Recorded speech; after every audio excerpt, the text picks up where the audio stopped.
international actors in giving global politics a new agenda to work on. 4b. Collective security. Collective security is a device of maintaining peace and preventing aggression. It is based on the assumption that one is for all and all are for one. In other words, it means that a war anywhere and against anyone is a war against everyone else. It may be defined as a machinery for the joint action in order to prevent or counter any attack against an established order. See Schwarzenberger, Power Politics. Its underlying assumptions are: I. War is likely to occur, and 2. It can be prevented only by an overwhelming power. It is, therefore, not the elimination of power, but the management of power. See Innes Claude, Power and International Relations. It is supposed the collective security system is a better alternative and can control world politics better than the balance of power system, but actually both are at the same time complementary and antagonistic. The collective security system should be regarded as simply a revised version of the balance of power system and not the substitution of one for the other. The collective security is directed against aggressive policy, balance of power is directed against excessive power. As a matter of fact, collective security occupies a middle position between the balance of power and world government. Since the world government is still a distant goal, we pin our hopes on collective security. The two assumptions about the nature of collective security are: I. It is effective in a perfect international organization, and 2. It does not permit an isolationist policy of security. Collective security and collective defense. Collective security should not be confused with collective defense. In spite of certain common characteristics, both are not the same. No doubt both involve collective action and both are committed to deter aggression. However, whereas collective defense may mean the limited collaboration of a few states on an ad hoc basis, collective security implies far-reaching commitment and obligation on the part of the majority of nations. The substance of the former is approximately equal and opposite fronts. The substance of the latter is a world front against a possible aggressor. Collective security is a permanent arrangement. It aims against any aggression anywhere, but in collective defense the nature of aggressor is determinate. Moreover, in collective defense allies can make military preparation and work out their strategy in advance. Collective security, unlike collective defense, does not require for its operation any pre-planned military pact. The two do not function through the same institutional complex. Collective defense in the form of military pact goes against the spirit of collective security, which is opposed to grouping. Collective defense arrangement permitted in the Charter should be viewed as a concession to uncontrollable realities of international security. In a sense, the general system of collective security is buttressed by provision for regional arrangement in the Charter. It is like a safety valve. It is a valuable first aid defense. Evolution of the collective security system. Before World War I, the alliance system was the first one and was called the Concert of Europe. It lasted from 1814 to 1914. It was successful in dealing with the Balkan Wars. In late 19th century, however, it collapsed. Certain individual writers also suggested collective security arrangement. For instance, William Penn the Quaker put forth schemes for European order. Similarly, William Pitt suggested in 1805 that all major European powers should jointly support a new status quo against any future attempt to trouble the general tranquility. The idea of collective security is generally taken to have started in the beginning of the 20th century. Theodore Roosevelt declared in 1902 it was incumbent on all civilized and orderly powers to insist on the proper policing of the world. A League of Peace was consequently formed. President Woodrow Wilson of the United States was the key figure behind the movement for a project for collective enforcement of peace. But it was only in the League of Nations that the idea was accepted in the practical sense of the term. Collective security measures under the League. Articles 10 to 16 of the League Covenant deal with the collective security arrangement under the League.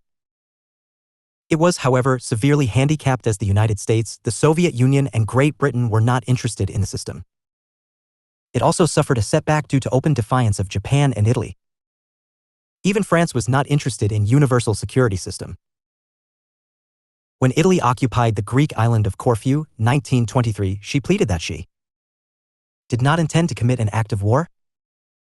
Hence Article 16 could not be applied.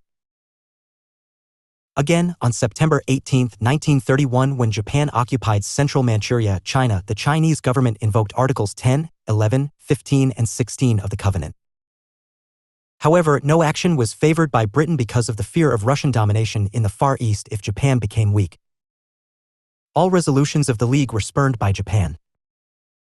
In 1932, Japan occupied Shanghai, which it later evacuated but did not withdraw from Manchuria. The only action taken against Japan was that Manchukuo regime.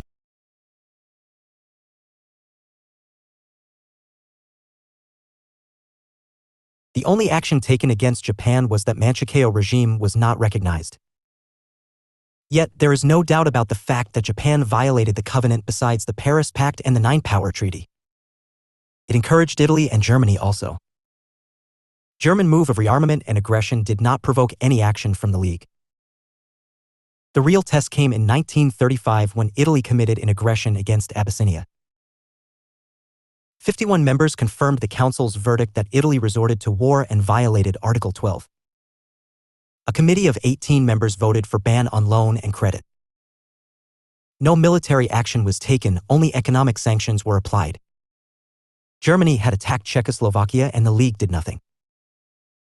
C. Collective security measures under the United Nations. The collective security measures under the United Nations had been relatively more effective. Article 1 of the Charter calls for effective steps for the prevention of aggression. Chapter 7 gives details of the measure. Articles from 39 to 51 deal with the subject. The chapter provides both economic as well as military sanctions. Moreover, under the United Nations, the system is buttressed by regional arrangements for defense. It is further strengthened by the Uniting for Peace resolution passed in 1950, which makes collective action possible even when a Security Council resolution is vetoed. Under the United Nations, the first experiment of the security system took place in 1950 when North Korea attacked South Korea. The United Nations resolved to take military action and an attack was launched on June 25, 1950. Only 16 out of 60 members sent armed forces of any kind in this operation. Other notable examples when collective security measures were employed by the United Nations are Suez Crisis, 1956, Lebanon Crisis, 1958, and Congo Crisis, 1960. In the Suez Crisis, the withdrawal of French and British forces was facilitated by the establishment of United Nations Emergency Forces, UNIF, at Gaza Strip. In Lebanon and Jordan crises of 1958, too, ultimately it was the Secretary-General's intervention which paved the way for the withdrawal of American and British forces. In the Congo crisis, 1960, also the Secretary-General played the same role. The enforcement measures 1966 against South Rhodesia were in the nature of economic sanctions. The UN forces were deployed in Cyprus, Sinai, Golan Heights, and South Lebanon. The collective security measures during the greater part of the Cold War era could not be effective owing to the power politics between the two opposing superpowers. The veto power vested in the permanent members of the Security Council was itself a major obstacle. However, with the end of Cold War, the failure of the socialist model and the disintegration of most of the socialist states, the collective security measures are likely to be effective in future. As the nature of global politics witnessed a new world that was more globalized, the collective security measure went into the background. The history of the collective security measures gives a gloomy though practical picture with enormous problems associated with it. The states demonstrate inability to undertake the collective security obligations when a friendly nation is an aggressor. They show reluctance in joining the issue in which they are remotely involved or not at all involved. At times, it becomes difficult to make a distinction between an aggressor and its victim. Yet, scholars make out a formidable case in favor of collective security. The idea of collective security in itself is a positive idea for I. It makes the states renounce the use of military force and agree instead to settle all differences and disputes peacefully. 2. It broadens the concept of national interest so as to incorporate the interest of the international community. And 3. It helps the states learn to trust each other. As a positive idea, the collective security institutions as regulated institutionalized balancing are always, as Charles Kupchan and Shifford Kupchan, the promise of collective security preferable to unregulated balancing under anarchy. It is well argued that the collective security institutions contribute to the task of creating a more benign international system and a more conducive international environment. The social constructivists Alexander Wendt, Social Theory of International Politics, especially, believe, probably very aptly, that the fundamental structures of international politics are social rather than strictly material. V. World capitalist economy and globalization. That the world economy is largely capitalist following the failure of the socialist model since 1980s and 1990s is hard to deny. In fact, the world is moving towards open market system. People's Republic of China, which still retains a closed communist system, has a thriving and increasingly open capitalist system. What is sure is the fact that the world is, for the first time, unified under a common capitalist economic system, whether one agrees or not. The socialist economic system is rarely there, and wherever it is under pressure to follow in the world's footsteps. The world, thus, operates on the capitalist economy. The industrially advanced societies have created and strengthened it and are promoting it, while the industrially developing societies are being made to accept the capitalist economy through their pressure of globalizing efforts and the numerous the world's economic and financial institutions over which they preside. Globalization is the latest weapon to capitalize the world's economy. The development of world's economic system from a simple and elementary economy to the capitalist one has been discussed by many scholars. Immanuel Wallerstein's work The Modern World System is indeed a commendable one. His account of the development of world's economic system is instructive, which may be stated briefly here. During the ancient Greek and Roman period of Western history, the economy was elementary, largely barter type, with sparse trade centers here and here. Between 5th and 15th century, roughly speaking, the Western world witnessed feudalism, which was mostly agriculture-dominated and based on what Marx called the use value, i.e., production was made for the use of the products rather for profits. Feudalism's first phase between 1150 to 1300 saw the expansion of population and commerce, while another stage in 1300 to 1450 saw a decrease in production as well as in trade. With discoveries and the introduction of machines, the slow semi-capitalist feudal society moved towards the new capitalist economy. Wallerstein explains that the new capitalist economy was different from the empire, i.e. feudal, economy because in the latter, goods from the periphery moved towards the core, while in the former, goods moved from core to the periphery.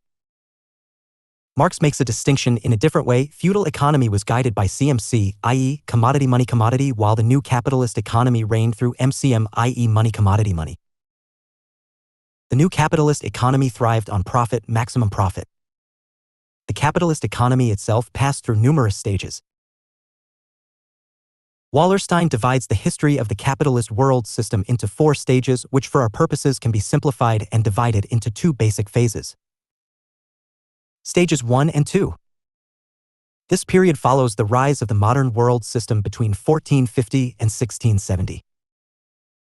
When the Habsburg Empire failed to convert the emerging world economy to a world empire, all the existing Western European states attempted to strengthen their respective positions within the new world system.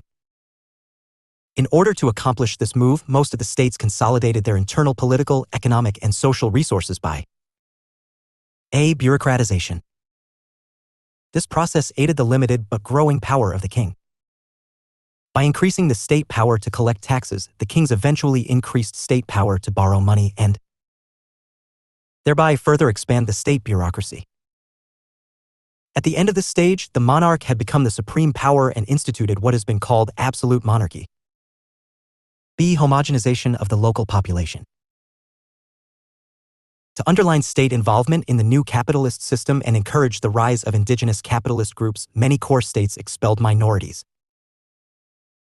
These independent capitalist groups without deep-rooted local ties were perceived as threats to the development of strong core states. The Jews in England, Spain, and France were all expelled with the rise of absolute monarchy. C. Expansion of the militia to support the centralized monarchy and to protect the new state from invasions. D. The concept of absolutism introduced at this time related to the relative independence of the monarch from previously established laws. This distinction freed the king from prior feudal laws. E. Diversification of economic activities to maximize profits and strengthen the position of the local capitalists. By 1640, northwestern European states secured their position as core states in the emerging economy. Spain and northern Italy declined to semi-peripheral status, while northeastern Europe and Iberian America became peripheral zones. England gained ground steadily toward core status. During this period, workers in Europe experienced a dramatic fall in wages. This wage fall characterized most European centers of capitalism with the exception of cities in North and Central Italy and Flanders. The reason for this exception was that these cities were relatively older centers of trade and the workers formed strong politico-economic groups. The resistance of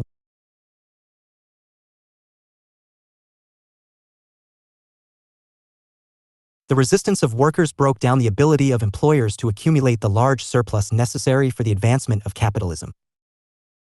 Meanwhile, employers in other parts of Europe profited from the wage lag by accumulating large surpluses for investment. Long-distance trade with the Americas and the East provided enormous profits, in excess of 200% to 300% for a small merchant elite. Smaller merchants could not hope to enter this profiteering without substantial capital and some state help. Eventually, the profits of the transatlantic trade filtered down and strengthened the merchants' hold over European agriculture and industries. Merchants with sufficient power accumulated profits through the purchase of goods prior to their production. By controlling the costs of finished products, merchants could extend their profit margin and control the internal markets. This powerful merchant class provided the capital necessary for the industrialization of European core states. Stages 3 and 4, 18th century and beyond. Industrial rather than agricultural capitalism represented this era. With the shifting emphasis on industrial production, the following reactions characterized this period. A. European states participated in active exploration for the exploitation of new markets. B. Competitive world systems such as the Indian Ocean system were absorbed into the expanding European world system. With the independence of the Latin American countries, these areas as well. As previously isolated zones in the interior of the American continent entered as peripheral zones in the world economy. Asia and Africa entered the system in the 19th century as peripheral zones. C. The inclusion of Africa and the Asian continents as peripheral zones increased the available surplus, allowing other areas such as the US and Germany to enhance their core status. D. During this phase, the core regions shifted from a combination of agricultural and industrial interests to purely industrial concerns. In the 1700s, England was Europe's leading industrial producer as well as the leader in agricultural production. By 1900, only 10% of England's population was engaged in agriculture. E. By the 1900s, with the shift toward manufacturing, core areas encouraged the rise of industries in peripheral and semi-peripheral zones so that they could sell machines to these regions. Through this theory, Wallerstein attempts to explain why modernization had such wide-ranging and different effects on the world. He shows how political and economic conditions after the breakdown of feudalism transformed northwestern Europe into a predominant commercial and political power. The geographic expansion of the capitalist world economy altered political systems and labor conditions wherever it was able to penetrate. Although the functioning of the world economy appears to create increasingly larger disparities between the various types of economies, the relationship between the core and its periphery and semi-periphery remains relative, not constant. Technological advantages, for example, could result in an expansion of the world economy overall and precipitate changes in some peripheral or semi-peripheral areas.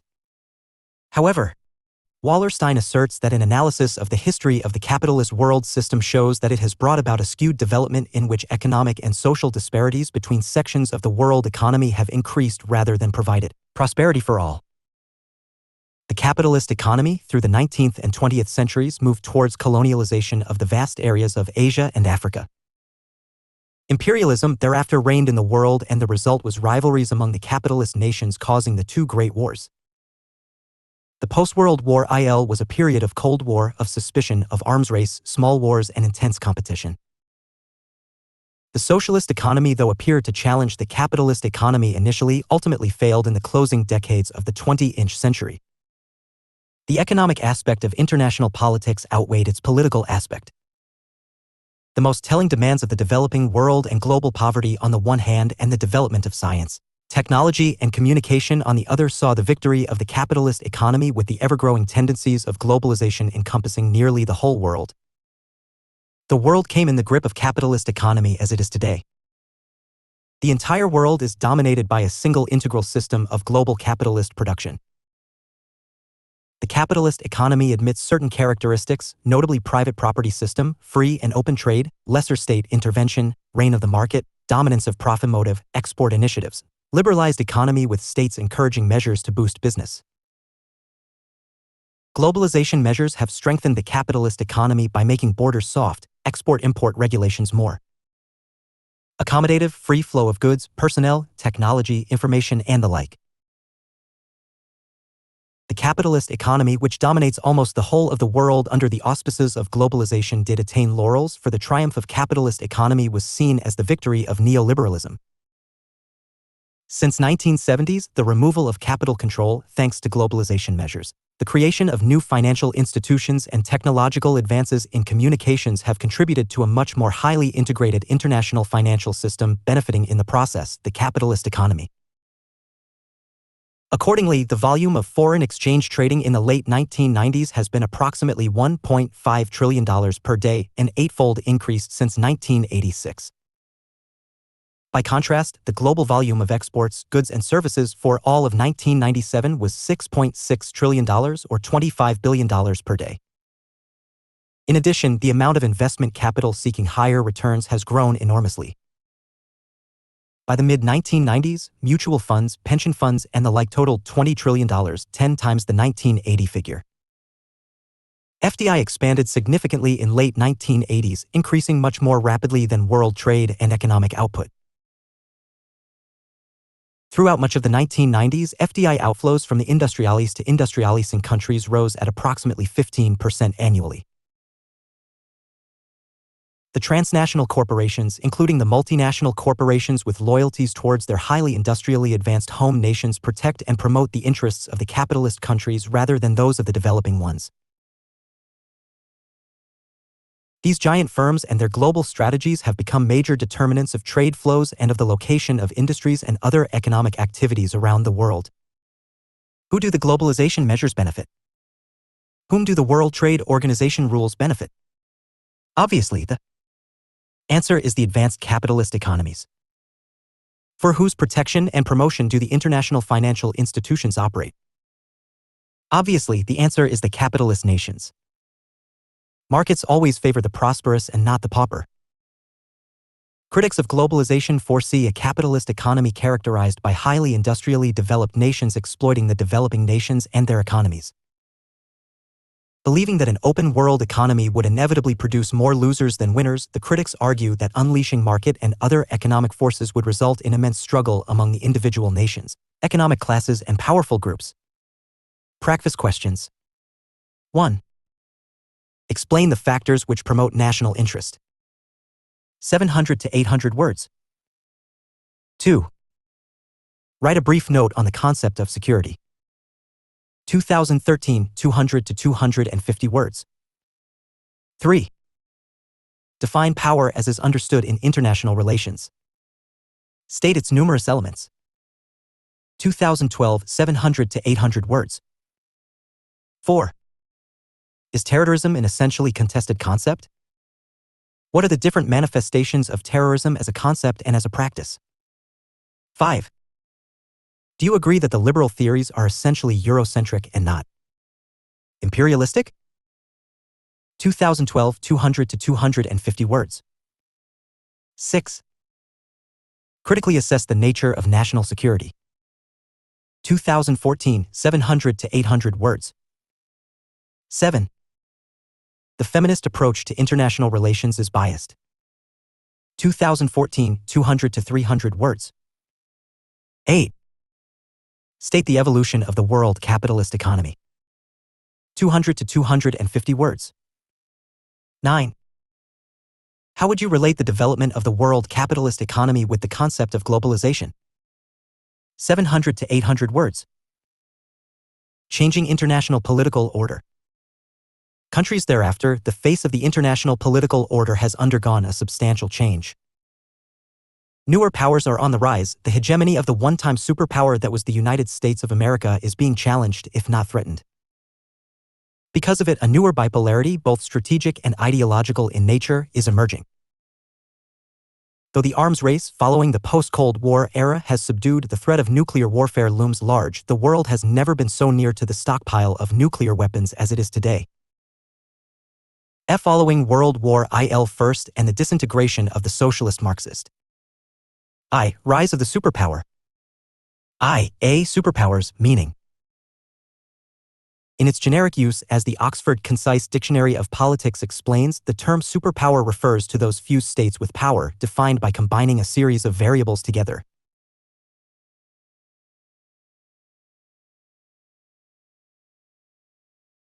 In its generic use, as the Oxford Concise Dictionary of Politics explains, the term superpower refers to those few states with power, defined by combining a series of variables together, e.g., economic, wealth, population, size, and, above all, military strength, especially the possession of sophisticated nuclear armaments for transcending that of the rest of the states in the international arena. In politics and diplomacy, a superpower is a state that has a leading position in the international system, capable of projecting significant military power anywhere in the world.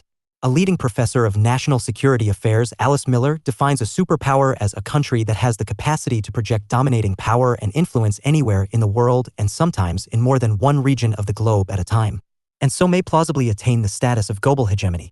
The term superpower was coined in its current political meaning by Dutch-American geostrategist Nicholas Spykman in a series of lectures in 1943 about the potential shape of a new post-war world order.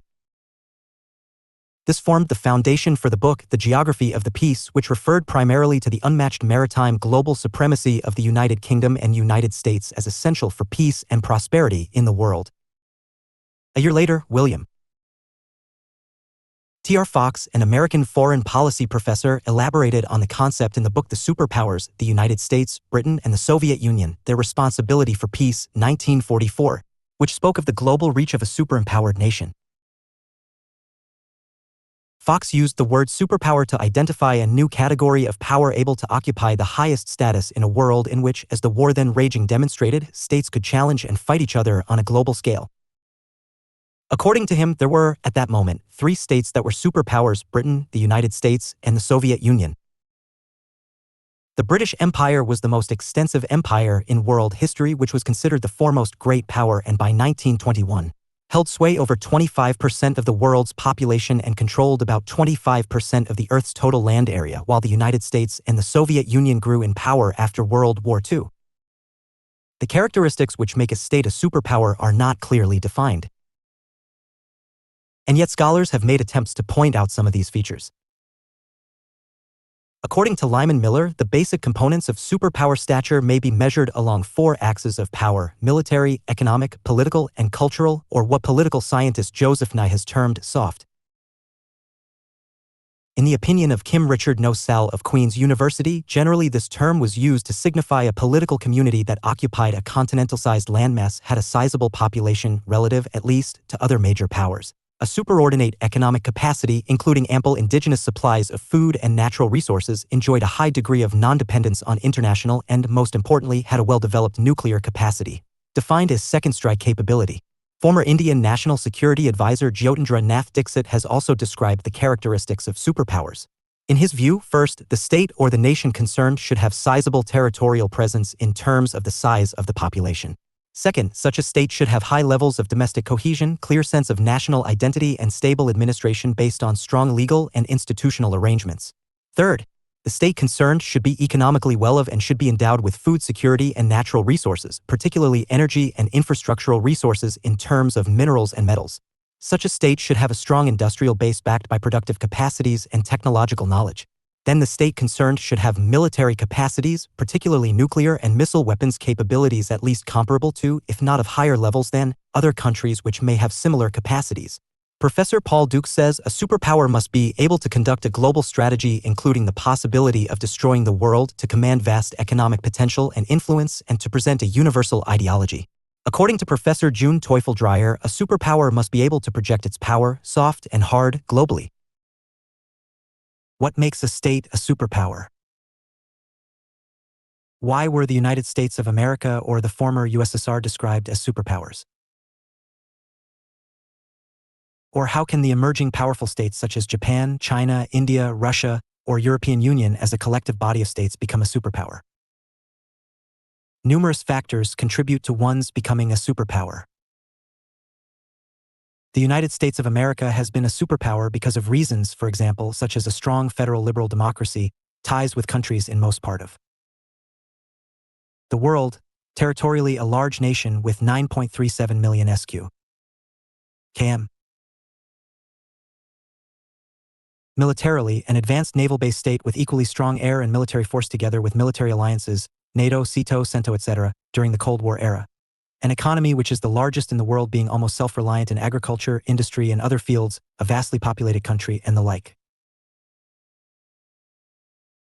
The former USSR, at one point of time, especially during 1940 to 90, was a superpower, and the factors that made her so, among others, included a strong socialist state, the largest country in size with 22.27 million sq.km. Wield an influence on other socialist countries during those years, essentially a land-based largest armed force with equally strong navy and air force, a nuclear power like the United States of America, second largest economy in the then world, and the third most populated state on Earth. As the USSR has disintegrated since early 1990s, the term hyperpower is being used for the United States of America, as was described by Hubert Vetterine in 1990, though scholars such as Samuel Huntington 1927 to 2008, disagreeing with the above, considers the present situation as a multipolar balance of power. Emerging superpowers. It is, indeed, difficult to determine as to what makes a nation a superpower. Numerous factors go on to make a superpower.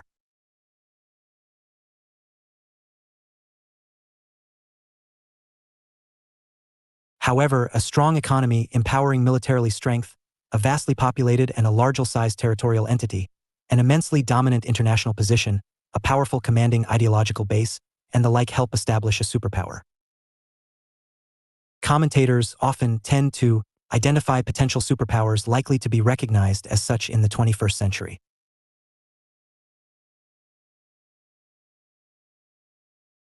Owing to their large populations, vast territories, strong military power, stable economic potential, and ever-growing influence in international affairs, People's Republic of China, the European Union, India, Japan, and Russia are among the powers, which may be said to reach the status of superpowers in our century. People's Republic of China.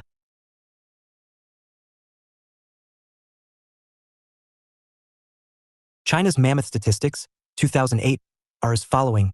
Area 9,561,000 sq.km. Population 1,330,044,605. Literacy 90.9%. Life expectancy 73.18 years. Per capita income $5,300, and HDI rank 81.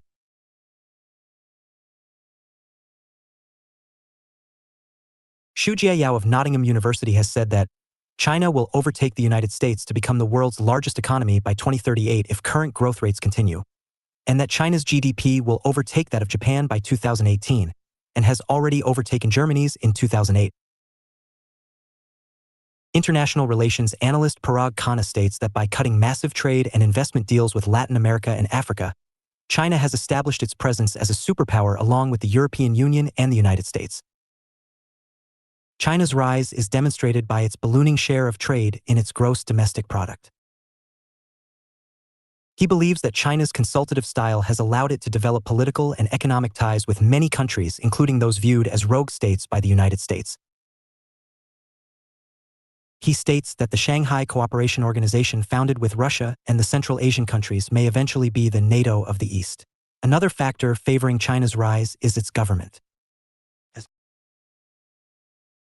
Fareed Zakaria and other academics observed, China's government can do tasks such as development or dealing with a crisis faster than democracies in Europe or India. Numerous statistics go in favor of China's position as a superpower. As recent as the early months of 2009, the International Monetary Fund, IMF, predicts that the world's gross domestic product, GDP, will shrink by an alarming 1.3% this year. Yet, defying this global trend, China expects an annual economic growth rate of 6.5 to 8.5%. During the first quarter of 2009, the world's leading stock markets fell by 4.5%. In contrast, the Shanghai Stock Exchange Index leapt by a whopping 38%. In March, car sales in China hit a record 1.1 million, surpassing the US for the third month in a row. The economic reforms that were introduced by Deng Xiaoping in the late 70s have transformed the Chinese economy and produced a period of spectacular growth. China's GDP grew at an average rate of 9.3% between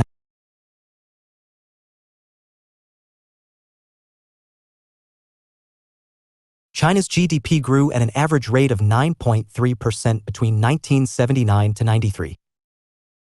The world experienced a growth rate of 2.6% for the same period.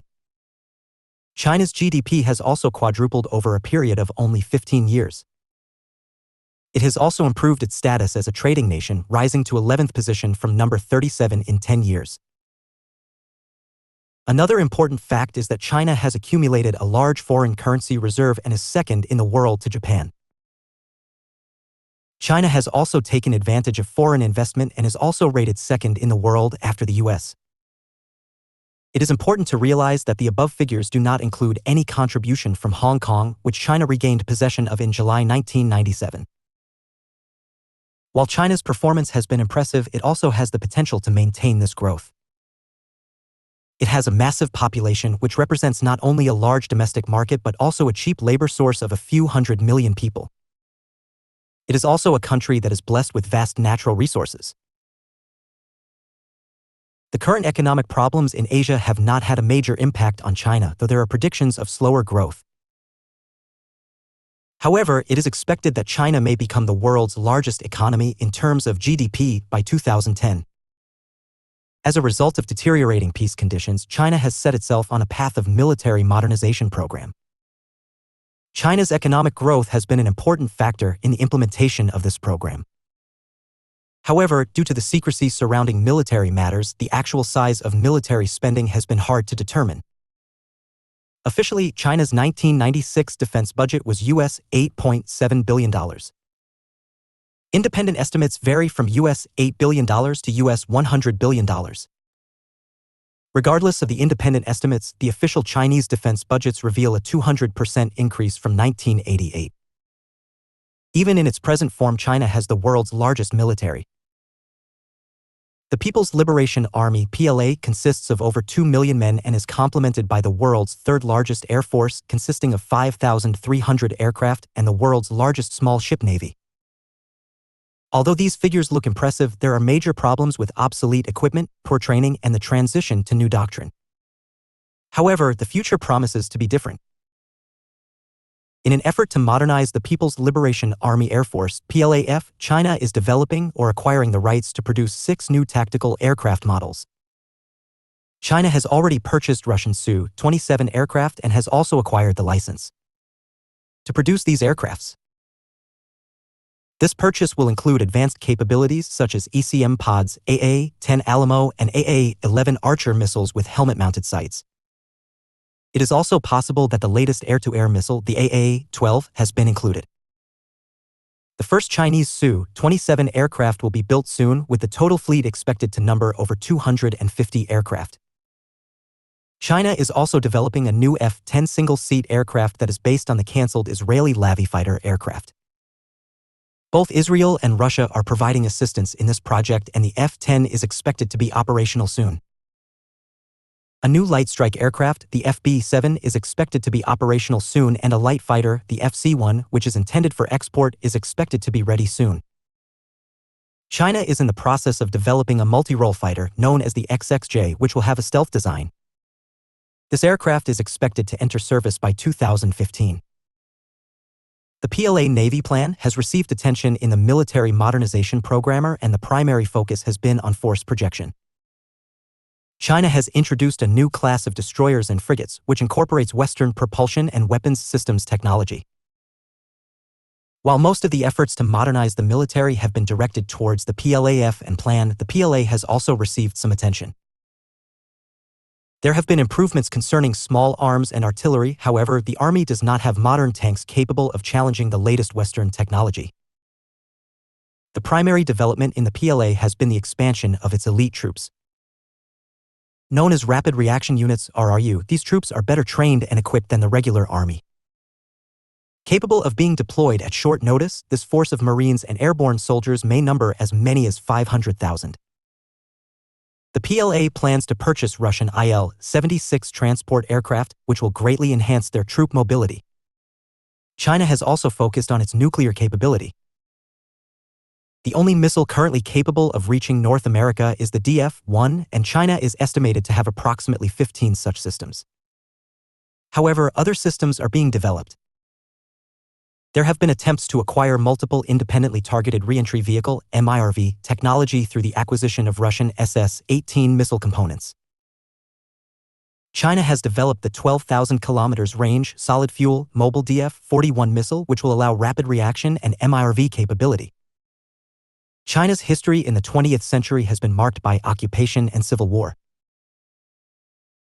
This experience has fueled its strong desire for superpower status and at the same time put it decades ahead of the West in technological development. Under the leadership of Deng Xiaoping, China has undergone a transformation which has produced a tremendous economic turnaround. China is now a major trading nation which has built up an impressive foreign currency holding and is predicted to be the world's largest economy by 2010. The Chinese leadership has recognized that economic reform is the only way to achieve the status it desires on its own terms. Though China is not facing any security problem, she is working on power projection and ability to fight a war with modern and advanced technology.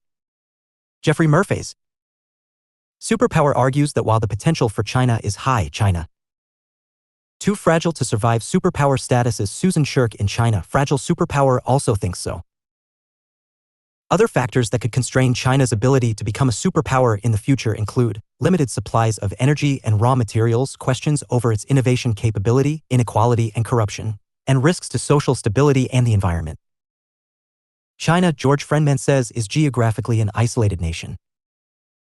Her navy has never been strong and her people, at least in the interior, have always been impoverished. B2, the European Union. The European Union's vital statistics, 2008, are area 4,324,782 sq km. Population 499,673,300, GDP $18,394 trillion and per capita income US $36,812. T.R. Reid, Andrew Redding, Mark Leonard, Jeremy Rifkin, John McCormack and some politicians like Romano Prodi and Tony Blair either believe that the EU is or will become a superpower in the 21st century. Leonard cites several factors: the EU's large population, large economy. EU has the largest economy in the world. The EU's nominal GDP is 24% larger than that of the US as of 2008, low inflation rates, the unpopularity and perceived failure of US foreign policy in recent years, and certain EU member states' high quality of life. John McCormack believes that the EU has already achieved superpower status based on the size and global reach of its economy and on its global political influence. He argues that the nature of power has changed since the Cold War-driven definition of superpower was developed and that military power is no longer essential to great power. He argues that control of the means of production is more important than control of the means of destruction and contrasts the threatening hard power of the United States with the opportunities offered by the soft power wielded by the European Union. Parag Khanna agrees and, like McCormack and Leonard, believes that the EU will rival the power of the United States in the 21st century. He also mentions of the large economy of the EU that European technologies more and more set the global standards and that European countries give the most development assistance. On the fact that the EU lacks a common army, he agrees with McCormack that the EU does not need one. The EU uses intelligence and the police to apprehend radical Islamists, social policy to try to integrate rest of Muslim populations, and economic strength to incorporate the former Soviet Union and gradually subdue Russia. Khanna also writes that South America, East Asia, and other regions prefer to emulate the European dream than the American variant. Andrew Redding also takes the future EU enlargement into account. An eventual future accession of the rest of Europe would not only boost the economy of the EU, but it would also increase the EU's population to a level almost equal to that of India and China. The EU is qualitatively different from India and China, however. It is enormously more prosperous and technologically advanced. An important acceding nation is Turkey, which has been a candidate country of the European Union since 1999. The Turkish Prime Minister Recep Tayyip Erdogan told the Journal of Turkish Weekly in 2005 that, in 10 or 15 years, the EU will be a place where civilizations meet. It will be a superpower with the inclusion of Turkey. Author Robert J. Gutman writes in his book Europe in the New Century, Visions of an Emerging Superpower, that the very definition of the term superpower has changed.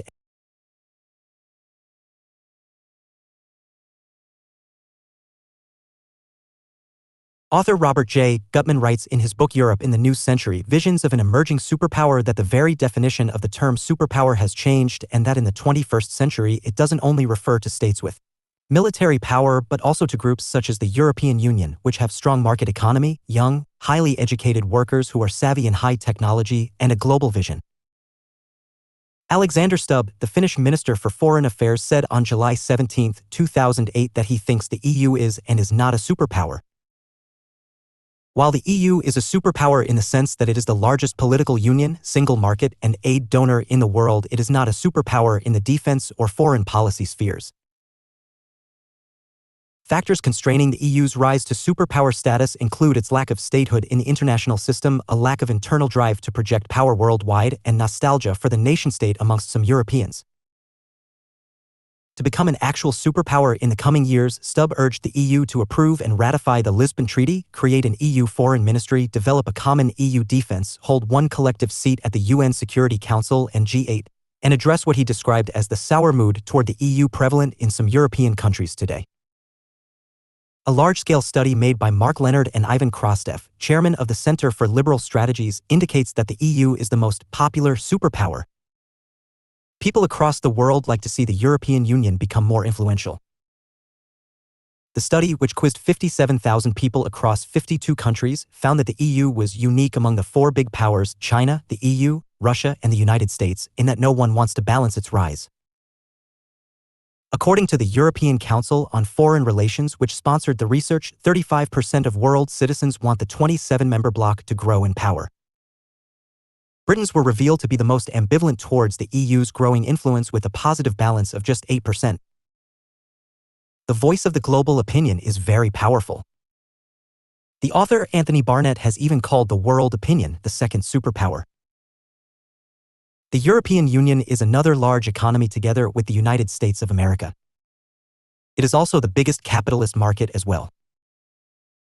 It is also the greatest trading power, account for global imports and exports, 3 times larger than that of the United States of America. The euro, as EU's currency, though adopted by nearly half of its members, is used by 304 million Europeans. The EU has the world's largest number of MNCs. In economic terms, the EU has a commanding trading business and one of the most stable economies. It is the largest exporter in the world. Its service sector makes up 69.4% of GDP, manufacturing industry 28.4% of GDP, and agriculture 2.3% of GDP. In the political field, it has its own functioning parliament, a court, a capital, a flag, and is represented as one entity in WTO. Together with the USA, the EU is the world's premier source of new technology and is also involved in Varian space programs. Despite all these factors which make a state a superpower, the EU is not a state in terms of sovereignty. It is at times a federation and at times a confederation and a union most of the time. In terms of the military, it is not a power, it is a power without power, mostly associated with NATO. The likely emerging European force would better be an organization meant for security purposes rather than keeping other states in awe. Laurent Cohen-Tanuji, The End of Europe, states that the EU has suffered from a growth deficit compared to the US, high unemployment, and public deficits, even while most member states of the EU lagged substantially behind the US in R&D investment, technological innovation, and, since 1995, productivity gains. In addition, the American National Intelligence Council predicts that the EU could become a hobbled giant, unable to translate its economic clout into global influence due to demographic deficits, competing national agendas, and integration difficulties.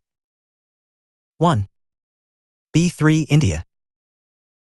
India's vital statistics, 2008, are Area 3,287,263 sq km. Population 1,147,985,898, literacy 61%, life expectancy 69.25 years. Per capita income US $2,700, HDI rank 128. Numerous academics and International Herald, Tribune and Newsweek join in describing India as a future superpower. Clyde Prostowitz, founder and president of the Economic Strategy Institute, says it is going to be India's century. India is going to be the biggest economy in the world. It is going to be the biggest superpower of the 21st century. Daniel Lack describes India as the underdog facing more challenges than advantages, yet it is approaching superpower status. Fareed Zakaria, the post-American world, also believes that India has a fine chance of becoming a superpower. He pointed out that India's young population coupled with the second-largest English-speaking population in the world could give India an advantage over China. He believes that while other industrial countries will face a youth gap, India will have lots of young people, or in other words, workers. Zakaria says another strength that India has is that, despite being one of the poorest countries in the world, its democratic government has lasted for 60 years, stating that a democracy can provide for long-term stability. India also has been gaining influence in Asia with trade agreements, direct investment, military exercises, and AIDS funds. It has good allies with countries such as Iran and Japan, and has emerging ties with countries such as Vietnam, Thailand, Myanmar, and even has an air force base in Tajikistan. In the last 2 decades, India has emerged as the second fastest growing country in the world after China, averaging about 6% growth per year. Goldman Sachs projected that over the next 50 years, India will be the fastest growing of the world's major economies, largely because its workforce will not age as fast as others. The report indicated that in 10 years, India's economy will be larger than Italy's, and in 15 years, India will overtake the United Kingdom. By 2050, it will be 5 times the size of Japan, and its per capita income will rise to 35 times its current level. It's worth mentioning that India's current growth rate is actually higher than the numerous studies assumed. India's potential is undeniable. Our economy is divided into agriculture, about 25% of the GNP, industry another 25%, and the high-tech service sector about 50% of the GNP. Science and information technology are India's other assets. Software development attracts world's business to the Indian cities such as Bangalore. Our other developing markets include pharmaceutical and biotechnology research. India has not signed the Nuclear Non-Proliferation Treaty, NPT, nor has she signed the Comprehensive Test Ban Treaty, CTBT, both on the grounds of being discriminatory and against the very principles of total disarmament. She is now a nuclear power and with a distinct nuclear policy. Her nuclear program is to make her powerful militarily, deter others not to attack her, and an assurance with a no-first-use policy. India's economy is fairly strong and stable, her trade with other nations is admirably increasing, her relations with the others' powers, especially with the neighboring countries, have been cordial, though the differences with some are being worked out in accordance with international norms, and she is offering a helpful hand to other nations in their task of economic development. India's role in the United Nations, as also in other international organizations, has always been admired. She has made every effort to strengthen and promote peace and security in the world, to avoid what causes conflicts and wars, to assure all concerned of human rights and ecological balance. India has the 4th largest army in the world and is among the 7 or 8 countries which have confirmed capacities in nuclear technology, space technology, etc. of late. India has also begun to commercially develop indigenously developed satellites, defense equipments, and peaceful nuclear products and technologies. But what has been India's most significant achievement? It may well be the triumph of multiculturalism. India, with its unbelievable 4,635 communities and 325 languages, has not only happily survived but continues to derive immense pride from the fact of this wonderful diversity is constantly enriching its culture. This civilizational ethos has been an immense asset for our country. India's potential as a superpower has been acknowledged. There are, indeed, problems which the country faces: poverty, backwardness, administrative limitations, inequalities, and the like are obstacles that restrict our progress. India's limitations as a superpower are real. We are a large country with a highly successful professional class, and yet there are millions of our citizens living in poverty. We do match China in many respects, and yet we are much behind her.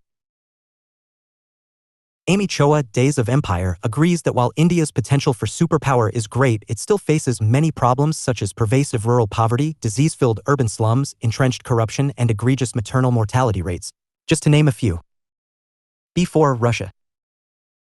Russia's vital statistics.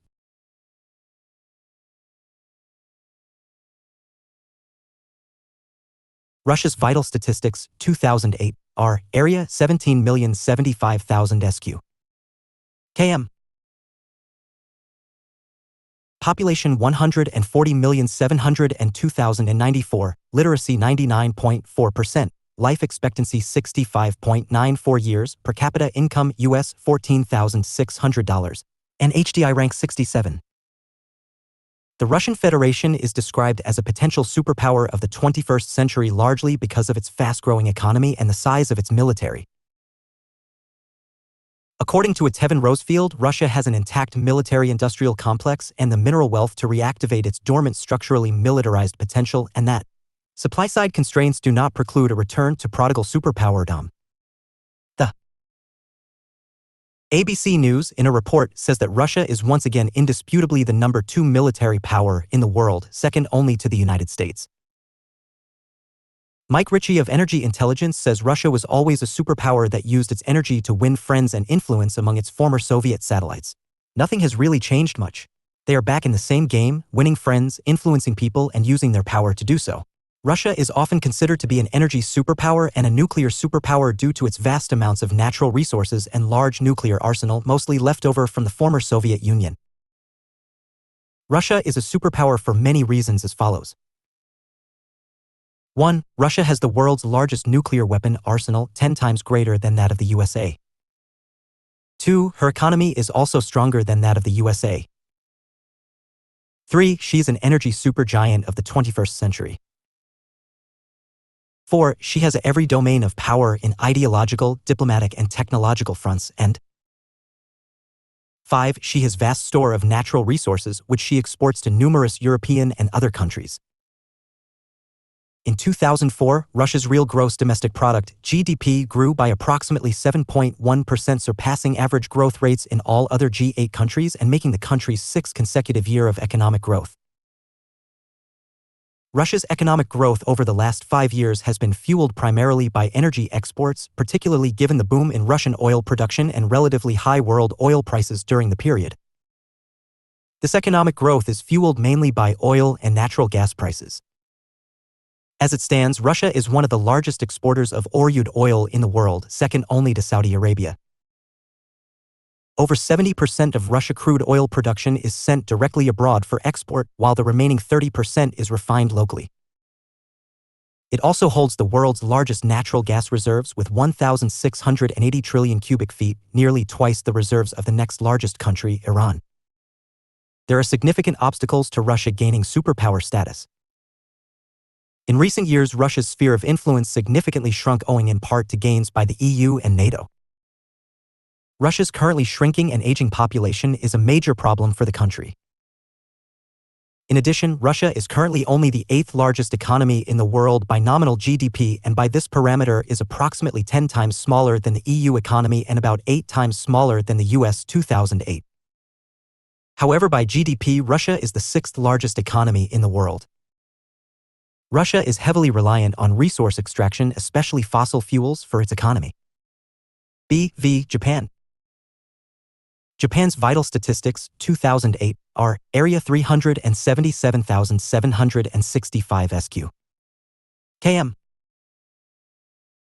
Population 127,288,419, literacy 99%, life expectancy 82.07 years, per capita income $33,800.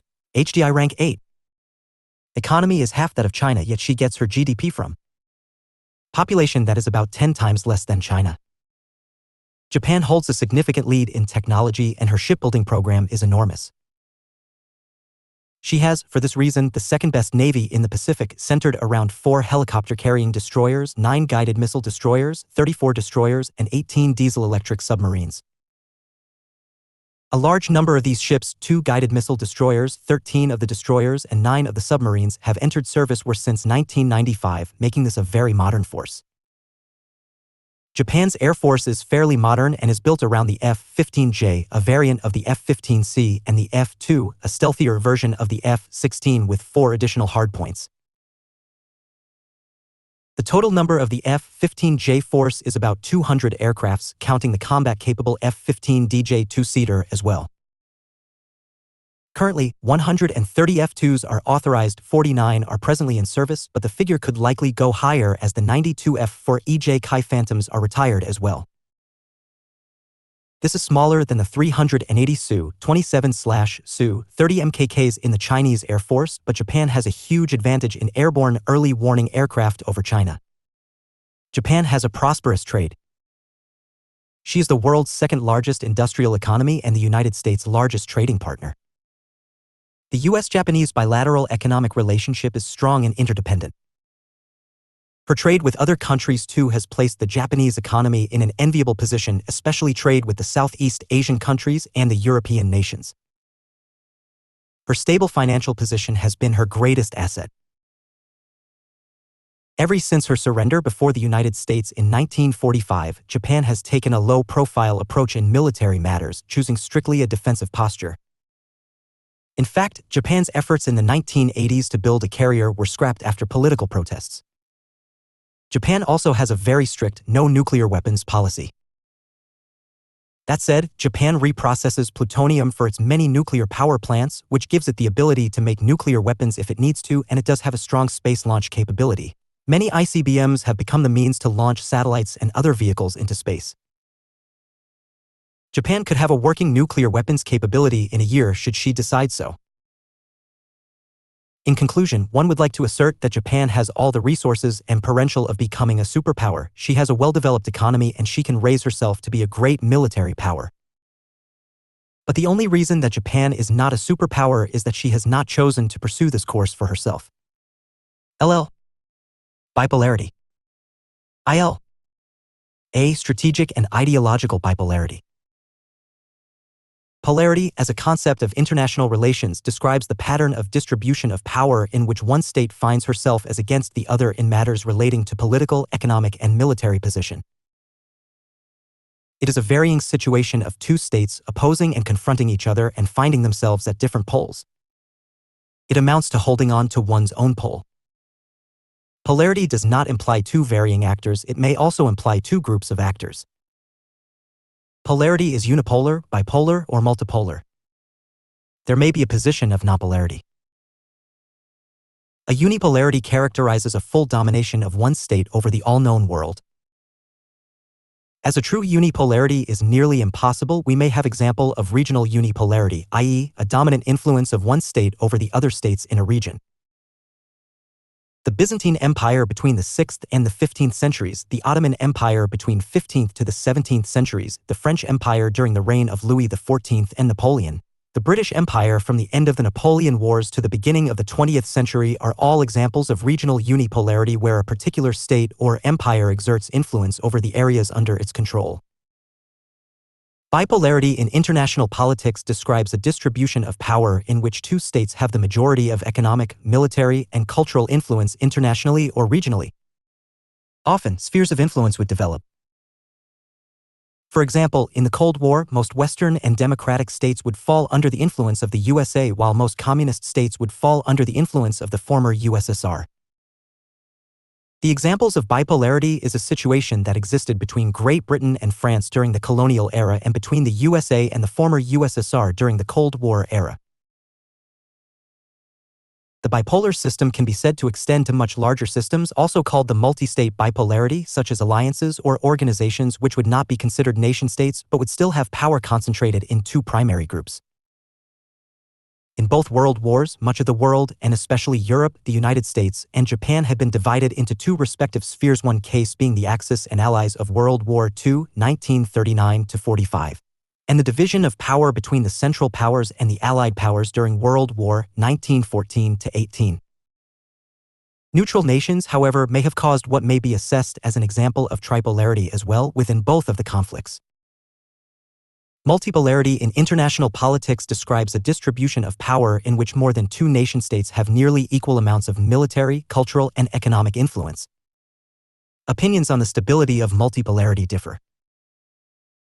Classical realist theorists such as Hans Morgenthau and E. H. Carr hold the view that multipolar systems are more stable than bipolar systems, as great powers can gain power through alliances and petty wars that do not directly challenge other powers. In bipolar systems, classical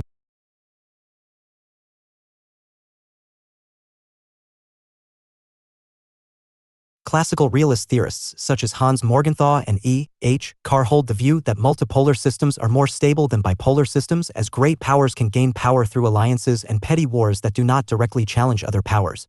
In bipolar systems, classical realists argue this is not possible. On the other hand, the neo-realist focus on security states in a multipolar system can focus their fears on any number of other powers and, misjudging the intentions of other states, unnecessarily compromise their security. While states in a bipolar system always focus their fears on another power, meaning that at worst the powers will miscalculate the force required to counter threats and spend too much on the operation. However, due to the complexity of mutually assured destruction scenarios with nuclear weapons, multipolar systems may be more stable than bipolar systems even in the neo-realist analysis.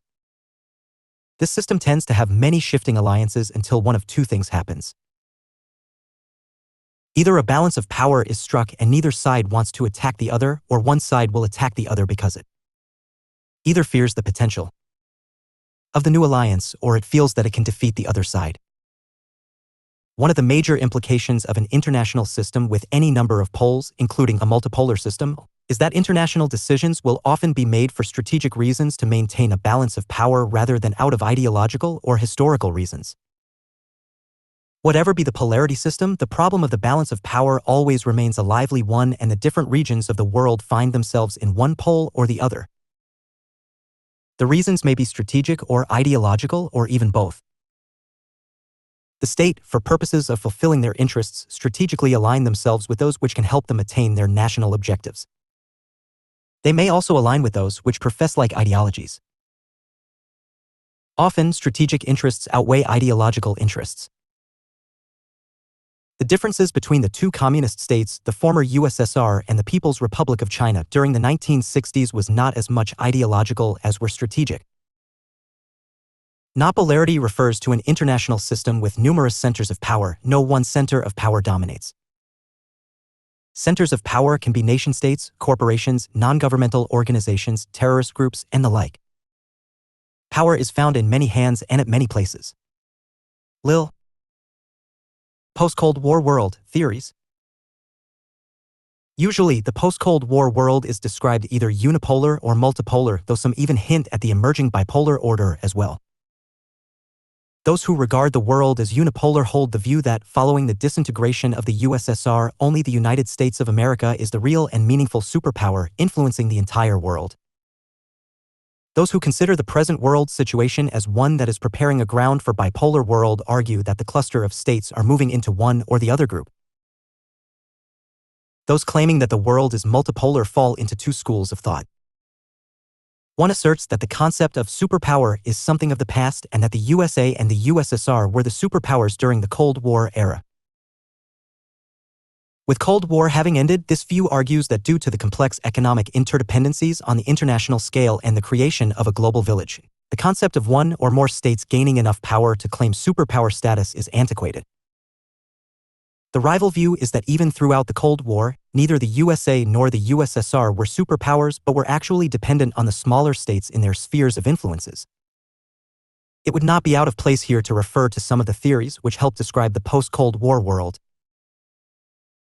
One such theory is advocated by Francis Fukuyama, The End of History, in which he lauds the triumph of liberalism, asserting that with the disintegration of the USSR and the failure of the socialist communist ideology, the remnants of absolutism have disappeared and that there has been liberal peace everywhere in the international field. The Cold War has ended, the military alliances have become obsolete, the liberal democracies are emerging with a faster pace. The market economy based on international interdependence characterized the post-1990s world. The world after 1990 to 91 is a world of peace, security, democracy, de-ideologization, and globalization. The three assumptions on which the post-Cold War peace rests, as advocated by the liberals of those times, are: I. Democracies do not go to war with one another, though there may exist differences amongst them. 2. The global political, social, economic, and cultural institutions are capable of overcoming the logic of anarchy, and 3. Globalized capitalism can bind the states together. The other theory in search of the post-Cold War world opposes the liberal view and depends mainly upon the realist view. The realist view is represented by John Mearsheimer, Back to the Future, The Tragedy of Great Power Politics, Robert Kaplan, The Coming Anarchy, and Samuel Huntington, The Clash of Civilizations and the Remaking of the World. Mearsheimer's argument about giving back to the future is built upon the fact that the Cold War period has provided stability and that the post-Cold War period has created chaos. The Balkans are, for example, descending into barbarity after 1990. Kaplan's Coming Anarchy laments the world following the end of the Cold War is dividing into those areas and regions whose inhabitants are, on the one hand, healthy, well-fed, and pampered by technology, and on the other, those who are condemned to a Hobbesian life, solitary, poor, nasty, brutish, and short, less but few prosperous on one side and more but numerous pauperist on the other. Huntington's thesis about the clash of civilizations takes as its starting point the inevitability of conflict as a historically proven fact, and then goes on to argue that the next key conflicts in the world will be not economic or ideological but cultural and civilizational, those who are on the side of human rights, individual, democracy, identity, and secularism, and those who are opposed to such values, between the Western democracies and those in the Middle East, China, and Asia, between the militant Islam on the one hand and the liberal democracies on the other. The realists' view about the international order is historically rooted to the premise that the international system operates and has operated competitively and in an anarchic way. The third theory with regard to the description of the post-Cold War world may be said to be the radical one, though radicalism is different to different people. Among the notable advocates are Noam Chomsky, World Orders Old and New, Robert Cox, with Sinclair, Approaches to World Order, and Naomi Klein, No Logo. Chomsky points to a powerful realistic picture of an international order where the powerful exploit the powerless, the rich manipulate the masses, and the great powers dominate the weak. Describing the United States as an aggressive and ruthless hegemony, he believes that her aim has always been to make the world safe for the multinationals. Cox, on the other hand, does not believe the transformation of the world occurred in 1991, but rather from the mid-1970s, when increased productivity led to increased wealth, which created the wealthy states on the one hand, and the poor on the other. Cox is of the opinion that the Cold War structure still controls the world even after 1991. Klein, as an anti-globalization activist, opposes consumerism and the faceless multinational corporations. A post-Cold War world, likely bipolar. If we look at the post-Cold War world, we find, as Hans Benedict and Alan Henriksen, Back to Bipolarity, tell us, 5 categories of states and 4 dominant trends, with each trend affecting them in different ways. Their assessment as the dominant states or actors are: the market democracies.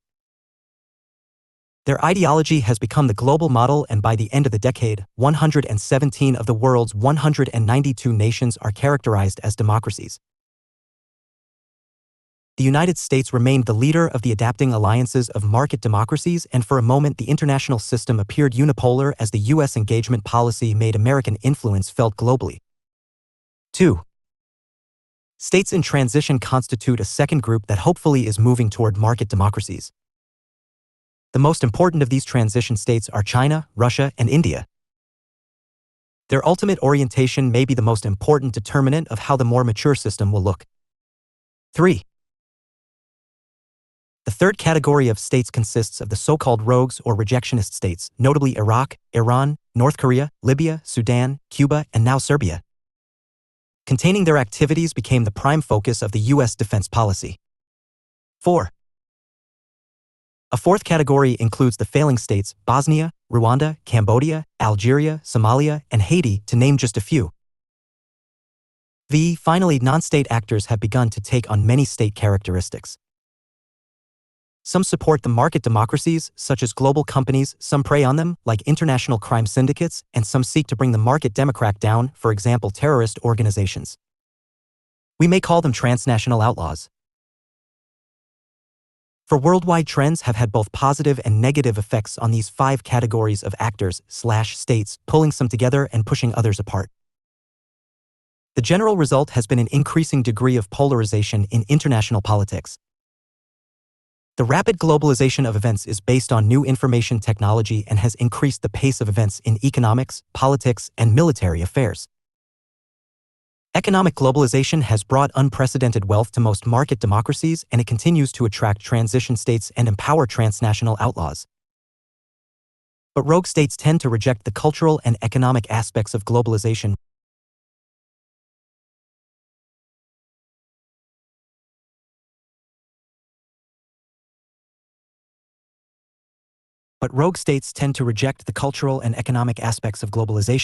While failing states are not reaping its benefits at all and fall further behind. Democratization has had a similar effect. It can provide for peaceful transfer of power and attracts transition states like India, Russia, and South Africa.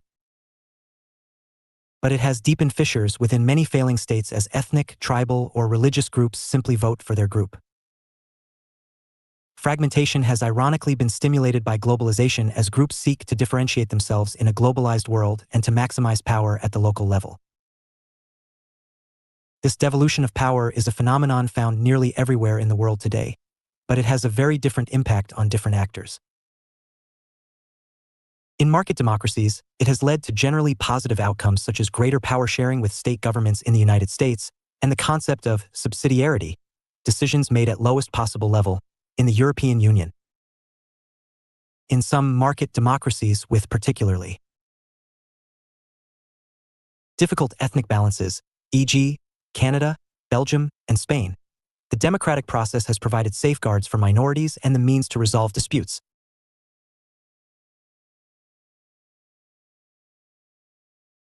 However, in the most important transition states, e.g., Russia, China, fragmentation has led to armed conflict, Chechnya, Xinjiang, or continued tension in Tibet. This in turn has led to additional political problems between these transition states and the market democracies. Fragmentation along ethnic lines is now the leading cause of state failure. It provides new opportunities for transnational criminal and terrorist organizations. Preventing and countering the proliferation of weapons of mass destruction has been a national priority for the United States throughout the early years. Many of the other market democracies are only now awakening to its dangers. Proliferation gives rogue states and even some non-governmental groups the ability to threaten and possibly deter U.S. policies. It is no surprise that the issue has dominated U.S. relations with North Korea and Iraq. The impact of proliferation on the large transition states has been mixed because China and Russia both supply technology and are also threatened by it. India is one of the principal proliferators. Proliferation remains a problem between the United States and the key transition states. Table 35.1 Impact of trends on actors/states. Plus positive impact. Negative impact? Unknown impact.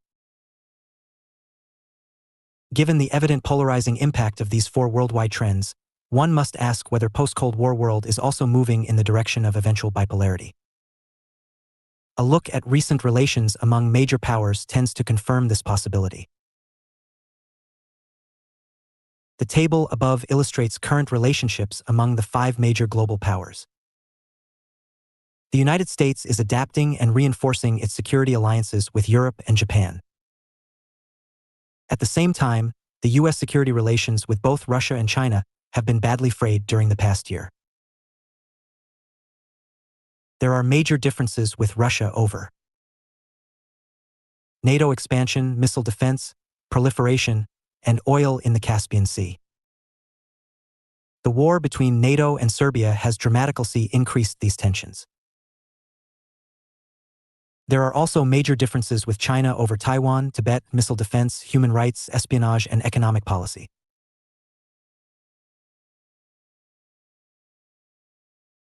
As a result, China and Russia are strengthening their security relationship with each other, overcoming countervailing factors, which might otherwise prevent a closer collaboration.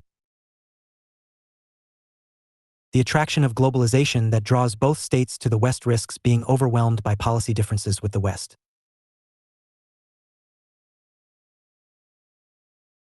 Strengthened Sino-Russian ties are based on growing suspicions of the West, mutually conflicting interests, and resolution of most of their Cold War ideological and border differences. At the same time, rogue states like Iraq, Serbia, and North Korea are cooperating through technology transfers and tactics that try to thwart the market democracies.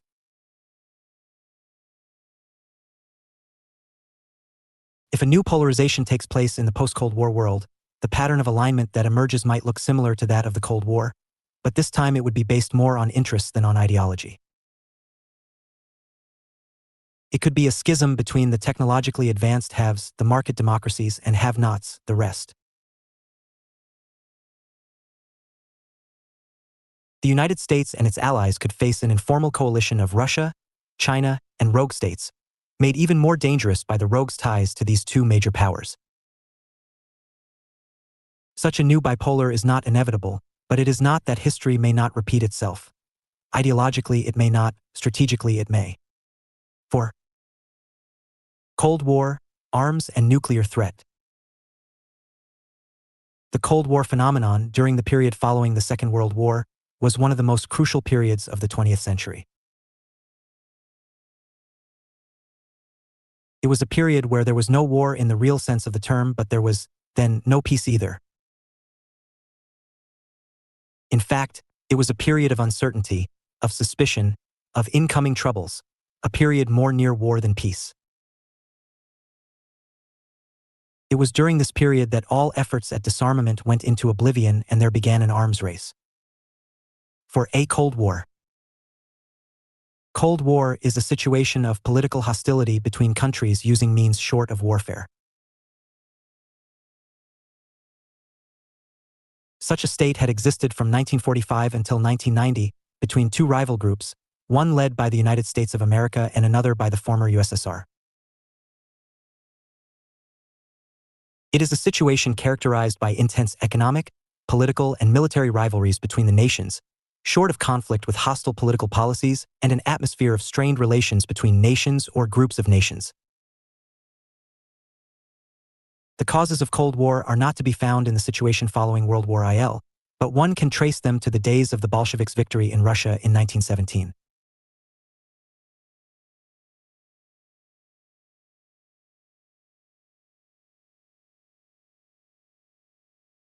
The birth of the Soviet Union was not the birth of a new nation. It was, in fact, the birth of a new society, a new economy, a new polity, to be more specific, the birth of communism as an ideology. Marxism-communism provided, as against the capitalist liberal philosophy, a socialist public ownership of economy with planned pattern of production. The two ideologies stood opposed to each other and found themselves as rivals. Each thought of the other as its enemy, existing merely to eliminate the other. World War II brought the USA and the then Soviet Union temporarily together to fight a common enemy, the Hitler-Mussolini combine. The American-Soviet honeymoon was soon to be over on the issue of the division of defeated Germany after World War IL. The American use of nuclear power on two cities of Japan, Hiroshima and Nagasaki, in 1945 created fear among the Soviets, who soon acquired the nuclear power. The two nations of USA and the USSR were ideologically apart, politically distant, economically far away from each other. Their mutual fear gave birth to the Cold War, and both proceeded on the path of militarizing themselves, amassing weapons, both conventional and national, creating alliances so as to keep the other in awe, and finding oneself supporting one state or the other in regional conflicts in the period following 1950s.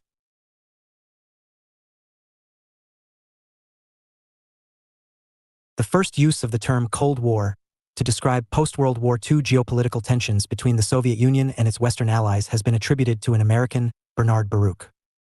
In South Carolina on April 16, 1947, he had said, "Let us not be deceived. We are today in the midst of a Cold War." Walter Lippmann also gave the term wide plurally, with the publication of his 1947 book titled Cold War. The term had previously been used by George Orwell in an essay entitled You and the Atomic Bomb, which appeared in the British newspaper Tribune on October 19, 1945.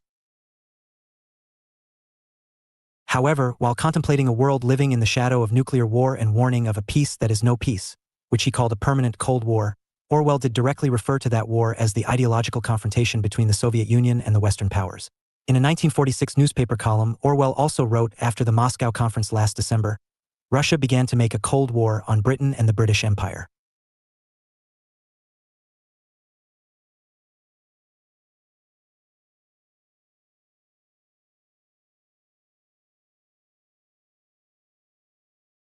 Several events fueled suspicion and distrust between the United States and the Soviet Union. The Bolsheviks' challenge to capitalism through violent overthrow of capitalist regimes replaced by communism. Russia's withdrawal from World War in the Treaty of Brest-Litovsk with Germany, U.S. intervention in Russia supporting the White Army in the Russian Civil War, and the U.S. refusal to recognize the Soviet Union until 1933.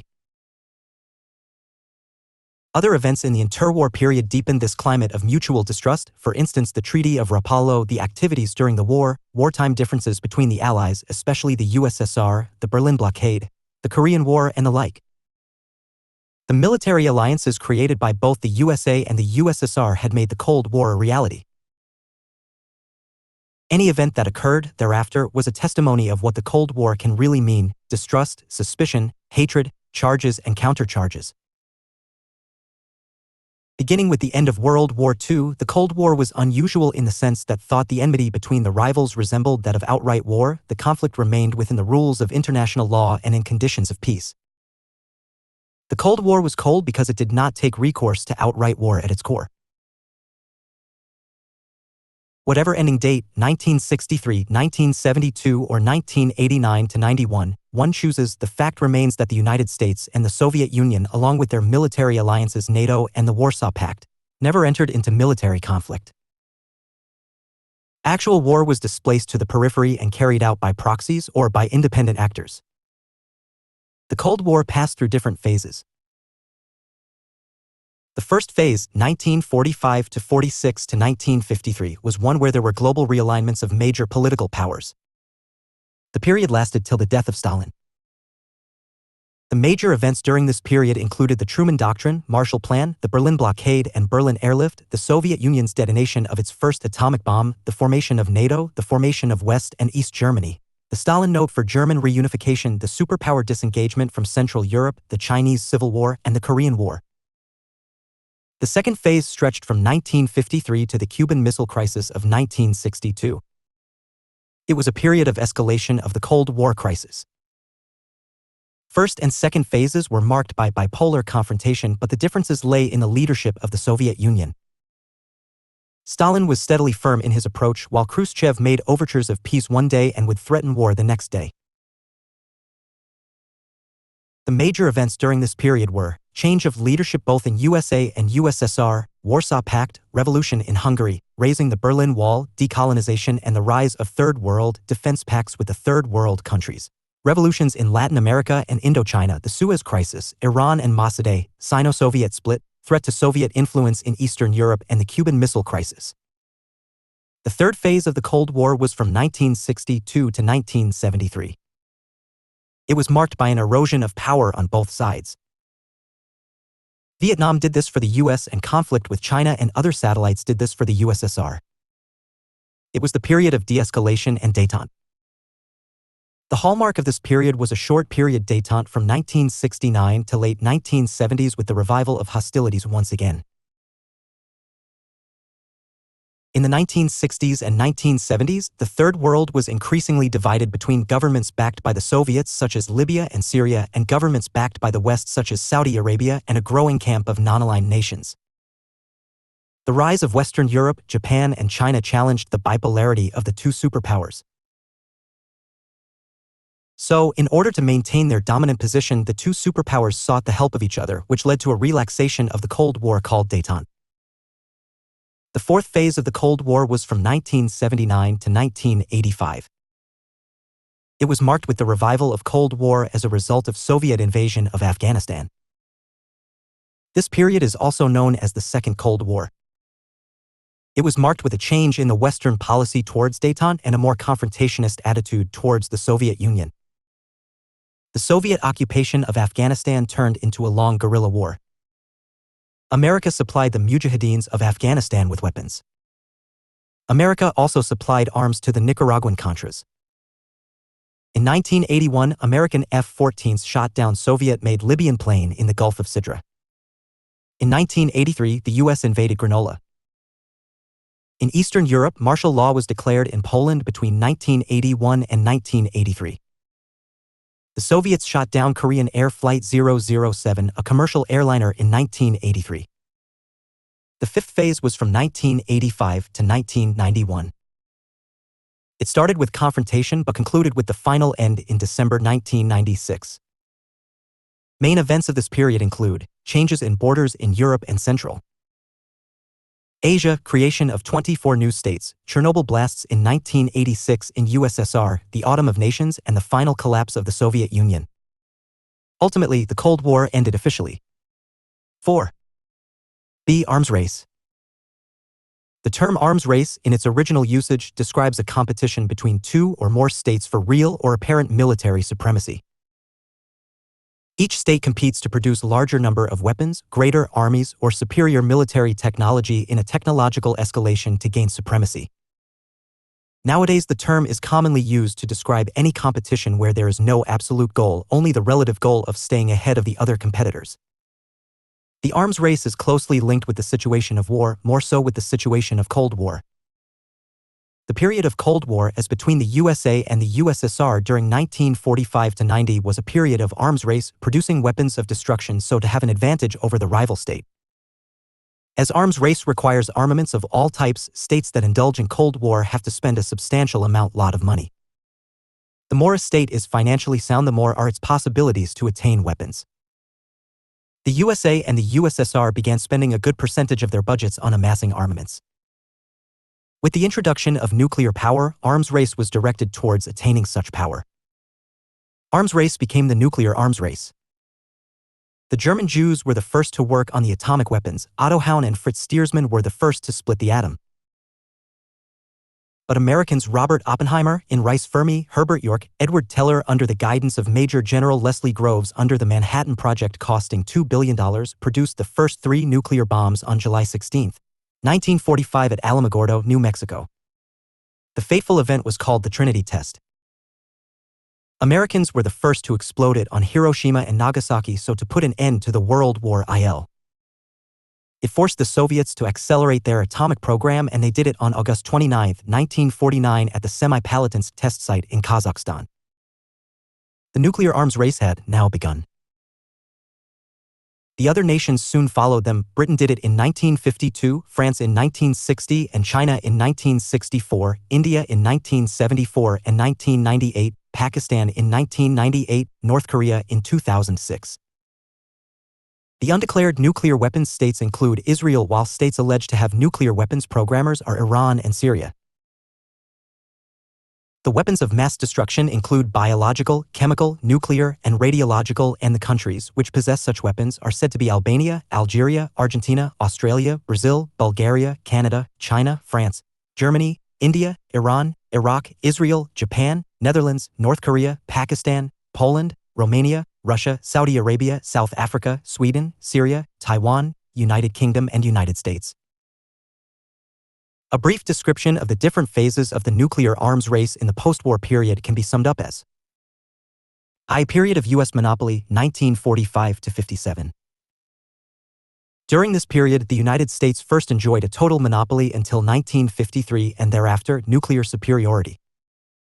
In this phase, the U.S. territory was regarded as a sanctuary because the Soviets did not have any reciprocal delivery capability to reach the American targets. The United States, on the other hand, could attack the Soviet targets from American bases in Western Europe. 2. Period of Missile Crisis and the ICBM Race 1957–68.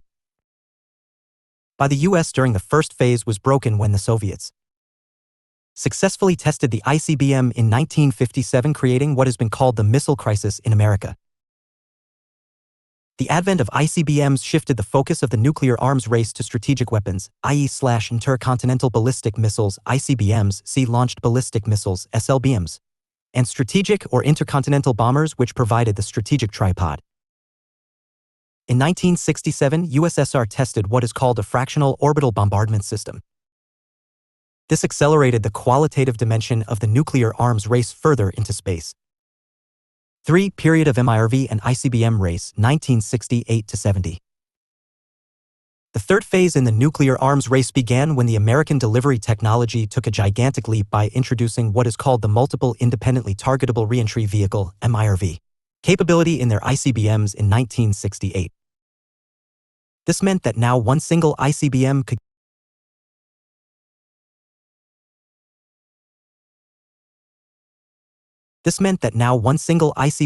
carry many small nuclear warheads-fitted missiles which on re-entering Soviet airspace would go in different directions, hitting many targets. MIRV marked a tremendous exponential upgradation of the arms race. The Soviets mastered the technology by 1974. During this phase, the Soviets deployed two other weapon systems. First, the anti-ballistic missile ABM system in 1968, and second, the first anti-satellite ASAT missile and warhead. Thus arms race and nuclear threat ensured that the arms race went on. 4. Reagan's Strategic Modernization Plan, 1981–82. On October 2, 1981, President Reagan announced a strategic modernization plan at an estimated cost of $160 billion. The weapons systems planned included missile experimental or MX missile, 100 of these were to be built. 2. BB bombers, 100 of them to be built. 3. Stealth bombers that are radar resistant by 1990s. 4. Trident 2D, 5 missiles, 1 per year between 1983 and 1987. 4. Command Control and Intelligence System (CI) to be modernized. V. Navstar Satellite Global Positioning System. 6. Encapsulated dormant missiles. 7. TERCM for Precision Guided Cruise Missile and Advanced Communication System. 8. Global Positioning System GPS for guidance of the ICBMs during the boost phase. 9. Route encrypted communications to missiles or launchers. X. Slackwire buoys radio reception by submarines. 11. Fuel cell propulsion. V. Militarization of space. Reagan's Star Wars program, 1983–84. On March 23, 1983, President Reagan announced the Strategic Defense Initiative, SDI, popularly called Star Wars program, costing $1 trillion to raise the militarization of space to a qualitatively new high. The aim being to build both a ground-based and space-based ballistic missile defense, BMD, to protect U.S. territory against Soviet strategic missile attacks. Theoretically, the SDI program was supposed to be an alternative to the mutual assured destruction or MAD dogma, as it would provide mutual assured survival. It was thought to render nuclear weapons obsolete by relying on 3 new types of non-nuclear weapon systems. These were kinetic energy weapons, 2. directed energy weapons, and 3. microwave energy weapons. All these weapons were based on various types of chemicals and X-rays and lasers. The SDI program did not take off for many reasons, such as A. being too expensive, B. too complicated, C. Reagan having signed the Intermediate Range Nuclear Forces Treaty. 6. Post-85 developments. In 1985–86, the picture as regards arms race was the same. There was no restraint. The only hope that some kind of arms control was possible was generated by the November 1985 summit meeting at Geneva between President Reagan and General Secretary Gorbachev, where both in a joint statement stated that the sides have agreed that a nuclear war cannot be won and must never be fought. They also agreed to hold summit-level meetings in 1987 and 1988. These words were an indirect admission by USA that the SDI was not workable. In other words, it recognized as unfeasible that the MAD doctrine could be replaced, and a limited nuclear war waged by militarizing space was recognized as unfeasible. Apart from this, there was little progress in the talks on arms reduction in Europe. As regards the nuclear arms race in 1986 to 87, the situation was still more or less the same, except that there was a little movement towards arms control. The U.S. put its first MX ICBM and B-1B bomber on operational position and on a 24-hour alert. Deployment of missiles and SS-20s continued in Europe. As regards 1987 to 88, on December 8, 1987, the Intermediate Range Nuclear Forces Treaty (INF) was signed for the elimination of all intermediate and short-range missiles. The agreement required the USA and USSR to remove 2695 intermediate-range GLBMs with a range of 1,000 to 5,500 kilometers. It also envisaged the removal of GLBMs short-range, i.e., 500 to 1,000 kilometers. USSR agreed to remove 1836 missiles while USA removed 867 missiles. The INF treaty saved the ABM treaty from being neutralized by SDI because with this treaty the rationale for SDI became even weaker and Reagan found it very difficult to push the matter in the Congress as well as with US public. In this sense, it saved the world from another dangerous dimension of arms race, i.e., the space opening up. The year 1988 to 89 can be characterized as the year of settlement of disputes in Afghanistan, Namibia, Iran-Iraq War, Israel-PLO, and South Africa.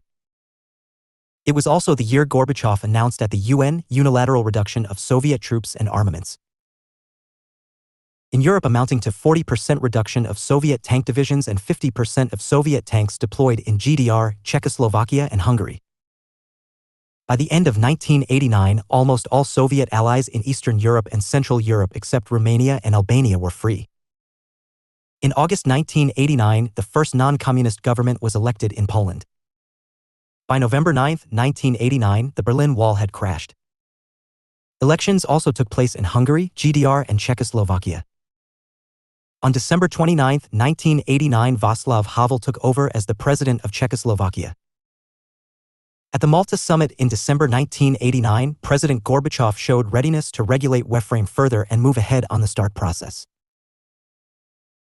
George Bush, the U.S. president, after initial hesitation committed the U.S. towards a chemical weapon ban and the required agreement in the future.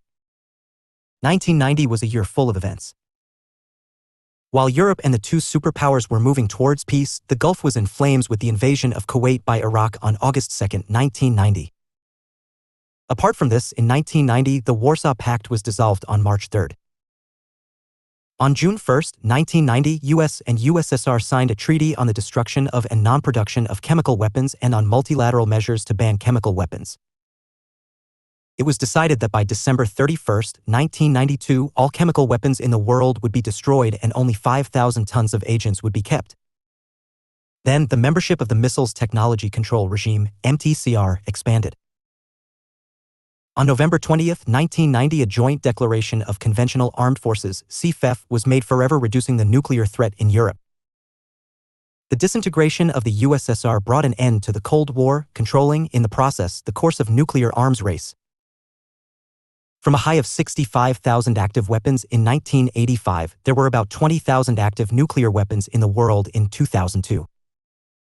Many of the decommissioned weapons were simply stored or partially dismantled, not destroyed. As of 2007, the total number of nuclear weapons was expected to continue to decline by 30 to 50% over the next decade. Table 35.2 Warheads. Country. 5 nuclear weapon states from the NPT. Country. Non-NPT nuclear powers. Undeclared nuclear weapon states. 80 of 80. 4. C. Nuclear threat. The threat of nuclear weapons is real. The size of nuclear arsenals worldwide is more than 30,000 warheads, which include strategic and tactical weapons. The doctrine of deterrence and the threat of mutually assured destruction as a strategy for security give assurance that the world is safe as of now. The Cold War has officially ended, but the peace has not ushered in. The relationships among the countries, regional conflicts, and differences among the states continue to reflect the Cold War struggle. The states still possess nuclear and other types of weapons. The tendency to resort to violence to address disputes has not reduced in the present century. The war against Iraq, the ongoing conflicts in parts of Africa and Asia exemplify this fact. Also, the capacity for violence, though has decreased in terms of the size of weapons, it has not reduced the capacity to inflict damage both in terms of human and material seal. Nuclear weapons, warfare materials, continuous military preparations still guide the policies of the states. The nuclear threat still remains imminent. Despite the end of the Cold War, some 5,000 nuclear weapons are on hair-trigger alert, ready to be launched on a few minutes' notice. Thousands more could be deployed in a short time. A typical modern 150 kiloton hydrogen bomb could cause somewhere between 736,000 and 8,660,000 deaths, depending on the population density of the target city. Nuclear weapons do not stand alone as weapons of mass destruction.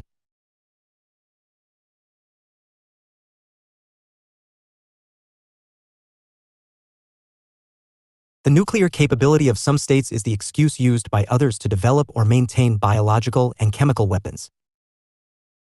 Thus, nuclear weapons exacerbate the overall threat to our global survival. The number of countries with nuclear weapons capability, knowledge, or ambition continues to grow unless governments and civil society commit themselves to policies and actions that will overcome the current nuclear weapons impasse. Fissile materials, plutonium, and highly enriched uranium needed to produce and maintain nuclear weapons are not being controlled or accounted for effectively, and efforts to cut off the production of fissile materials are still embryonic. The health and environmental consequences of nuclear weapons production and testing include death, cancers, illnesses, and ever-accumulating toxic and generations or the planet are not fully understood.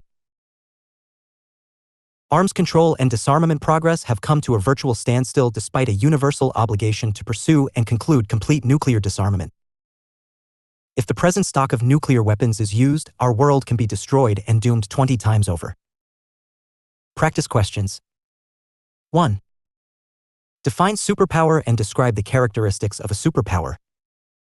700 to 800 words. 2. Discuss China's position as a superpower. 700 to 800 words. 3. Do you think that the European Union is a superpower? Give reasons. 700 to 800 words. 4. Explain India's or Russia's claim of a superpower. 700 to 800. Non-alignment movement, Soviet disintegration, unipolarity. Altogether different international order. Immediately after the war in 1945, there emerged a period neither of world peace nor of world war. It was a period of Cold War where the world appeared to be divided into two rival camps, ideologically opposed to each other, one led by the United States and the other by the Soviet Union. It was a period of intense hostility, competitive rivalries, mutual suspicion, and arms race that led to amassing of weapons, biological, chemical, nuclear types of mass destruction. Amidst this emerged what is known as the non-alignment movement, supported by the recently independence-won nations of Asia and Africa and simultaneously backed by a host of Latin American countries, a movement whose role to defuse the Cold War situation was, indeed, commendable.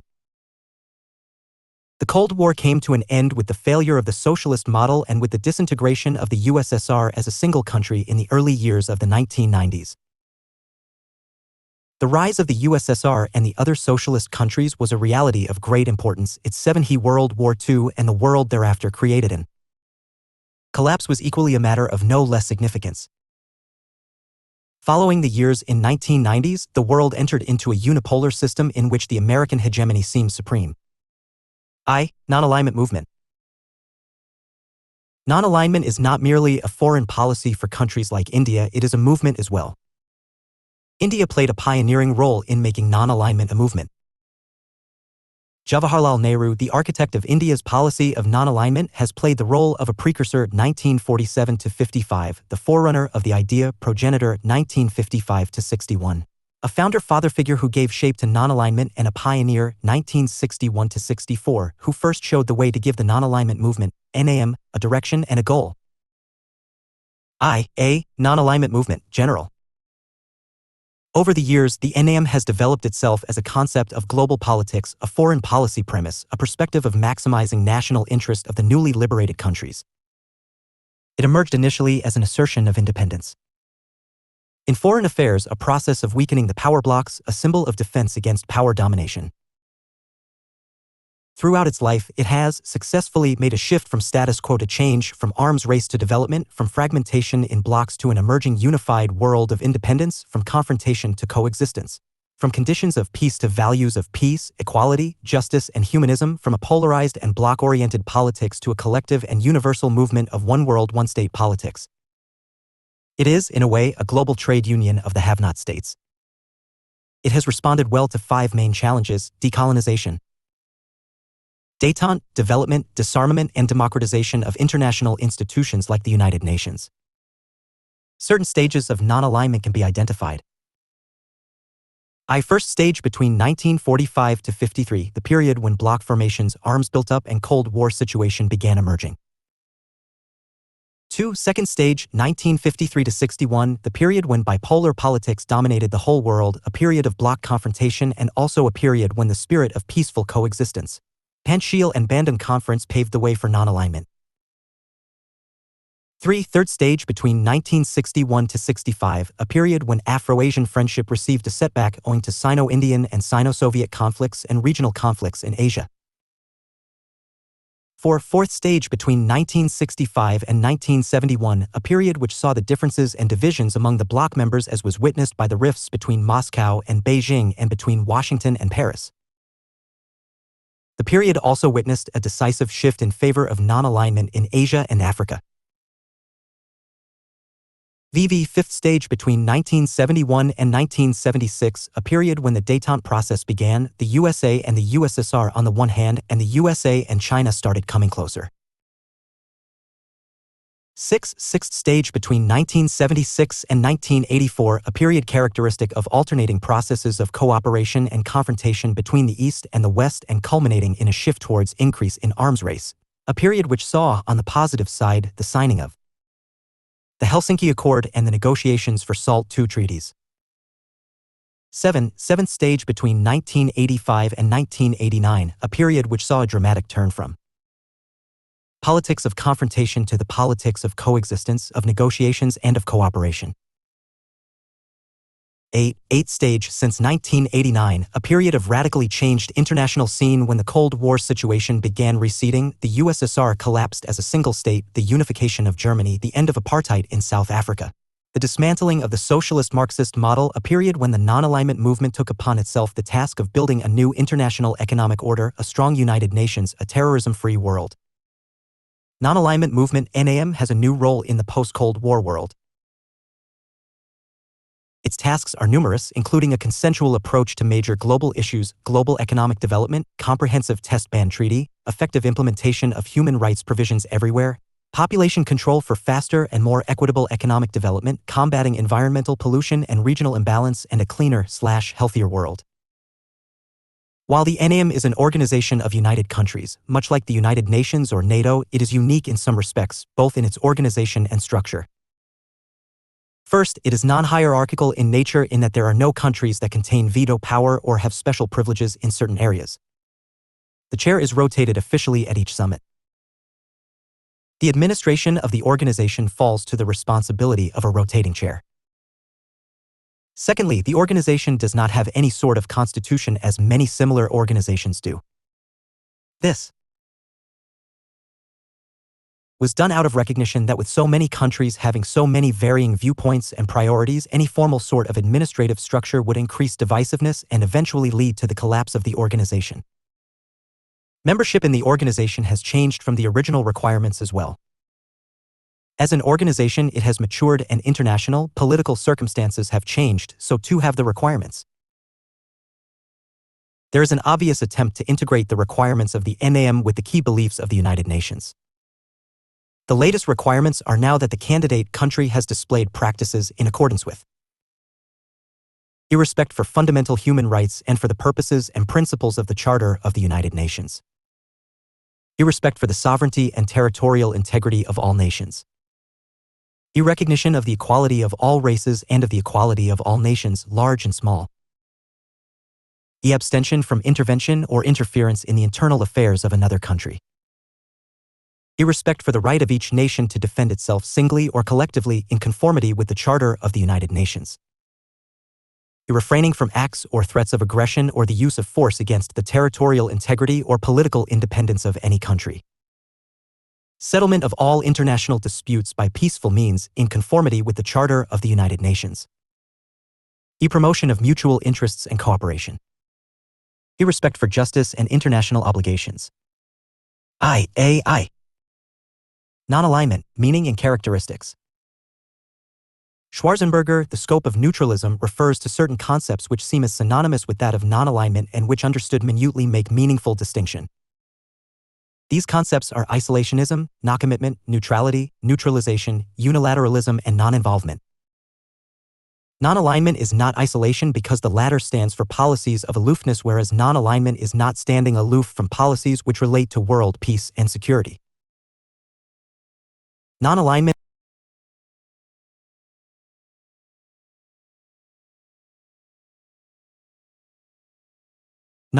is not non-commitment, for non-commitment implies detachment from other powers in a triangular relationship, whereas non-alignment always relates itself with countries involved in their liberation struggle. The apartheid policy adopted by the white minority government was not just a matter between the black majority and the Smiths government. India did involve herself with the liberation struggle between the colonial people and their colonial masters.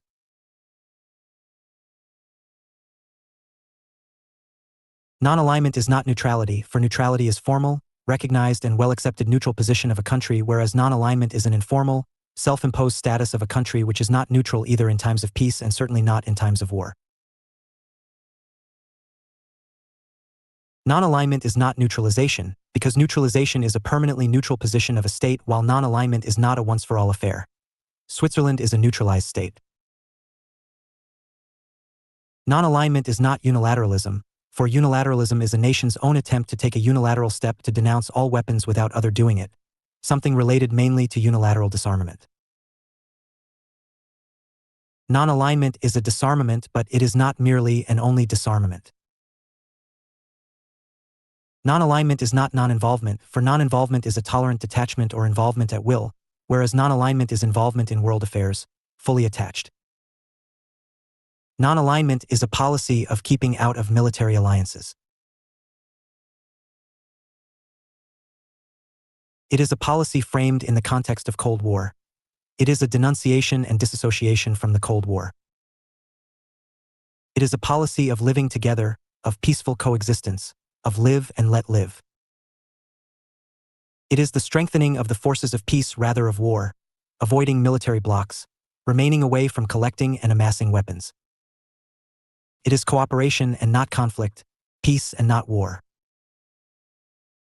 The major characteristics of non-alignment, as should be clear from the above, may, briefly, be stated here as under. And non-alignment implies aversion to military alliances and blocs created therefrom. B. It is diffusion of Cold War situation, for Cold War in any form is always opposed to developmental activities. C. It is opposed to polarization, for it denounces ideological rigidity. D. It is anti-colonial and anti-imperial, for non-alignment stands for the independence and liberation of all the enslaved world. Non-alignment advocates equality of all nations as nations. E. It is friendship with all and malice towards none. Non-alignment is peaceful living, coexistence, cultural togetherness. F. It is neither isolation nor non-involvement. Non-alignment is strengthening of the forces of the United Nations. G. It is decolonization of the world, making erstwhile colonies free from imperialization. Non-alignment is a non-racist phenomenon. H. It is freedom to act on the merit of a question in matters relating to international affairs. Non-alignment is a policy which advocates freedom from commitment to any power bloc. It lays emphasis on the independence of choice and action in external affairs. It is to diffuse the Cold War situation and moderate differences which may lead to conflict and confrontation. As a positive concept, it promotes harmony. During 1950s and 1960s, its goal was attaining decolonization and the preservation of world peace. During 1970s and 1980s, it sought to achieve a new international economic order and an international polity based on equity, justice, freedom, and human rights, while at present it has added newer arms in its objectives to include, among others, eradication of domination, exploitation, and terrorism. Non-alignment is not only a positive concept, it is an active concept as well, for it follows an active stance insofar as it participates in matters that affect wars and peace.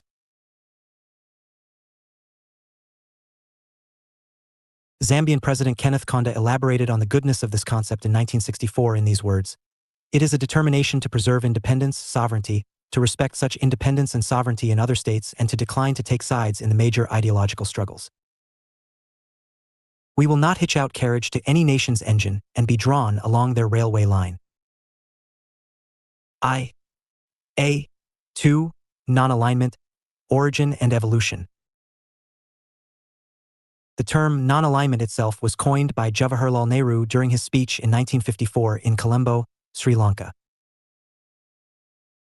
In his speech, Nehru described the 5 pillars to be used as a guide for Sino-Indian relations, which were first put forth by Chinese Premier Zhou Enlai. Called Panchshil 5 restraints, these principles serve as the basis of the non-alignment movement.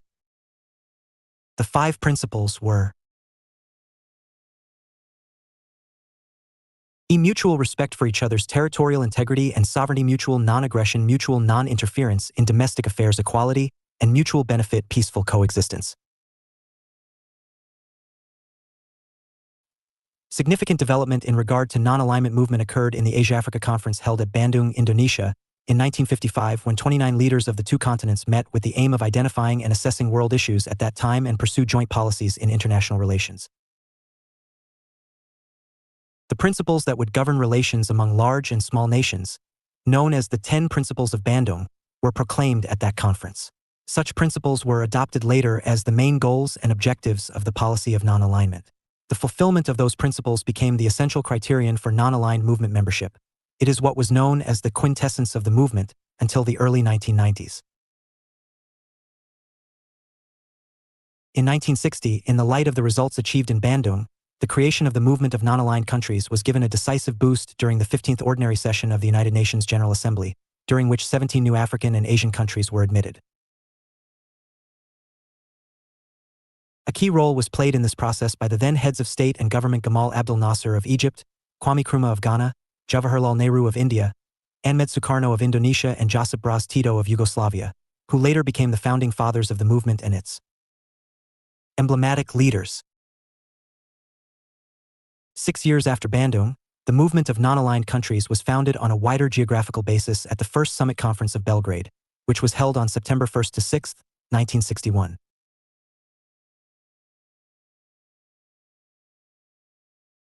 The conference was attended by 25 countries: Afghanistan, Algeria, Yemen, Myanmar, Cambodia, Sri Lanka, Congo, Cuba, Cyprus, Egypt, Ethiopia, Ghana, Guinea, India, Indonesia, Iraq, Lebanon, Mali, Morocco, Nepal, Saudi Arabia, Somalia, Sudan, Syria, Tunisia, Yugoslavia. The founders of NAM have preferred to declare it as a movement but not an organization in order to avoid bureaucratic implications of the latter.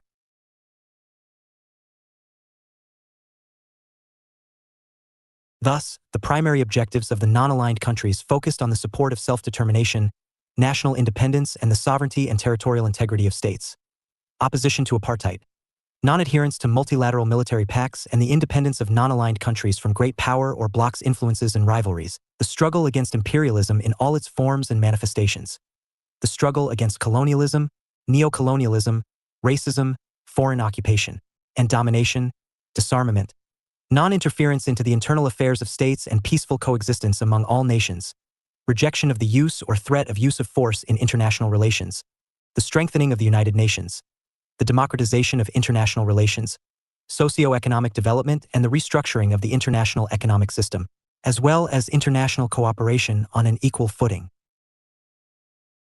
At the Cairo preparatory meeting, the participants discussed in detail the criteria for membership as well as for the invitations to the first summit conference. The criteria are the following. 1. The country should have adopted an independent policy based on the coexistence of states with different political and social systems and on non-alignment, or should show a trend in favor of such a policy. 2. The country concerned should consistently support movements for national independence. 3. The country should not be a member of a multilateral military alliance concluded in the context of great power conflicts. 4. If a country has a bilateral military agreement with a great power or is a member of a regional defense pact, the agreement or pact should not be one deliberately concluded in the context of great power conflicts. 5. If it has conceded military bases to a foreign power, the concession should not have been made in the context of great power conflicts. The non-alignment movement has evolved from a small organization of 25 states in 1961 and has grown as of 2008 to 118 members with a host of observer states. It grew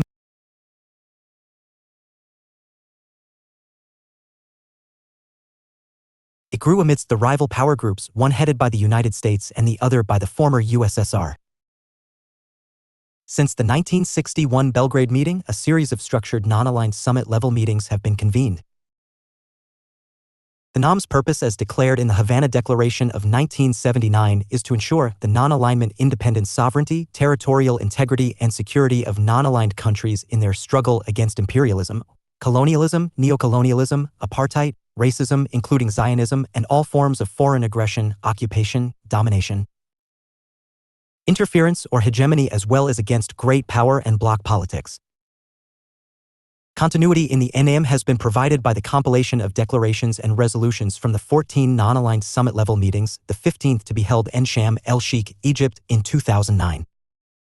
These meetings are held approximately every 3 years.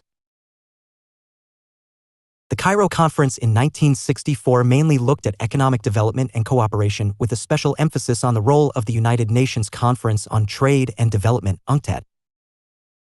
It also considered the effects of disarmament on world economic development.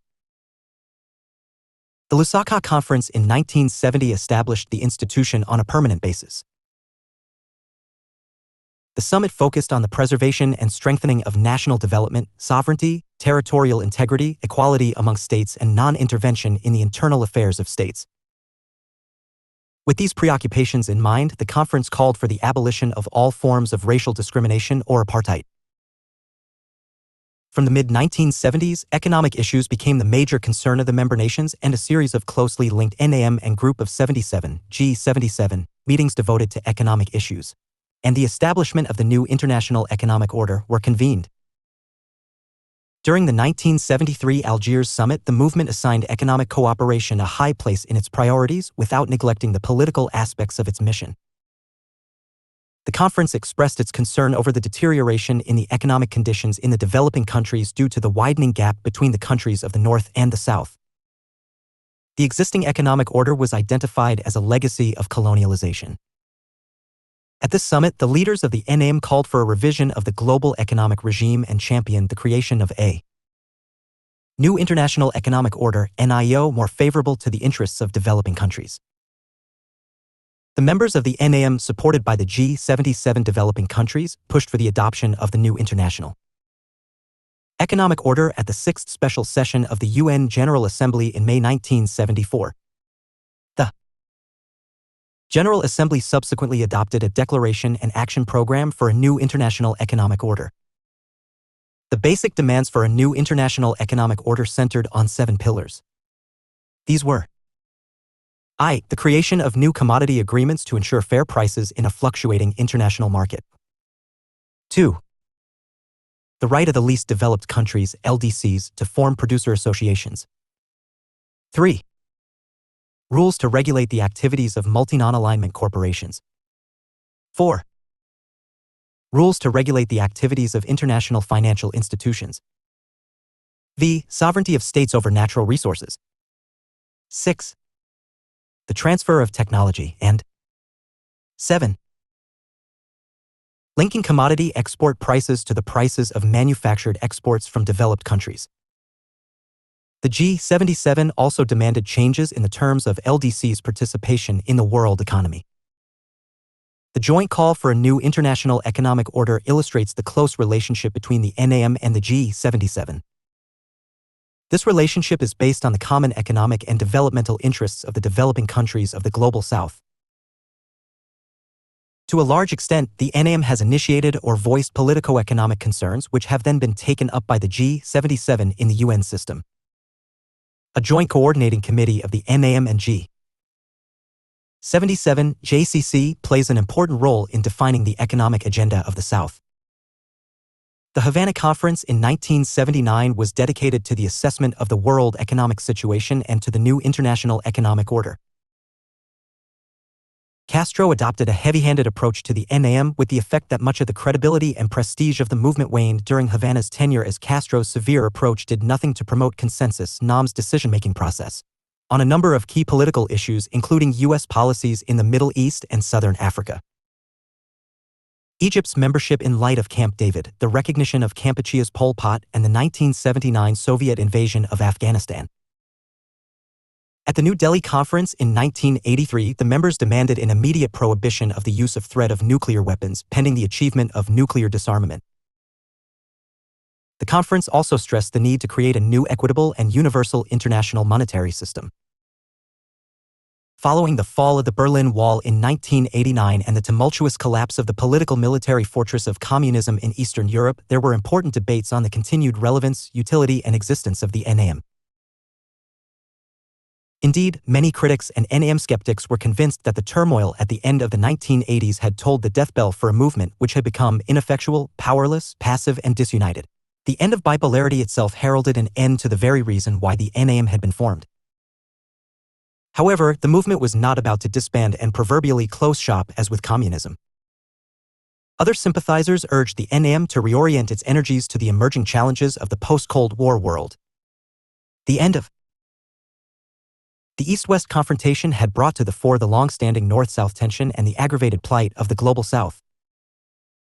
The increasing economic disparities between developed and the developing countries served to underline this growing crisis in international relations. The then Yugoslav foreign minister declared that the 9th NAM summit, due to take place in Belgrade in 1989, was to be a summit of renaissance at a time when the world was moving from confrontation to reconciliation. By the time of the 1993 summit in Jakarta, much of the uncertainty and ambiguity regarding the future existence and role of the NAM was resolved. At this meeting, it was acknowledged that there should not only be agenda for the South developing countries, but that there should also be more dialogue, rather than confrontation, with the North. A number of pressing concerns were added to the NAM's agenda, including the preservation of the natural environment and the democratization of the UN, in particular gaining South representation on the Security Council. The members agreed that the NAM had to gradually transform into an organization for the collective economic development of the South. Following the Cartagena Conference in 1995, the Durban Summit in 1998 was widely expected to chart the course of the NAM into the new millennium. Distinguishing the meeting from previous summits was the presence by invitation and in the spirit of Jakarta of representatives of the Group of 8 industrialized nations G8, the European Union, EU, Britain, and France. The presence of these representatives of the North for the first time signaled the continued importance of the NAM in a world undergoing rapid and profound change. Members emerged from the summit having reached consensus on a number of challenges facing developing countries. These included issues such as disarmament, international terrorism, the marginalization of developing countries in the process of globalization, the crucial economic situation in Africa, and the promotion of democratic participation at the national and international level, as well as new challenges such as transnational crime, international drug trafficking, HIV/AIDS, and the year 2000 or Millennium Bug. The Kuala Lumpur's 13th NAM Summit 2003 focused on global problems such as terrorism and poverty and discrimination. The 14th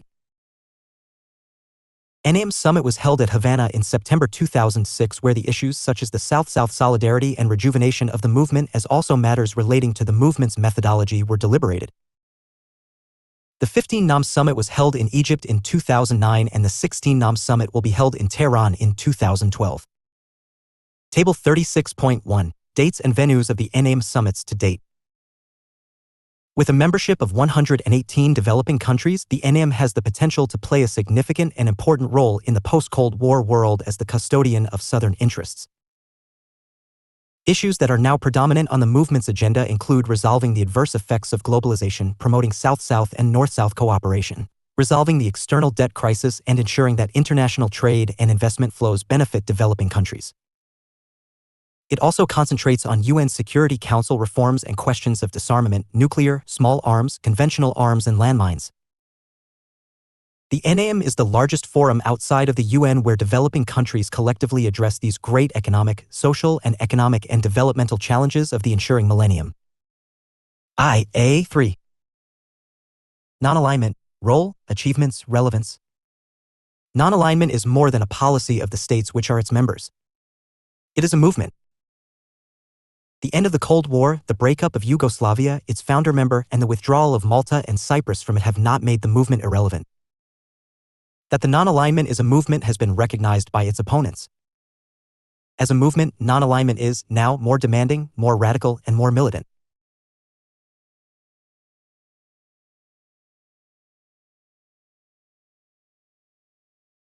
Its membership is on the increase, from 25 in 1961 to 118 in 2009, 4 times in a span of less than 50 years.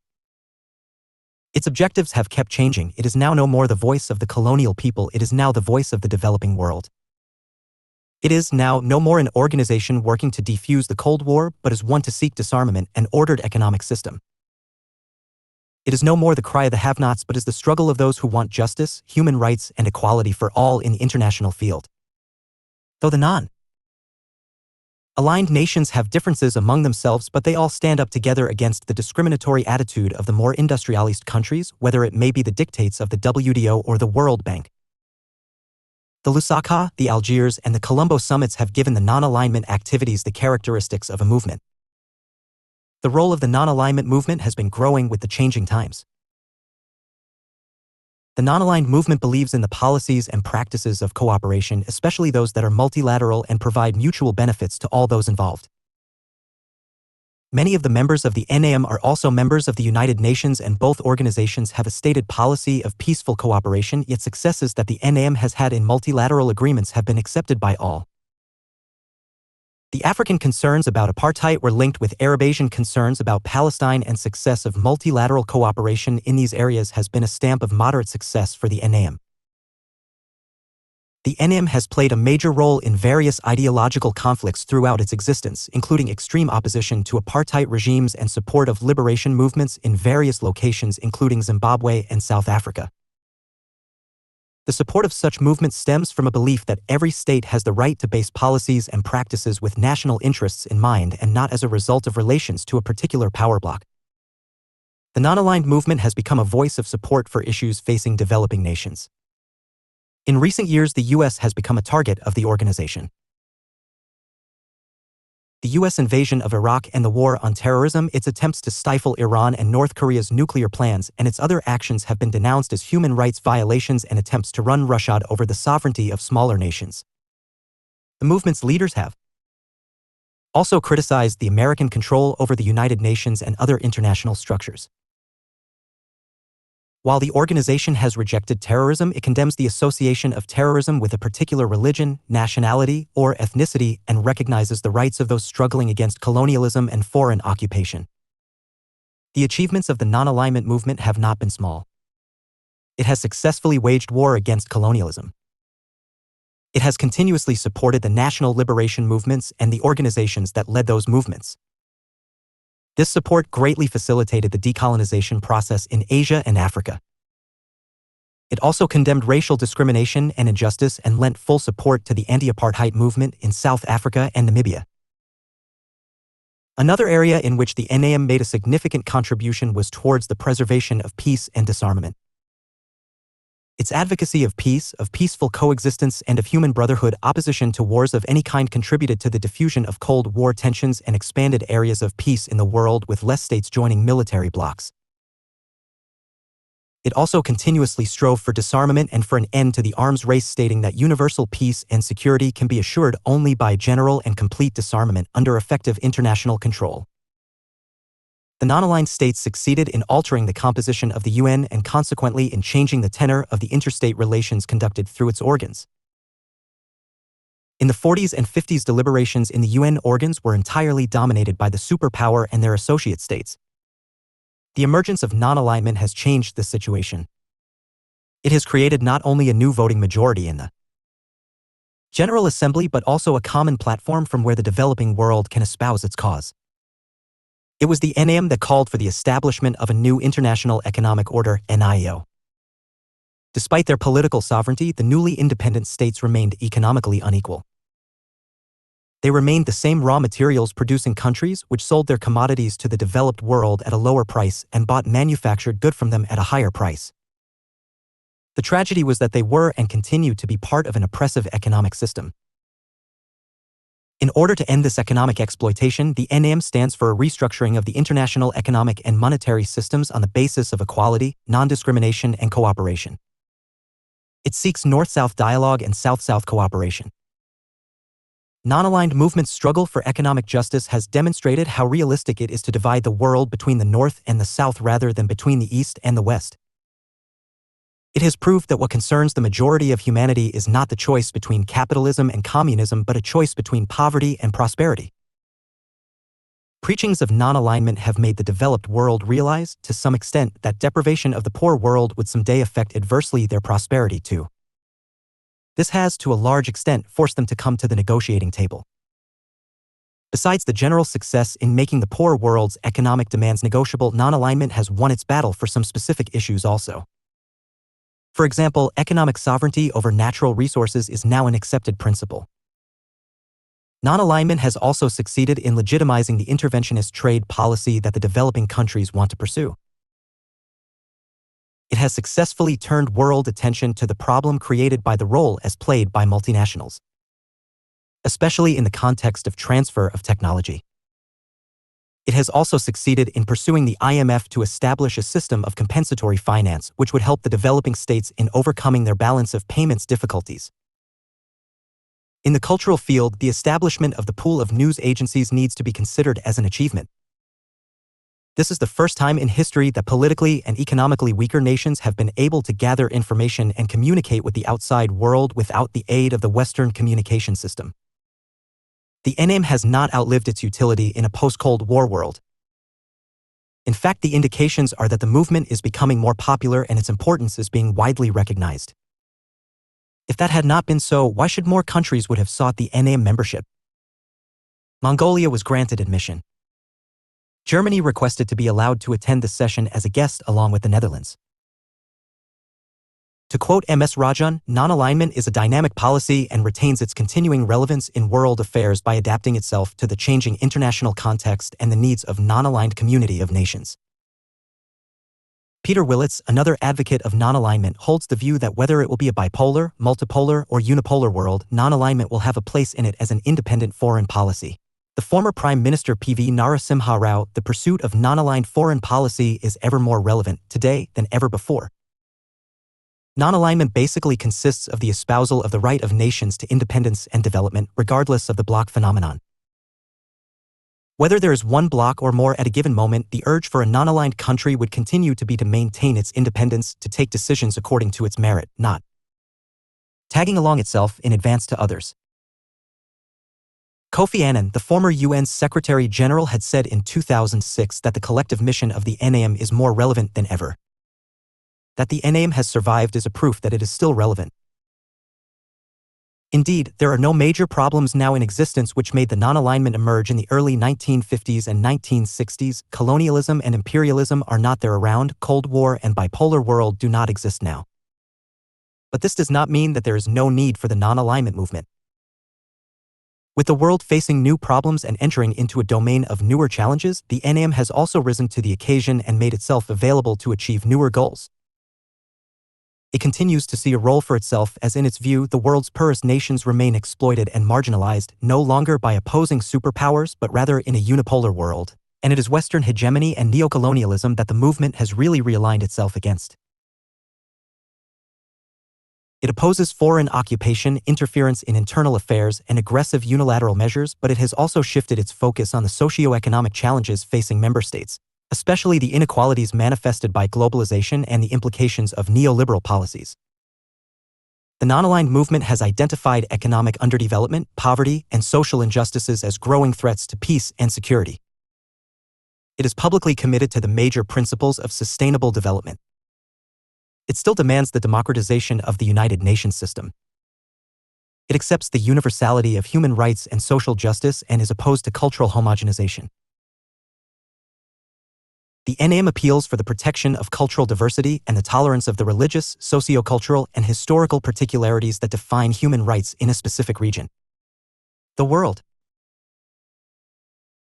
The world may be bipolar, unipolar, or multipolar. The utility of NAM would be there to relieve the nations from being exploited.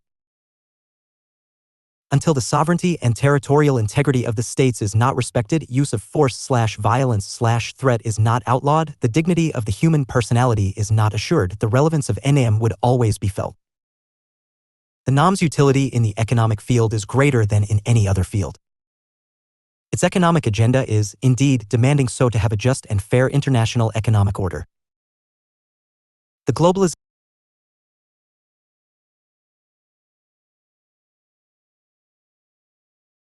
globalization trends and the World Trade Organization with its discriminatory rules have widened the rich-poor divide. What NAM needs to do is to strive for reforms in the economic field to the extent that economic inequality among the nations is reduced to the minimum. The essence of NAM lies in the fact that it is a concept of global politics. The NAM is a perspective of maximizing the national interests of the newly liberated countries. It had emerged as an assertion of independence, a symbol of defense against the superpower domination, and a diplomatic innovation to stand against the politics of confrontation and Cold War. What is important in regard to the NAM is its thrust on change more than on status quo, on development more than on arms race, on an emerging unified world of interdependence and coexistence more than on fragmentation in blocks. NAM stands for peace, equality, justice, and humanism. Its significance lies in providing a new approach to world politics. It has become a collective movement in contemporary world politics, one that stands against polarized policies and politics, one that opposes imperialism, colonialism, military blocs, arms race, Cold War. Its utility lies in its protest against economic inequality, socioeconomic injustice, and discriminatory treatment. Its worth lies in seeking global economic development, in attaining ban on weapon testing, in building a new nonviolent and non-exploitative world. With the collapse of the bipolar system and the emergence of a unipolar world order, there is the further likelihood of growing inequality and injustice. This makes the role of NAM in the post-Cold War world more important as a counterforce to unilateral military and economic coercion. With the globalizing capitalism and the neo-imperialism as consequences of the Western hegemony, the notion of non-alignment seems more relevant. Collapse of the Soviet Union. The collapse of the Soviet Union in the early years of 1990s was no less significant than its rise as the world's first socialist state in 1917. The fall of the Soviet Union was as dramatic as was its rise. The world witnessed the rising USSR as a superpower within a short period of 30 years. By the end of World War I, the USSR had become a superpower and rose to lead the socialist bloc for about 6 decades. Its impact influencing world events. That its fall could have been so swift, the world could have hardly imagined. Soviet disintegration causes. The Soviet Union was a global superpower possessing the largest armed forces on the planet, with military bases from Angola in Africa to Vietnam in Southeast Asia to Cuba in the Americas. When Mikhail Gorbachev succeeded Konstantin Chernenko as General Secretary of the Central Committee of the Communist Party of the Soviet Union in March 1985, nobody expected then that in less than 7 years the USSR would disintegrate into 15 separate states. Gorbachev's attempt at democratizing the totalitarian Soviet system backfired on him as the Soviet republics began to revolt against Moscow's control. This was not a case of economic and political crisis producing liberalization and democratization. Rather, it was liberalization and democratization that brought the regime to a crisis point. The collapse of the Soviet Union was so sudden and so peaceful that it shook the Westerners as much as it surprised the political leaders in the other parts of the world. To attribute reasons for the collapse of the USSR to the policies of Gorbachev would be oversimplifying what had not been so simple. The causes of the Soviet disintegration were both internal as well as external, economic as well as political, remote as well as immediate. The internal causes of the Soviet disintegration were long-term as well as short-term.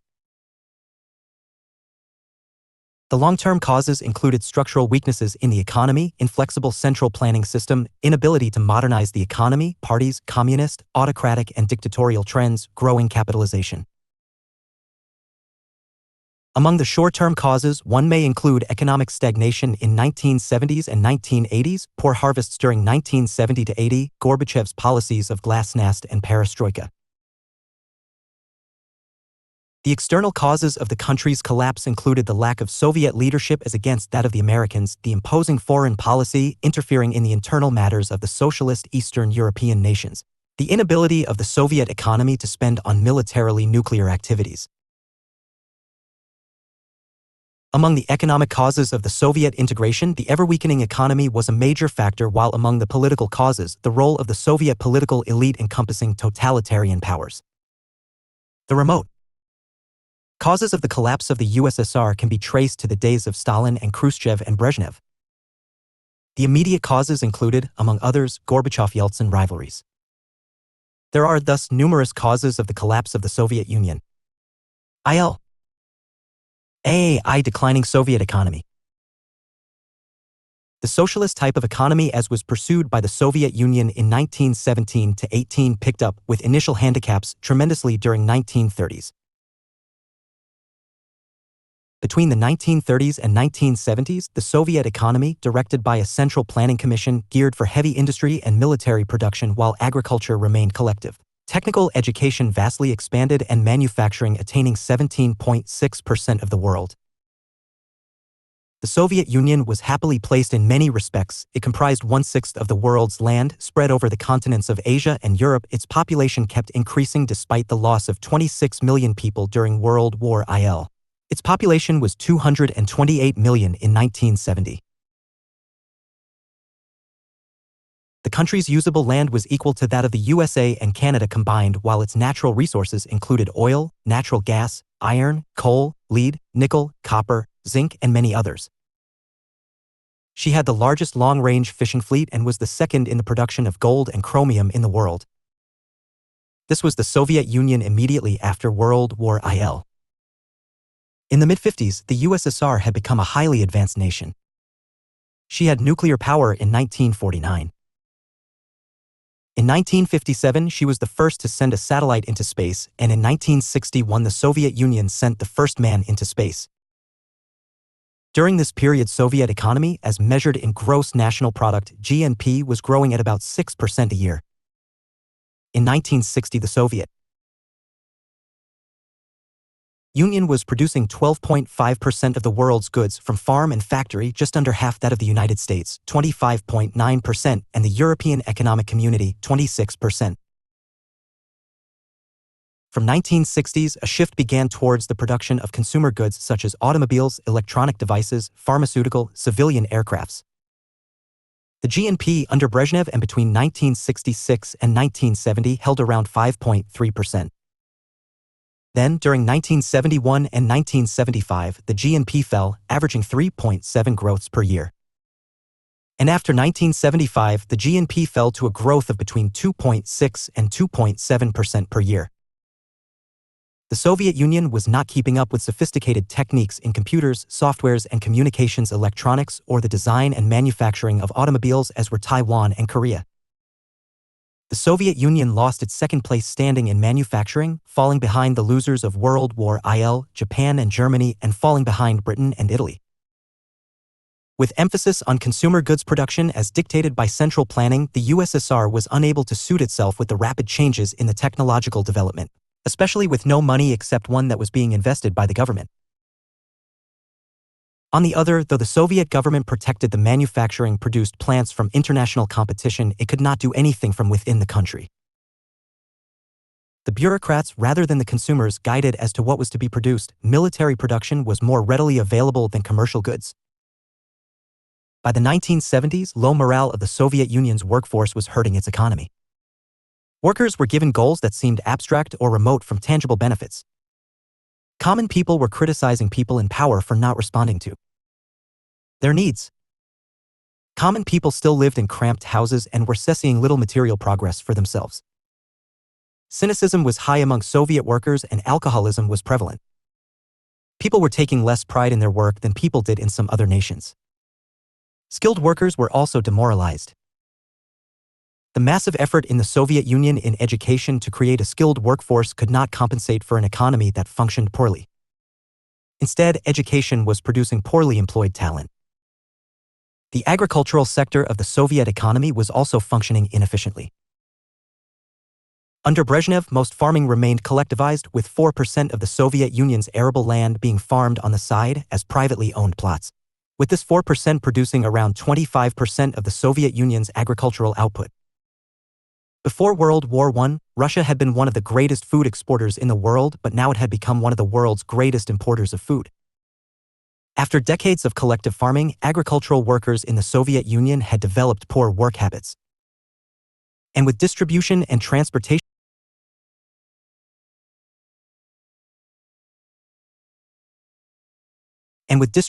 and transportation a problem, some harvests rotted on their way to market, and sometimes as much as 40 or 50% of a crop might rot in the fields. A decline in sales of its oil abroad and the purchasing of food from abroad was a trade imbalance that was costing the Soviet Union hard currency and gold. Within the Soviet Union, government agencies were involved in more deficit spending than bureaucrats were admitting. And increases in the printing of money were contributing to the declining value of Soviet money, the ruble. What grew during the Brezhnev years were bureaucracy and the size of the Communist Party, with many party members working in bureaucracies. And growing too was the number of vacation residences, pensions, perks, and privileges for party members. In the eyes of the common Soviet citizen, corruption was growing alongside economic stagnation. According to an article in Businessweek, January 20, 2009, Brezhnev contributed to the ruination of the Soviet economy by not having started reforms in the early 1970s. By the time of Mikhail Gorbachev in the late 1980s, the Soviet Union was all but bust. Gorbachev made it worse by printing too much money and creating a colossal monetary overhang. The Russians may have thought that their savings evaporated when prices were liberalized at the start of 1992. In truth, their cash was already worthless. Corruption had already entered the upper ranks of the Communist Party, to Brezhnev's daughter herself. By the time Gorbachev took over the administration, the economy had a negative GNP, though he, like his predecessors, believed that socialism could adapt, innovate, and be as productive as capitalism. Still believing in central planning, Gorbachev wished to increase the efficiency in central planning management. To make economic planning more effective and efficient, new superagencies were created to oversee economic developments. In October 1985, Gorbachev published his plan to increase production of consumers' goods and to increase services. His plan called for a 30% increase by 1990 and an 80 to 90% increase by the year 2000. He estimated that labor productivity in this period would be more than double. With diminishing natural resources for energy, the Soviet Union had been looking toward the nuclear energy, and Gorbachev was planning to increase the production of nuclear power by 400 and 500%. The Chernobyl disaster in April 1986 eclipsed good harvests during 1986 and 1987. The economy went on declining. People in longer queues waited for the diminishing supply of water. The government was receiving less from sale tax, and brewing booze at home was increasing.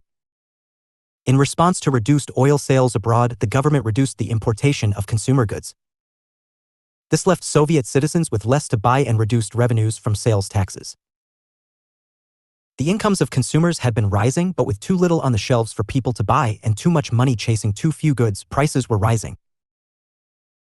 It was the opposite of what capitalist nations had faced in the Great Depression, when too little money was in the hands of consumers compared to what was available for purchase. Deficit spending, government spending more money than it was acquiring in revenue, was a disaster for the Soviet economy. To make up for the insufficient tax revenues, the government continued to print more money, increasing inflation.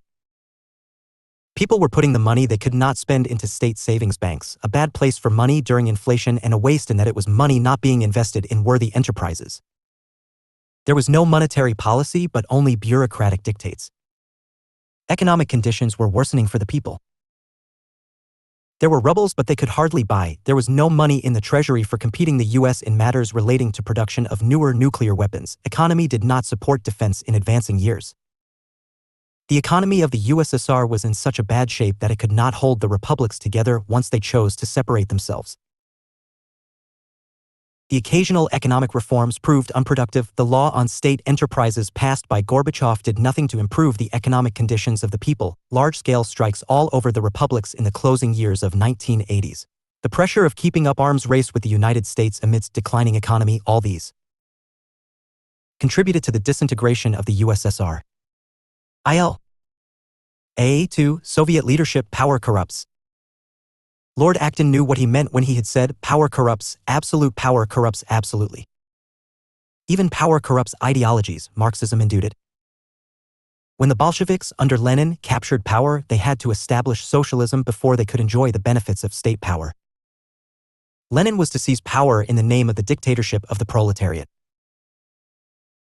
As he proceeded to make changes in the old order, in which he did achieve certain attainments, he died in 1924. Stalin succeeded Lenin. During his period, the oppressive reforms were enforced with the systematic execution of all those who opposed him in the name of Great Purge.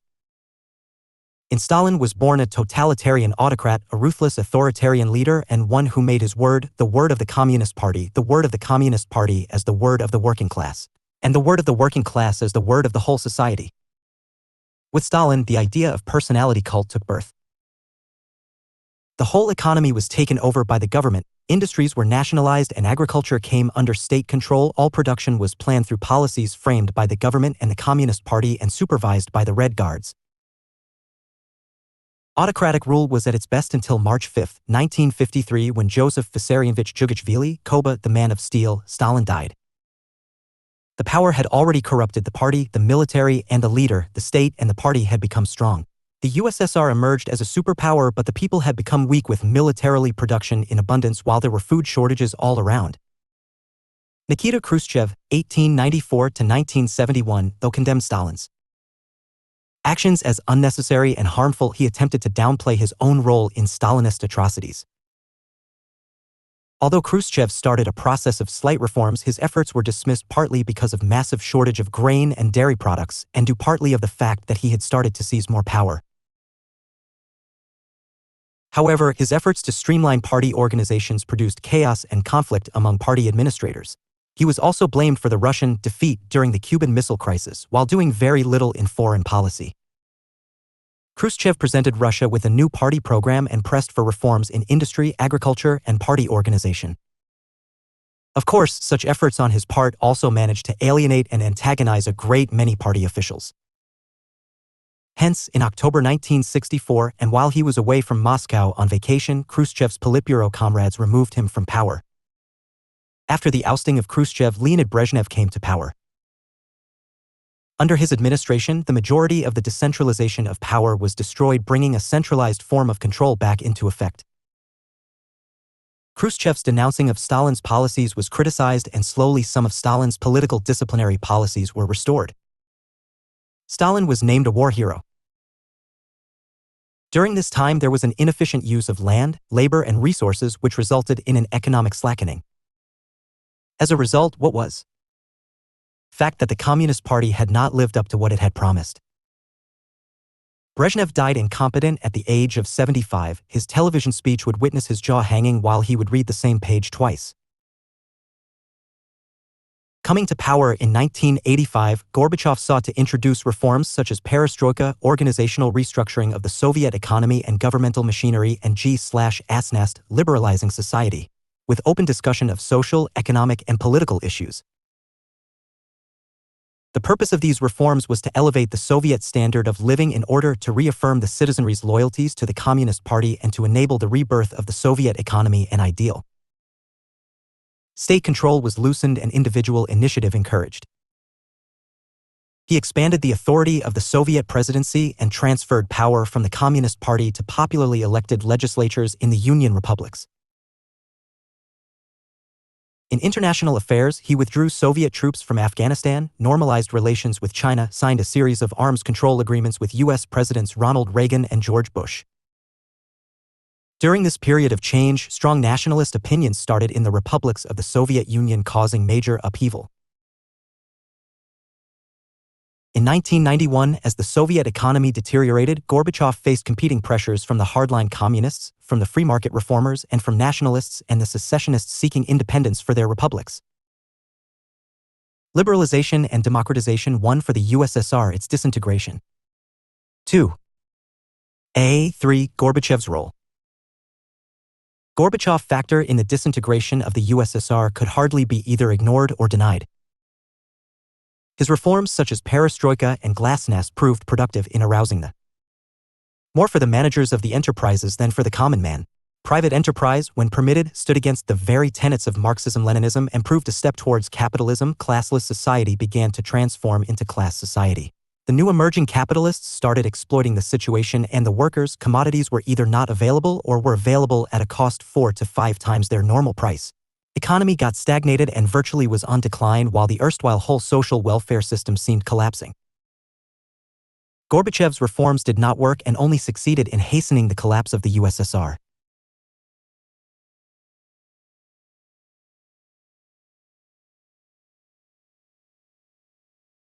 The mono-ideological control of the Soviet Communist Party, the irresponsible leadership, incompetence of the command administrative system entrenched into the state and society when relaxed during Gorbachev's period, gave impetus to the force demanding more freedoms.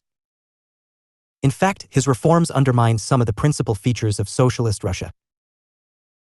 His focus on all human values instead on the class struggle notion, on the rule of law, international peace, parliamentary representation ideals, multi-party system, the open society, all these went well with John Stuart Mill than with Karl Marx. Gorbachev was consciously or subconsciously moving toward a new ideological orientation. The fall of the Soviet autocracy was not far away. Gorbachev's perestroika and glasnost were good things in themselves, but too much too fast also meant the danger of confusion amidst liberation, and that was what was made of Gorbachev's efforts. Gorbachev's introduction of glasnost, openness, gave new freedoms to the people, such as a greater freedom of speech, a radical change as control of speech and suppression of government criticism had previously been a central part of the Soviet system. The press became far less controlled, and thousands of political prisoners and many dissidents were released in the spirit of glasnost. In January 1987, Gorbachev called for democratization, the infusion of democratic elements such as multi-candidates elections into the Soviet political process. In June 1988, at the CPSU's 19th Party Conference, Gorbachev launched radical reforms meant to reduce party control of the government apparatus. In December 1988, the Supreme Soviet approved the formation of a Congress of People's Deputies, which constitutional amendments had established as the Soviet Union's new legislative body. Professor McPherson had predicted in 1977, see his democratic theory, that the socialist Marxist states would adopt libertarianism sooner than the libertarian states adopted equalitarism. But he never knew that the process would also cost the very existence of socialism. In October 1990, Gorbachev had very sadly remarked that, unfortunately, our society is not ready for the procedures of a law-based state. The fact of the matter is that he had himself brought the country, both politically and economically, to the brink of collapse. Il. A4. Emerging capitalization of socialism. David Kotz and Fred Weir. Revolution from Above, the demise of the Soviet system give a detailed account of the pre-capitalist sentiments among the intelligentsia, the small business owners, and a part of the Soviet party elite in the USSR. By the 1980s, few members of the Soviet elite had believed the official socialist ideology, but instead were concerned mainly with power and privilege. A study of the ideology of a sample of the Moscow elite in June 1991 found that 76.7% had come to favor capitalism, while only 12.3% supported democratic socialism, and another 9.6% had a communist or nationalist ideology. Another study shows that 62% of the 100 top businessmen in Russia in 1992 to 93 were former members of the Soviet party state elite. The idea that the Soviet elite rapidly evolved toward a pre-capitalist position was controversial 10 years before, but now it was no longer so in 1991. The most open proponent of capitalism in the Soviet Union were the intellectuals who founded and led the Democratic Russia movement, and the leader of the pro-capitalist forces was none else but Boris Yeltsin, himself a communist from Sverdlovsk region, a part of the Russian Republic of the USSR. The rise of Yeltsin to the position of the chairman of the Russian Republic Parliament in 1990 created a situation of dual power in the Soviet Union. Russian Republic, though one of the 15 republics of the USSR, had half of the country's population and 3/4 of the land area. This was so because the Gorbachev, head of the Soviet Union, and Yeltsin, chairman and later the head of the Russian Republic, conflict was not just a personality conflict but was a clash between two futures, with Gorbachev wanting to reform socialism while Yeltsin wanting to bring about capitalism in the country. Throughout the second half of 1990, Yeltsin sought ways to assert Russia's independence of the Union government and to undermine its authority. In October, he pushed through the Russian parliament the 500 Days Plan, which Gorbachev had rejected at the Union level. This was a radical blueprint for economic transformation that called for establishing a free market system and privatizing most of the state enterprises in less than 2 years. Yeltsin demanded that the Union government also adopt the plan, which would have spelled the end of socialism. In December 1990, Gorbachev was able to push through the Soviet parliament a plan for a referendum on preserving the Soviet Union. Yeltsin, together with some other heads of the other republics, was able to force Gorbachev to negotiate a new union treaty for the country in April 1991. Yeltsin's popularity enhanced with his victory in the election of the President of the Russian Republic in June 1991. In the 2 months following Yeltsin's election, there was a feeling that power was slipping away from the Union government towards Yeltsin. Trying to save some kind of Union state, Gorbachev gave way to Yeltsin's main demands in order to get a new Union treaty. On July 23, a draft Union treaty was agreed to by the negotiators, which reportedly gave the right to collect taxes entirely to the republics and also gave Russia immediate control over the natural resources and enterprises on its territory along with their hard currency earnings. The draft treaty, which was to be signed on August 20th while preserving the facade of a Union state, would not have left any significant role for the central government. The attempted coup of August 1991 could not deny Yeltsin his dominant position. 4 months later, the USSR was abolished and Russia emerged as an independent state, as did the other 14 states. Russian and non-Russian nationalisms. The introduction of reforms such as perestroika, glasnost, and demokratizatsiya gave rise to nationalist movements in Soviet politics to come into open. In 1989, some independent movements arose in the Baltic republics of Lithuania, Latvia, and Estonia, incorporated in the Soviet Union forcibly in 1939, and also in Georgia, which had been an independent state in the past. While these independence movements presented a challenge for the Soviet leadership, those 4 republics together constituted only 4.7% of the Soviet population and had no important natural resources. Then in June 1990, an entirely new element was injected into the nationalist conflict when the Parliament of the Russian Republic passed a resolution declaring that Russia was a sovereign entity within the USSR. Russia had always occupied a paradoxical position in the Soviet system. The Russians were the dominant national group. Not only did they make up about half of the Soviet population, they were disproportionately represented in the Union Party and state institutions. Ethnic Russians also occupied high positions in the party and government organs in all of the other republics. The rebellious republics on the periphery of the Soviet Union were, to a significant extent, rebelling against what they saw as domination by the Russians. Despite of all these ways in which the Russians dominated the Soviet Union, at the same time Russian nationalism was in certain respects held in check by the Soviet system. Lenin had warned that great Russian chauvinism might threaten the unity of the Soviet state, and the organization of the Soviet system reflected that fear. Unlike the other 14 republics, the spirit of the Russian nationalism had been purposely suppressed. With nationalist movement around the Soviet periphery, there also grew the Russians' sense of national grievances. Yeltsin stressed the Russian national grievances, often pointing out that, within the USSR, only Russia and Turkmenistan produced a greater value of goods than they consumed. 1 month after Yeltsin became chairman of the Russian parliament, the leaders of democratic Russia proposed a piece of legislation declaring Russia to be a sovereign entity with control of its own natural resources and with precedence for its own republican laws over those of the Soviet Union. Yeltsin recognized in this proposal a way to finally outmaneuver Gorbachev and the entire Union government.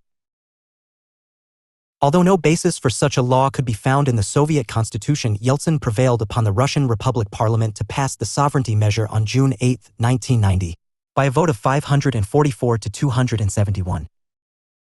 The leadership of the republics, which had previously been relatively quiet, now immediately passed sovereignty resolutions. By August 1990, sovereignty resolutions had been passed by Uzbekistan, Moldavia, Ukraine, Turkmenistan, and Tajikistan. By October, even loyal Kazakhstan followed suit as well. In several of these republics, no mass-based nationalist movement had even appeared, but the communist leaders in these republics were positioning themselves to hold onto power if Yeltsin was able to actually abolish the Soviet state. In May 1992, 12 of the 15 republics had declared their independence, and the entire empire of the Tsars and the communists had fallen to pieces. A6. East European protests. The advent of communism in some of the East European countries following World War I was indeed the victory of the USSR, but its collapse in the late 1980s, one after the other, was no less dramatic. The collapse of the Berlin Wall in November 1989, though related to the events of the Soviet Union, demonstrated that an imposed ideology could hardly last long.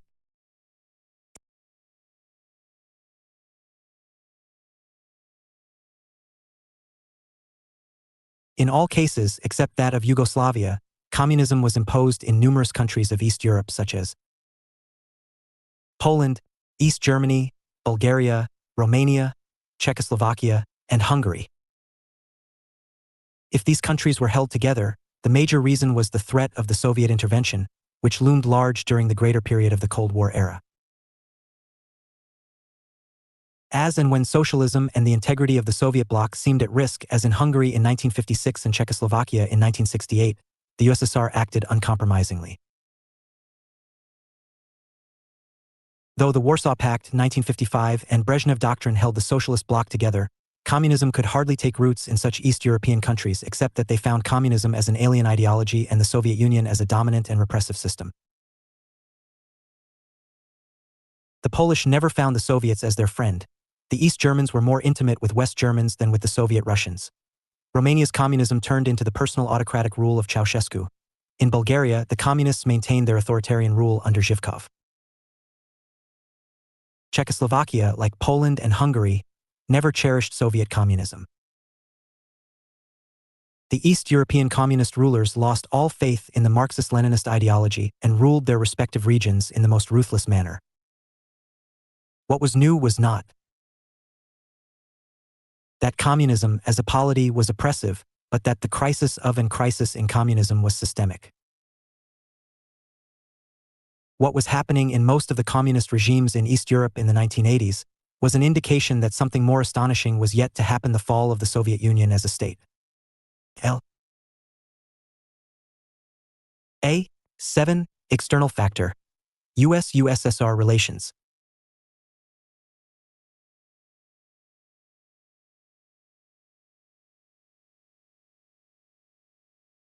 An argument is stated that Reagan's tough stance towards the USSR, especially his uncompromising view on the development of the Strategic Defense Initiative, SDI, had been a decisive factor in forcing the Soviet Union to the negotiating table and subsequently bringing about the fall of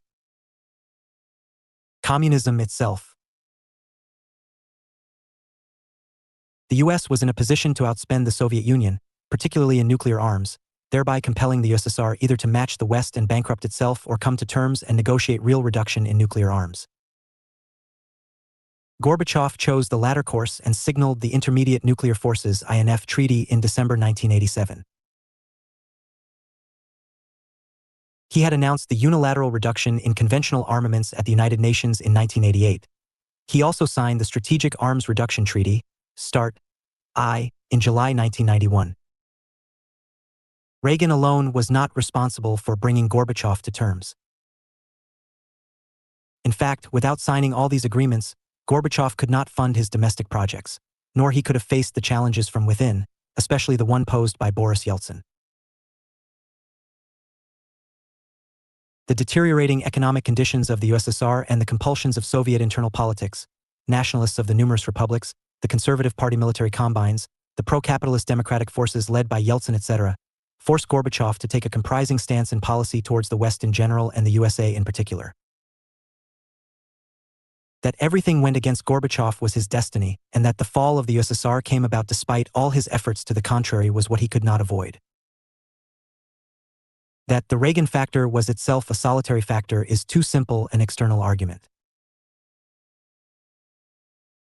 Indeed, Reagan was anti-USSR, describing it an evil empire in 1983. Indeed, also, he had, during his first term 1981 to 84, as the US president, a massive nuclear and conventional arms built up, but it would be overestimating Reagan's potentialities if one does not take into account Gorbachev's role as a perestroika and a glasnost man. Gorbachev had introduced a new thinking in his foreign policy.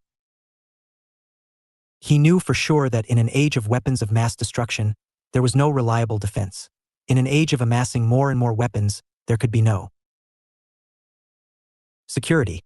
In an age of contending politics, there could be no other solution than that of cooperation and interdependence.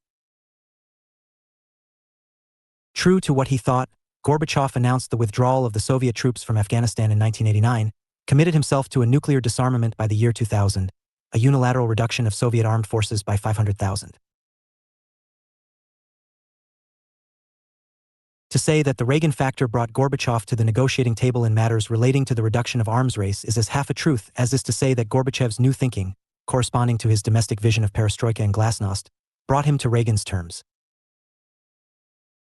To say that Gorbachev factor was solely responsible for the Soviet integration is to underestimate a host of causes that underwent to make the USSR collapse.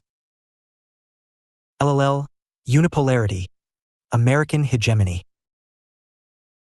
With the end of the Cold War, the USA emerged as a nation with self-confidence. It rose from the position of decline to the position of hegemony. Three events, we are told, after 1989, had the American position fairly extraordinary. The first was when the USA attacked Panama and arrested its dictator, a former ally, Manuel Noriega. The conclusion was that the USA would not hesitate to use force when required to do. The second event was when Iraq invaded Kuwait. This time the USA responded with an even more massive display of force. The conclusion was that the USA had the capacity and also the will to destroy those who challenged the world order.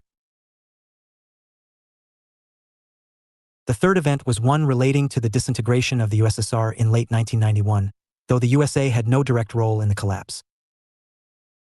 But the event left the USA as the solitary superpower with unlimited freedom of maneuvering. Situations. These events apart, then started the era of US economy boom, and by the turn of the century, nobody talked about the American decline. Charles Krauthammer, The Unipolar Moment, describes such a time as the moment of unipolarity. He says, "The most striking feature of the post-Cold War world is its unipolarity. No doubt, multipolarity will come in time. In perhaps another generation or so there will be great powers co-equal with the United States and the world will, in structure, resemble the pre-World War era. But we are not there yet, nor will we be for decades. Now is the unipolar moment." Explaining his argument, he continues, "There is today no lack of second-rank powers. Germany and Japan are economic dynamos. Britain and France can deploy diplomatic and to some extent military powers. The Soviet Union possesses several elements of power, military, diplomatic, and political, but all are in rapid decline. There is but one first-rate power and no prospect in the immediate future of any power to rival it." Andrea Siambra, Unipolarity and Hegemony in the Global Political System, also says, "The end of the Cold War changed the appearance of the global system and its political order. The United States faced an unpredictable phase of hegemony and political autonomy, shaping new balances within the international community through an uncontested unipolarity." Robert Jervis, The Remaking of a Unipolar World, holds the view, measured in any conceivable way, the United States has a greater share of world power than any other country in history. Whether it is referred to an empire by those who oppose them, it is a hegemon in today's unipolar world order. As against these views, David Skidmore, teaching about the post-Cold War world for future scenarios, refers to 4 future scenarios. The first is benign hegemony.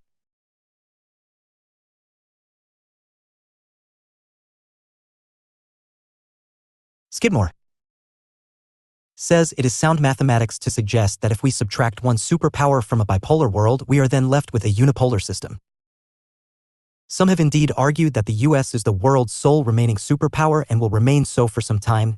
What new world order?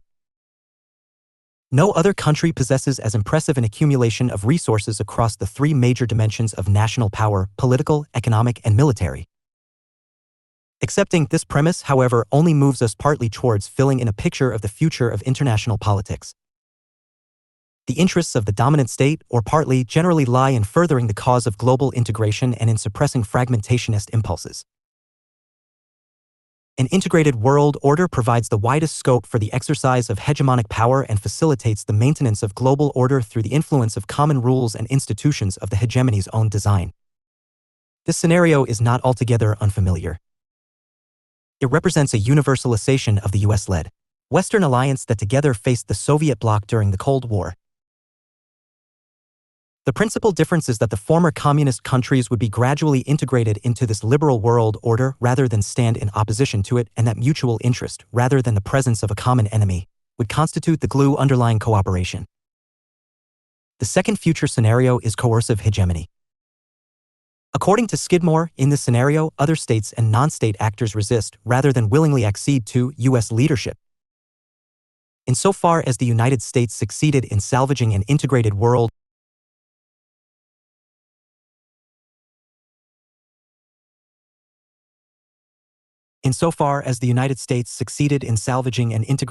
order of sorts, it would rest upon coercive imposition instead of consent. The costs of exercising hegemony in this sort of environment would escalate considerably. The United States would be compelled to resort to hard power in a world of coercive hegemony. The label of world policeman would aptly describe US behavior. The United States would force open protected markets through hardball trade tactics, hunt down terrorists and drug traffickers, struggle to constrain or counter local arms races and weapons proliferation, intervene in civil disputes and cases of cross-border aggression, support friendly but often unpopular leaderships abroad through military and economic aid, aggressively counter religious and nationalist movements that took on anti-American overtones, and rely upon the threat of force or economic sanctions to ensure secure access to critical raw materials.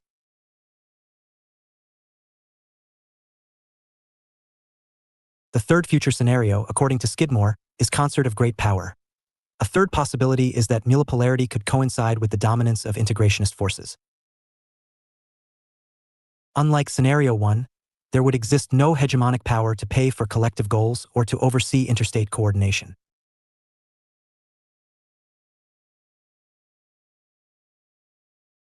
Instead, cooperation would rest more upon mutual burden sharing, and decentralized coordination would be managed through more autonomous and more elaborate multilateral institutions. Cooperative ties would be the victims and more fragile than under benign hegemony, but the impetus towards mutual accommodation would remain strong. A modern-day concert of great powers would in many ways resemble the 19th century concert of Europe. The final scenario assumes that multipolarity and fragmentation each triumph. The combination of the two could take a number of forms, from John Mearsheimer's state-centric Hobbesian war of all against all, to Samuel Huntington's clash of civilizations, to Robert Kaplan's Malthusian vision of environmental degradation, resource scarcity, and crumbling structures of social and political authority.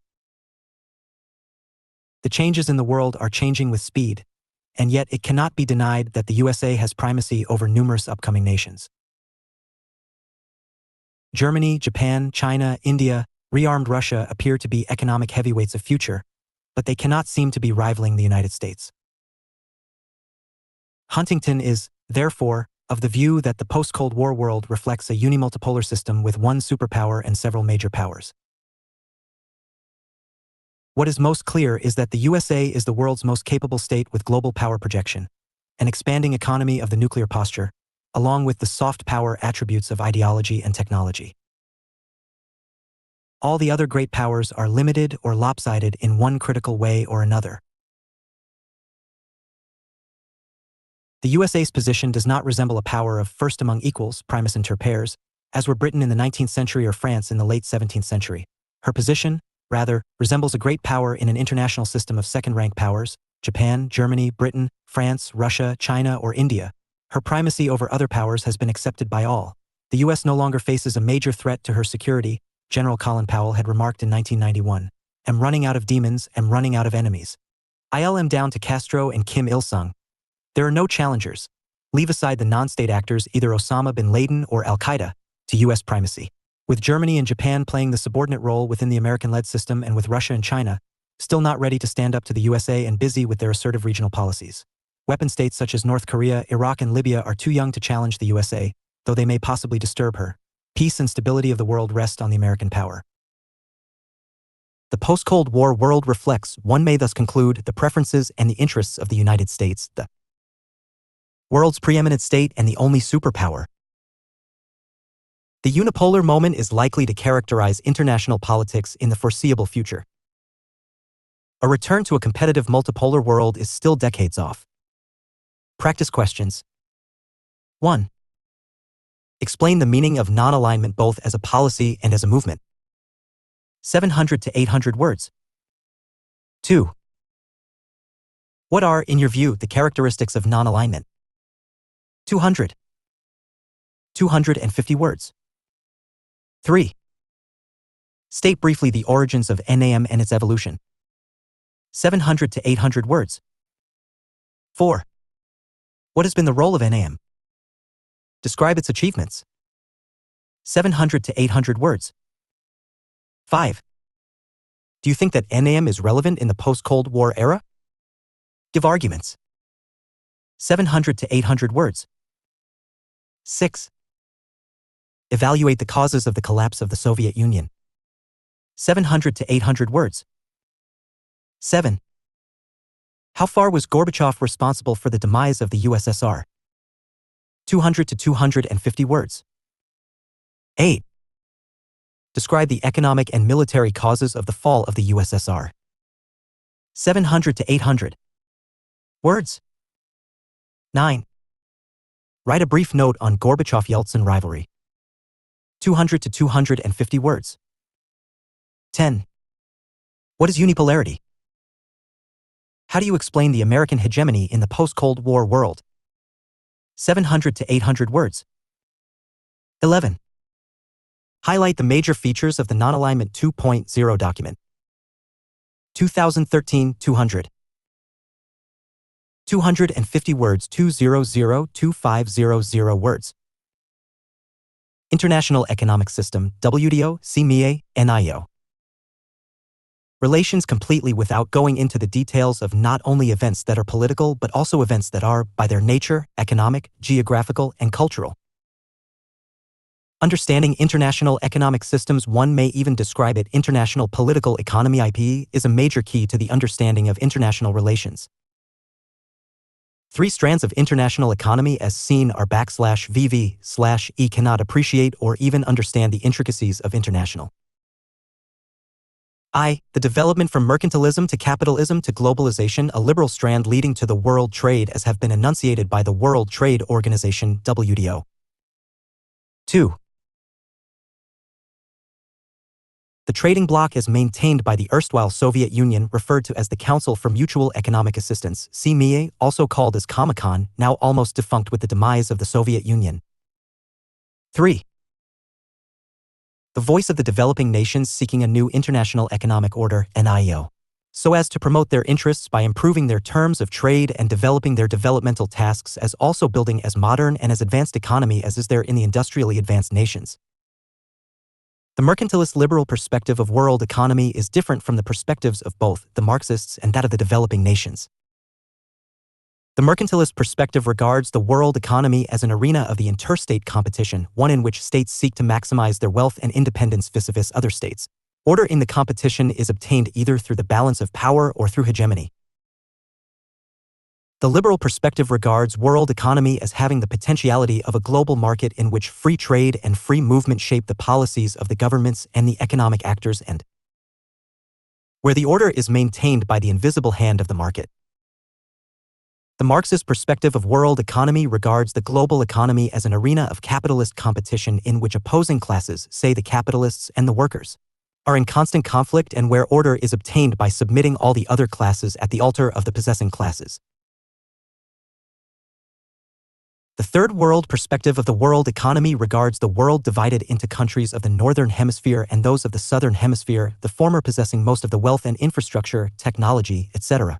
of the world and the latter possessing most of the natural resources together with ill-equipped and outmoded structures, one the rich and the other the poor, and where order is sought to establish a new and equitable international economic order. Development of economy, mercantilism, capitalism, globalization. Feudalism was a rural economy in most of the Western world where commodities were produced for local use. Not much of the economy could make any headway during feudalism, production was not much and consumption was too less. Feudalism gave way to mercantilism when the economy began opening up.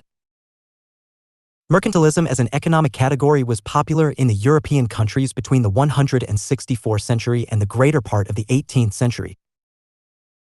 It is one in which the source of economic growth was the persistent favorable balance of trade and where export was also more than import and above all where the accumulation of bullion was a part of national policy. Obviously, it always required a high degree of economic regulation, sponsorship, and protection by the government. Adam Smith, known as the father of classical capitalism, while challenging the mercantilist view, argued that the real worth of the nation was found not in the treasury but in the productive capacity of the nation. The characteristic features of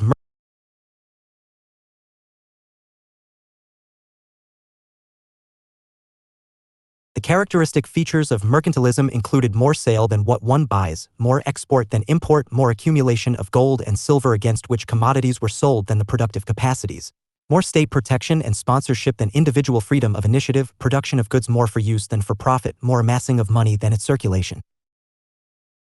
Capitalism displaced feudalism insofar as towns and cities took over the country, urban economy replacing the rural one. On the other hand, it improved on mercantilism insofar as it made market the bedrock of all economic activities and gave money as much exposure as could be possible.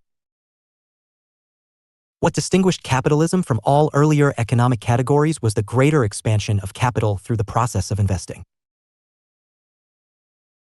Capitalism as an economic category is earning wealth for wealth's sake. It is circulating money for the sake of earning more money, investing money in goods, production, technology, in machinery, and in raw material so as to earn limitless profit from regions as far away as are the continents.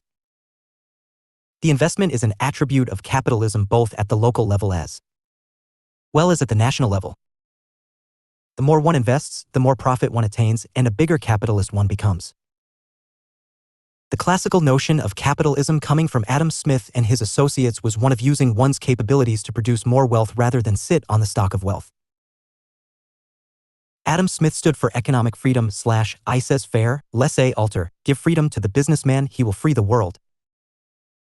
Unhindered economic activities produce capacities for earning more and more wealth. Free trade was the mantra of Adam Smith.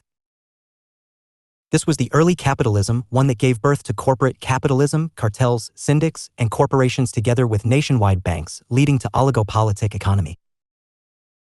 Lenin called it imperialism, the highest stage of capitalism, the capitalist imperialistic nations exploiting the relatively less developed nations and ultimately leading the world to wars.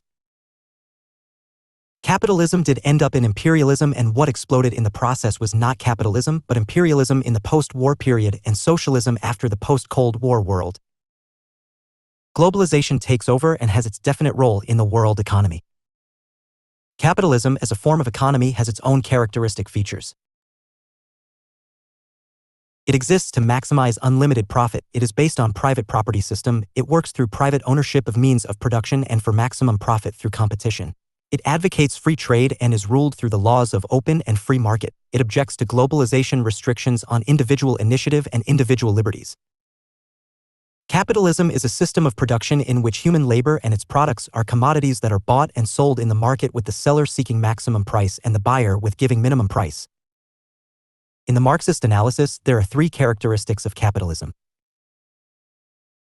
Everything involved in production, raw material, machines, labor, commodities, etc., is given an exchange value and all can be exchanged one for the other. Everything has its price. 2. Everything that is needed to undertake production, factories, raw material, etc., is owned by one class, i.e., the capitalist, and 3. Workers are free but in order to survive must sell their labor to the capitalist class. Under capitalism, the capitalists own the means of production while the workers do not own them. The capitalists manage and supervise what is to be produced while the workers only produce commodities. The capitalists obtain all profits while the workers receive only wages. The capitalists do not create value, they only usurp surplus value while all value is created by the workers. While mercantilism helped state pile up stockpile of precious metals like gold and silver and in the process created empires, Britain is the example. Capitalism found free trade more lucrative with trade flourishing all around, and in the process created hegemony. The United States is an example of it. Empires control economic transactions in their areas centrally with a poor record of economic performance. Hegemony, on the other hand, has been much more successful in achieving economic growth and prosperity with rival states sharing a part of economic growth. Globalization, though vaguely defined, is clearly an important concept. It encompasses many aspects: expanded international trade, telecommunications, monetary coordination, multinational corporations, technical and scientific cooperation, cultural exchanges, migration, relations between both rich and poor countries. It has been defined as the widening, deepening, and speeding up of worldwide interconnectedness in all aspects of contemporary social life. With imperialism gone after World War I and with the abandonment of the Marxist-Leninist model after the post-Cold War period, the world eased towards globalization, whose path had already been made easier with the development of telecommunication and technology on the one hand and successful functioning of the multinational and transnational corporations, MNCs and TNCs. Globalization in the present world means, at least in the economic sense of the term, free flow of money and investment so as to facilitate free flow of goods and commodities and of trade. Capitalism finds itself in globalization, for the latter imbibes in itself the cultural values of the former: work, productivity, profit, investment, all attributes open and free and under private control, either individual or corporate, while globalization gives supporting facilities. Globalization has its rewards, especially in the 5 decades that followed World War I. During the first half of this period, the economies of the advanced industrial nations grew nearly twice as fast as in any comparable period before or since. In the other half, the industrializing nations too made certain gains, though in these years there were periods of inflation, high unemployment, and productivity slowdowns in industrialized nations. Though globalization has not resulted in as much success in the developing nations as in the developed ones, especially in consolidating the core group of the world system, the United States, the European Union, and Japan.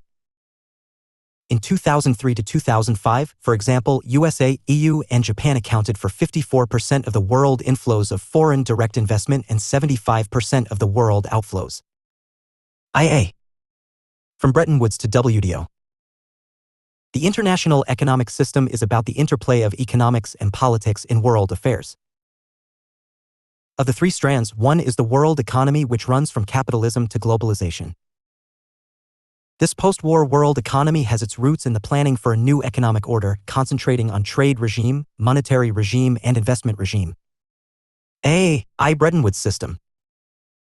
System was an agreement to stimulate international trade, stabilizing currency fluctuations between countries. The Allies, 44 in number including the Soviet Union, met for a conference in Bretton Woods, New Hampshire, in 1944 so as to formulate financial arrangements for post-war period. They established a system of fixed exchange rates that lasted until 1971. The exchange rate was fixed to the US dollar, and the US government promised to convert all dollars to gold at $35 per ounce. As no signatory state could change the rate without first applying to International Monetary Fund, the exchange rate was said to be stable and fixed. The Bretton Woods Agreement was to create International Trade Organization (IEO) so as to deal with the trade rules and regulations. 2. International Monetary Fund so as to ensure a stable exchange rate regime, as also the provision for emergency assistance to countries facing emergency crisis in their balance of payments regime, and 3. International Bank for Reconstruction and Development (IBRD), later the World Bank (WB), so as to facilitate private investment and reconstruction in Europe, trade regime, monetary regime, and investment regime. The Bretton Woods Conference was held for two major purposes: A, to ensure that crisis such as the Depression of 1929-30 does not happen again, and B, to help rebuild the war-torn economies of Europe. The other purposes of the conference could be enlisted as: I, to ensure a stable exchange of the rate system. 2, to reserve asset. 3, to control the international capital flows. 4, to provide short-term temporary loans to countries suffering from the balance of payment taxes, and V, to formulate rules so as to keep the economies open to trade. Trade regime, IDO, GATT, WTO. The Bretton Woods Agreement sought to establish the International Trade Organization, ITO. It was to be an institution for a free and open international trade regime. It ultimately failed when the U.S. opposition to it described it too socialistic, allowing the ITO to intervene in the corporates' and states' activities. ITO was taken over by a General Agreement on Tariffs and Trade, GATT, in 1947 and later by the World Trade Organization, WTO, in 1995. The General Agreement on Tariffs and Trade, GATT, was an interim agreement signed in 1947, thinking that it would be superseded by an international trade organization. A permanent trade organization was not created until 1994, and so for 4 decades the interim GATT continued to exist as an arrangement among contracting parties backed up by a very small secretariat based in Geneva. In essence, GATT was a forum for trade negotiations with numerous rounds of talks culminating in the very successful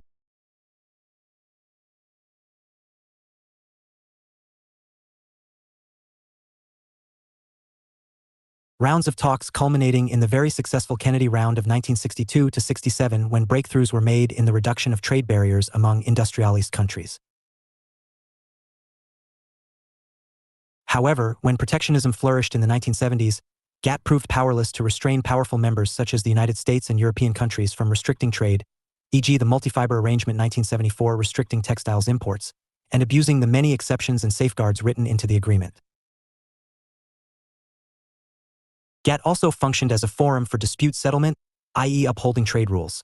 However, it was both slow and impotent in this regard, constrained by the need for consensus on any decision regarding disputes. GATT was replaced by the World Trade Organization as a result of agreements forged in the last round of GATT talks, the Uruguay Round, 1986-94. The WTO was established on January 1, 1995.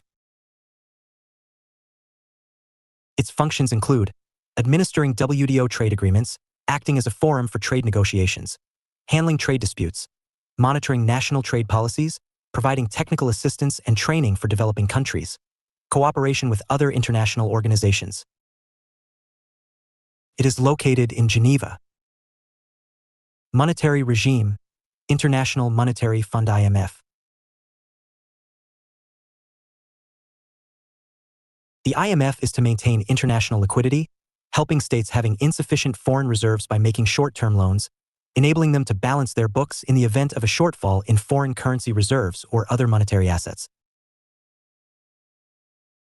For example, if a country had a negative trade balance and insufficient funds to cover the cost of imports in excess of export earnings, it could borrow from the IMF. Since 1980s, the International Monetary Fund, IMF, has become an institution offering financial and technical assistance to developing and transition economies. The terms on which countries receive assistance include the government having to commit to undertake specific conditions or policy reforms, called conditionality. Its purposes remain to assist in the establishment of a multilateral system of payment, to provide temporary resources to members experiencing balance of payments difficulties, and to shorten the duration and lessen the degree of disequilibrium in the international balance of payments of its members. Attacking the problem in a piecemeal manner, the IMF's immediate post-war objective was to restore exchange rate stability among the currencies of the combatant countries and to provide the basis for peaceful economic exchange. Once monetary stability had been achieved and the foundation set for the expansion of post-war trade, the IMF's responsibility shifted to ensuring exchange rate stability among the entire world's trading countries. Investment regime, IBRD. The World Bank. The original purpose of the International Bank for Reconstruction and Development, IBRD, later known as the World Bank, WB, was to rebuild war-torn economies in Europe. It has since become the world's largest source of development assistance, providing nearly $16 billion in loans annually to eligible member countries. Through the IBRD, the International Development Association, IDA, the International Finance Corporation, IFC, and the Multilateral Guarantee Agency, MIGA. As with the IMF, the World Bank requires members to which it lends to undertake specific reforms within their economies. Most recently, this has included requiring borrowing governments to demonstrate their commitment to reducing poverty within their countries. With the exception of the IDA, which is funded by donations, the World Bank's resources come from its issue of bonds in the capital markets. These bonds are backed up by guarantees provided by the governments that belong to the institution. The breakdown of the Bretton Woods Agreement became clear when in August 1971, the U.S. government announced that it was suspending the convertibility of the dollar to gold at $35 per ounce. This removed gold from the dollar-gold standard and paved the way for major currencies to float instead of staying at fixed values. The USA also announced in August 1971 that it was adding a 10% surcharge on import duties to improve its trade balance by curtailing imports which were flooding into USA, and to try to stem the outflow of dollars to the rest of the world, hence also turning back the Bretton Woods ideal of maintaining open trade in times of economic difficulty. A.2. World Trade Organization. The World Trade Organization, WTO, is an international organization designed to facilitate, supervise, and liberalize international trade. It came into existence in January 1995.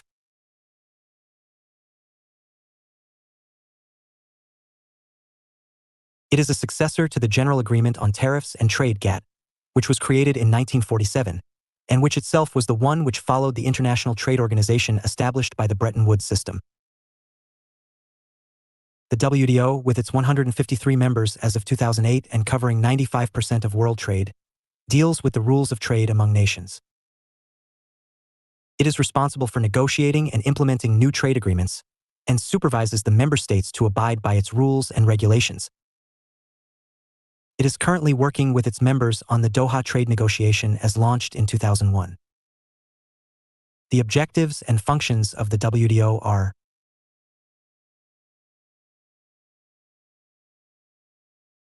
administering WTO trade agreements, acting as a forum for trade negotiations, settling and handling trade disputes, monitoring and reviewing national trade policies, assisting the members in trade policy issues through technical assistance and training programs, technical assistance and training for developing countries, cooperating with other international organizations, overseeing and implementing the operation of the covered agreements.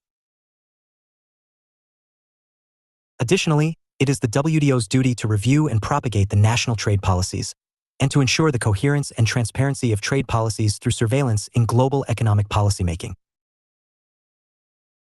Another priority of the WTO is the assistance of developing the least developed and low-income countries in transition to adjusting them to WTO rules and disciplines through technical cooperation and training. The WTO is also a center for economic research and analysis. Regular assessments of the global trade picture in its annual publications and research reports on specific topics are produced by the organization. Finally, the WTO cooperates closely with the two other components of the Bretton Woods system, the IMF and the World Bank. Principles of the trading system. The WTO establishes a framework for trade policies. It does not define or specify outcomes. That is, it is concerned with setting the rules of the trade policy games. 5 principles are of particular importance in understanding both the pre-1994 GATT and WTO. 1. Non-discrimination. It has 2 major components: the most favored nation,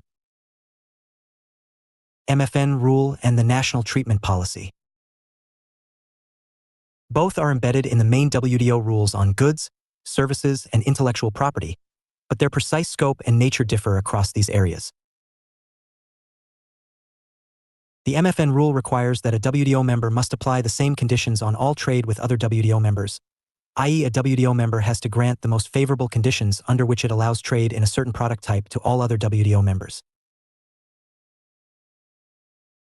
Grant someone a special favor and you have to do the same for all the other WTO members.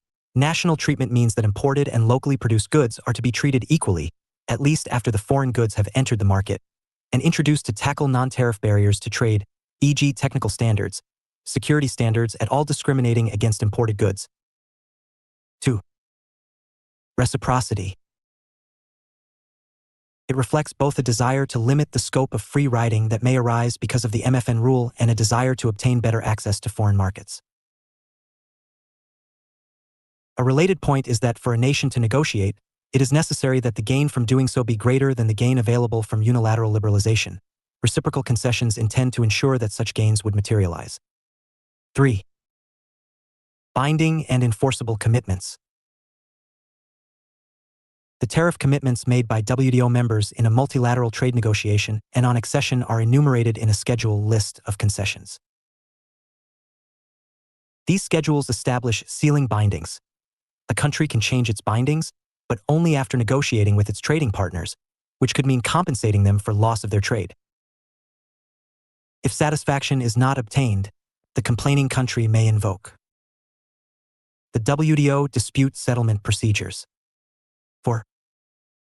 Transparency. The WTO members are required to publish their trade regulations to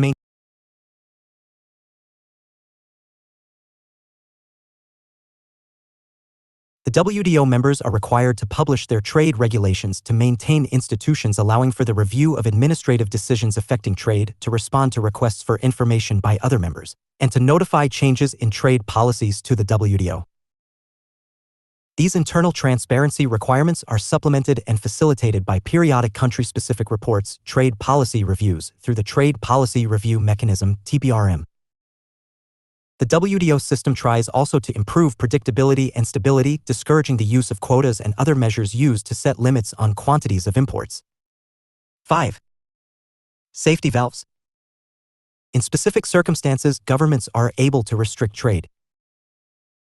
There are 3 types of provisions in this direction: articles allowing for the use of trade measures to attain non-economic objectives, articles aimed at ensuring fair competition, and provisions permitting intervention in trade for economic reasons. The origins and evolution of WTO can briefly be stated as follows. The WTO's predecessor, the General Agreement on Tariffs and Trade (GATT), was established after World War II in the wake of other new multilateral institutions dedicated to international economic cooperation, notably the Bretton Woods institutions known as the World Bank and the International Monetary Fund. A comparable international institution for trade, named the International Trade Organization, was successfully negotiated. The idea was to be a united nation-specialized agency and would address not only trade barriers but other issues indirectly related to trade, including employment, investment, restrictive business practices, and commodity agreements. However, the IDO Treaty was not approved by the United States and a few other signatories and therefore never went into effect. In the absence of an international organization for trade, GATT, over the years, transformed itself into a de facto international organization. 7 rounds of negotiations occurred under GATT. The first GATT trade rounds concentrated on further reducing tariffs. Then, the Kennedy Round in the mid-60s brought about a GATT anti-dumping agreement and a section on development. The Tokyo Round during the 70s was the first major attempt to tackle trade barriers that do not take the form of tariffs and to improve the system, adopting a series of agreements on non-tariff barriers, which in some cases interpreted existing GATT rules and in others broke entirely new ground. Because these plurilateral agreements were not accepted by the full GATT membership, they were often informally called codes.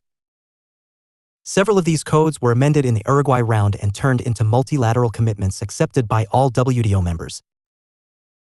The Uruguay Round, launched in September 1986, was so far the biggest negotiating mandate on trading system extending to areas such as intellectual property, trade in services, agriculture, and textiles. The current Doha Round, launched in November 2001, which is still on and which, as an ambitious effort, is expected to make globalization more inclusive and help the world's poor with agenda relating to trade liberalization and new rulemaking. The following table sums up GATT and WTO trade rounds. Table 37.1 GATT and WTO trade rounds. Access for textiles and clothing from developing countries and an extension of intellectual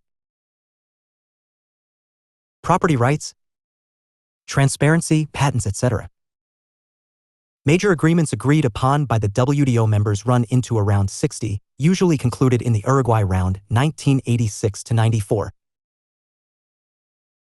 They cover vast areas from tariff reduction on specific manufactured goods and service, while others deal with trade in textiles, agriculture, services, trade in intellectual property, cross-border investments, anti-dumping duties, and the like. Decisions are made by the all members together and by consensus. A majority vote is also possible, but it has never been used in the WTO. After the decision by individual countries, the WTO's agreements are ratified in all members' parliaments. The structure of WTO is, the WTO's top-level decision-making body is the Ministerial Conference, which meets at least once every 2 years.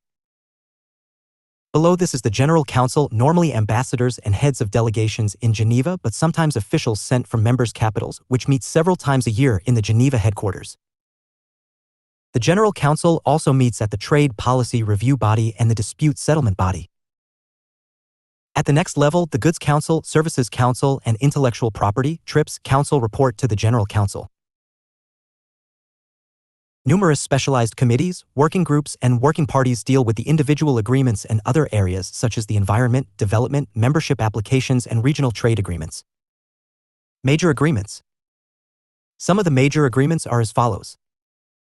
Agreement on Agriculture, AOA. The Agreement on Agriculture came into effect with the establishment of the WTO at the beginning of 1995. The AOA has 3 central concepts or pillars: domestic support, market access, and export subsidies. General Agreement on Trade in Services, GTS. The General Agreement on Trade in Services was created to extend the multilateral trading system to service sector in the same way the General Agreement on Tariffs and Trade, GATT, provides such a system for merchandise trade. The agreement entered into force in January 1995.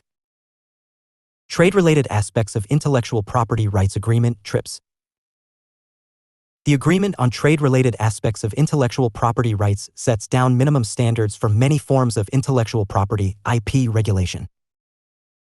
It was negotiated at the end of the Uruguay round of the General Agreement on Tariffs and Trade, GATT, in 1994.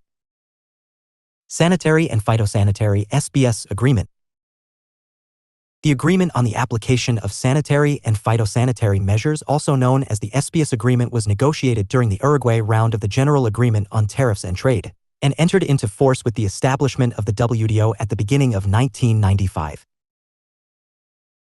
Under the SBS Agreement, the WTO sets constraints on members' policies relating to food safety, bacterial contaminants, pesticides, inspection and labeling, as well as animal and plant health, imported pests and diseases. Agreement on Technical Barriers to Trade, TBT. The Agreement on Technical Barriers to Trade is an international treaty of the World Trade Organization. It was negotiated during the Uruguay round of the General Agreement on Tariffs and Trade and entered into force with the establishment of WTO. WTO, in addition to its full members, has a certain number of observers, 28. While Russia is an observer, it is not one of WTO's members. The disputes arising out of the WTO members are settled not unilaterally but through the use of multilateral system. The WTO is criticized on a number of grounds. World trade has led to divergence instead of convergence of income levels, the rich are getting richer and the poor get poorer. Martin Corr, director of the Third World Network, says that WTO in its operation has a systematic bias towards rich countries and multinational corporations, harming smaller countries which have less negotiation power. He argues that the developing nations have not benefited from the WTO agreements of the Uruguay round because the market access for such countries has not improved, textile quotas have not phased out for them. Other critics claim that the issues of labor relations and environment are steadfastly ignored. Steve Charnovitz, former director of the Global Environment and Trade Study, believes that the WTO should begin to address the link between trade and labor and environmental concerns.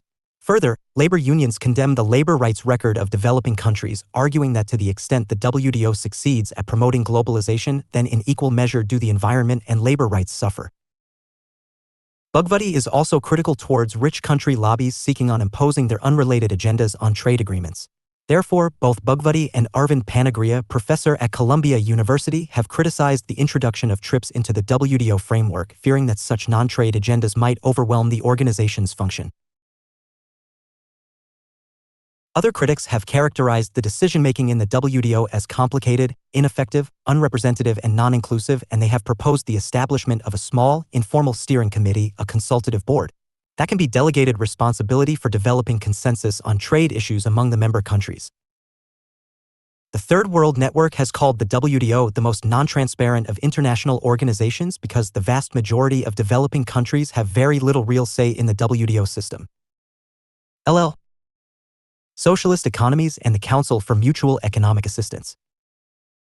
Socialist economies differ from liberal capitalist economies. In such economies, especially oriented towards Marxian ones, all means of production are owned by the society while the whole process of production is conducted through planning. The social products are distributed in accordance with what one contributes, from each according to his abilities to each according to his work. There is no private property permitted and there are no markets to buy and sell commodities. What is owned is controlled by the state through the single official political Communist Party. To that extent, such an economy may be described as state capitalism or party capitalism. The AudioBook and copy/international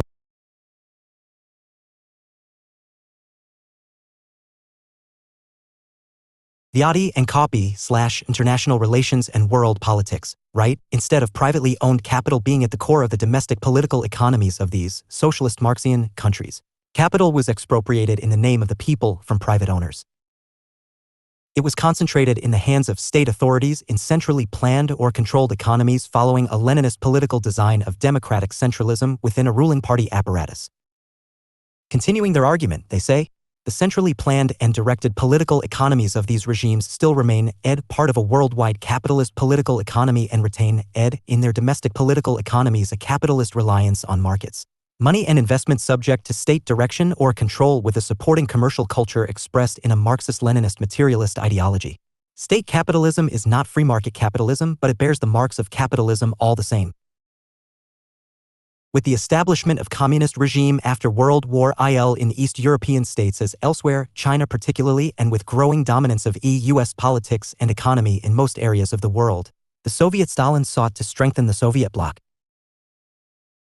A communist institution organization known as the Council for Mutual Economic Assistance, CMEA, also described as Comecon, was established in 1949 to organize the Eastern European economies in the Stalinist mold, even to the point of striving for autarky for individual members, each pursuing independent, centralized plans.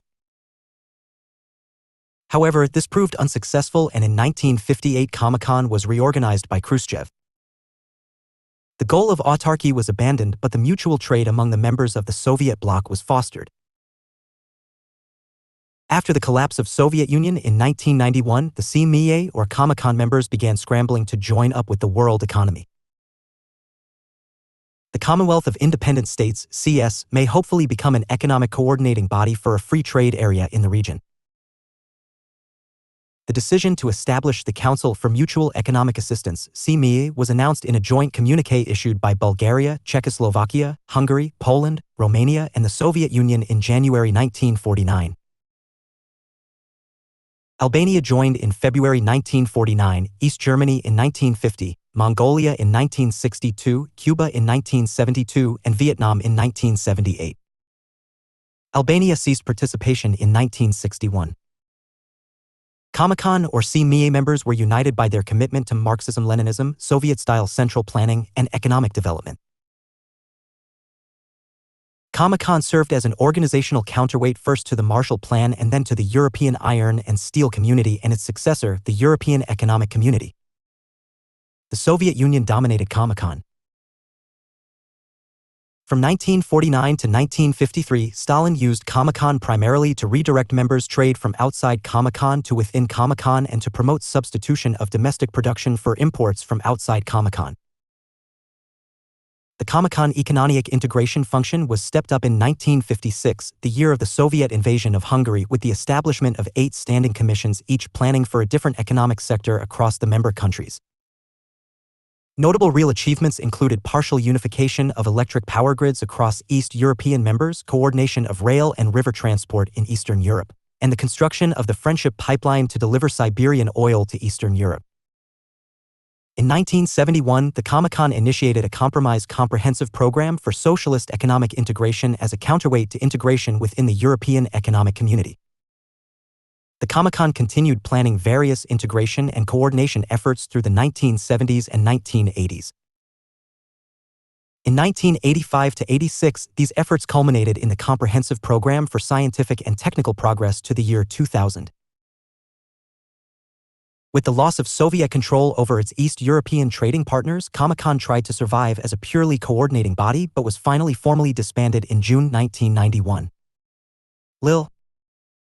Developing Nations New International Economic Order. The term New International Economic Order, NIO, has been derived from the Declaration for the Establishment of a New International Economic Order adopted by the United Nations General Assembly in 1974. It constitutes a set of proposals put forth in 1974 by the developing countries. A. To promote their interests by improving their terms of trade. B. To increase development assistance, and C. To reduce developed countries' tariff. The demand for a just and fair economic order was first made in the Algiers NAM Summit in 1973, which was formally resolved the following year by the United Nations General Assembly. The demand for new international economic order was made to correct the global economic imbalance so as to establish equality. Global inequality exists between the developed nations, mostly of the Northern Hemisphere, and the developing ones, mostly of the Southern Hemisphere, in fields such as trade, level of development, consumption of energy, and possession of technology. The rich nations have all these while the poor nations do not have them. The colonial West exploited the colonial people of Asia and Africa and made them poor in every respect. It is now neocolonialism and globalization through which the process of exploiting the developing people is being carried on. The two world wars, 1914 to 18, 1939 to 45, did damage the economies of the West, but they soon marched on their path of reconstruction through the Bretton Woods institutions. The colonial people who obtained independence following World War II were yet to build themselves, for they had with them economic backwardness, unemployment, illiteracy, social apathy, ill-equipped tools and implements, and political inexperience. The colonial states became independent but with poverty and underdevelopment as their lot. Over 100 developing countries with 2/3 population of the world accounted for only 20% of the world's industrial output in late 1950s. The difference between the rich northern nations and the poor southern states is that of affluence and poverty. The existing economic order is both unjust and discriminatory. During a 30-year period between 1950 and 1980, per capita income in the developed countries increased on an average by $6,500, whereas in the developing countries, average increase in per capita income was a mere $80. The share of developing countries in the total world production was just 15% in 1970, 18% in 1980, and about 20% in 1980. That means 80% of production is being recorded in a small number of developed countries. In the late 1980s, the total population in developing countries was about 67% of world's population, but even their agricultural production was just 38% of that of the world. This is when developing countries primarily depend upon agriculture. Industrial power in developing countries is less than 10%, while more than 90% is in the developed countries. Of the total exports per year in the world, exports from developing countries amount to only 22%. The demand for reforms in the international economic order was forcefully articulated in the early 1960s. The United Nations Conference on Trade and Development was established in 1964 so as to serve as a platform for the articulation of demands for better trade relations. It was also the time when the Group of 77 developing and developed countries was also established. The general feeling then was that the rich nations and the Bretton Woods institutions were lukewarm towards the demands of the developing nations. The energy crisis of early 1970s also prepared ground for the world institutions to have a favorable view of the problems faced by the developing nations.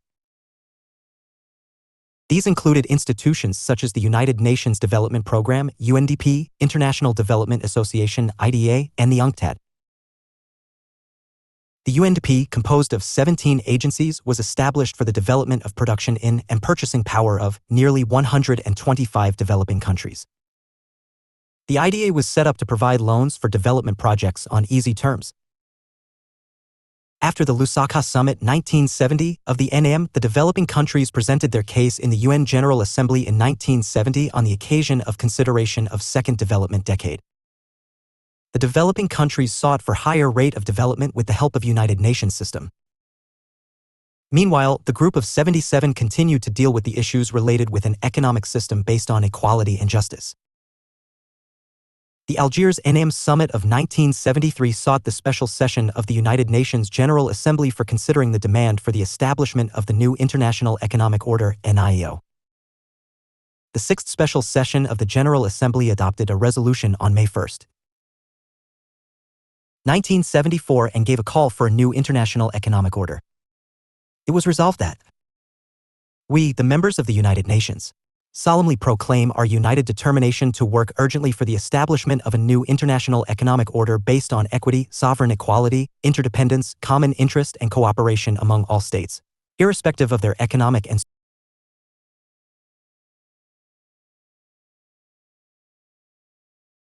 we, the members of the United Nations, solemnly proclaim our united determination to work urgently for the establishment of a new international economic order based on equity, sovereign equality, interdependence, common interest, and cooperation among all states, irrespective of their economic and social systems, which shall correct inequalities and redress existing injustice, make it possible to eliminate the widening gap between the developed and the developing countries, and ensure steadily accelerating economic and social development in peace and justice for present and future generations. This resolution became the basis for the formation of a just and equitable international economic system.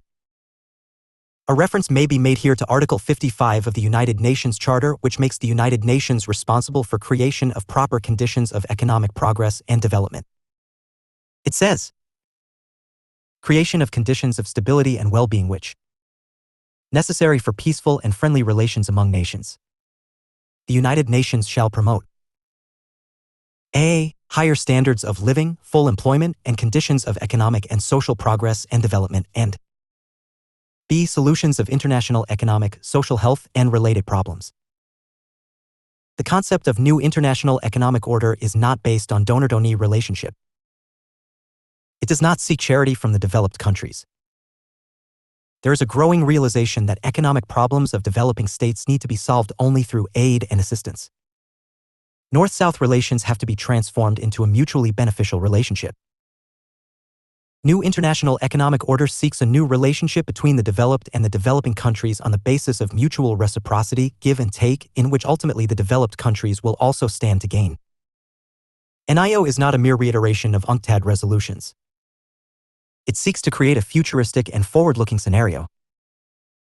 It adopts an integrated approach to international economic problems through steps such as an integrated program of economic development and a code of conduct in respective transfer of technology and the conduct of multinational corporations. The aim of new international economic order is to create a restructured system based on cooperation rather than confrontation. The NIO looks at the resources of the world as common heritage of mankind. Finally, NIO believes that peace and prosperity go together.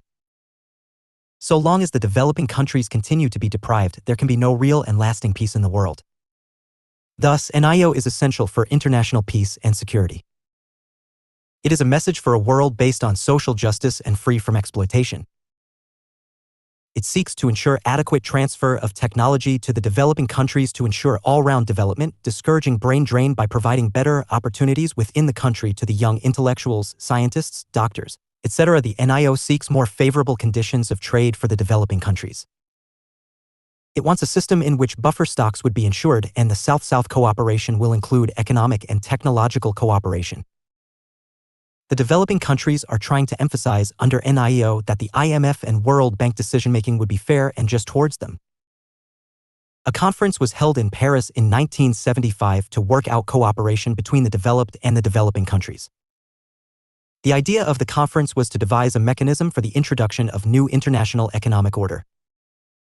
The Paris meet was attended by 27 countries, which included 19 developing and 8 developed industrialized countries. Thus, it came to be known as North-South Dialogue. The Paris Conference on International Economic Cooperation (CIC) met for 19 months, but with modest results. Meanwhile, the UN General Assembly in 1975 stressed that the overall objective of NIEO was to increase the capacity of developing countries, individually and collectively, to pursue their development. The idea of promoting collective self-reliance among the developing countries became one of the essential components of the NIEO. To augment the cause of the NIEO, the United Nations in November 1977 appointed an independent commission on international development issues. The commission was headed by former West German Chancellor Willy Brandt and was composed of 18 eminent experts including L.K. Jha, India, Edward Heath, Britain, and Olof Palme, Sweden. The commission came to be known as the Brandt Commission. The UN resolution of the new International Economic Order and the Programme of Action, 1974, were the basis of Brandt Commission negotiations. Its 304-page report was finalized after 2 years of hard labor late in 1979 and was presented to UN Secretary-General Kurt Waldheim in February 1980. The principal theme of the Brandt report was mutuality of North-South interest, which called for joint efforts for a common goal. The report said, "We are convinced that there are gains for all in a new order of international economic relations." The Commission called upon the developed countries to change their ways in their own interest. However, the report did not evoke much enthusiasm in the North, though it was welcomed in the G7 of highly industrialized countries summit held in Venice in 1980. In March 1980, the Group of 77 demanded decisive measures towards NIEO and an end of economic colonialism. In June 1980, the Geneva Accord initiated by 101 countries created a $750 million common fund under the auspices of UNCTAD for establishing the raw material prices. This fund was an important, though modest step in the direction of implementation of NIEO. A North-South summit was held at Cancun, Mexico on October 22 to 23, 1981. It was attended by 22 countries representing both developed and developing countries. They all had more than half of the world's population between themselves. The Cancun summit agreed that in the interest of a new international economic order, the developing countries should be provided immediate assistance for the development of alternative sources of energy. 2 years later, 7 highly industrialized countries in their meeting at Williamsburg, Virginia, declared their willingness to increase assistance to the developing countries. This decision has been reiterated several times since 1983, but the quantum of assistance has been found unsatisfactory by the developing countries. The Brandt Commission, in another report in February 1983, highlighted the lack of progress in the establishment of a new international economic order. Summing up, the demand for a new international economic order was initially made by NAM in 1973 and formally endorsed by the United Nations in 1974. During the next 20 years, this demand gained momentum. Dialogues between North and South were initiated and continued for better monetary regulation and improved trade relations. The developing countries realized that they could not be full partners in international trade and could not achieve their proper development until donor-donee relationship was completely changed. Economic assistance from North is important, yet nothing would be achieved without a self-reliant approach. The South-South cooperation is being encouraged. The efforts of NIEO are, indeed, laudable. And yet the global economic order is one that is dominated by the developed world and its institutions like the World Trade Organization. The globalization measures, too, do not favor the developing world. Certain structural changes are needed in the global economy. The existing economic framework has to be so changed that it is able to achieve international economic cooperation, solidarity, and all-round development. The process of economic liberalization, as has been launched by several countries, aims at improving and modernizing their economies. The result has indeed been encouraging. The developing countries are in the process of development, and once they get developed, the international economic order would itself become fair and just. Practice questions. 1. Explain the mercantilist, capitalist liberal, and the Marxist perspectives of world economy. 200 to 250 words. 2. Give a brief account of the development of economy from mercantilism to globalization. 700 to 800 words. 3. What do you mean by Bretton Woods system? List the institutions established by it. 700 to 800 words. 4. Discuss the organization, objectives/functions, and principles of World Trade Organization. 700 to 800 words.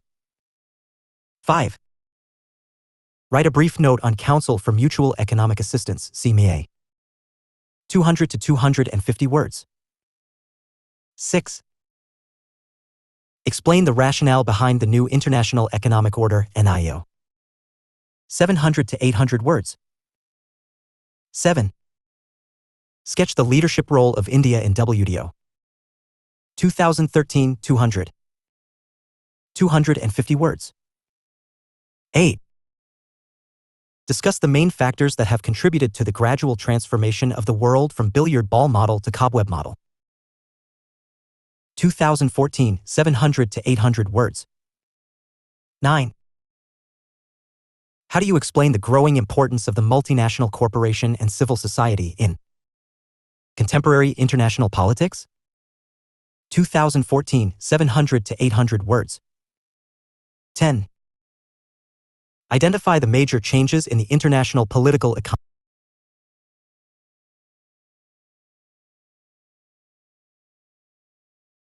Identify the major changes in the international political economy of the post-Cold War period.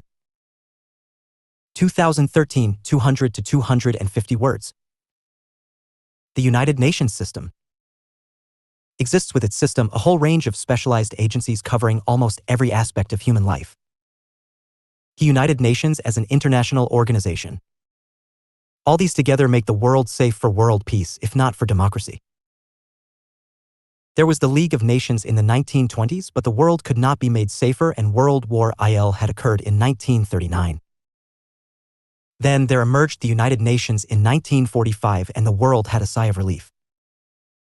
We have not witnessed any world war since then. There is no surety that a world war will not occur, but the reality is that it has not occurred since, and hopefully it will not in the future also.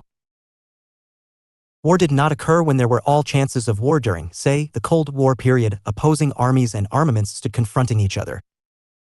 Then how could war occur now when there is no such likelihood? Now, there is United Nations which stands to safeguard world peace. There is the General Assembly ready to deliberate any issue that threatens peace. There is the Security Council ready to meet and discuss problems of world security. There is a whole range of regional organizations: European Union, South Asian Association of Regional Cooperation, Association of Southeast Asian Nations, with their full members and observers drawn from all parts of the world. Working in the spirit of cooperation and friendship, there is the non-alignment movement with 118 states voicing against any state, howsoever powerful it may be, if it tries to intimidate any other state. There are the financial, trade, communication, international organizations, the World Bank, IMF, UNESCO, UPU, WHO, WTO, and the like, connecting all the states of the world. Why would the people allow any state to destroy the world order created with all sacrifices? The arsenal administrators, the quantity of the weapons which they possess and with which they can destroy our Earth over 20 times, would not be allowed to indulge in so horrible a catastrophe. What all this means is that we are safe under the shadow of weapons and under the shadow of terrorism. The world had never been so safe earlier. The major credit for this situation goes to the United Nations. Under its nose, the nuclear weapons are being made, and yet we are safe. We are safe under uncertainties, and we are safe under helplessness. The United Nations, General. The United Nations, UN, with 192 members as of 2008, is an international organization of sovereign states. Founded in 1945 after World War II, the UN exists to maintain world peace and security, to develop friendly relations among nations, to promote cooperation in resolving world's problems, to create harmony among its members, and to encourage respect for human rights.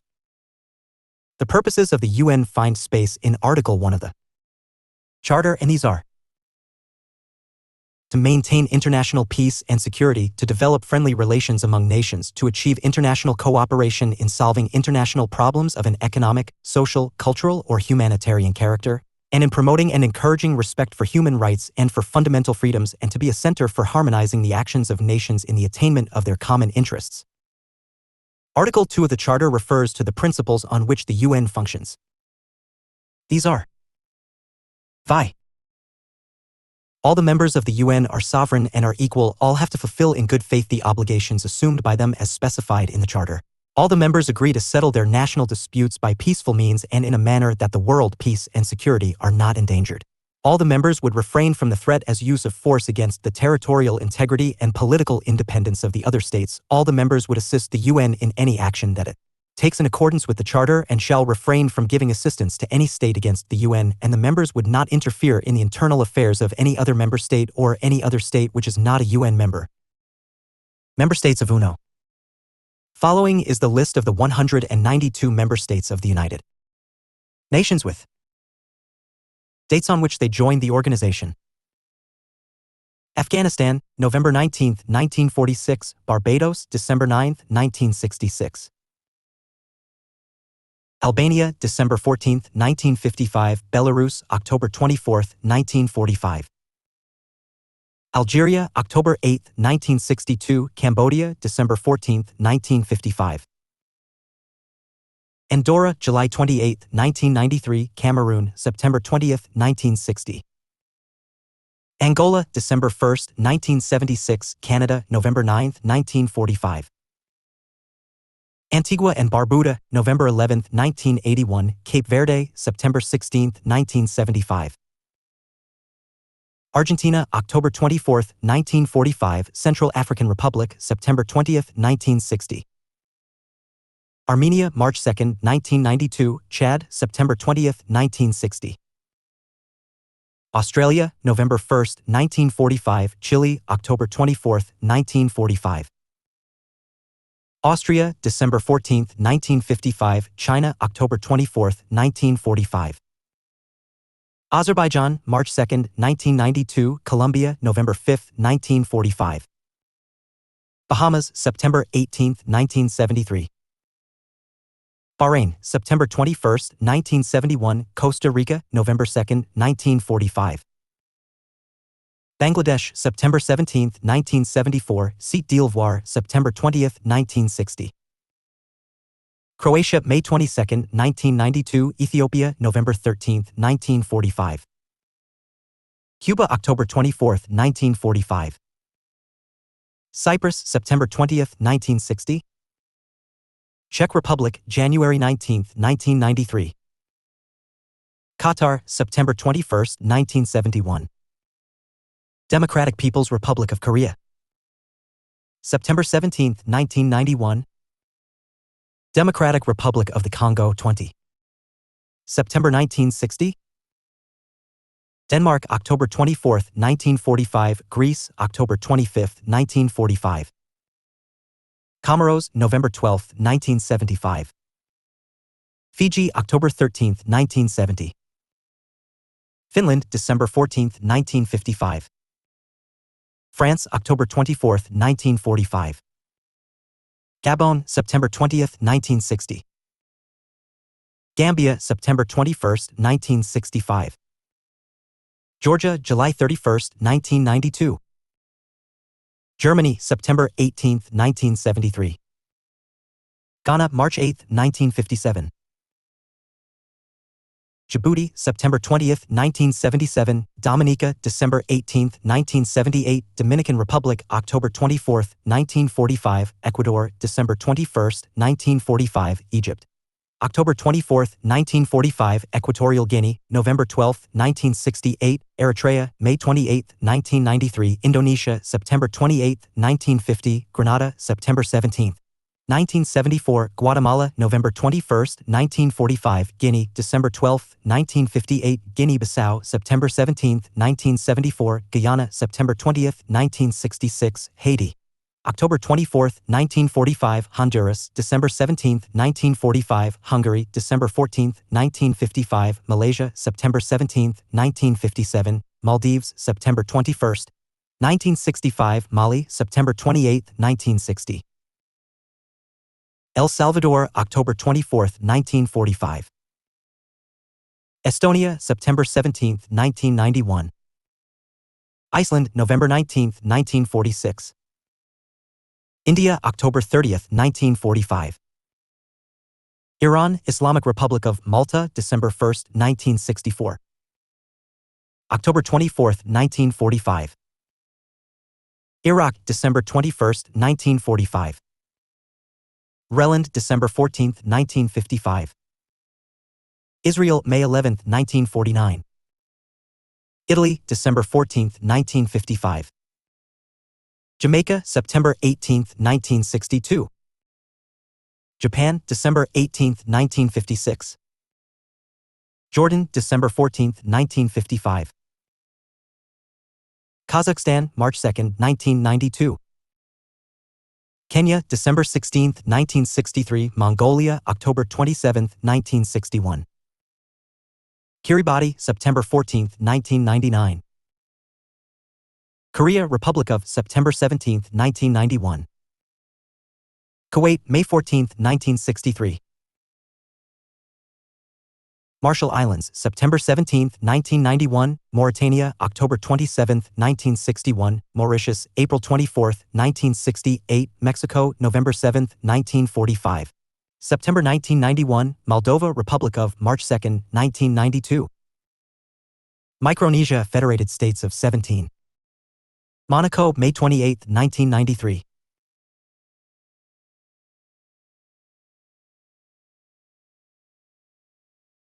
Montenegro, June 28, 2006. Morocco, November 12, 1956. Mozambique, September 16. Kyrgyzstan, March 2, 1992. Lao People's Democratic Republic, 14. December 1955. Latvia, September 17, 1991. Lebanon, October 24, 1945, Netherlands, December 10, 1945. Lesotho, October 17, 1966, New Zealand, October 24, 1945. Liberia, November 2, 1945, Nicaragua, October 24, 1945. Libyan Arab Jamahiriya, December 14, 1955, Niger, September 20, 1960. Liechtenstein, September 18, 1990, Nigeria, October 7, 1960. Lithuania, September 17, 1991, Norway, November 27, 1945. Luxembourg, October 24, 1945. 1975. Myanmar, April 19, 1948. Namibia, April 23, 1990. Nauru, September 14, 1999. Nepal, December 14, 1955. Oman, October 7, 1971. Macedonia, the former Yugoslav Republic of April 8, 1993. Madagascar, September 20, 1960. Malawi, December 1, 1964. Papua New Guinea, October 10, 1975. Paraguay, October 24, 1945, Swaziland, September 24, 1968. Peru, October 31, 1945. Philippines, October 24, 1945. Poland, October 24, 1945, Syrian Arab Republic, October 24, 1945. Portugal, December 14, 1955, Tajikistan, March 2, 1992. Republic of Korea, September 17, 1991, Tanzania, United Republic of, December 14. Republic of Moldova, March 2, 1992. Romania, December 14, 1955, Thailand, December 16, 1946. Pakistan, September 30, 1947. Palau, December 15, 1994. Panama, November 13, 1945, Switzerland, September 10, 2002, 1961. Sweden, November 19, 1946. Russian Federation, October 24, 1945. Rwanda, September 18, 1962. St. Kitts and Nevis, September 23, 1983. St. Lucia, September 18, 1979. St. Vincent and the Grenadines, 16. September 1980. Samoa, December 15, 1976. San Marino, March 2, 1992. São Tomé and Príncipe, September 16, 1975. Saudi Arabia, October 24, 1945. Senegal, September 28, 1960. Serbia, November 1, 2000. Timor-Leste, September 27, 2002. Togo, September 20, 1960. Tonga, September 14, 1999. Trinidad and Tobago, September 18, 1962. Tunisia, November 12, 1956. Turkey, October 24, 1945. Turkmenistan, March 2, 1992. Tuvalu, September 5, 2000. Uganda, October 25, 1962. Ukraine, October 24, 1945. United Arab Emirates, December 9, 1971. United Kingdom of Great Seychelles, September 21, 1976. Sierra Leone, September 27, 1961. Singapore, September 21, 1965. Slovakia, January 19, 1993, Uzbekistan, March 2, 1992. Slovenia, May 22, 1992. Solomon Islands, September 19, 1978. Somalia, September 20, 1960. South Africa, November 7, 1945. Spain, December 14, 1955. Sri Lanka, December 14, 1955. Sudan, November 12, 1956. Suriname, December 4, 1975. Britain and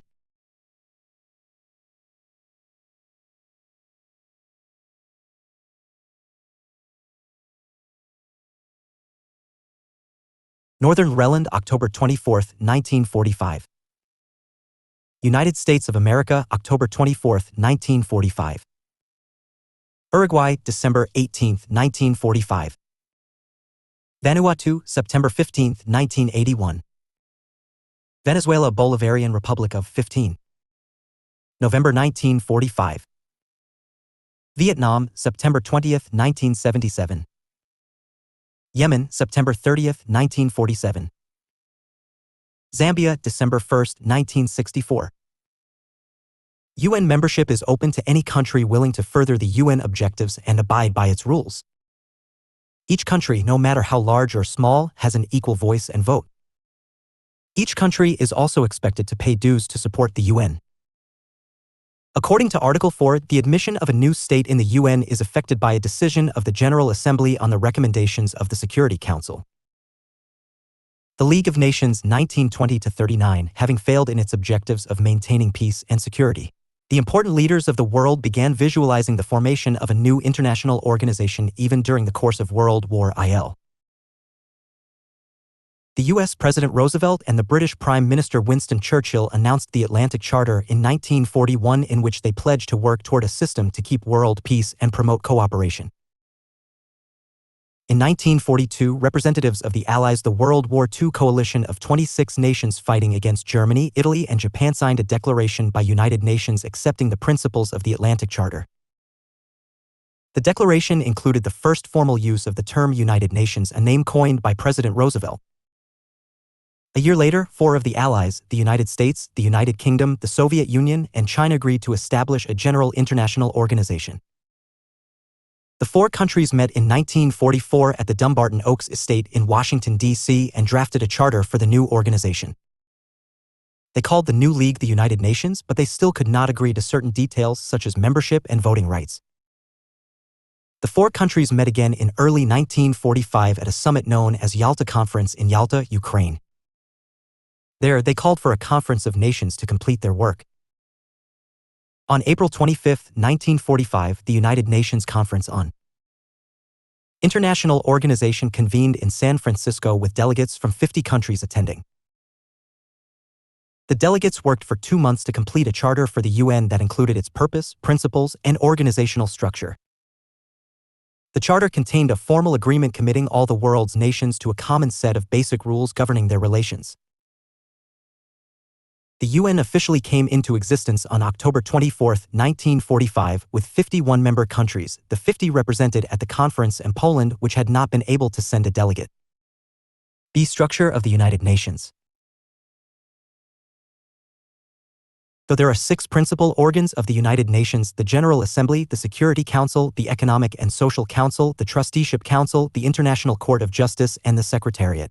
The Trusteeship Council has formally suspended operations since November 1994. These operative principal organs are discussed hereunder. I. The General Assembly.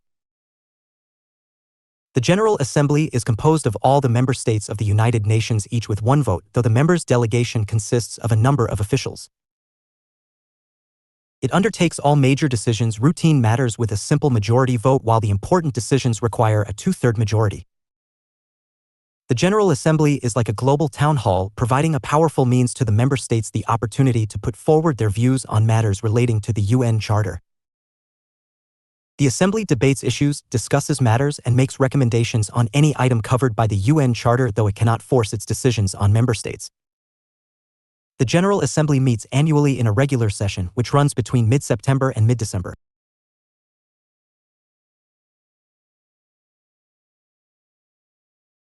The General Assembly meets annually in a regular session, which runs between mid-September and mid-December. Special sessions can also be convened, as also the emergency sessions. At the beginning of the sessions, the member states elect a president to preside over its meetings. The Assembly admits new members, can expel those which are already members, approves the budget, elects members so as to serve on its other organs, and coordinates activities through its numerous committees.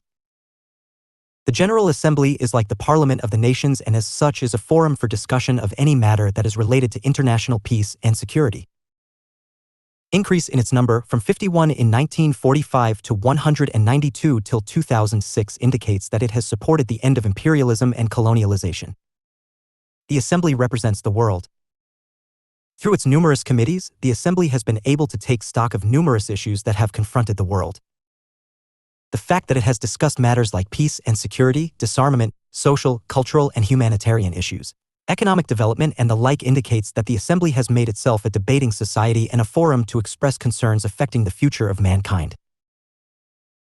Its special sessions on Palestine in 1947, on financial situation facing the UN in 1963, on disarmament in 1982, on World Summit for Children in 2002, for example, prove that the Assembly is alive to the problems the world faces from time to time. The Assembly's discussions address the world's concerns about its problems. The Assembly has proved to be a consensual body, working on the decisions reached through discussions rather than through majority. Indeed, the Assembly's resolutions are recommendatory, but they are accepted and implemented by the member states having the strength of the world's public opinion. Since the end of the Cold War, more than 70% of the Assembly's resolutions have been adopted by unanimous consent. Since 1990s, the trend towards positive voting has increased. What this means is that the Assembly is functioning as a negotiating body rather than a legislative body, though the caucus type of functioning has begun in the process. Unquotes. Lamb like a doctor. Have written a prescription to help the patient. If the patient does not want all the pills, have recommended, that is up to him. But must warn that next time will have to come as a surgeon with a knife. Javier Pérez de Cuellar. The whole basis of the United Nations is the right of all nations, great or small, to have weight, to have a vote, to be attended to be a part of the present century. Stevenson. We prefer world law in the age of self-determination to world war in the age of mass extermination. John F. Kennedy. The United Nations is designed to make possible lasting freedom and independence for all its members. Henry S. Truman. This organization is created to prevent you from going to hell. It is not created to take you to heaven. Henry Lodge.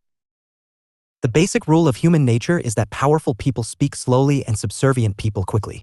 Because if they do speak fast, nobody will listen to them. Michael L. Caine. What the United States does best is to understand itself. What it does worst is to understand others. Carlos Fuentes. America is the only nation in history which, miraculously, has gone directly from barbarism to degeneration without the usual interval of civilization. Georges Clemenceau. Money has never made men happy, nor will it. There is nothing in its nature to produce happiness. The more of it one has, the more one wants. Benjamin Franklin. Money speaks in a language all nations understand. Afra Ben. A2. The Security Council. The Security Council is the most powerful organ of the United Nations. It is like the executive of the UN government. To the Security Council has been given the task of maintaining international peace and security, restoring peace when there are conflicts among the nations. Its decisions are binding and have the sanctions of international law. It is the Security Council which defines the threat to peace and security. It is the Security Council which determines as to how the UN would respond to such threats. It is the Security Council which enforces the decisions by ordering the member states to take certain actions such as economic sanctions, stopping and halting trade, sending peacekeeping forces, and the like. The Security Council can meet any time when there is a threat to international peace or when a member state complains against any other state. The Security Council has 15 members, 5 of which hold permanent seats. The General Assembly elects the other 10 members for rotating 2-year terms. The 5 permanent members, the United States, the United Kingdom, France, Russia, formerly the Soviet Union, and China, have the veto power. The decisions of the Security Council on important matters require 9 votes, which include 5 votes of its permanent members. This is what is called the veto power. This means that the Security Council is effective only when its permanent members reach a consensus. During the Cold War period, i.e. between 1945 and 1990, the Security Council frequently deadlocked because USA and USSR would not agree. Beginning with 1990s, the increased cooperation between USA and Russia, formerly the USSR, enabled the Security Council to become relatively an effective body. The Council has a variety of ways it can try to resolve conflicts between countries. Usually, the Council's first step is to encourage the countries to settle their disagreements without violence. The Council can mediate a dispute or recommend guidelines for a settlement. It can send peacekeeping troops into a distressed area. If war breaks out, the Council can call for a ceasefire. It can enforce its decisions by imposing economic sanctions on a country or by authorizing joint military action. The Security Council is presided over by its president, elected alphabetically every month. The Council acts through its numerous committees. Some such committees are Committee on Admission of New Members and Committee of Experts on Rules and Procedures. Ad hoc committees can also be established, as also the sanctions committees. The Security Council has numerous powers. It uses good offices to resolve the disputes among the nations. It can send forces as well. As of July 2005, it had endorsed war on 2 occasions, in 1950 to defend South Korea against North Korea and in 1991 to remove invading Iraq from Kuwait. It sends peacekeeping forces as well as peace enforcing and peacemaking forces wherever required. It recommends to the General Assembly new members for admission, old members for expulsion, and the Secretary General's name.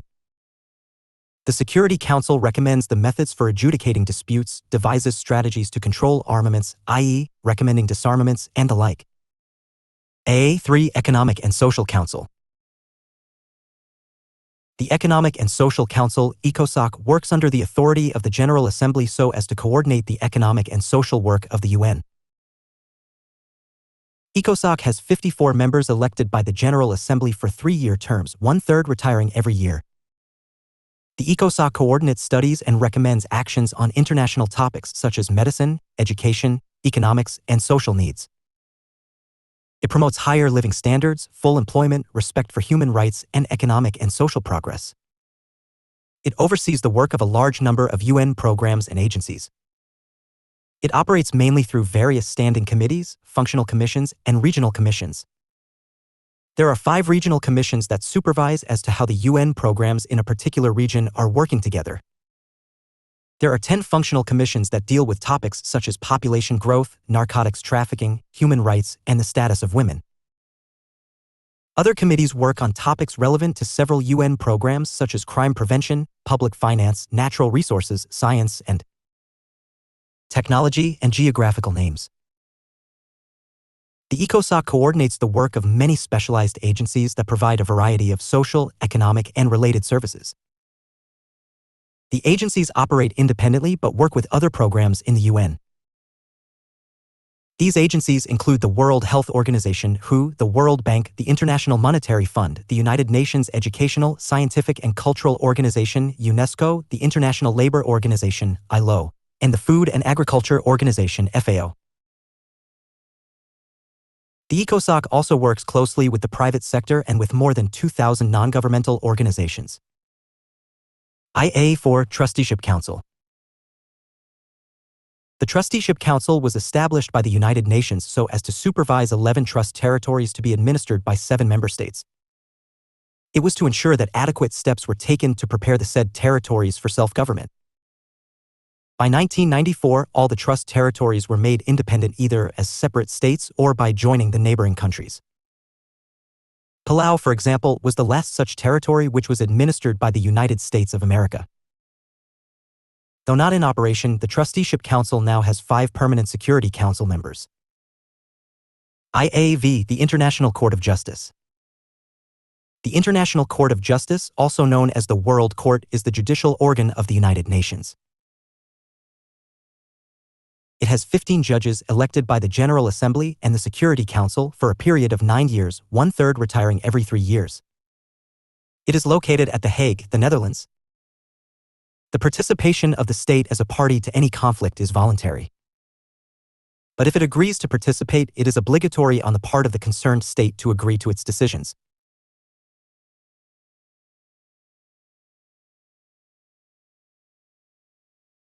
The court provides advisory opinion to the General Assembly and the Security Council on request. It registers treaties between the states. It also helps in the codification of international law. It may be noted that though the judges can be re-elected, but no 2 judges belong to the same state. Normally, the disputant states agree to the decision of the International Court of Justice. However, there have been 2 cases as of 2005 when one of the disputant did not comply with the decisions of the court. 1. In 1946. In the Confu Channel case, when Albania failed to pay the United Kingdom compensation for damages, the amount was £843,947. The second, in 1984. In the case of Nicaragua versus the USA, in which Nicaragua charged the US government with mining the harbor of Managua.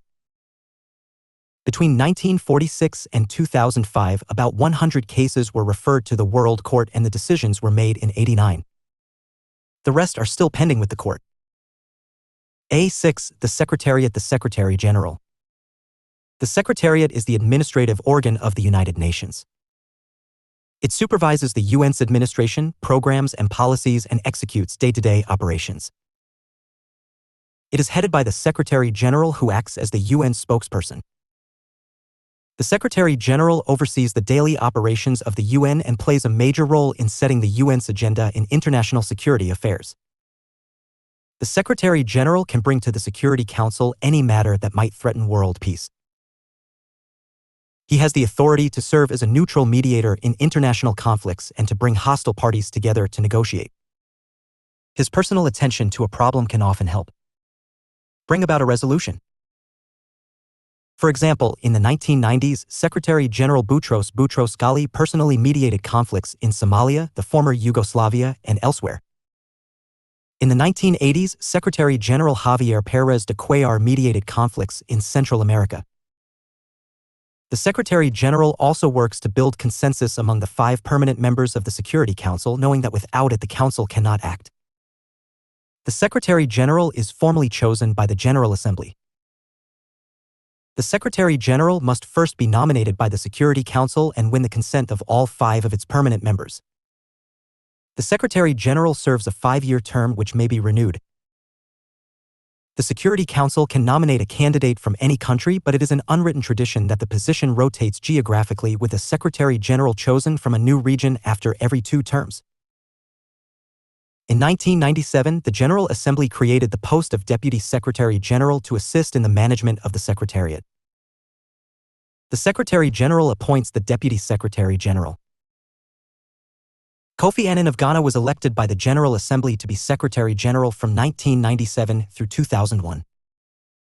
In 2001, the General Assembly unanimously elected him to a second term, running from 2002 through 2006. He is the first Secretary General from Sub-Saharan Africa and the first to rise through the UN staff to the top job. Before becoming Secretary General, Annan served as Under-Secretary General for Peacekeeping Operations.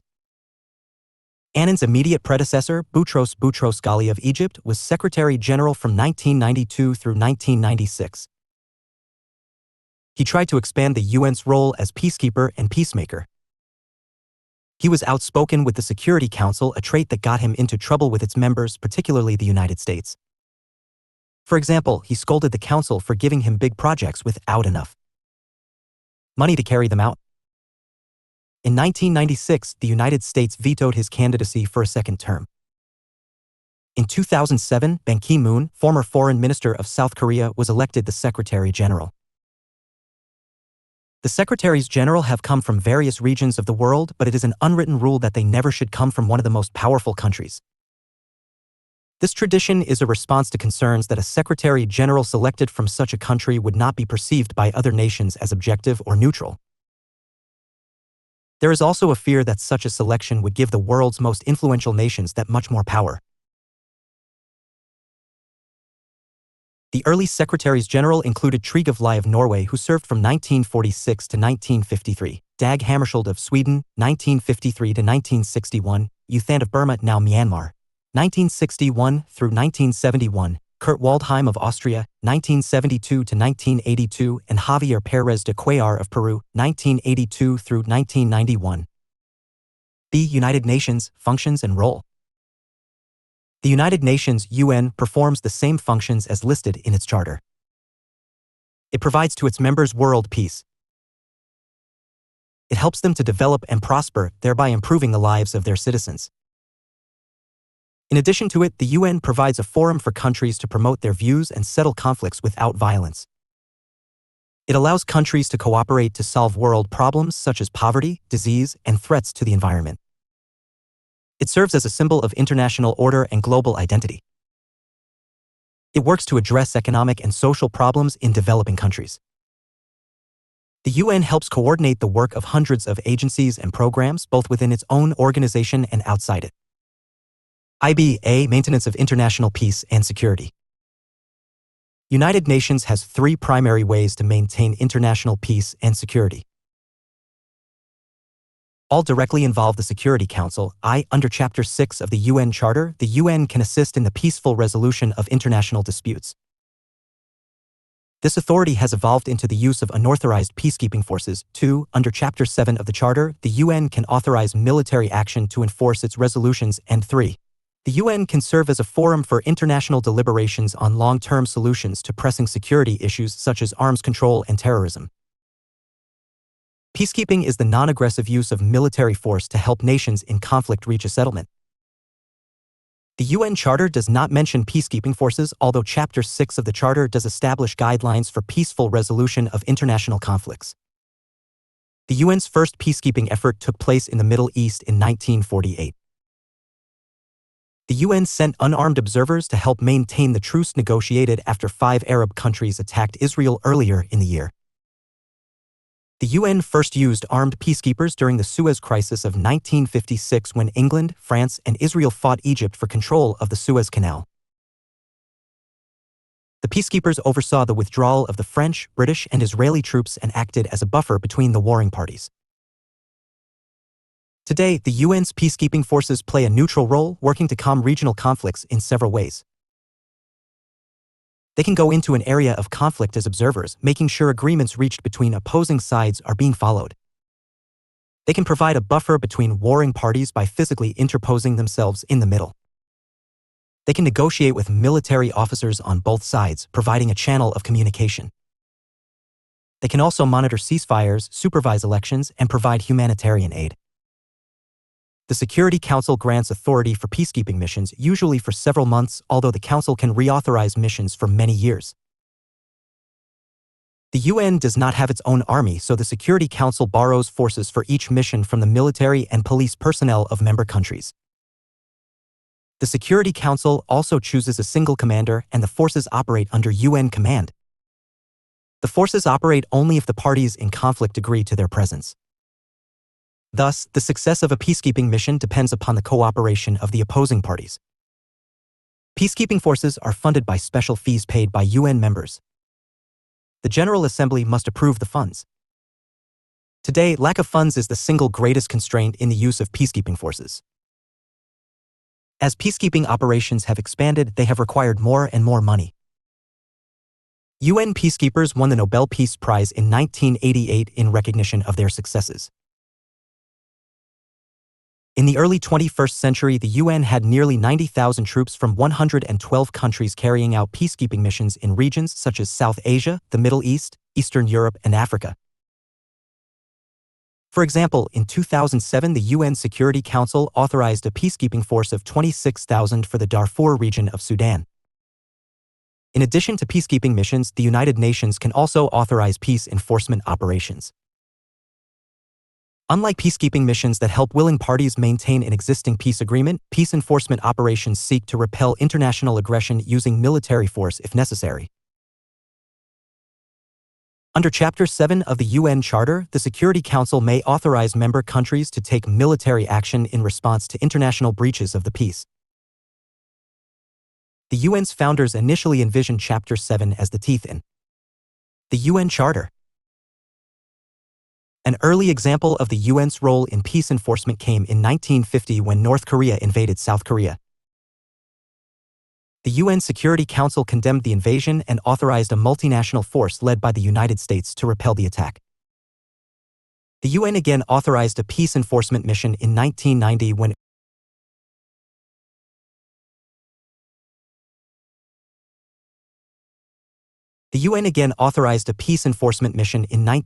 when Iraq invaded Kuwait. After Iraq refused to comply with UN demands to withdraw, the UN launched a military operation to expel Iraq from Kuwait in early 1991. This operation was again led by the United States, and it included a vast coalition of forces from many UN member countries. UN-sponsored peace enforcement operations remain rare, however, because all veto power states do not generally agree.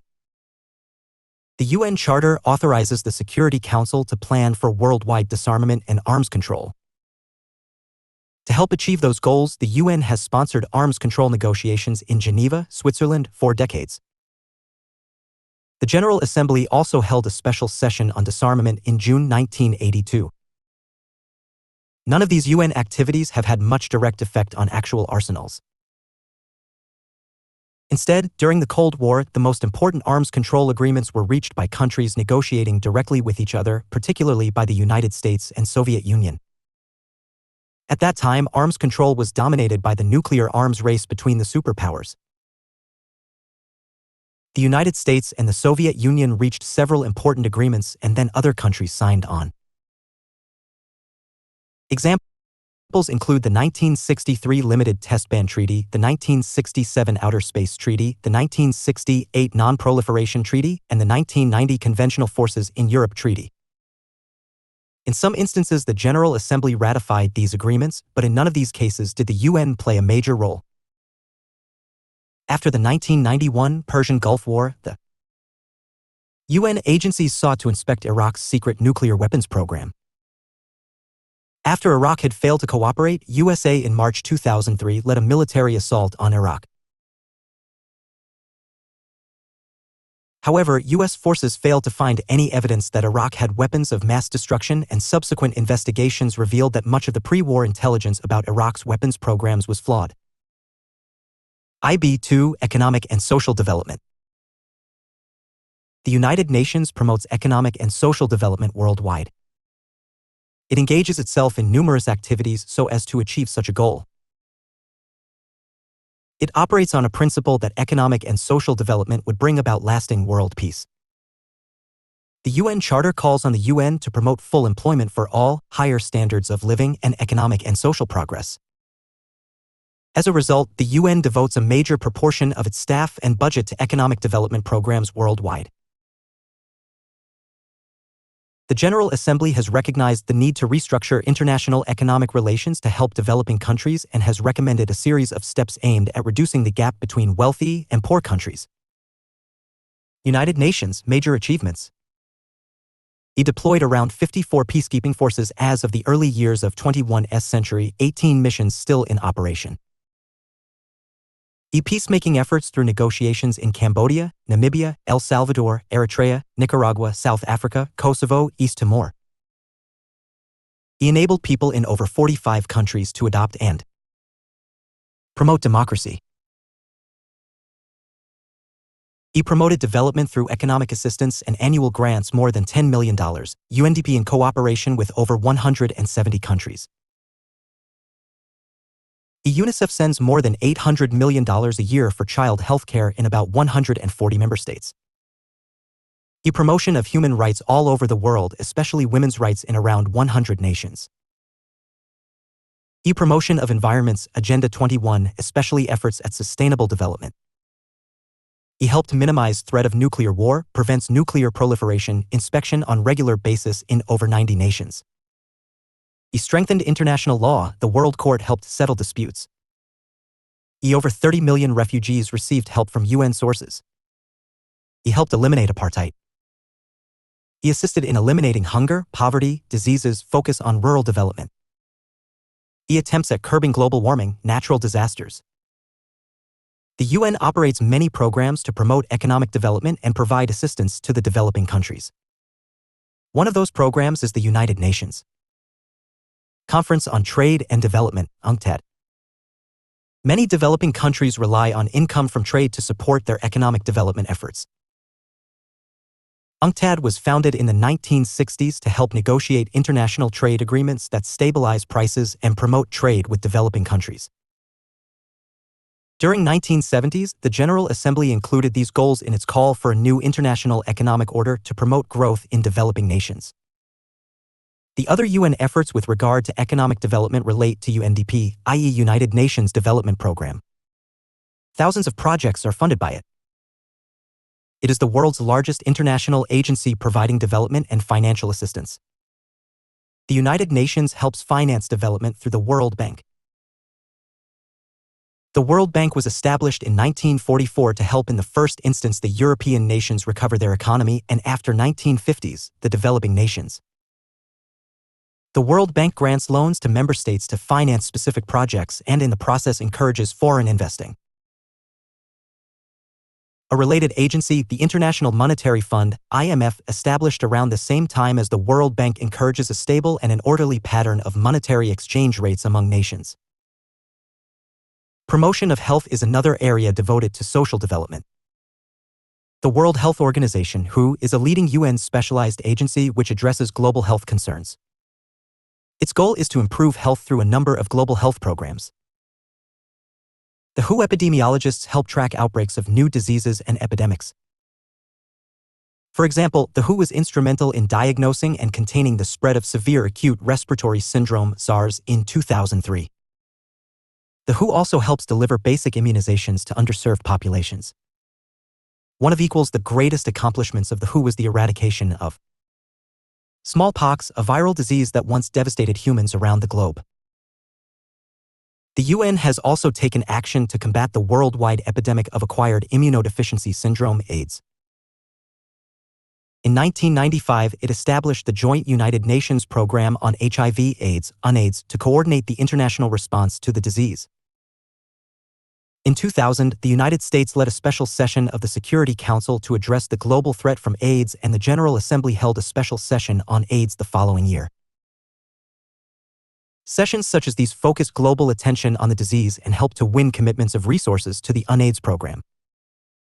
The United Nations Environment Program, UNEP, encourages and coordinates sound environmental practices throughout the world.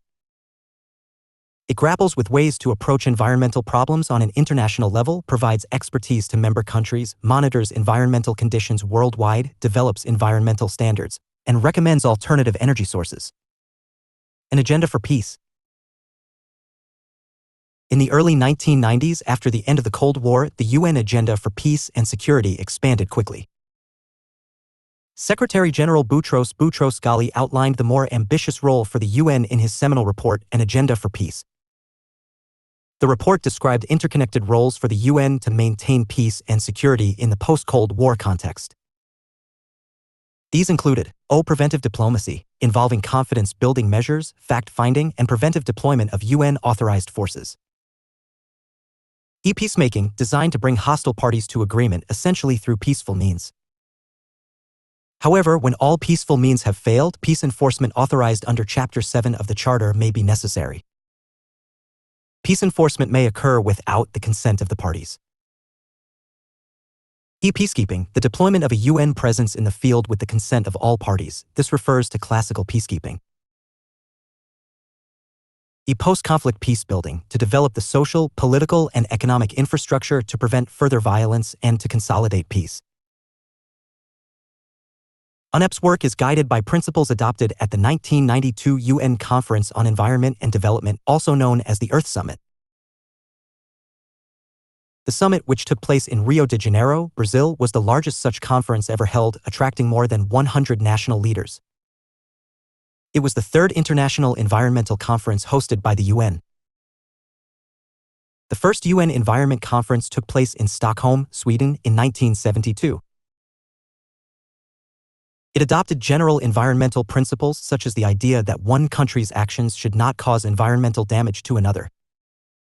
It also raised awareness about the international aspects of environmental damage.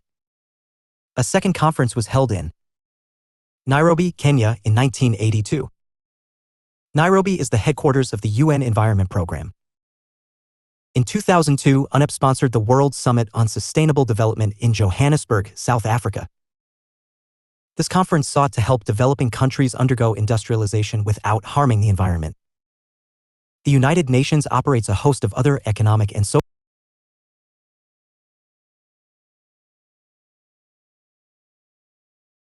The United Nations operates a host of other economic and social programs. The United Nations Children's Fund, UNICEF, addresses the needs of children worldwide. The International Labour Organization, ILO, advocates workers' rights. The United Nations Educational, Scientific and Cultural Organization, UNESCO, helps countries improve education and literacy, promotes ethics in science, and works to preserve cultural diversity. IB. 2. Human rights. One of the major functions of the UN is to promote and encourage respect for human rights and fundamental freedoms for all people, regardless of race, sex, language, or religion. After the atrocities committed by the Germans in the Holocaust, the slaughter of Jews that occurred during World War I, the UN adopted a Universal Declaration of Human Rights. The declaration was adopted on December 10, 1948. It proclaims that all human beings are born free and equal, and establishes basic rights for all people and norms for the behavior of governments in many areas. For example, it says that all people have the right to liberty, religious and political freedom, education, and economic well-being. It bans torture and states that all people have the right to participate in their governments. The Human Rights Council, HRC, has replaced the earlier Human Rights Commission. The HRC was established in 2006 to address the problem of human rights abuses. The members of HRC are elected by the General Assembly. The HRC reviews the human rights records of member countries, and systematic violators of human rights can be suspended from the Council by a 2/3 vote of the General Assembly. The Council meets more frequently than the earlier Commission did 3 times a year, for a total of 10 weeks compared with the Commission's single session of 6 weeks each year. The Council has the ability to meet quickly to address a human rights emergency. The purpose of the Council is to monitor human rights abuses in countries and address complaints about human rights violations. The High Commissioner for Human Rights, a position created in 1993, oversees all of UN's human rights programs, works to prevent human rights violations, and investigates human rights abuses. The UN has also drawn up for international conventions, treaties, on human rights, which are legally binding but are difficult to enforce. The conventions address the problems of genocide, racial discrimination, civil and political rights, and economic and social rights. The treaties have been ratified by only about half of the world's nations. United States has ratified the Convention on Genocide. One of UN's most recent activities regarding human rights has been the creation of special war crimes tribunals to prosecute those responsible for atrocities committed during civil wars in the former Yugoslavia, Rwanda, and Sierra Leone. These tribunals, established by the Security Council in 1993, 1994, and 2002 respectively, operate independently of the UN.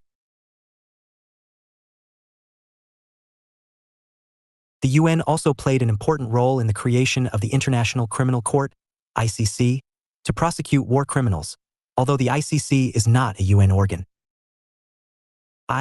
B. 4. Humanitarian assistance. Since the end of the Cold War, the United Nations has become increasingly involved in providing humanitarian assistance. The UN has successfully responded to humanitarian crises caused by natural disasters such as floods or hurricanes.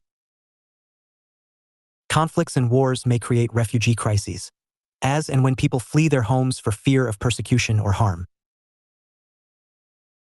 Agencies such as the Office of the United Nations High Commissioner for Refugees, UNHCR, and the World Food Programme, WFP, can mobilize international assistance in a short time frame to respond to a crisis. Increasingly, UN agencies work with non-governmental organizations, NGOs, that provide relief and assistance, as well as with the aid agencies of governments to coordinate a global response to humanitarian crises. For example, in 1999, members of the North Atlantic Treaty Organization, NATO, began to bomb the Federal Republic of Yugoslavia to protest its treatment of ethnic Albanians in the province of Kosovo. The conflict created a massive flow of refugees out of Kosovo and into the neighboring province of Montenegro and the countries of Albania and Macedonia. International aid agencies, led and coordinated by the UN, responded to the crisis and were able to house, feed, and care for thousands of refugees. The UN played an important role in the development of international law. Formally, the UN could produce international law in two ways. First, Security Council resolutions which have the force of international law, and second, by the decisions of the World Court. Through these two bodies, the UN has been responsible for the development of a significant body of international law. The UN now helps evolve ideas about international law through numerous conferences. 2 UN commissions have been charged with developing and codifying international law. The UN's International Law Commission, created in 1947, studies important questions of international law and prepares drafts of treaties codifying these topics. Over the years, topics have included the law of the sea, diplomatic relations and immunity, treaties between nations, shared natural resources, nationality and statelessness, relations between nations and international organizations, and many other issues. The UN's Commission on International Trade Law, created in 1966, drafts texts on laws concerning international commerce and economic development. These commissions submit their texts and recommendations to the General Assembly, which may then call an international diplomatic conference to incorporate the texts into a treaty. B. 6. Decolonization. One of the tasks of the UN Charter was decolonization, ending the practice of colonialism. The Trusteeship Council was established as the UN organ to aid in the decolonization process. As colonies gained their independence in the mid-20th century, one of their first steps was to join the UN. This act announced their arrival on the international stage as a full-fledged member of the international community. The Trusteeship Council served as a transitional authority to help a country make the transition from a colony to an independent nation. The United Nations specialized agencies. The United Nations has numerous specialized agencies. The UN Charter stipulates that the principal organs of the UN can establish various specialized agencies to fulfill their obligations. At present, there are 16 such specialized agencies. Some such agencies together with other bodies can be briefly discussed. 1. The Food and Agriculture Organization FAO. The Food and Agriculture Organization, FAO, is a specialized UN agency. It was established on October 16, 1945. In 1951, its headquarters were moved from Quebec, Canada, to Washington, USA, and then to Rome, Italy. It has an FAO conference which meets every 2 years to review the work and to approve a program of work and its budget. The conference elects a council of 49 member states who serve a 3-year rotating term. The council acts as an interim governing body. There is the Director General who heads the FAO. There are 8 departments of the FAO. The FAO helps modernize and improve agriculture, forestry and fisheries practices, ensuring good nutrition and food security for all. As of 2008, the FAO had 191 members, along with the European Union and the Faroe Islands as its associate members. 2. International Atomic Energy Agency (IAEA). The International Atomic Energy Agency, IAEA, is an intergovernmental forum for scientific and technical cooperation in the field of nuclear technology. It seeks to promote the peaceful use of nuclear energy and to inhibit its use for military purposes. The IAEA was set up as an autonomous organization on July 29, 1957.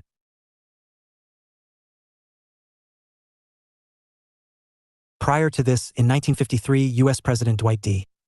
Eisenhower envisioned the creation of this international body to control and develop the use of atomic energy in his Atoms for Peace.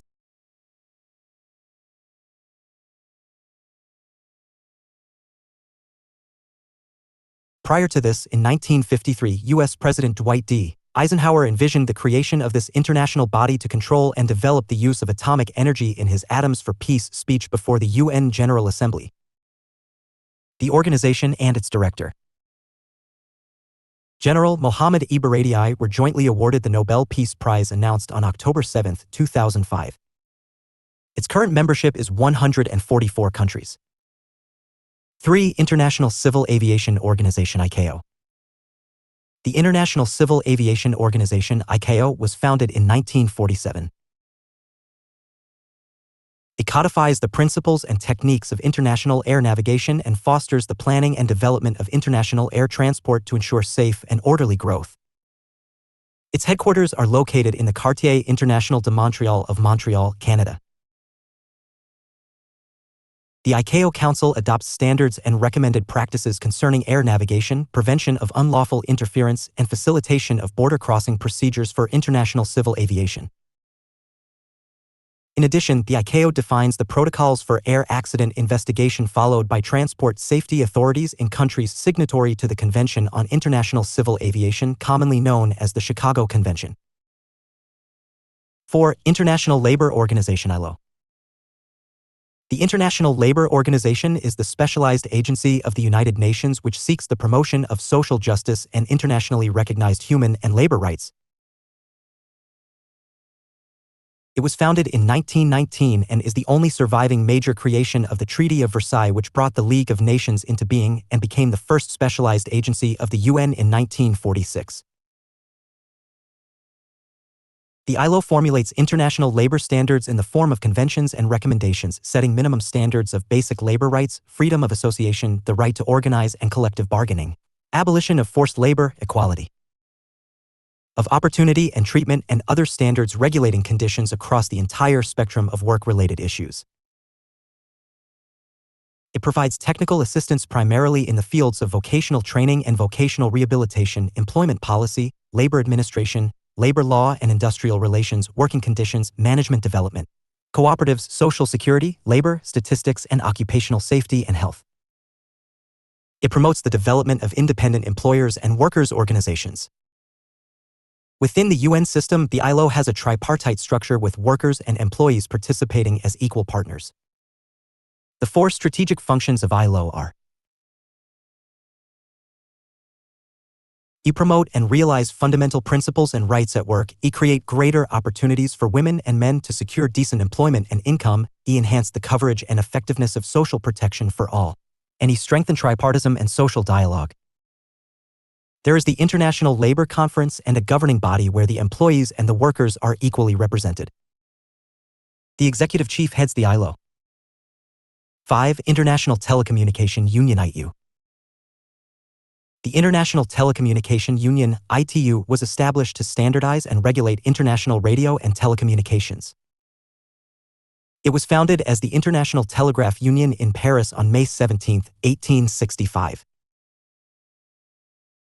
Its main tasks include standardization, allocation of the radio spectrum, and organizing interconnection arrangements between different countries to allow international phone calls in which regard it. Performs for telecommunications a similar function to what the UPU performs for postal services. It has its headquarters in Geneva, Switzerland, next to the main United Nations campus. 6. United Nations Educational, Scientific and Cultural Organization (UNESCO).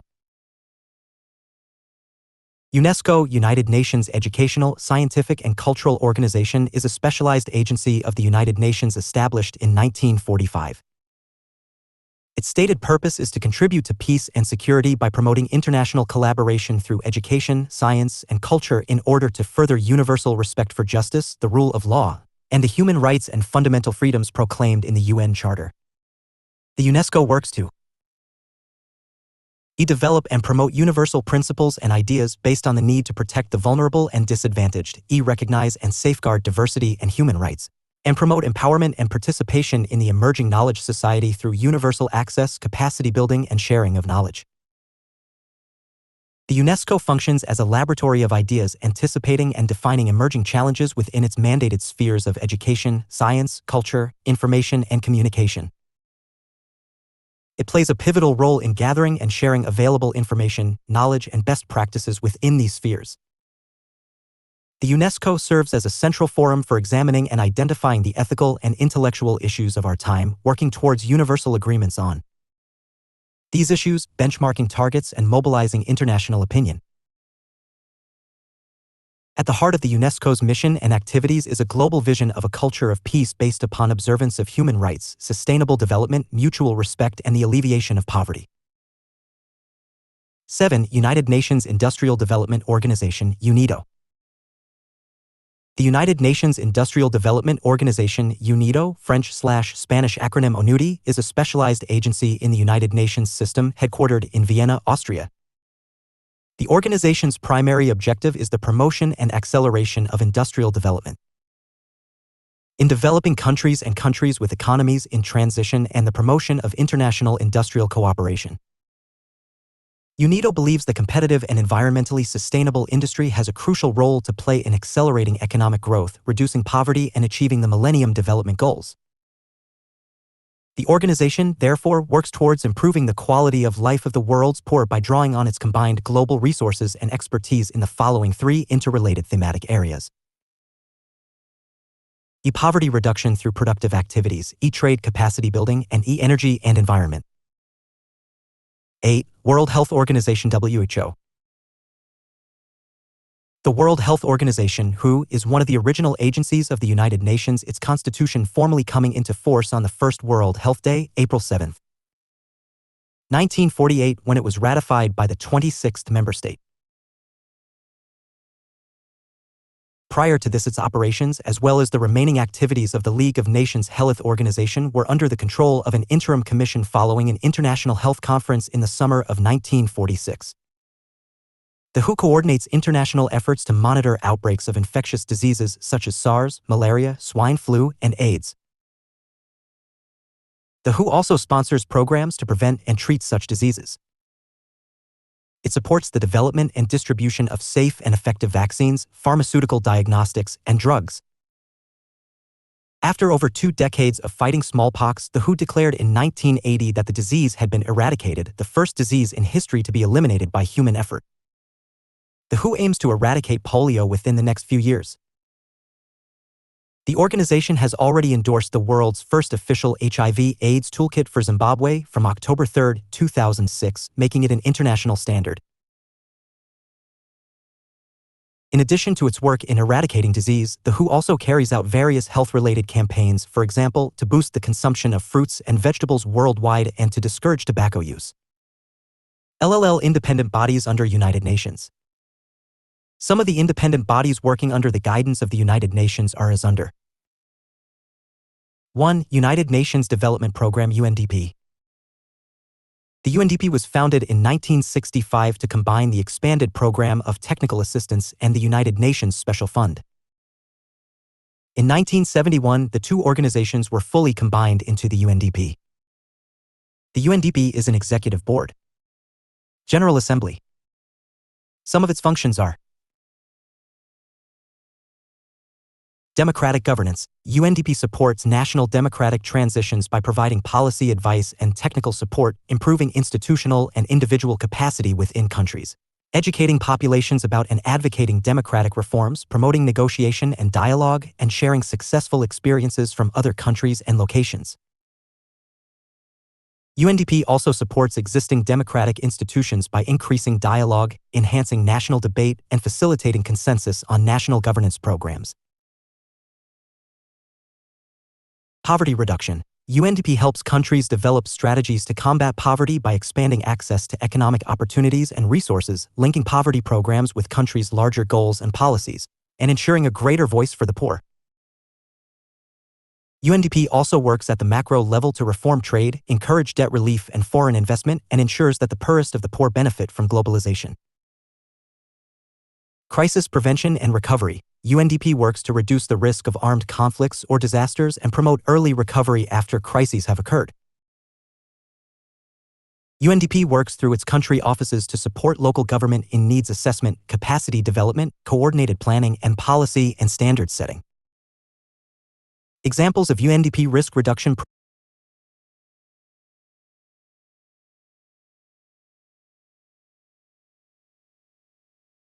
Examples of UNDP risk reduction programs include efforts to control small arms proliferation, strategies to reduce the impact of natural disasters, and programs to encourage use of diplomacy and prevent violence. Recovery programs include disarmament, demobilization, and reintegration of ex-combatants. Demoning efforts, programs to reintegrate displaced persons, restoration of basic services, and transitional justice systems for countries recovering from warfare. 4. Environment and energy. As the poor are disproportionately affected by environmental degradation and lack of access to clean, affordable energy services, UNDP seeks to address environmental issues in order to improve developing countries' abilities to develop sustainably. UNDP works with countries to strengthen their capacity to address global environmental issues by providing innovative policy advice and linking partners through environmentally sensitive development projects that help poor people build sustainable livelihoods. 2. United Nations Children's Fund UNICEF. The United Nations Children's Fund UNICEF was established by the United Nations General Assembly on December 11, 1946, to provide emergency food and health care to children in countries which had been devastated by World War I. In 1953, UNICEF became a permanent part of the United Nations system and its name was shortened from the original United Nations International Children's Emergency Fund, but it has continued to be known by the popular acronym based on this old name. Headquartered in New York City, UNICEF provides long-term humanitarian and developmental assistance to children and mothers in developing countries. UNICEF relies on contributions from governments and private donors. UNICEF's total income for 2006 was $2,781 million. Governments contribute 2/3 of the organization's resources, private groups and some 6 million individuals contribute the rest through the national committees. UNICEF's programs emphasize developing community-level services to promote the health and well-being of children. UNICEF was awarded the Nobel Peace Prize in 1965 and the Prince of Asturias Award of Concord in 2006. UNICEF's 3 main priorities are I. Child survival and development. 2. Basic education and gender equality, and 3. Child protection from violence, exploitation, and abuse.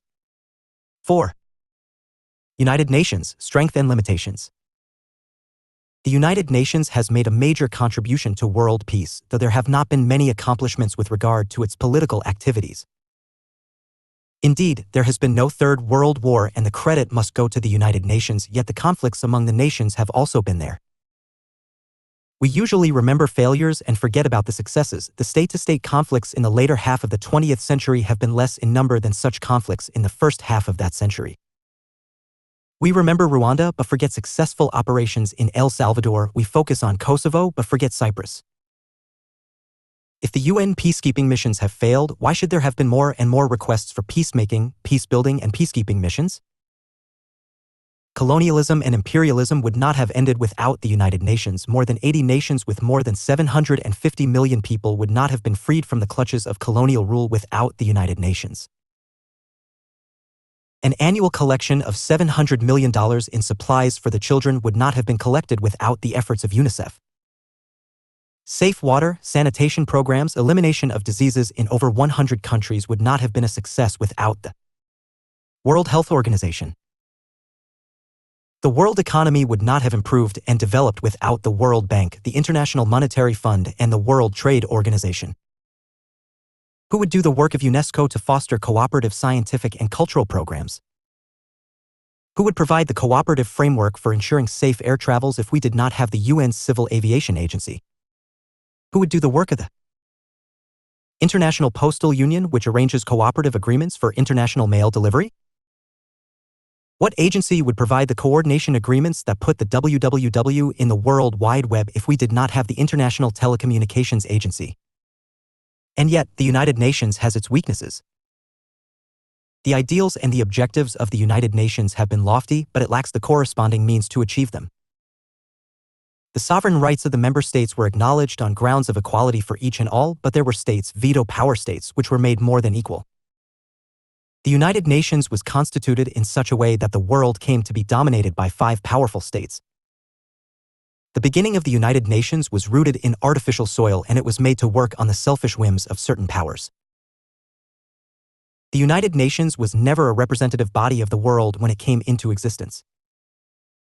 The UN, from the start, was a collection of countries run by the kings, dictators, monopoly-clad political parties under the guise of a two-party system and moneyed interests. Is it any wonder that we now have a World Monetary Fund, a World Bank, a World Trade Organization, world peacekeeping forces, a world court, and every other world thing, while the world keeps spiraling in a materialistic ball of ignorance and selfishness and fear and violence? This UN blueprint is working just for those who created it for themselves, but it does not work for everyday people, and it does not work at its root level with compassion and concern for love and freedom. The United Nations does not have its own army, it is not a sovereign body, it does not have its own finances. USA, which gives 25% of the UN expenditure, imposes restrictions on its functioning while some other states do not pay their subscription regularly. The UN is functioning under limitations, constraints which create tensions for it. The first is the tension between the UN's role as an autonomous actor and its role as a collection of nations. The UN can call on member nations for action, but it has a hard time enforcing its own resolutions because it is also committed to the principle of sovereignty, which asserts each country's right to set its own policies. The UN requires member nations to contribute to its peacekeeping operations and relief missions, but when no nation wants to contribute, it becomes an impotent body. The UN also faces the tension of the gap between the developed and developing world. The developing world represents the majority of the UN's members, both in terms of number of countries and of global population. The developed world, meanwhile, controls the majority of financial and military resources available to the UN. Developing countries want to build their societies, but to do this they need help from the developed countries, many of which are reluctant to spend their resources on others. There is another constant tension between the international law of the UN Charter and the diplomacy that the member nations conduct on a daily basis. The UN Charter only has value to the extent that members follow its provisions. Nations can ignore elements of the Charter and can also work outside the Charter. Peacekeeping, for example, is never mentioned in the Charter but has become a key UN diplomatic function. A long-standing tension exists between the UN and the United States. The United States has a streak of isolationism in its foreign policy that runs counter to the idea of the UN. It always seeks to dominate the UN agenda in its functioning, and in its activities, the USA dictates its own terms. Constantly challenged, the United Nations still remains the only forum where all the nations of the world gather to discuss pressing issues of peace and security. The UN's greatest asset remains its ability to speak as the world's voice. The United Nations reforms. That the United Nations has to be reformed was the definite opinion of the former Secretary General Kofi Annan. It is also the priority of the present Secretary General Ban Ki-moon. During the 10 years of his tenure between 1997 and 2006, Kofi Annan realized the significance of the reforms in the United Nations if it has to conduct its work, implement its mandate, and manage the funds entrusted to it. The former Secretary General initiated his reform agenda with a bold vision in 1997 with a Program for Reform A/51/950 PDF 5772K and its Addenda 1 PDF 15K, 2 PDF 22K, 3 PDF 14K, 4 PDF 15K, 5 PDF 16K, 6 PDF 22K, and 7 PDF 11K. He followed it up in 2002 with an Agenda for Further Change PDF 175K and Core Agendum 1 PDF 18K. Security Council. The Security Council does not reflect today's distribution of military or economic power and does not reflect a geographic balance. Germany and Japan have made strong cases for permanent membership. Developing countries have demanded a better reflection of their numbers in the Security Council, with countries such as India, Egypt, Brazil, and Nigeria making particular claims. However, it has proved to be impossible to reach agreement on new permanent members. Should the European Union be represented instead of Great Britain, France, and Germany individually? How would Pakistan feel about India's candidacy? How would South Africa feel about a Nigerian seat? What about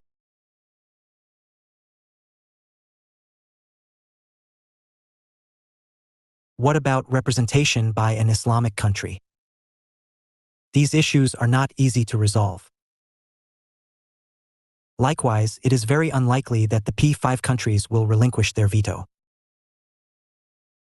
Nonetheless, while large-scale reform has proved impossible, there have been changes in Security Council working procedures that have made it more transparent and accountable. At the 2005 World Summit, the former Secretary General opined to member states that it was time for bold decisions and submitted his report in larger freedom. On management reform in particular and the World Summit outcome document, the Secretary General was requested to submit proposals for implementing management reforms to the General Assembly for consideration and decision in the first quarter of 2006. He subsequently did so in his March 2007 reform report, Investing in the United Nations, for a Stronger Organization Worldwide. He also presented his report Mandating and Delivering in March of 2006, laying out a framework for updating and analyzing mandates in each of the organization's program priorities. An electronic registry of mandates was produced which compiled all of the approximately 9,000 active mandates that guide the work of the UN. The former Secretary General made certain proposals which can be stated briefly as these. Restructuring of the Security Council was one such proposal. He proposed in March 2005 two plans for reforms in the Security Council under the head, the larger freedom. In one Plan A, he called for creating 6 new permanent members, plus 3 new non-permanent members. In Plan B, he called for creating 8 new permanent members, serving for 4 years, and 1 non-permanent seat, making the strength of the Security Council up to 24. In June 2005, 5 UN members, Argentina, Italy, Canada, Colombia, and Pakistan, representing a large number of member states, in a uniting for consensus, proposed 20 non-permanent members to the already 10 non-permanent membership of the Security Council. The 1997 reform package included a number of changes to the Secretariat structure, most notably the creation of the Department of Economic and Social Affairs from 3 existing departments and consolidation of 2 programs into the Office on Drugs and Crime. The Center for Human Rights was also merged into the Office of the High Commissioner for Human Rights. At this time, approximately 1,000 staff posts that had not been filled in 1996 were permanently eliminated. 3 important new structures were introduced to improve UN management. First, the post of Deputy Secretary General was created in 1997 to strengthen the management of the organization at the most senior level. Second, the Secretary General established his own cabinet in the form of the Senior Management Group, which included all the heads of the Secretariat offices and departments as well as the heads of the UN funds and programs. Finally, 4 sectoral committees were formed to bring coherence to the work of the UN on peace and security, humanitarian affairs, development and economic and social affairs. So as to improve the quality and speed of executive decisions, the Secretary General in 2005 established 2 new committees. The Policy Committee advises him on issues requiring strategic guidance and cross-cutting thematic policy decisions, while the Management Committee considers internal reform and management-related issues requiring strategic direction from the Secretary General. Efforts to improve the overall efficiency of the organization have moved on several fronts. In the 2004-05 budget cycle, nearly 1,000 reports and activities were consolidated or discontinued and resources redeployed to higher priority areas of work. In his 2005 report, the Secretary General proposes that a more comprehensive review of mandates older than 5 years be approved by member states. As of 2006, member states had not yet taken decisive action on this proposal. A high-level panel, chaired by Dr. Brahimi, conducted a comprehensive review of UN's peace operations in 2000 in what was to be later called the Brahimi Report. This has also resulted in a major strengthening of the organization's planning and staffing capacity and its rapid deployment capability.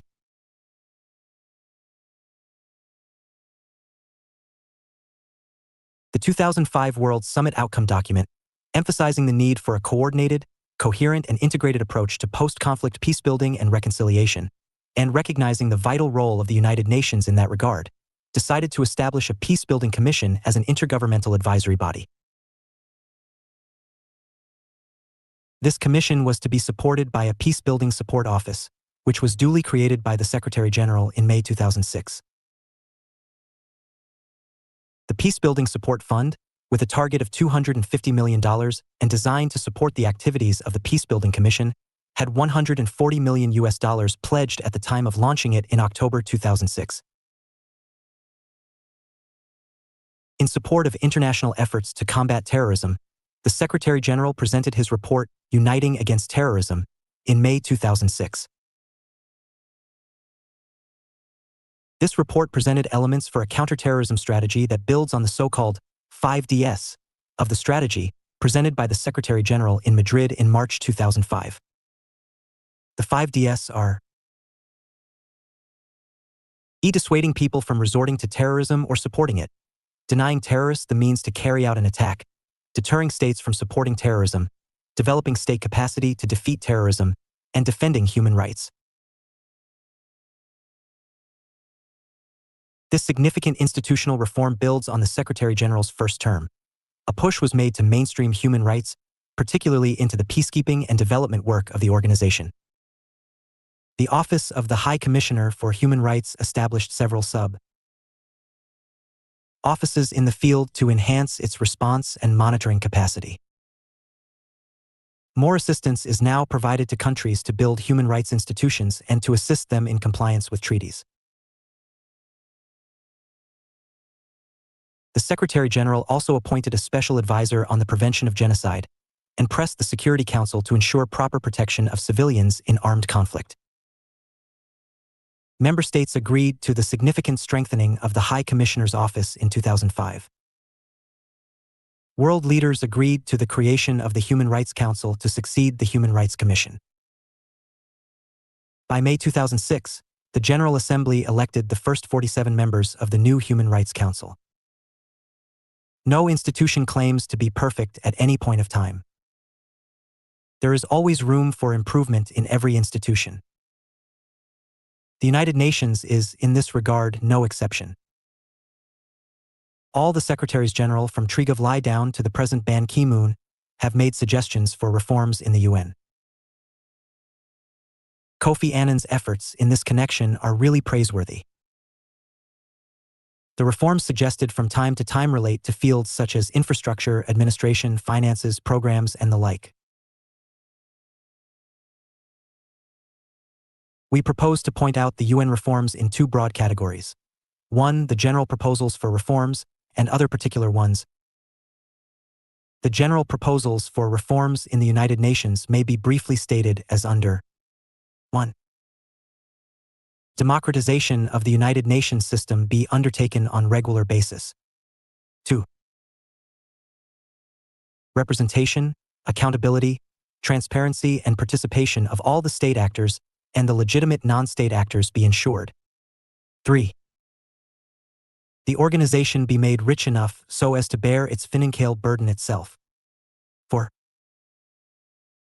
The organization be given more teeth so as to implement its directions without having to look to mercenaries in situation of emergencies.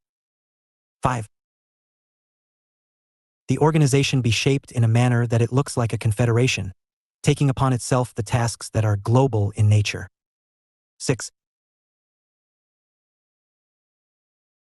Gradual process of limiting the state sovereignties be taken up along with the speeding up of an equitable international economic order. And 7. Universal citizenship, multiculturally evolved, be devised. Chronology of UN reform. December 1985. The General Assembly creates the Group of 18 to consider and make recommendations on the reform of UN administrative and financial operations. August 1986. The Group of 18 makes 71 recommendations on UN reform to the Secretary General. March 1993. The Thornburg Report calls for the creation of an Office of Inspector General and other reforms. July 1994, the General Assembly creates the Office of Internal Oversight Services. January 1997, Secretary General Annan creates thematic executive committees to coordinate policy in 4 broad areas. March 1997, the Secretary General merges 3 departments into 1 Department of Economic and Social Affairs. He also announces his intention to cut administrative costs from 38% to 25% of the UN budget.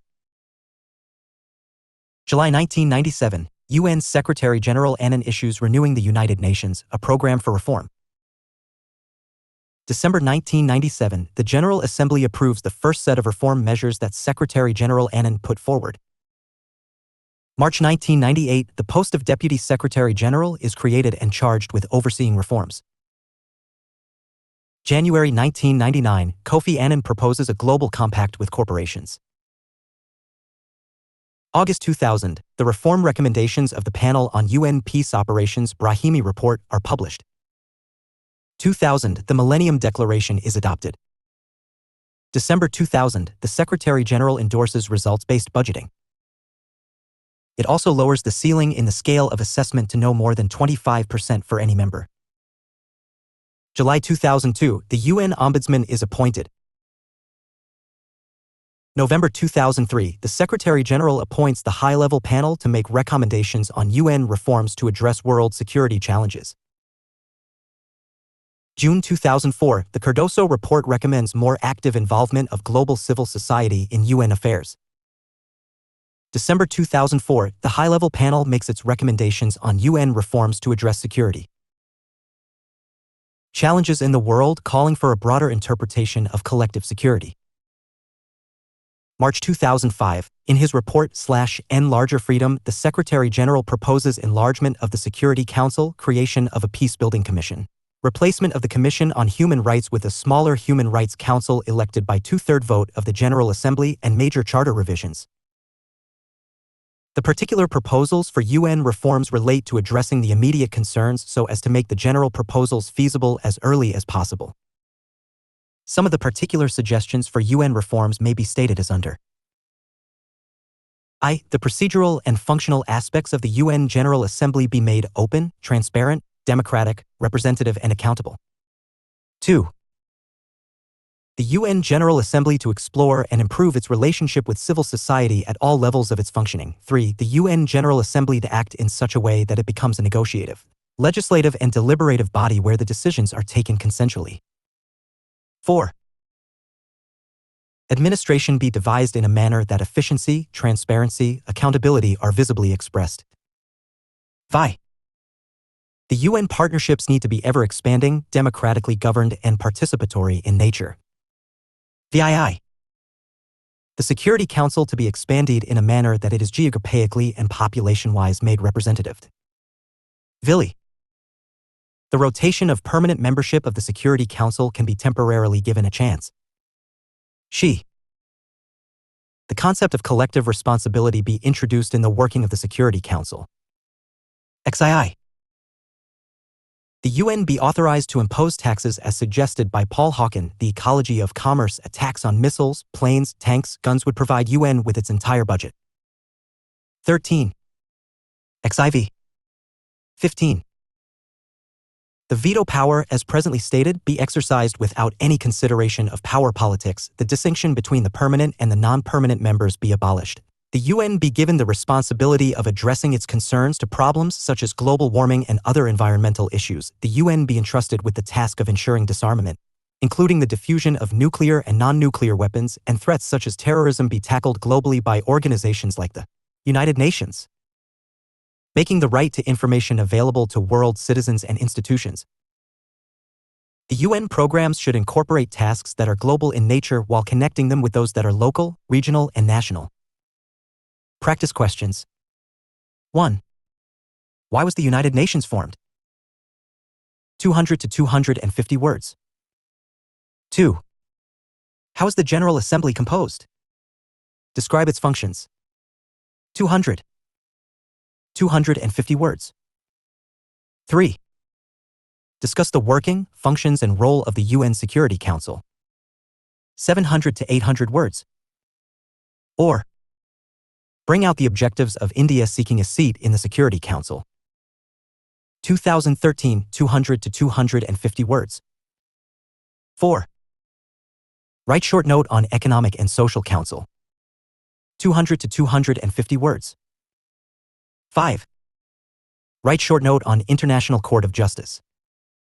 200 to 250 words. 6. How is the UN Secretary General elected? What reforms did Kofi Annan suggest in the United Nations? 700 to 800 words. 7. Describe the functions and role of the United Nations. 700 to 800 words. 8. Mention the role and functions of any 4 UN specialized agencies. 700 to 800 words. 9. Discuss the achievements and role of the United Nations. 700 to 800 words. 10. Describe the limitations of the United Nations. 200 to 250 words. 11. What reforms would you suggest in the United Nations? 700 to 800 words. 12. Argue a case for UN reform in the changing global milieu, 2014, 700 to 800 words. Regionalization of world politics. EU, ASEAN, APEC, SAARC, NAFTA. States belonging to a particular geographical region together. It is an attempt to foster among the neighboring states cooperation and harmony on a regional scale. It is a step towards internationalization, though the realists regard it as an outward expansion from the nation-state. It is the basis which helps prepare grounds for a better international order. It serves as a theoretical tool for the analysis of international relations.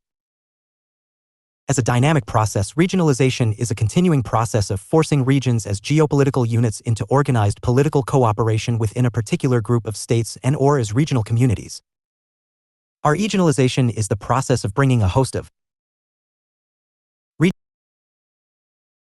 Regionalization. Some examples of it are the European Union (EU), Association of Southeast Asian Nations (ASEAN), Asia-Pacific Economic Cooperation (APEC), South Asian Association for Regional Cooperation (SAARC), African Union (AU), North American Free Trade Agreement. NAFTA brings the geographically neighboring states to sit, deliberate, and debate their mutual problems to understand each other's point of view in the most cordial atmosphere, to settle mutual issues in the spirit of reconciliation, to contribute in the process to the larger interests of their own security as well as that of the whole world. Conflicts are common among the states which are neighbors to each other. It is also common that the neighboring states sort out their differences through battles. The history of all hitherto neighboring states is the history of wars among them, now here and now there, now hidden and now open.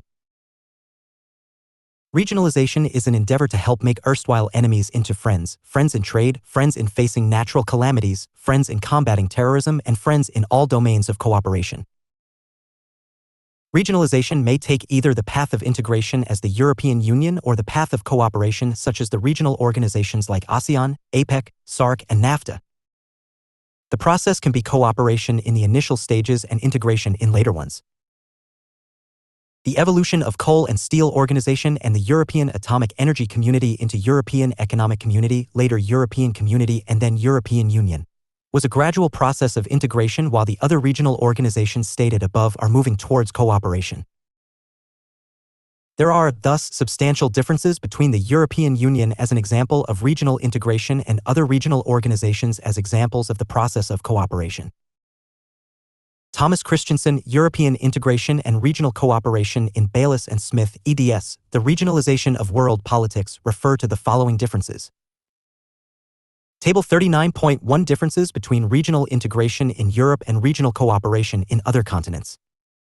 Parameters. Institutional characteristics. Form of decision-making. Degree of legal integration. Extent of political integration. Range of issues. Regional cooperation. Reliance purely on intergovernmental forms of decision-making. Consensual decision-making, i.e. states have veto over decisions. Arbitration and dispute settlement of individual cases.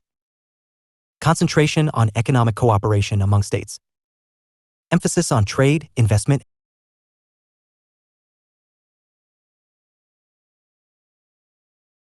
Emphasis on trade, investment, and European integration. Presence of autonomous supranational institutions that initiate and enforce common policies. Extensive use of qualified majority voting, i.e., states have no veto over decisions. Permanent court system developing a supranational legal order. Development of a political union with a system of economic, social, and political rights for citizens. Expansion of competencies. Covered. Presence of democratic procedures. Foreign policy cooperation. Related economic issues. Minimal, if any, involvement of parliaments. Coordination of external relations limited to participation in negotiations. Into much wider areas, single currency environments, culture, etc. Establishment of a democratic process based on a directly elected parliament. Development of a common foreign security and defense policy, multilateral trade. However, regionalization as expressed in organizations such as the European Union, Association of Southeast Asian Nations, Asia-Pacific Economic Cooperation, South Asian Association for Regional Cooperation, African Union, and North American Free Trade Agreement can be analyzed. European Union. The European Union has been the outcome of numerous treaties concluded by the member states at different times. These include the treaties such as the Paris Treaty, 1952, the Rome Treaty, 1957, the Single European Act, 1985, the Maastricht Treaty, 1992, the Amsterdam Treaty, 1997, Nice Treaty, 2000, the Constitutional Treaty, 2004, slowly evolving into gradual integration to become a union of 27 member states: Austria, 1995, Bulgaria, 2007, Cyprus, 2004, Czech Republic, 2004, Belgium, 1953, Denmark, 1973, Estonia, 2004, Finland, 1995, France, 1953, Germany, 1953, Greece, 1981, Hungary, 2004, Ireland, 1973, Italy, 1952, Latvia, 2004, Lithuania, 2004, Luxembourg, 1953, Malta, 2004, the Netherlands, 1953, Poland, 2004, Portugal, 1986, Romania, 2007, Slovakia, 2004, Slovenia, 2004, Spain, 1986, Sweden, 1995, United Kingdom, 1973. These member states negotiated through intergovernmental conferences and in the process built the European Union institutions which are briefly described below. Table 39.2 EU institutions. EU institutions. Location. European Commission. Brussels and Luxembourg. European Parliament EP. Directly elected representatives of EU citizens scrutinizing the operation of the Strasbourg Plenary Sessions, Brussels, MEP Offices, Committee. Council of Ministers. European Council. Other institutions and, in certain areas, sharing with the Council the power to determine EU legislation sessions. Total membership 785. Representing the view of national governments and determining, in many areas jointly with the EP, the ultimate shape of EU legislation. Foreign ministers of all member states. Regular summits of heads of state and government setting the EU's broad agenda and a forum of last resort to find agreement on divisive issues. NB, different from the Council of Europe, includes all heads of states. Meetings and some plenary sessions. Luxembourg Administration.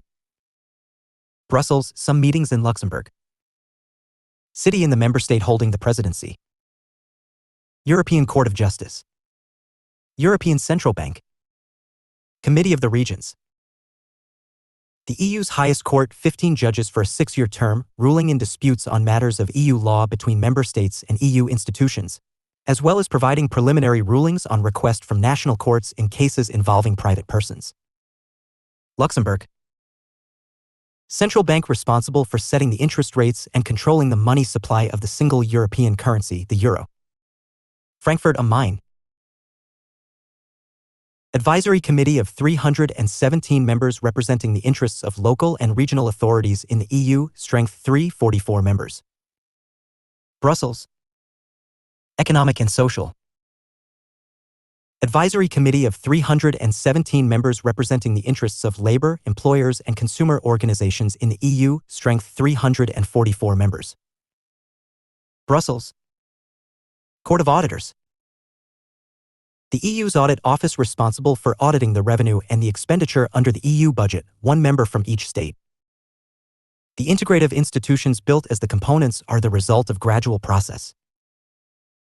They stand as supranational institutions and in their own right create a new polity above the level of their respective states whose supranational laws provide constraints on the member states. The European Union is not a finished system but is a system that has kept evolving and may go on evolving in future as well. The development of integration is a continuing process. Though the European Union has a common market, monetary system, and financial and judicial coordination, yet each state has its own sovereignty kept intact. There are the confederative and federative moments in the European Union. The confederative moments are: A. The primal founding treaties are by their nature international documents with whose change all the members must agree. B. The basic democratic decision processes are a constitutional privilege of the single member state when the European Parliament has the legitimate power based on voting in the single countries, but the creation of legal norms is usually a privilege of delegated organs. C. Further transponding of the sovereignty of national states depends on the common of international legal nature as well as on their own constitutional legal decision. The federative moments of European Union. The primal treaties and partially also the so-called secondary right is directly binding on the member states. In many areas of law and state policy, the member states' economy, social and legal policy is being followed. The EU acts outside as a fixed organized system which sets the rules for joining of further countries and decides about their acceptance by general consensus. The citizenship of EU exists and is derived from the legality of citizenship of member states. There exists certain limited basis of the Union which consists of the single areas of the member states. The European Union corresponds in a special way to the usual 3 criteria of stateship: the ground, population, and the existence of power. It has a ground where the community law is being applied, the population is under the European citizenship, and certain mechanism of public power exists. There is the spirit of the European identity, though there is no Euroland. The European Union oscillates between a federation and the federative union on the one end of the scale and a confederation and confederative union on the other. LL. The Association of Southeast Asian Nations ASEAN. The Association of Southeast Asian Nations ASEAN is more than a regional cooperation, though it cannot claim to be a union like the EU. The ASEAN is slowly evolving on the same path as that of the EU, standing somewhere between cooperation and integration, building its own institutions such as A. ASEAN Security Community, B. ASEAN Economic Community, C. ASEAN Socio-Cultural Community. ASEAN was established in 1967 by 5 countries: Indonesia, Malaysia, the Philippines, Thailand, and Singapore. Except for Thailand, all of these countries had just acquired political independence from centuries of colonization and foreign domination. This common experience motivated the countries of Southeast Asia, like most newly independent developing countries, to work together to preserve their common interest. Forming a regional organization could fill the power vacuum left by the major powers, which used the region for proxy wars and major power rivalry. Forming a regional organization could provide a self-help mechanism for these newly independent countries, enabling them to concentrate on nation-building and economic development. Forming a regional organization could also provide more weight to their collective voice in the international community. Of 2006, the ASEAN region has a population of 560 million, a total area of 4.5 million square kilometers, a combined gross domestic product of almost $1,100 billion, and a total trade of about $1,400 billion. The Bangkok Declaration, 1967, establishing ASEAN, stated the aims and objectives as A. To accelerate the economic growth, social progress, and cultural development in the region through joint endeavors in the spirit of equality and partnership, B. To promote regional peace and stability, and C. To maintain close and beneficial cooperation with existing international and regional organizations with similar aims and purposes. The Hanoi ASEAN Summit, 1998, reaffirmed these goals. The first ASEAN Summit in 1976 adopted the Treaty of Amity and Cooperation, TC, and binds the member states with certain fundamental principles in their relations.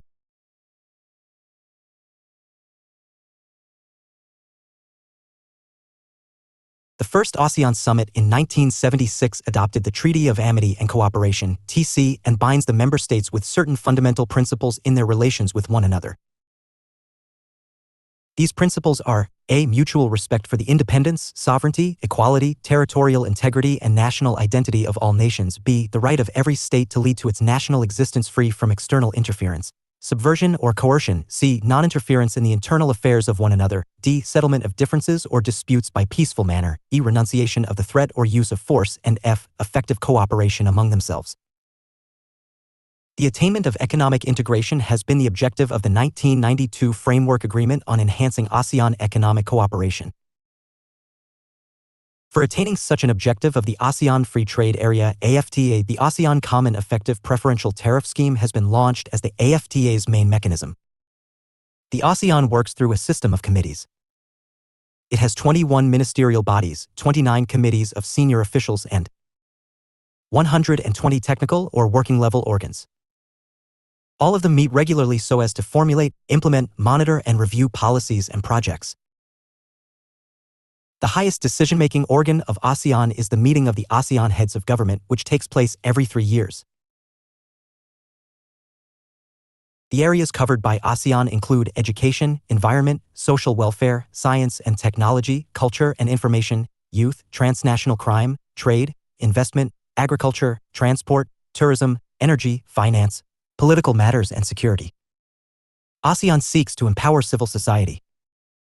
It has about 45 affiliated non-governmental organizations working in various fields. Among the major organizations which contribute to ASEAN policies and decisions are the ASEAN Chambers of Commerce and Industry, ASEAN CCL, the ASEAN Business Forum, ASEAN Vegetable Oils Club, Federation of International Food Science and Technology Associations, ASEAN NGOs for the Prevention of Drug and Substance Abuse, several NGOs working on HIV/AIDS, the ASEAN University Network, ASEAN Tourism Association, the Working Group on the Establishment of a Regional Mechanism on Human Rights, and the ASEAN Institutes for Strategic and International Studies. The establishment of the ASEAN Regional Forum (ARF) in 1994 after the end of the Cold War was aimed at consolidating peace and stability in the region. ASEAN believes that the security of the region is tied with the overall security of the whole Asia-Pacific region. Accordingly, the peace and security in one region affects the peace and security of another region. The whole region, for its security concerns, has to achieve the promotion of confidence-building measures and preventive diplomacy. The ARF comprises, along with the ASEAN members, states such as Australia, Canada, China, the European Union, India, Japan, South Korea, Mongolia, New Zealand, Russia, and the USA. Concerned as it is with the security of the region, the ASEAN Regional Forum calls for the total cessation of nuclear testing and urges the states to refrain from weaponizing and deploying missiles. Accordingly, ASEAN adopted the Treaty on the Southeast Asia Nuclear Weapons-Free Zone on December 15, 1995. It came into force on March 25, 1997.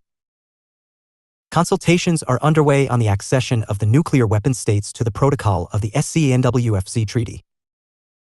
Happily, since the establishment of ASEAN, there has been no tension, neither in the region nor among the member states of ASEAN.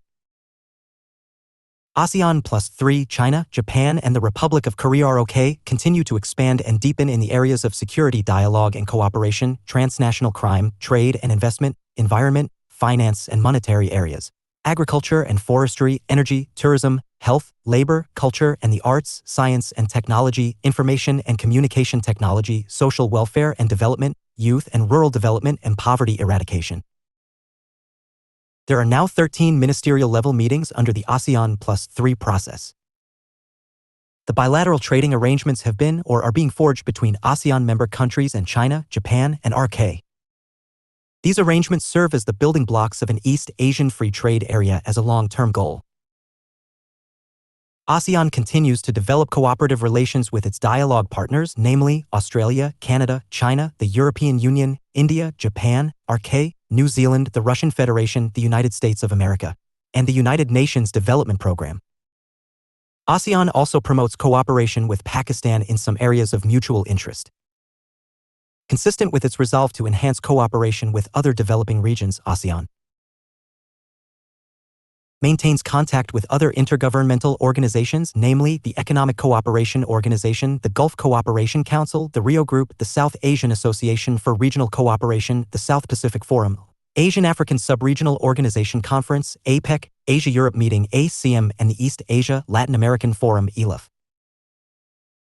ASEAN is an association of regional security through ASEAN Security Community, economic cooperation through ASEAN Economic Community, and a socio-cultural union through ASEAN Socio-Cultural Community. ASEAN Security Community. To build on what has been constructed over the years in the field of political and security cooperation, the ASEAN leaders have agreed to establish the ASEAN Security Community, ASC. The ASC aims to ensure that countries in the region live at peace with one another and with the world in a just, democratic, and harmonious environment. The members of the community pledge to rely exclusively on peaceful processes in the settlement of intra-regional differences and regard their security as fundamentally linked to one another and bound by geographic location, common vision, and objectives. It has the following components: political development, shaping and sharing of norms, conflict prevention, conflict resolution, post-conflict peace building, and implementing mechanisms. It is built on a strong foundation of ASEAN processes, principles, agreements, and structures which evolved over the years and are contained in the following major political agreements. ASEAN Declaration, Bangkok, August 8, 1967. Zone of Peace, Freedom and Neutrality Declaration, Kuala Lumpur, November 27, 1971. Declaration of ASEAN Concord, Bali, February 24, 1976. Treaty of Amity and Cooperation in Southeast Asia, Bali, February 24, 1976. ASEAN Declaration on the South China Sea, Manila, July 22, 1992. Treaty on the Southeast Asia Nuclear Weapon-Free Zone, Bangkok, December 15, 1997. ASEAN Vision 2020, Kuala Lumpur, December 15, 1997, and Declaration of ASEAN Concord, Illinois, Bali, October 7, 2003. ASEAN Economic Community. The ASEAN Economic Community is the end goal of economic integration measures as outlined in the ASEAN Vision 2020.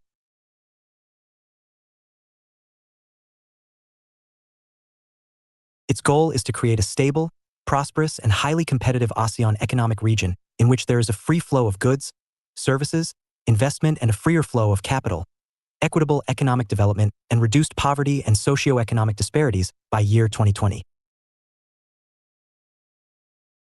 The ASEAN Economic Community establishes ASEAN as a single market and production base, turning the diversity that characterizes the region into opportunities for business complementation and making ASEAN a more dynamic and stronger segment of the global supply chain.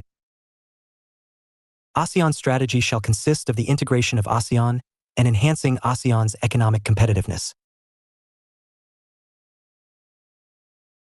In moving towards the ASEAN Economic Community, ASEAN has agreed on the following.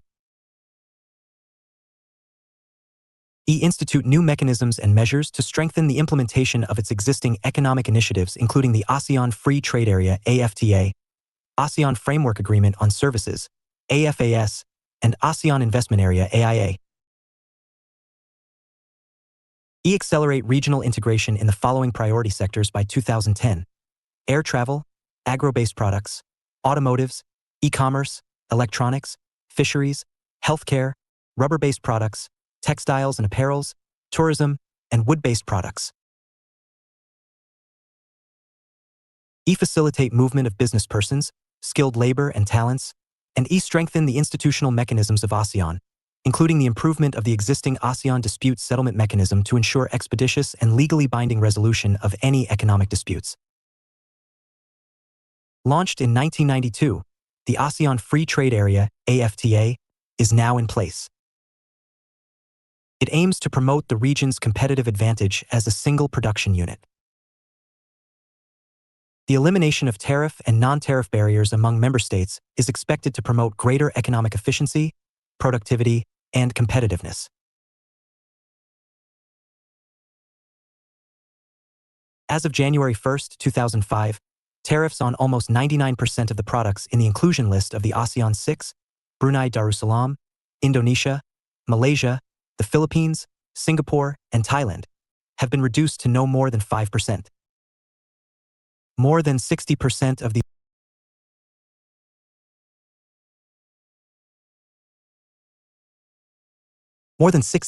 these products have zero tariffs.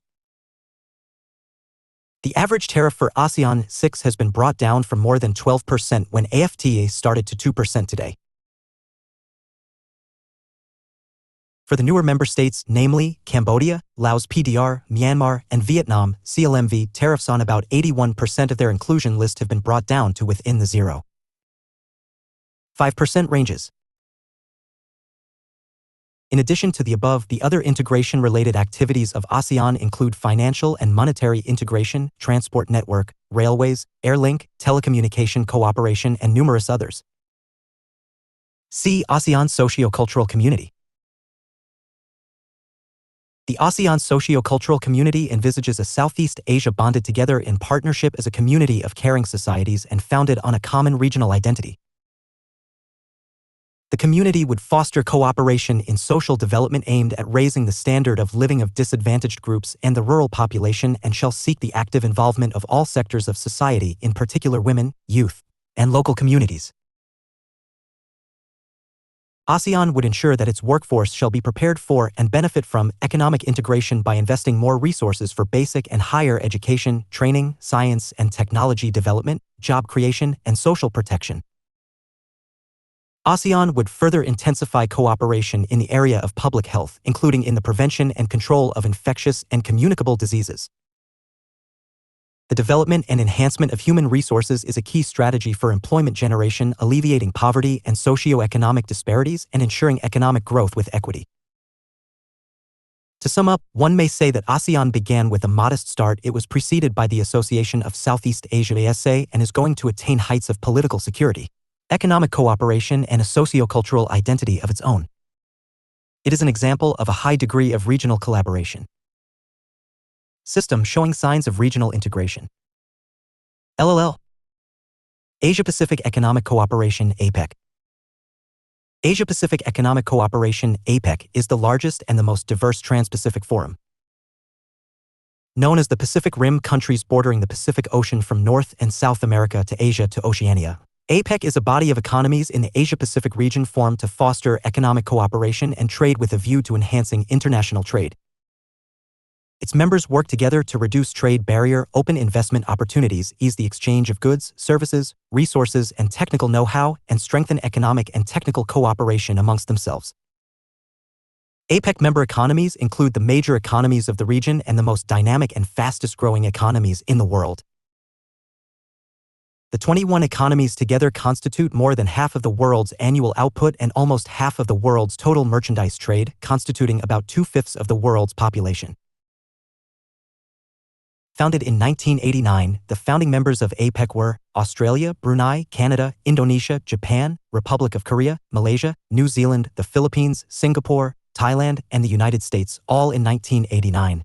Taiwan, officially Chinese Taipei, Hong Kong, China, People's Republic of China joined the APEC in 1991, while Mexico and Papua New Guinea joined it in 1993 and Chile in 1994. The 1998 entrant members of the APEC have been Peru, Russia, and Vietnam.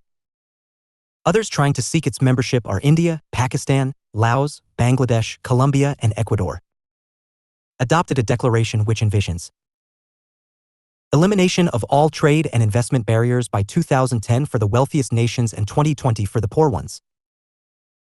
The APEC was formed because of the fear that the Uruguay round of the General Agreement on Tariffs and Trade (GATT) might possibly collapse and might lead to increased protectionism on the one hand, and the emergence of new restrictive trade blocs on the other, and the sweeping political and economic changes in the USSR and Europe might affect the trade in regions such as of the APEC.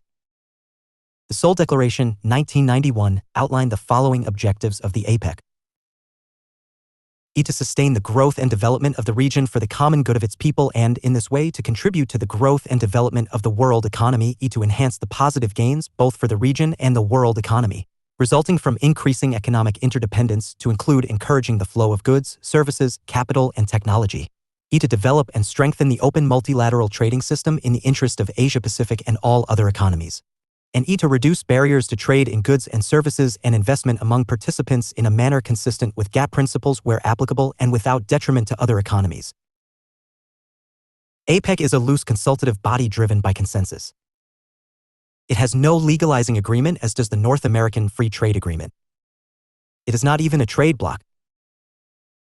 Every economy represented in Canberra relies heavily on a strong and open multilateral trading system, and none believes that Asia-Pacific economic cooperation should be directed to the formation of a trading bloc.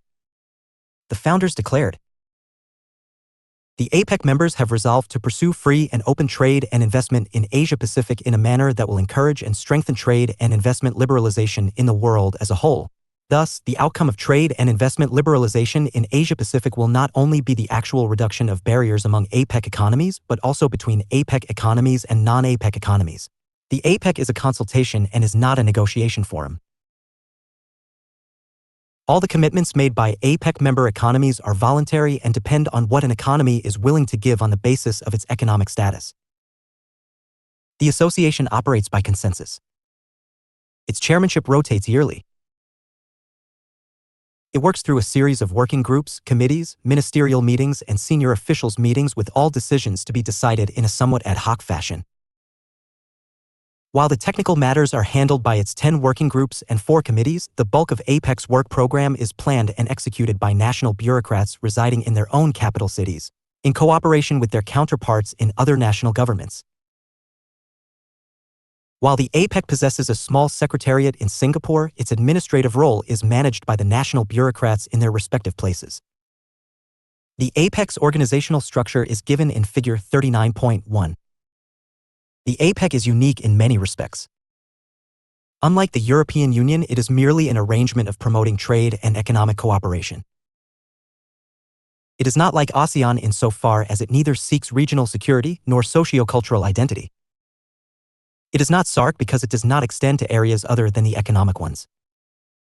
It is unique because multilateral cooperation in such a vast region had never taken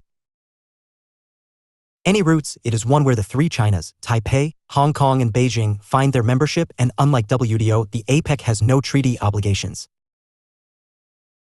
It is confined to reduce region-wide barriers to trade and investment so as to foster long-term economic cooperation.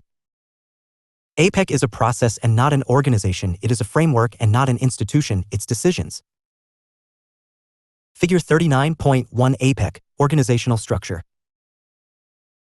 Require unanimous approval of its members, though its consensual functioning results in frustrating and time-consuming processes. Structural reforms are in the offing in order to support the efficient functioning of markets, contributing to microeconomic stability, productivity, and economic growth, and enhancing, in the process, the living standards of the people of the region in a sustainable way. 4. South Asian Association for Regional Cooperation. The South Asian Association for Regional Cooperation, SARC, is more an economic than a political organization of 8 nations of Southern Asia. In terms of population, it is the largest of all the regional organizations with 150 crore people. It was formed on December 8, 1985 by India, Pakistan, Bangladesh, Sri Lanka, Nepal, Maldives, and Bhutan. Afghanistan joined it in April 2007 as its 8th member. While the observers states are Australia, China, European Union, Iran, Japan, Mauritius, Myanmar, South Korea, and United States. 15 summit meetings have been held till August 2008. The idea of regional cooperation in South Asia was first raised in November 1980. After consultations, the foreign secretaries of the 7 founding countries Bangladesh, Bhutan, India, Maldives, Nepal, Pakistan, and Sri Lanka met for the first time in Colombo in April 1981. This was followed a few months later by a meeting of the Committee of the Whole, which identified 5 broad areas for regional cooperation. The foreign ministers at their first meeting in New Delhi in August 1983 adopted the Declaration on South Asian Association for Regional Cooperation, SARC, and formally launched the Integrated Program of Action, IPA, in the 5 agreed areas of cooperation: agriculture, rural development, telecommunications, meteorology, and health and population activities. Later, transport, postal services, scientific and technological cooperation, and sports, arts, and culture were added to the IPA. The SARC objectives seek: A. To promote the welfare of the people of the region and improve their quality of life. B. To accelerate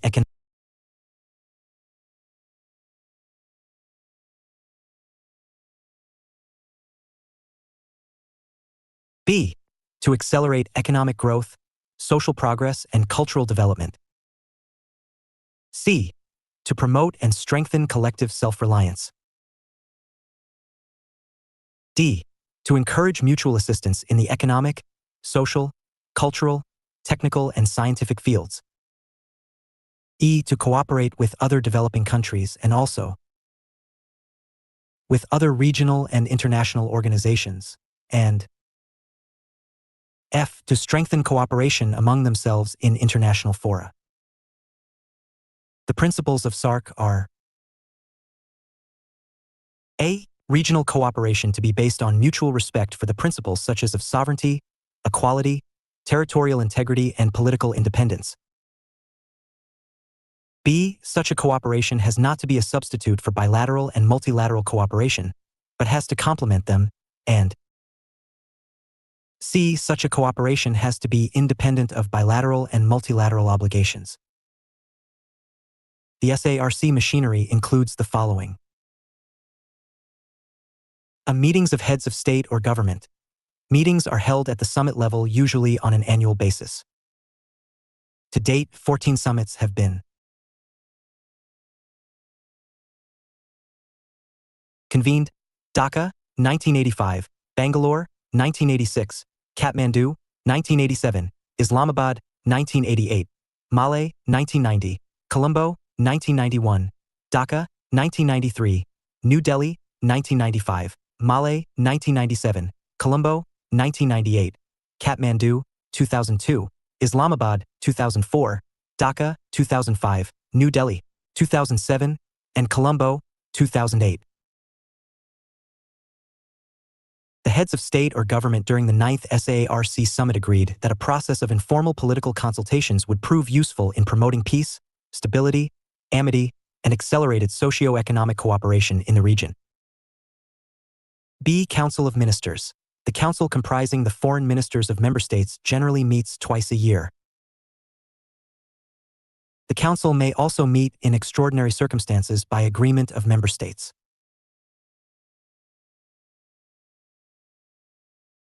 C. Standing Committee of Foreign Secretaries. The committee provides overall monitoring and coordination, determines priorities, mobilizes resources, and approves projects and financing. It may meet as often as deemed necessary, but in practice normally meets twice a year and submits its reports to the Council of Ministers. The Standing Committee may also set up action committees comprising member states concerned with implementation of projects as per Article 7 of the Charter. The Standing Committee is assisted by a Programming Committee, an ad hoc body comprising senior officials, to scrutinize the Secretariat budget, finalize the calendar of activities, and take up any other matter assigned to it by the Standing Committee. The Programming Committee also has been entrusted to consider the reports of the technical committees and the SARC regional centers, and to submit its comments to the Standing Committee. D. Secretariat. The SAARC Secretariat was established in Kathmandu on January 16, 1987. Its role is to coordinate and monitor the implementation of SARC activities, service the meetings of the association, and serve as the channel of communication between SARC and other international organizations. The Secretariat comprises the Secretary General, 7 directors, and the General Services staff. The Secretary General is appointed by the Council of Ministers on the principle of rotation for a non-renewable tenure of 3 years. The SARC summits give a fair idea of the developments made by the organization. SARC Summits 1985. The heads of state or government at their first SAARC summit held in Dhaka on 7–8 December adopted the charter formally establishing the South Asian Association for Regional Cooperation, SARC. In the declaration of the first SAARC summit, the member states expressed concern at the deteriorating international political situation and the unprecedented escalation of the arms race, particularly in its nuclear aspect. They recognized that mankind was confronted with the threat of self-extinction arising from a massive accumulation of the most destructive weapons ever produced, and that the arms race intensified international tension and violated the principles of the UN Charter. The member states called upon the Nuclear Weapons State, NWS, to undertake negotiations on a comprehensive test ban treaty, CTBT, leading to the complete cessation of testing, production, and deployment of nuclear weapons. In this connection, they welcomed the recent meeting between President Reagan and General Secretary Gorbachev in Geneva, and expressed the hope that the meeting would have a positive effect on international peace and security. 1986. In the declaration of the second SAARC summit. In November in Bangalore, India, the member states noted with deep disappointment that the promise held out by the US-Soviet summit in Reykjavik could not be realized. They, however, noted with satisfaction that the proposals made at the summit were still on the table, and expressed the earnest hope that the negotiations would be resumed without delay, so that a decisive step could be taken towards realizing the ultimate goal of eliminating nuclear weapons altogether. 1987. At the third SAARC summit in Kathmandu, Nepal, there was disagreement over a proposal by Pakistan for a South Asian treaty banning nuclear weapons. The final declaration simply noted SAARC's resolve to contribute to nuclear disarmament. The states also called for the early conclusion in the Geneva Convention on Disarmament (CD) of a CTBT and a convention to ban chemical weapons, declared their intention to continue their efforts to contribute to the implementation of the objective of halting the nuclear arms race and eliminating nuclear weapons, and declared their resolve to support every effort to conclude a treaty prohibiting vertical and horizontal proliferation of nuclear weapons. 1988. In the declaration of the 4th SARC summit in December in Islamabad, Pakistan, the member states called for the early conclusion by the CD of a CTBT and a convention to ban chemical weapons. They declared their intention to continue their efforts to contribute to the realization of the objective of halting the nuclear arms race and eliminating nuclear weapons, as well as declared their resolve to support every effort to conclude a treaty prohibiting vertical and horizontal proliferation of nuclear weapons. 1990. In the declaration of the 5th SARC summit in November in Malé, Maldives, the member states expressed the hope that the talks between the United States and USSR on arms control would culminate in the conclusion of an agreement for substantial reduction in their nuclear arsenals, leading to the total elimination of nuclear weapons. While welcoming the measures being considered for arms reduction at the global level, they were convinced that the objective could be best achieved through the promotion of mutual trust and confidence among the member states. They underlined the inherent relationship between disarmament and development and called upon all countries, especially those possessing the largest nuclear and conventional arsenals, to rechannel additional financial resources, human energy, and creativity into development. 1991. In the declaration of the 6th SARC summit in December in Colombo, Sri Lanka, the member states assessed current international developments in the political sphere, particularly those that affected the lives of the people of South Asia. They noted the changing power structures in international relations and the reduction of confrontations and tensions, particularly among the United States and USSR. These developments have contributed to the receding of the threat of nuclear confrontation and to agreements on disarmament measures. The member states hoped that these developments would restrain the pursuit of military power in all areas of the world, and expressed hope that the peace dividend would be used for promoting the further development of developing countries. They welcomed the trend towards popularly based democratic governments in different parts of the world, including in South Asia. 1993.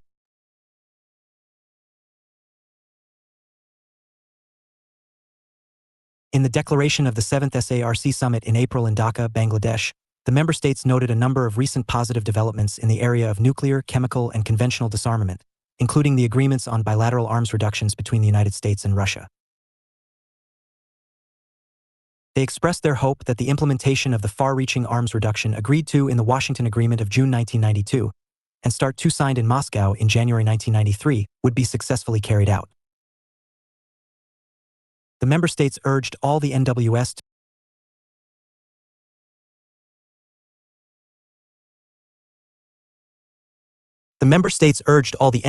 to collectively endeavor to attain the ultimate goal of complete elimination of nuclear arsenals in the shortest possible time. 1995. In the declaration of the 8th SARC summit in May 1995 in New Delhi, India, the member states noted that while the international community had successfully created a norm against chemical and biological weapons, it had, unfortunately, been unable to do the same with regard to nuclear weapons. They expressed the conviction that more is needed to be done and at a far greater pace. They reiterated that the utmost priority was to be given to nuclear disarmament given the danger posed by nuclear weapons. The member states urged the Conference on Disarmament, CD, to negotiate an international convention prohibiting the use or threat of use of nuclear weapons. 1997.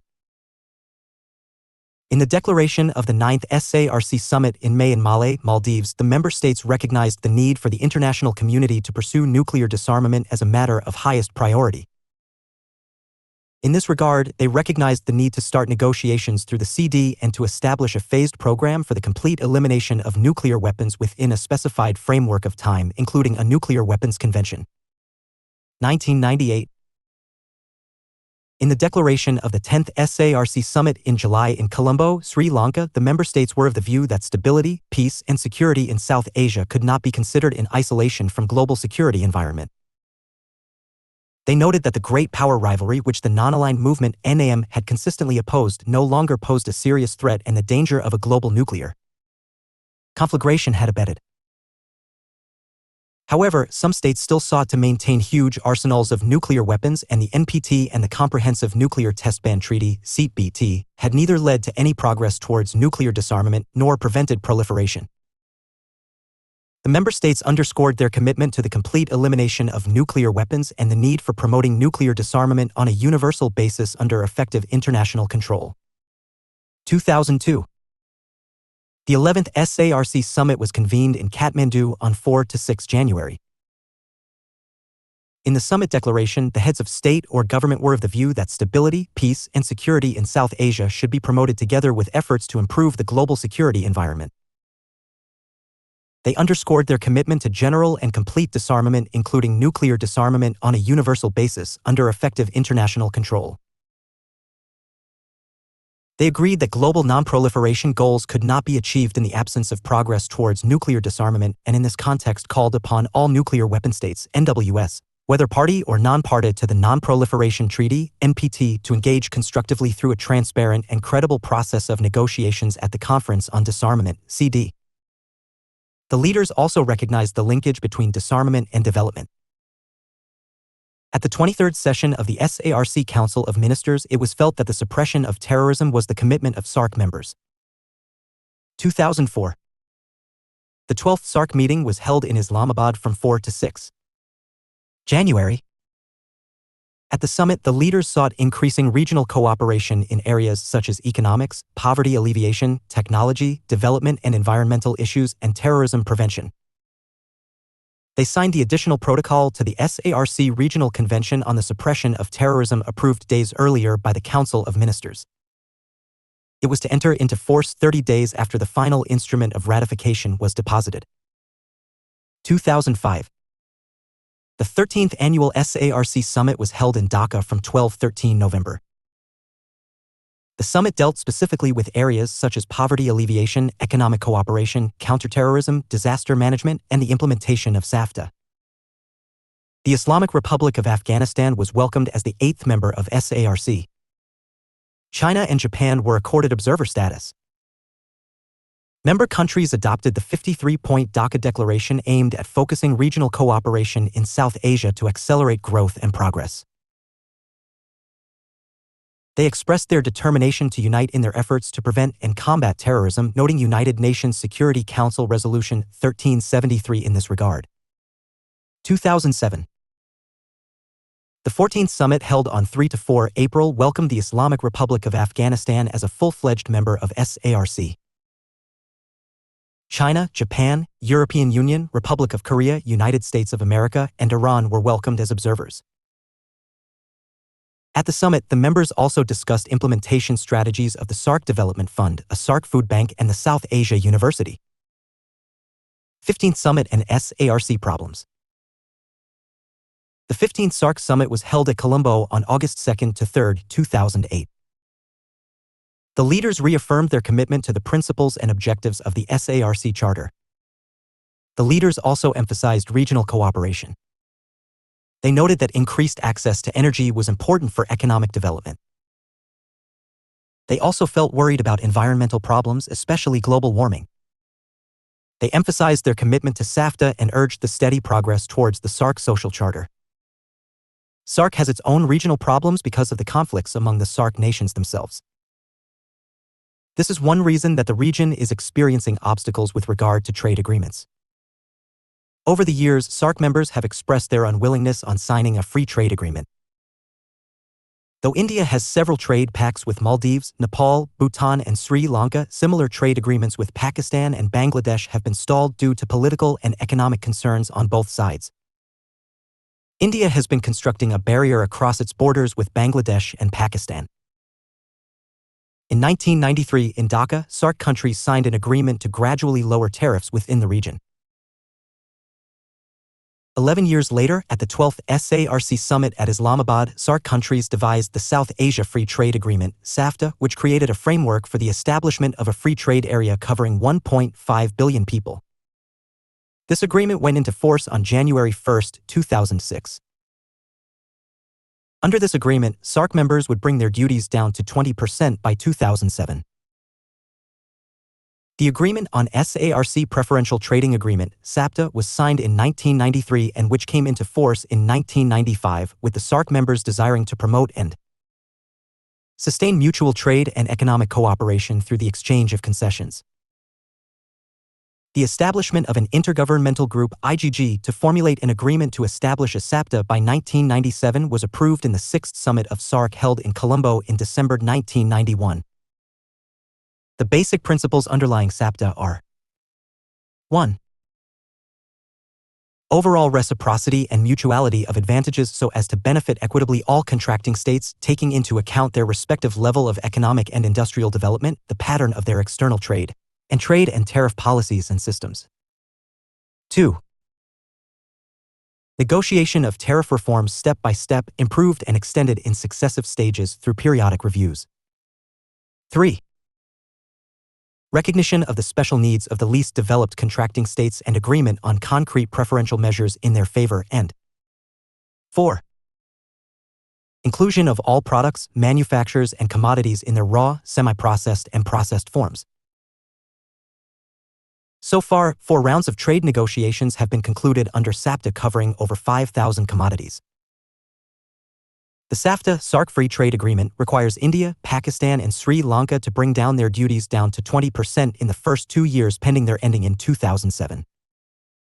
The other SAARC countries need another 3 years to reduce their tariffs to zero.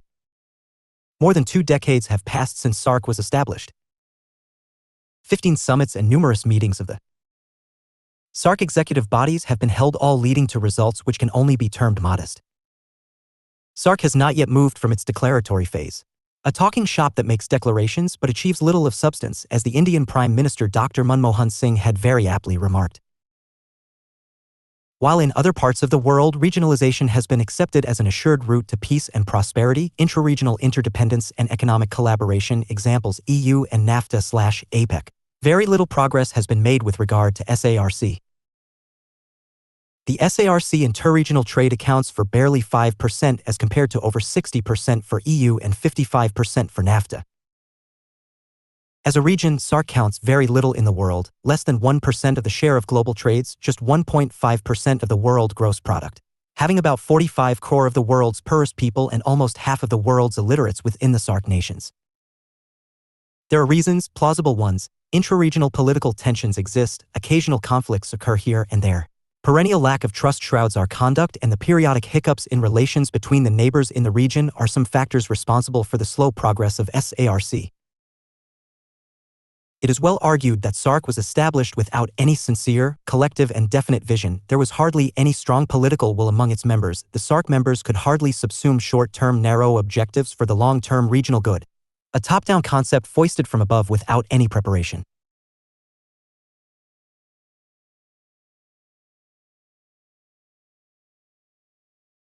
Not much of the value of interdependence was properly realized, no solid basis for creating peace and prosperity were voiced. The SARC was hurriedly formed, initially for bringing about cooperation of a technical nature in a host of areas: agriculture, education, meteorology, communication, and one social agenda. Poverty alleviation, free trade area, etc. was introduced later. SAARC had lost much of its credibility, being called a non-performing entity. The summits are occasionally held and are always declared successful, more concerned with issues relating to the world rather to the regions. It took 10 years for SAARC to agree on a preferential trading arrangement, SAFTA, and another 10 for a framework agreement of free trade, SAFTA.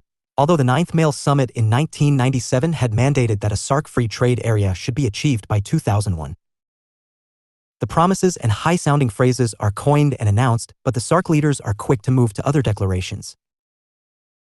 Unless the internal problems and the key bilateral irritants which pollute the environment are meaningfully addressed, SAARC would keep running into trouble. There is a need for the civil society of the region to step in and replace the narrow vision adopted by the political elite. What is needed is to move beyond governments and get civil society involved, motivated and focused. As the SAARC region suffers from numerous ailments, deep-rooted mutual suspicion, nuclear proliferation, and ethnic differences, attempts would have to be made to see that SAARC grows into a community.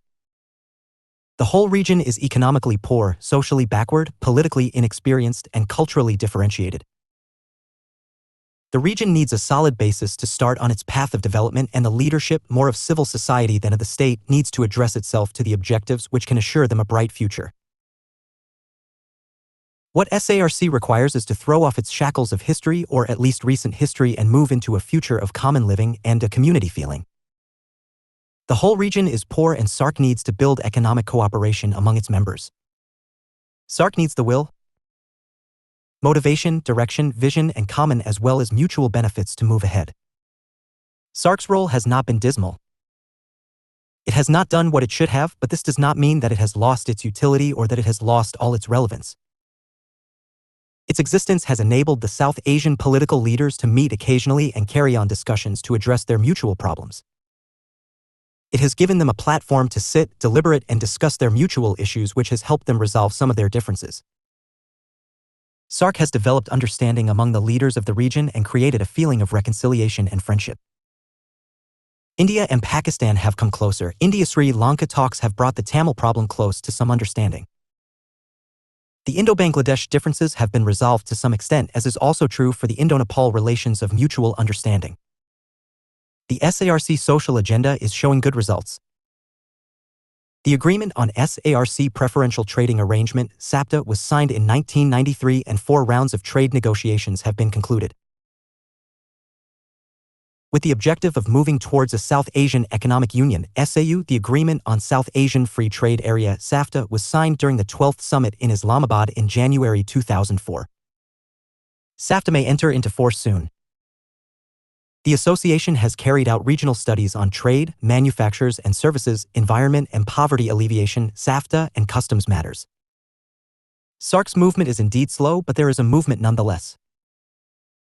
The attainment of regional peace and economic integration of the region depend on the state and the civil society and how quickly they resolve their domestic and external differences.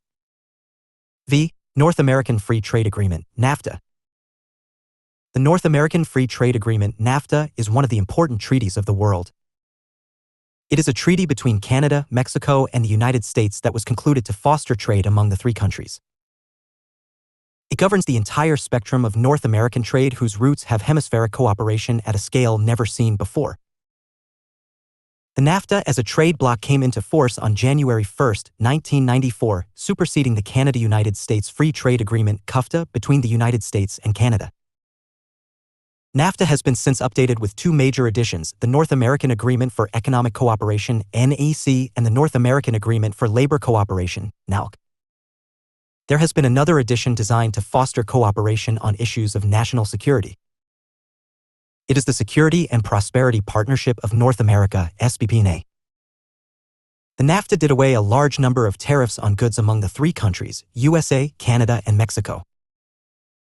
Earlier, goods, mostly American, were being sold to Canada and Mexico, carrying with them a high tariff.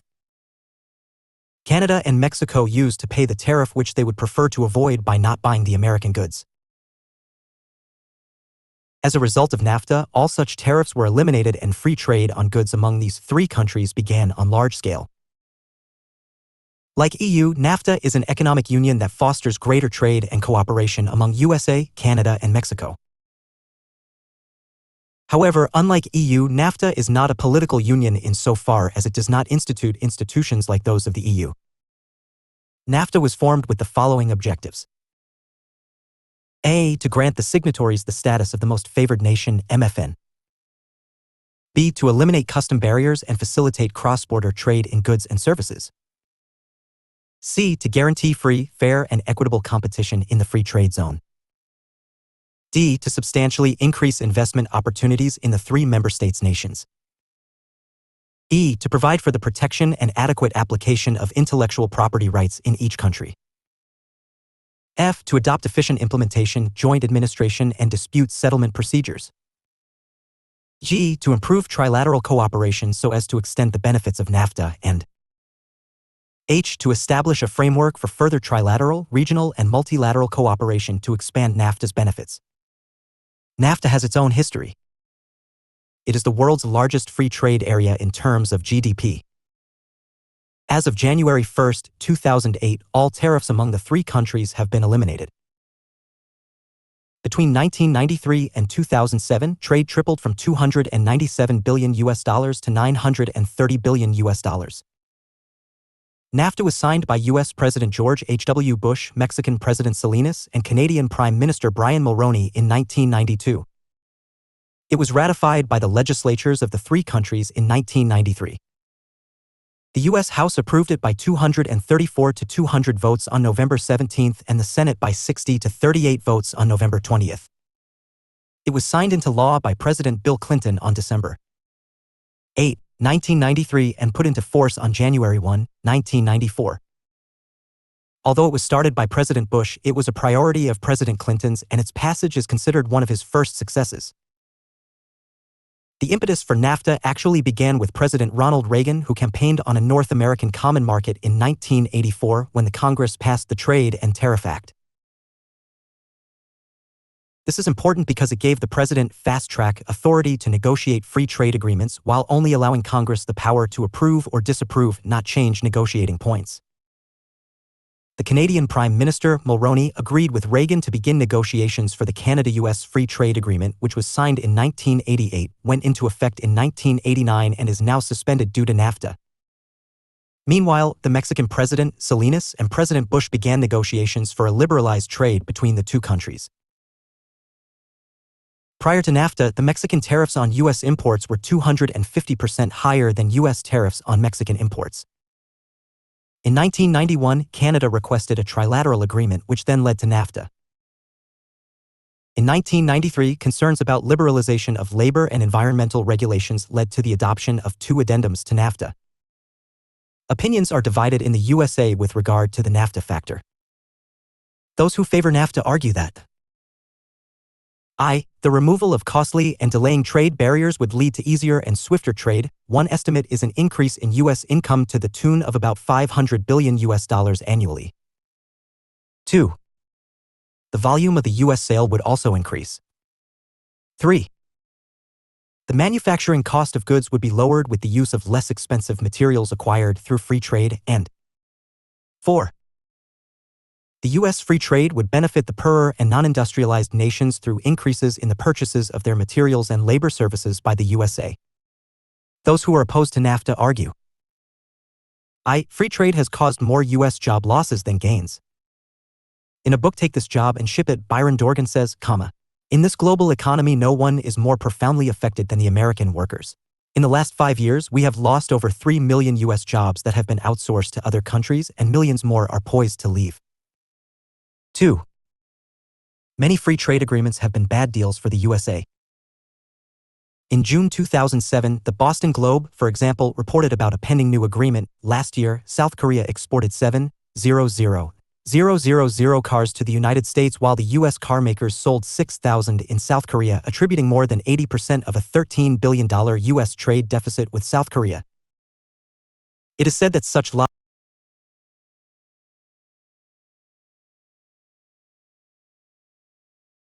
that such lopsided dealings are common in U.S. free trade agreements. In practical terms, NAFTA has created the world's largest free trade, linking 439 million people and producing $15.3 million in goods and services annually. Estimates are that NAFTA increases U.S. GDP by as much as 5% a year. Trade among the NAFTA signatories tripled from $297 billion in 1993 to $930 billion in 2007. Specifically, U.S. goods exports to Canada and Mexico grew 157% from $142 billion to $364.6 billion. Exports from Canada and Mexico to the U.S. grew 231% from $151 billion to $501 billion. NAFTA is especially helpful for agricultural exports because it reduces high Mexican tariffs. Mexico is the top export destination for beef, rice, soybean meal, corn sweeteners, apples, and beans. It is the second largest for corn, soybeans, and oils. As a result of NAFTA, the percent of U.S. agricultural exports to Canada and Mexico has grown from 22% in 1993 to 30% in 2007. More than 40% of U.S. GDP is services, including financial services and healthcare. These are not as easily transported as are goods, so being able to expand services to nearby countries is important. Thanks to NAFTA, U.S. services exports to Canada and Mexico grew 125% from $25 billion to $62 billion in 2006. Services exports from Canada and Mexico grew to $37 billion. C. Since NAFTA was enacted, U.S. foreign direct investment (FDI) in Canada and Mexico tripled to $331 billion as of 2006. Canadian and Mexican FDI in the U.S. was $165 billion. D. From 1993 to 2000, the value in U.S. dollars of Canadian exports of goods to the U.S. and Mexico has increased by 109%, while its exports to the rest of the world grew by 29%. E. The total trade between the three NAFTA partners increased by 128% and now is over $US $676 billion a year. Every day the NAFTA parties carry out about $1.8 billion worth of trilateral business transactions. F. For Canada, the U.S. represents 77% of its imports and 84% of its exports. G. The exports of Mexican goods to its NAFTA partners are 238% higher than in 1993. During this period, the growth of exports counted for more than half the Mexican GDP growth rate in real terms. H. Canada accounts for 23% of total U.S. exports. The USA sells more to Canada than to all the European Union countries put together. I. During the first 7 years of implementing NAFTA, production in North America has grown by more than 30% compared to a growth rate of a little less than 20% during the previous 7 years. J. More than 82% of the Mexican exports go to the United States. The disadvantages of NAFTA are no less significant. Since the cost of labor is cheaper in Mexico, many manufacturing industries moved part of their production from high-cost U.S. states. Between 1994 and 2002, the U.S. lost 1.7 million jobs but gained 794,000 jobs, for a net loss of 879,000 jobs, of which 78% were in manufacturing. States hit particularly hard include California, New York, Michigan, and Texas. These states have high concentrations of industries such as motor vehicles, textiles, computers, and electrical appliances, which moved a large number of plants to Mexico. Thanks to the 2002 Farm Bill, the U.S. agribusiness is heavily subsidized as much as 40% of net farm income. As tariffs are removed, corn and other foods are exported to Mexico below cost. This benefits consumers who pay less for food but makes it impossible for rural Mexican farmers to compete. In contrast, between 1990 and 2001, Mexico decreased its subsidies to farmers from 33.2% to 13.2% of the total farm income. Most subsidies go to Mexico's large firms. To sum up, one would like to highlight the NAFTA effects. It is probably rightly said that never before has an agreement, NAFTA, gone so far to integrate the economies of nations so unequal. The gap between the average U.S. and Mexican wages has been about 8 to 1, which is twice as large as the gap between the EU's richest and poorest members. While some argue that NAFTA has been beneficial to the business owners in the three countries, it has had a negative impact on the Mexican farmers. The critics also argue that NAFTA has contributed to the rising levels of inequality in both the USA and Mexico. Noam Chomsky, World Orders Old and New, has argued that the only true words in the phrase North American Free Trade Agreement seem to be North America, as what is called trade is in reality mostly restricted to intracorporate transfers of products and services. Agreement is lacking as NAFTA was passed with a lack of democratic oversight protocols and widespread public opposition. Practice questions. 1. What do you mean by regionalization? 200 to 250 words. 2. Write a detailed note on the European Union. What is its nature? 700 to 800 words. 3. State briefly the confederative and federative elements of the European Union. 200 to 250 words. 4. Why was the Association of Southeast Asian Nations formed? State briefly its objectives and principles. 700 to 800 words. 5. What are the 3 pillars of ASEAN? 200 to 250 words. 6. Why was the APEC formed? State briefly its institutions. Is it an economic union? Give reasons. 700 to 800 words. Or, substantiate APEC as the regional economic and trade arrangement. 2013, 200 to 250 words. 7. SAARC as a regional cooperation has been a non-performing entity. Do you agree or not? Give reasons. 700 to 800 words. 8. What is the relevance of SARC? 200. 250 words. 9. Why was NAFTA formed? State its merits and demerits for the countries which formed them. 700 to 800 words. 10. Write a brief critical note on NAFTA. 200 to 250 words. Contemporary global concerns: democracy, human rights, environment, gender justice, terrorism, nuclear proliferation. Contemporary world is no exception. It is difficult to list the global concerns for every age. One can only hint at the major ones.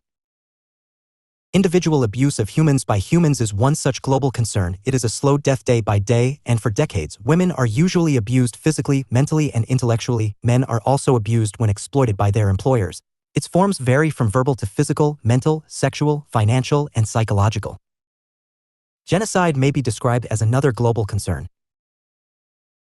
It is when people begin killing their species en masse. European explorers killed indigenous people in areas such as Western Hemisphere, Australia, New Zealand, Papua New Guinea, and elsewhere. Nazi death camps were notorious for killing the Jews, the non-whites, the gays. The Chinese dynastics killed millions of Muslims during the 19th century. In the 20th and the 21st centuries, the Africans have been continually killed and their arms chopped off from their shoulders in Sudan. Overpopulation is another major. Every age has its own global problems. The concern: the Earth can support only a number of people. The circumstances on Earth are such that the continents are becoming overpopulated in our century. We have outlived our sustainability both as a people as well as a planet. Overpopulation means more conflicts, deadly wars, food shortages, increased crimes. Misinformation is also a global concern.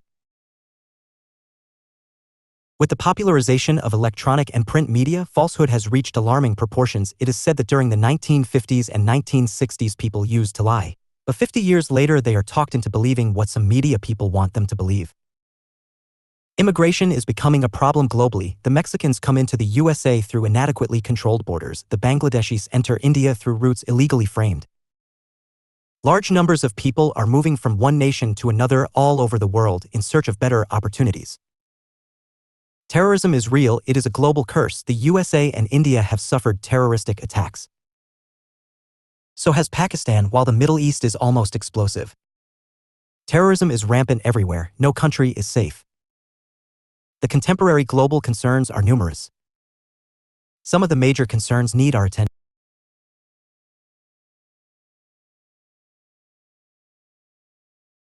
Some of the major concerns need our attention. Democracy. Democracy is the most fascinating form of government, and the most sought-after one.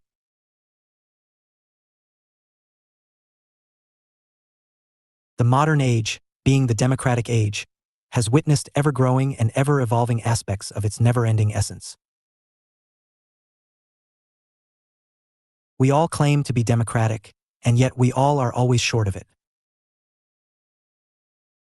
We hold free and fair elections, the only characteristic of democratic system not found in other forms of government, and yet we find that the government we constitute is not ruled by the will of the people. We grant liberties and rights to citizens, not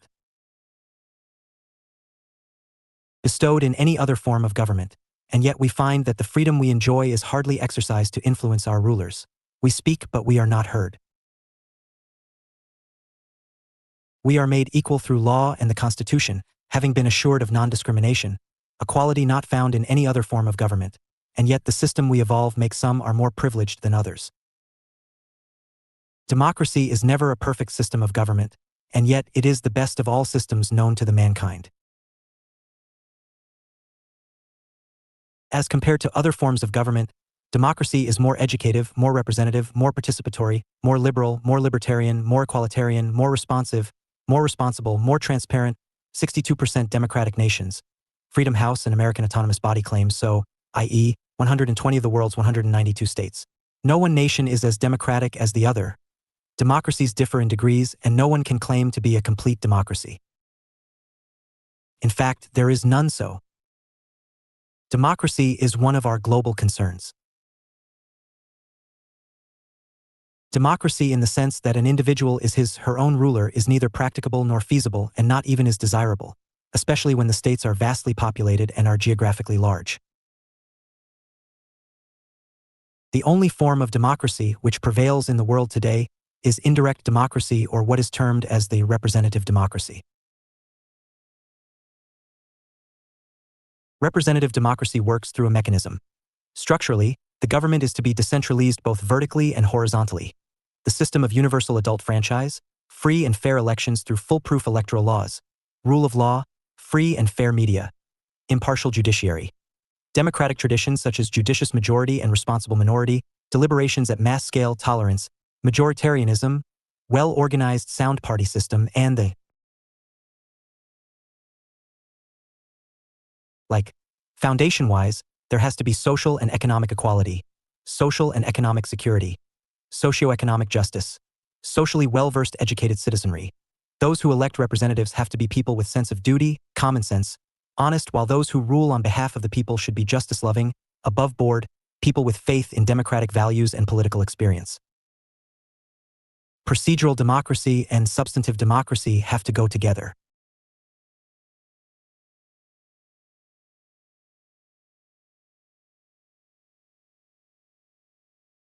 Democracy, in its basic form, as we know it today, possesses, in Abraham Lincoln's celebrated definition, elements such as the people's participation in the formation of government, their consent, government of the people, control over the rulers, seeking their accountability, government by the people, and welfare of the people, their well-being, government for the people.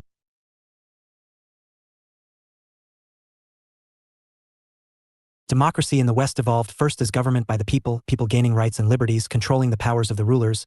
Thereafter, as government of the people, franchise in the West was introduced slowly and gradually, starting with the early 19th century, and finally became the government for the people in the form of the welfare state, following John Maynard Keynes's argument of such a state. Along with the evolution of democracy, which evolution took almost 3 centuries, 18th, 19th, and 20th, there came to be introduced institutionalization of the democratic machinery in one form or another in numerous states of the West. In our efforts to make the government more democratic, we are making experiments of democratizing the polity and the society. This is so because democracy as a form of government is different than democracy as a way of life. To fill the gap between the two is our major goal. A democratic government everywhere is a party government, whether of one majority party or of coalitional parties. Political parties everywhere are centralized parties and are seldom democratically constituted. Such centralizing and discipline-oriented political parties run democratic governments.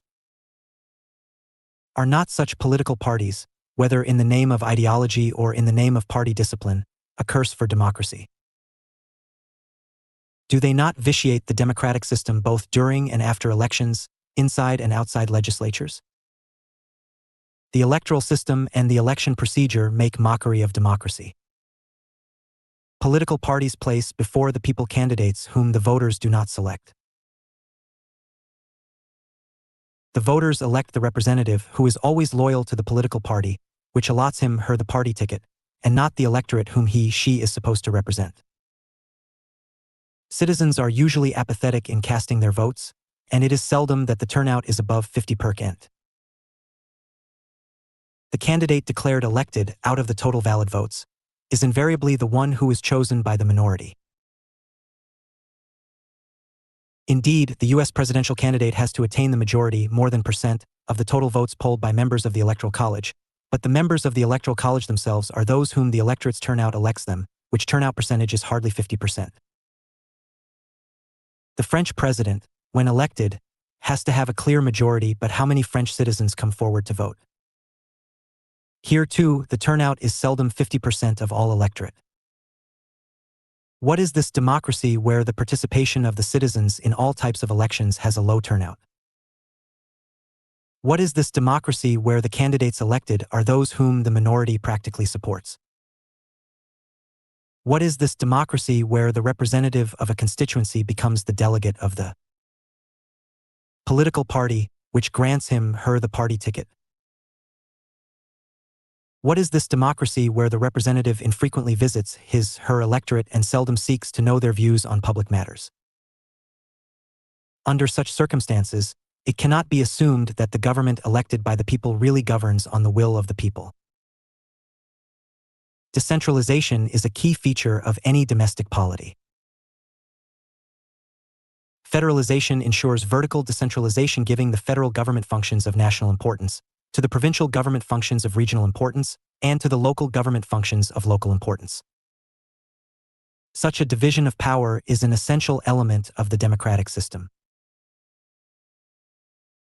Horizontally, the functions at every level of government are exercised by legislature, which makes laws, executive, which enforces laws, and judiciary, which interprets laws. This is what is usually referred to as the separation of powers.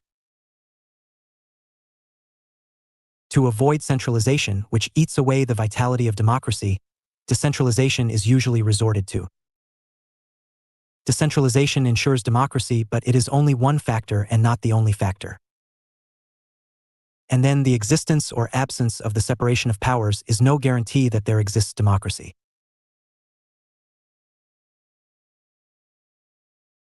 There is the separation of powers along with the checks of balance in the United States, but does that make the USA more democratic than the United Kingdom?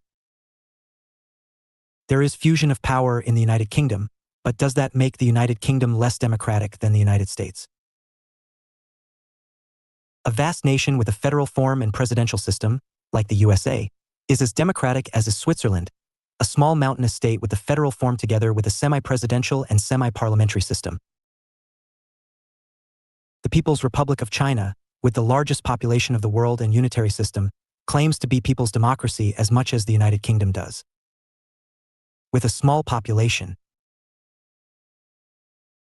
the liberal democratic nations of the West with the banner of liberty describe themselves as democratic as do the socialist nations with their passion for equality. Democracy has a host of varying characteristics.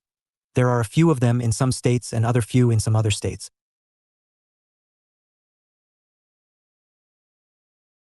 The introduction of institutional and procedural mechanisms supporting the democratic polity has its utility, if it strengthens the elements constituting the essence of democracy, i.e., helps generate a well-awakened citizen body, induce mass and meaningful participation at all levels of administration, make the rulers responsive and accountable to concerned bodies, ensure rights and liberties of the people, create a responsible media, judiciary, and sound public opinion, together with an alert and assertive civil society, prepare an atmosphere of peace, law and order, and cooperation.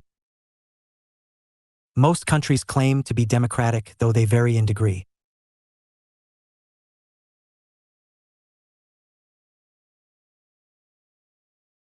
Democracy does suffer deficiencies of one or another kind. This is what makes democracy a global concern. Elections, which constitute a key tenet of democracy, are not conducted freely and openly in most countries. The rule of law is seldom respected in others. Some states, such as Pakistan, toss between democratic regime and military regime, while in others, especially the African nations, governments are run under military dictatorships. Turnout where elections are held is invariably low, while in some others, rights and liberties appear better on paper than in practice. Voters' apathy is quite frequent, while at other places they are usually intimidated or bribed. Political parties act most irresponsibly and in most cases in authoritarian manner. Bureaucratic rule under the pretext of ministerial responsibility is common. The so-called majoritary-formed governments are, in fact, minoritary-formed ones. Also, called democratic governments have been products of elitist politics. Democracy has, in most cases and in most countries, become the art of mobilizing masses.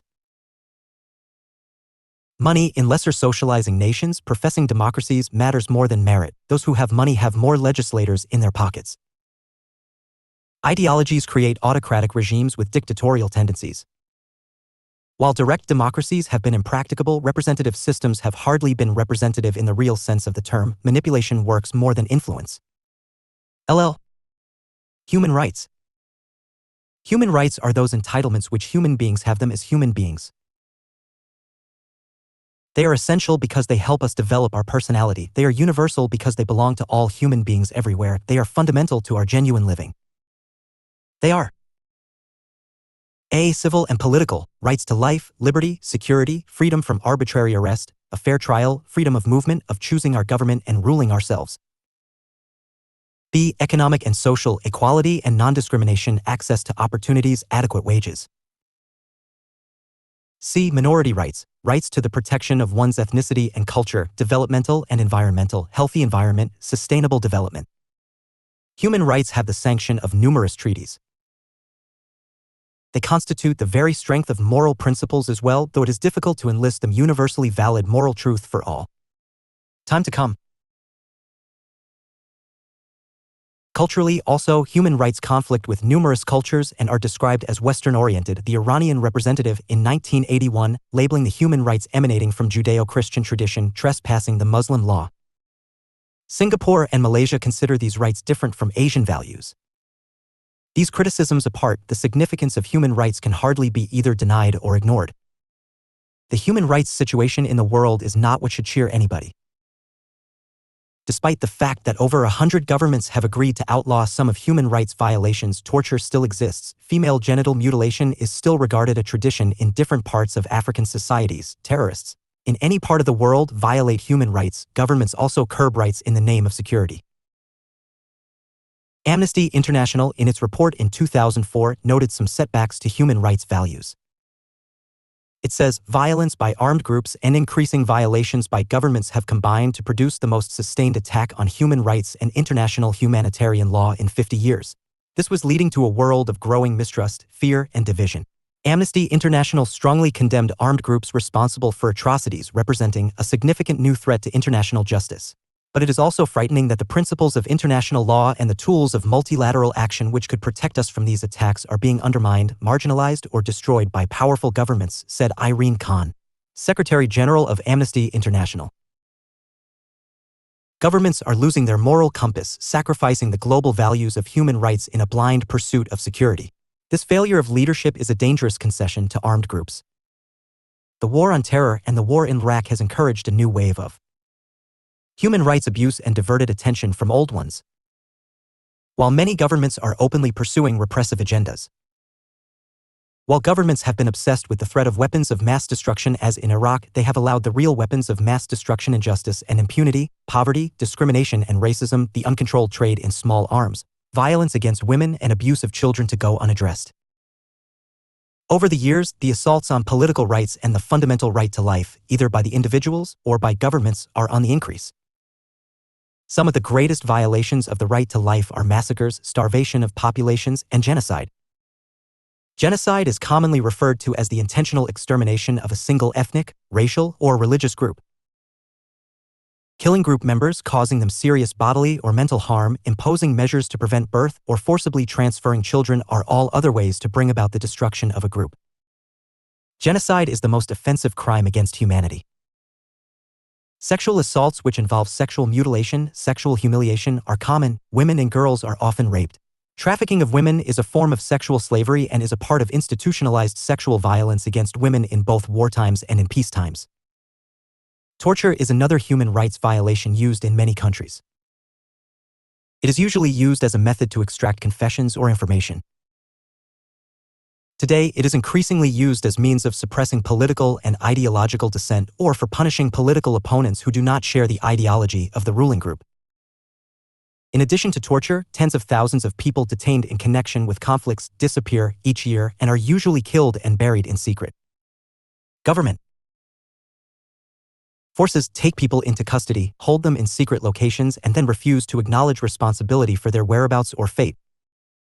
Various lesser forms of political oppression are often enacted as well. Individuals who pose a threat to those in power or do not share their political views may be arbitrarily imprisoned and either never brought to trial or subject to grossly unfair trial procedures. Massive people may be denied the right to vote or excluded from all forms of political participation.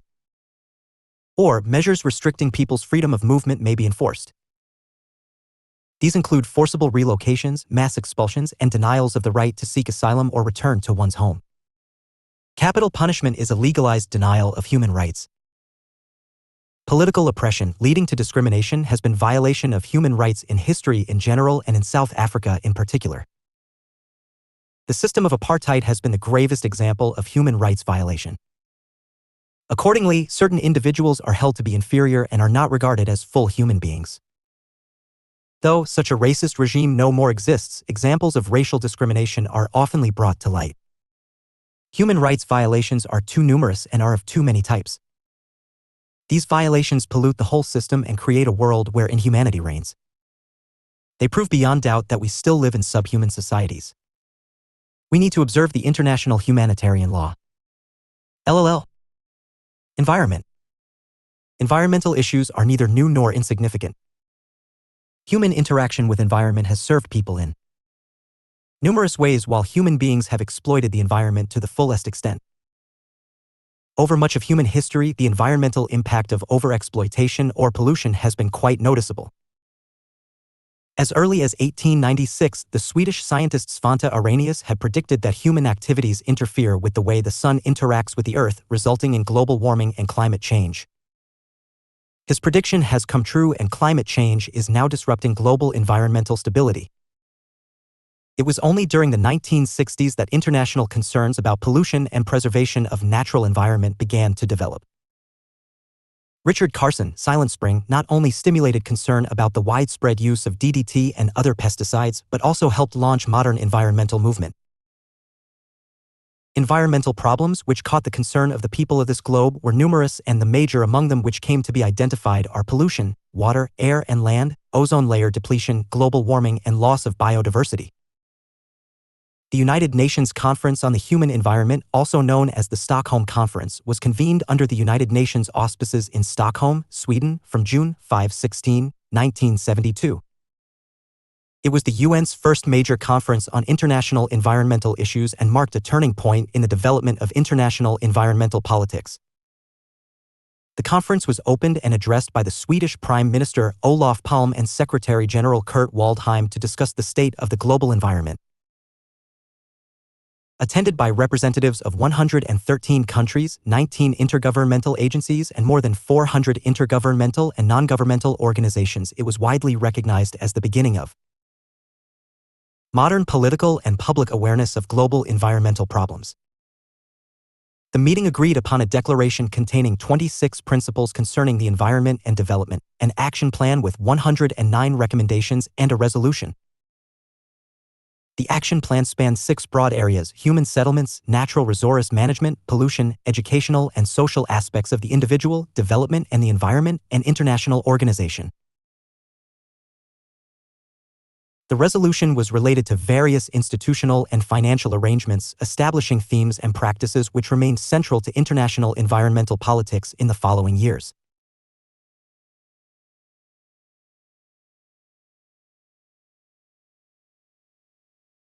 One of the key issues addressed was the use of chlorofluorocarbons, CFCs, haloalkanes, which seem to be responsible for the depletion of the ozone layer. Global warming was mentioned, but in this matter nothing substantial was achieved at this conference. Apart from increasing awareness of environmental issues among public and governments, for example, many governments subsequently created ministries for environment and/or national agencies for environmental monitoring and regulation. The Stockholm Conference laid framework for future environmental cooperation, led to the creation of global and regional environmental monitoring networks and the creation of a United Nations Environment Program. Another conference was held in 1992 when 172 governments participated, with 108 sending their heads of state or government. Some 2,400 representatives of non-governmental organizations, NGOs, attended, with 17,000 people at the parallel NGO Global Forum who had so-called consultative status. This was the UN Conference on Environment at Rio de Janeiro, Brazil, June 3–14 in 1992, also called the Rio Summit, Earth Summit. The issues addressed at the summit included a systematic scrutiny of patterns of production, particularly the production of toxic components such as lead in gasoline or poisonous waste including radioactive chemicals. Alternative sources of energy to replace the use of fossil fuels which are linked to global climate change. New reliance on public transportation in order to reduce vehicle emissions. Congestion in cities and health problems caused by polluted air and smog, and growing scarcity of water. An important achievement was an agreement on the Climate Change Convention, which in turn led to Kyoto Protocol. Another agreement was to not carry out any activities on the lands of indigenous peoples that would cause environmental degradation or that would be culturally inappropriate. The Earth Summit resulted in the following documents. Rio Declaration on Environment and Development Agenda 21 Convention on Biological Diversity Forest Principles Framework Convention on Climate Change. Both Convention on Biological Diversity and Framework Convention on Climate Change were set as legally binding agreements. The Kyoto Protocol is a protocol of the United Nations Framework Convention on Climate Change, UNFCCC or FCCC, an international environmental treaty which was produced with the goal of achieving stabilization of greenhouse gas concentrations in the atmosphere at a level that would prevent dangerous anthropogenic interference with the climate system. It establishes legally binding commitments for the reduction of 4 greenhouse gases: carbon dioxide, methane, nitrous oxide, sulfur hexafluoride, and 2 groups of gases, hydrofluorocarbons and perfluorocarbons, produced by industrialized nations, as well as general commitments for all member countries. As of January 2009, 183 states have ratified the protocol, which was initially adopted for use on December 11, 1997 in Kyoto, Japan, and which entered into force on February 16, 2005. Under Kyoto, industrialized countries agreed to reduce their collective GHG emissions by 5.2% compared to the year 1990. National limitations range from 8% reductions for the European Union and some others to 7% for the United States, 6% for Japan, and 0% for Russia. The treaty permitted GHG emission increases of 8% for Australia and 10% for Iceland. The World Summit on Sustainable Development, WSSD or Earth Summit 2002 took place in Johannesburg, South Africa, from August 26 to September 4, 2002. It was convened to discuss sustainable development by the United Nations. The WSSD gathered a number of leaders from business and non-governmental organizations. 10 years after the first Earth Summit in Rio de Janeiro, also is referred to as Rio Plus 10. The Johannesburg Declaration is the result of this summit. It is an agreement to focus particularly on the worldwide conditions that pose severe threats to the sustainable development of our people, which include chronic hunger, malnutrition, foreign occupation, armed conflict, illicit drug problems, organized crime, corruption, natural disasters, illicit arms trafficking, trafficking in persons, terrorism, intolerance and incitement to racial, ethnic, religious and other hatreds, xenophobia, and endemic, communicable and chronic diseases, in particular HIV/AIDS, malaria and tuberculosis.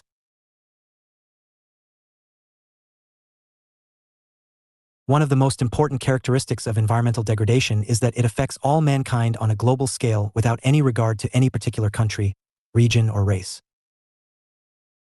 The whole world is at stake, the viscidum of the environmental wrath. The ozone layer depletion is a grave environmental issue. The ozone layer is an efficient filter for harmful solar ultraviolet B (UVB) rays. The ozone depletion process begins when chlorofluorocarbons, CFCs, and other ozone-depleting substances, ODSs, are emitted into the atmosphere.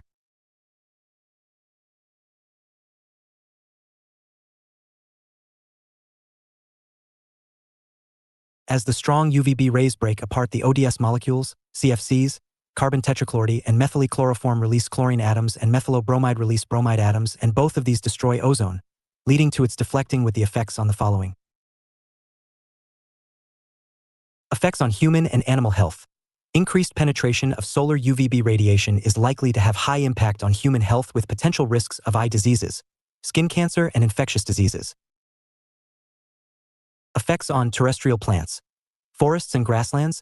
Increased radiation is likely to change species composition, thus altering the biodiversity in different ecosystems.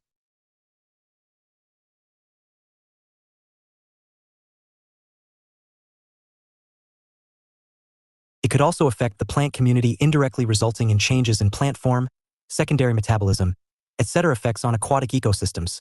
High levels of radiation exposure in tropics and subtropics may affect the distribution of phytoplanktons, which form the foundation of aquatic food webs. Can also cause damage to early development stages of fish, shrimp, crab, amphibians, and other animals, the most severe effects being decreased reproductive capacity and impaired larval development. Effects on biogeochemical cycles. Increased solar UV radiation could affect terrestrial and aquatic biogeochemical cycles, thus altering both sources and sinks of greenhouse and important trace gases, e.g. carbon dioxide, CO, carbon monoxide, CO, carbonyl sulfide, COS, etc. These changes would contribute to biosphere-atmosphere feedbacks responsible for the atmosphere buildup of these greenhouse gases. Effects on air quality. Reduction of stratospheric ozone and increased penetration of UVB radiation result in higher photodissociation rates of key trace gases that control the chemical reactivity of the troposphere. This can increase both production and destruction of ozone and related oxidants such as hydrogen peroxide, which are known to have adverse effects on human health, terrestrial plants, and outdoor materials. The ozone layer, therefore, is highly beneficial to plant and animal life on Earth, filtering out the dangerous part of sun's radiation and allowing only the beneficial part to reach Earth. Any disturbance or depletion of this layer would result in an increase of harmful radiation reaching the Earth's surface, leading to dangerous consequences. Global warming is another environmental hazard. Before the Industrial Revolution, human activities released very few gases into the atmosphere and all climate changes happened naturally. After the Industrial Revolution, through fossil fuel combustion, changing agricultural practices and deforestation, the natural composition of gases in the atmosphere is getting affected and climate and environment began to alter significantly. Over the last 100 years, it was found out that the Earth is getting warmer and warmer, unlike previous 8,000 years when temperatures had been relatively constant. The present temperature is 0.3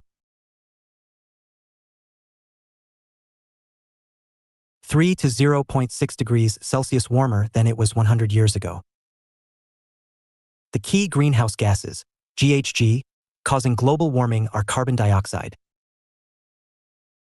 CFCs, even though they exist in very small quantities, are a significant contributor to global warming.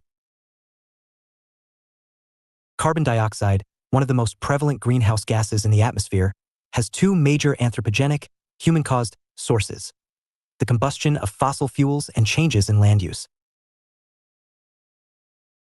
Net releases of carbon dioxide from these two sources are believed to be contributing to a rapid rise in atmospheric concentrations since Industrial Revolution. The global warming implications are too dangerous. These include rise in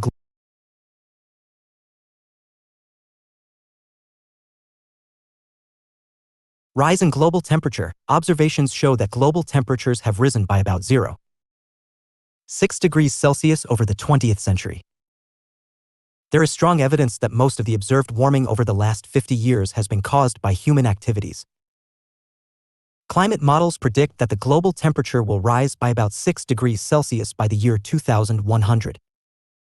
Rise in sea level. In general, the faster the climate change, the greater will be the risk of damage. The mean sea level is expected to rise 9 to 88 centimeters by the year 2100, causing flooding of low-lying areas and other damages. Food shortages and hunger. Water resources will be affected as precipitation and evaporation patterns change around the world. This will affect agricultural output.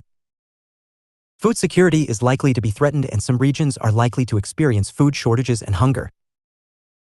India could be more at risk than many other countries. Estimates predict an average increase in temperature in India of 2.3 to 4.8 degrees Celsius for the benchmark. Doubling of carbon dioxide scenario. Temperature would rise more in northern India than in southern India.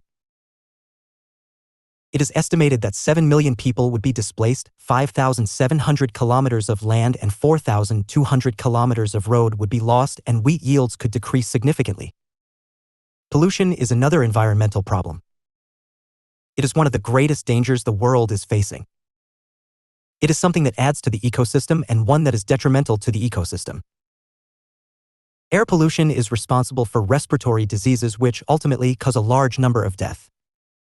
It pollutes gases essential for the survival of human beings. Acid rain as an effect of air pollution causes unimaginable damage. Land pollution caused through chemicals such as herbicides and pesticides threatens health. Water pollutants are responsible for large quantities of harmful bacteria.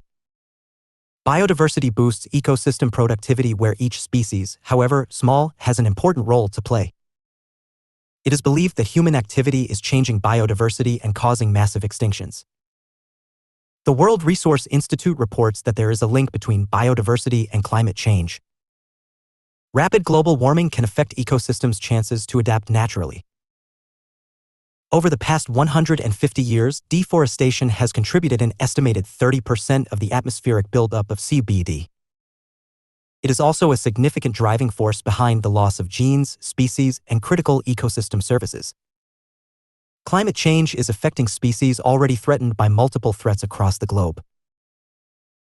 Habitat fragmentation due to colonization, logging, agriculture, and mining, etc., are all contributing to further destruction of terrestrial habitats.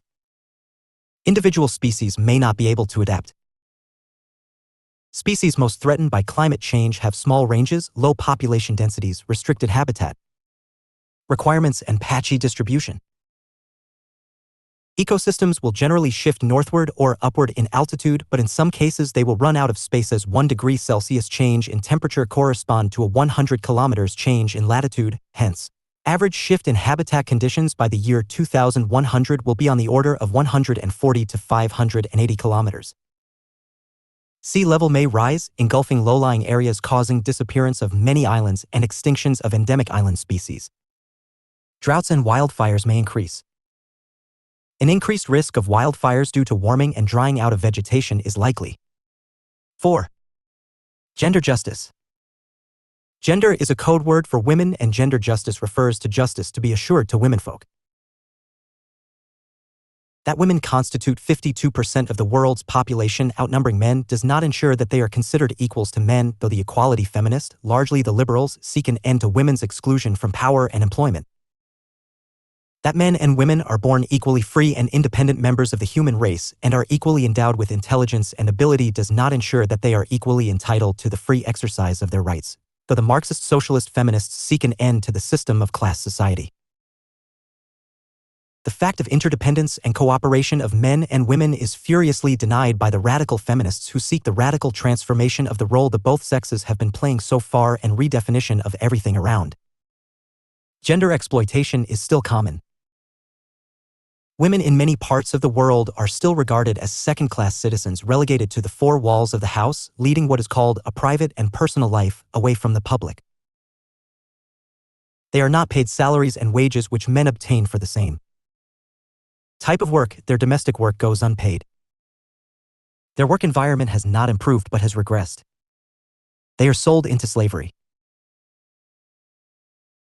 According to an estimate in 2001 to 2002, the number of women and children trafficked out of Southeast Asia was 225,000, South Asia, 150,000, Latin American/Caribbean, 100,000, Eastern Europe, 75,000, and Africa, 50,000. The global sex trade goes on between main sending countries such as China, Indonesia, Malaysia, the Philippines, Russia, South Korea, Thailand, Ukraine, Vietnam, while the main receiving countries are Germany, Japan, Taiwan, and the USA. It is important to refer to the global disparity rate, source UNDP 2003, which for 70 countries is as under. Table 40.1 Global disparity rate. The statistics reveal that women's position in different fields is not very encouraging. They possess roughly 1% of the land in the world. The World March of Women gives significant information. It says, today only 6 countries can boast the following: close to complete sexual equality in the area of secondary education, 30% representation of women in elected government positions, roughly 50% of non-agricultural jobs occupied by women. B. In nearly 100 years, only 24 women have been elected as head of state. C. Around 80% of 27 million refugees around the planet are women. D. 2/3 of 300 million children who have no access to education are girls. E. Out of almost a billion people who are unable to read and write, 2/3 are women. F. Over 200,000 women die every year as a result of backstreet abortions. G. Women produce 80% of the food in the poorest areas of the world. In some places, this figure is as high as 95%. H. Officially, 110 million girls worldwide between the ages of 5 and 14 work, and this does not include domestic tasks. The women's position at work reveals astonishing figures. Such information source/International Labor Organization is A. Of the 192 countries in the world, around 12 have a female head of state. B. 70% of the world's billion poor are women, living on less than $1 per day. C. Women spend twice as much time as men on unpaid work. D. Women on an average, worldwide, earn 2/3 of what men earn. E. Women make up the majority of the world's part-time workers, between 60% and 90%. In the European Union, 83% of part-time workers are women. F. In countries such as Australia, Canada, Thailand, and the United States, over 30% of all businesses are now owned or operated by women, though the situation in other countries is widely discouraging. G. Female labor force is common in certain sub-Sahara Africa. For examples, 97% in Benin, 95% in Chad, 85% in Guinea, and 83% in Kenya, and H. In Europe, women are heads of the household in 9 out of 10 single-parent family. Gender violence damaging the whole system itself is, at places, usual. Such activities destroy the society. The main cause of violence is men's constant hunger to assert power and prove superiority. Men have also been encouraged to be tough and have not been given enough skills to negotiate and express their emotions. Because of this, they tend to resort to violence whenever words fail them.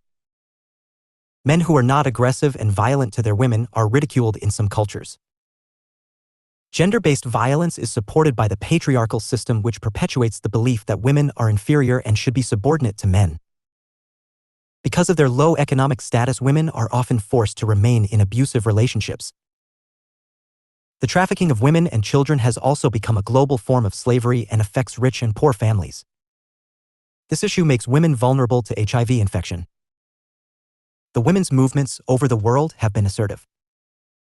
The United Nations has also awakened to the problems which concern women.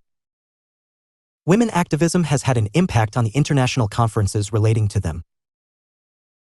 Some important conferences under the United Nations system held were International Women Year, 1975, UN Decade for Women, 1976 to 85, UN Convention on the Elimination of All Forms of Discrimination Against Women, 1979. Copenhagen Women's Conference, 1980, Nairobi. Women's Conference, 1980.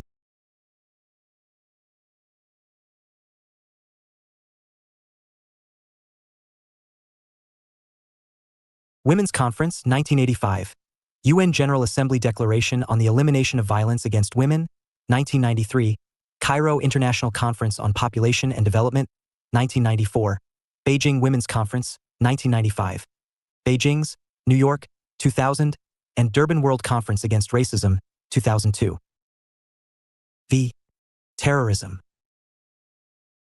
Definitions of terrorism vary widely, though all definitions are characterized by the fact that terrorism involves acts of violence. These include hostage-taking, hijacking, bombing, and other indiscriminate attacks, usually targeting civilians. Examples: 9/11 attack on the U.S. World Trade Center in 2001, December 13, 2001 attack on the Indian Parliament, terrorist attack on Mumbai on November 26, 2008. It is an intentional use or threat to use violence against civilians and non-combatants in order to achieve political goals. This tactic of political violence is intended to intimidate or cause terror for the purpose of exerting pressure on decision-making by state bodies. The term terror is largely used to indicate clandestine, low-intensity violence that targets civilians and generates public fear. Thus, terror is distinct from asymmetric warfare and violates the concept of a common law of war in which civilian life is respected. The word terrorism is politically and emotionally charged, and this greatly compounds the difficulty of providing a precise definition. A 2003 study by Jeffrey Record, Bounding the Global War on Terrorism, for the U.S. Army quoted a source, Schmid and Jongman 1988, that counted 109 definitions of terrorism that covered a total of 22 different definitional elements. Terrorism expert Walter Laqueur also has counted over 100 definitions and concludes that the only general characteristic generally agreed upon is that terrorism involves violence and the threat of violence. The term terrorism comes from Latin terrere, which means to frighten. The word terror was first recorded in English language dictionaries in 1789 as meaning systematic use of terror as a policy. The meaning originated with Russian radicals in the 1870s. Indian nationalists using extremist activities against British rulers after the partition of Bengal were also called terrorists. The contemporary label of terrorist is highly pejorative. It is a badge which denotes a lack of legitimacy and morality. The application terrorist is therefore always deliberately disputed. Attempts at defining the concept invariably arouse debate because rival definitions may be employed with a view to including the actions of certain parties and excluding others. Thus, one man's terror is another man's freedom fight. The Economist, Volume 273, 2, 1848. Some of the definitions of terrorism are: 1. League of Nations Convention, 1937. All criminal acts directed against a state and intended or calculated to create a state of terror in the minds of particular persons or a group of persons or the general public. 2. UN Resolution Language, 1999. I. Strongly condemns all acts, methods and practices of terrorism as criminal and unjustifiable, wherever and by whomsoever committed. 2. Reiterates that criminal acts intended or calculated to provoke a state of terror in the general public, a group of persons or particular persons for political purposes are in any circumstance unjustifiable, whatever the considerations of a political, philosophical, ideological, racial, ethnic, religious, or other nature, that may be invoked to justify them. GA Res 51/210 Measures to Eliminate International Terrorism. 3. Academic consensus definition. Terrorism is an anxiety-inspiring method of repeated violent action employed by semi-clandestine individual, group, or state actors for idiosyncratic, criminal, or political reasons, whereby, in contrast to assassination, the direct targets of violence are not the main targets. The immediate human victims of violence are generally chosen randomly, targets of opportunity, or selectively, representative or symbolic targets, from a target population, and serve as message generators. Threat and violence-based communication processes between terrorist, organization, imperiled victims, and main targets are used to manipulate the main target audiences, turning it into a target of terror, a target of demands, or a target of attention, depending on whether intimidation, coercion, or propaganda is primarily sought. Schmid, Definition of Terrorism. 4. Resolution 1566 refers to it as criminal acts, including against civilians, committed with the intent to cause death or serious bodily injury or taking of hostages, with the purpose to provoke a state of terror in the general public or in a group of persons or particular persons, intimidate a population or compel a government or an international organization to do or to abstain from doing any act. UN Security Council Resolution 1566. 5. On March 17, 2005, a UN panel described terrorism as any act intended to cause death or serious bodily harm to civilians or non-combatants with the purpose of intimidating a population or compelling a government or an international organization to do or abstain from doing any act. Former Secretary General Kofi Annan has stated that there are several conventions on terrorism by non-state actors.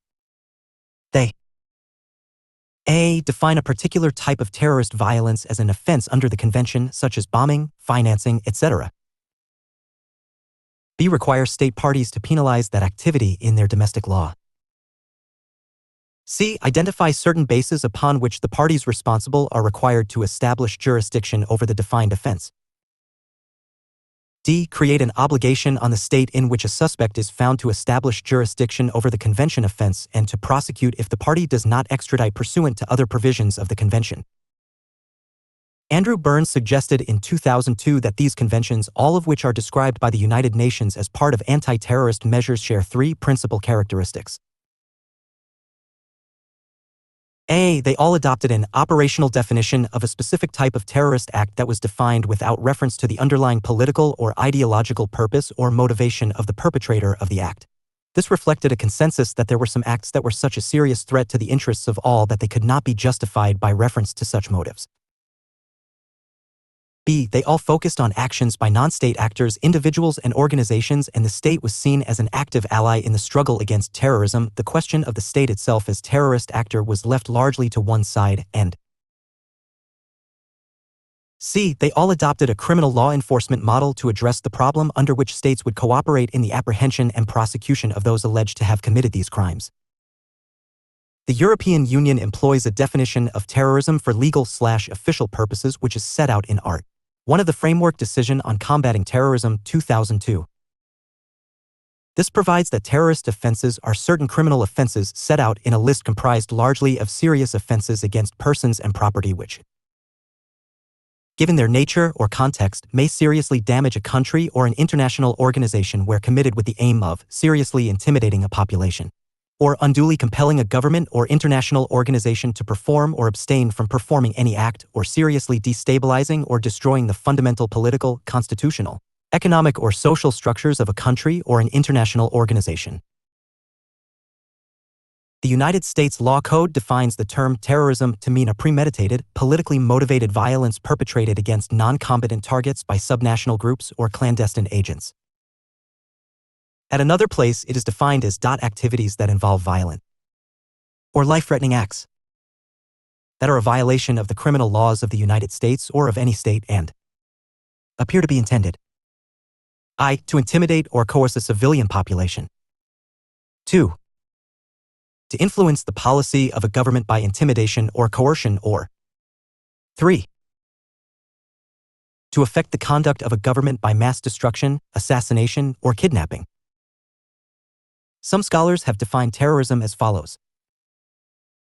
Tamar Meisels, The Trouble with Terror, advocates a consistent and strict definition of terrorism, which she defines as the intentional random murder of defenseless non-combatants, with the intent of instilling fear of mortal danger amidst a civilian population as a strategy designed to advance political ends.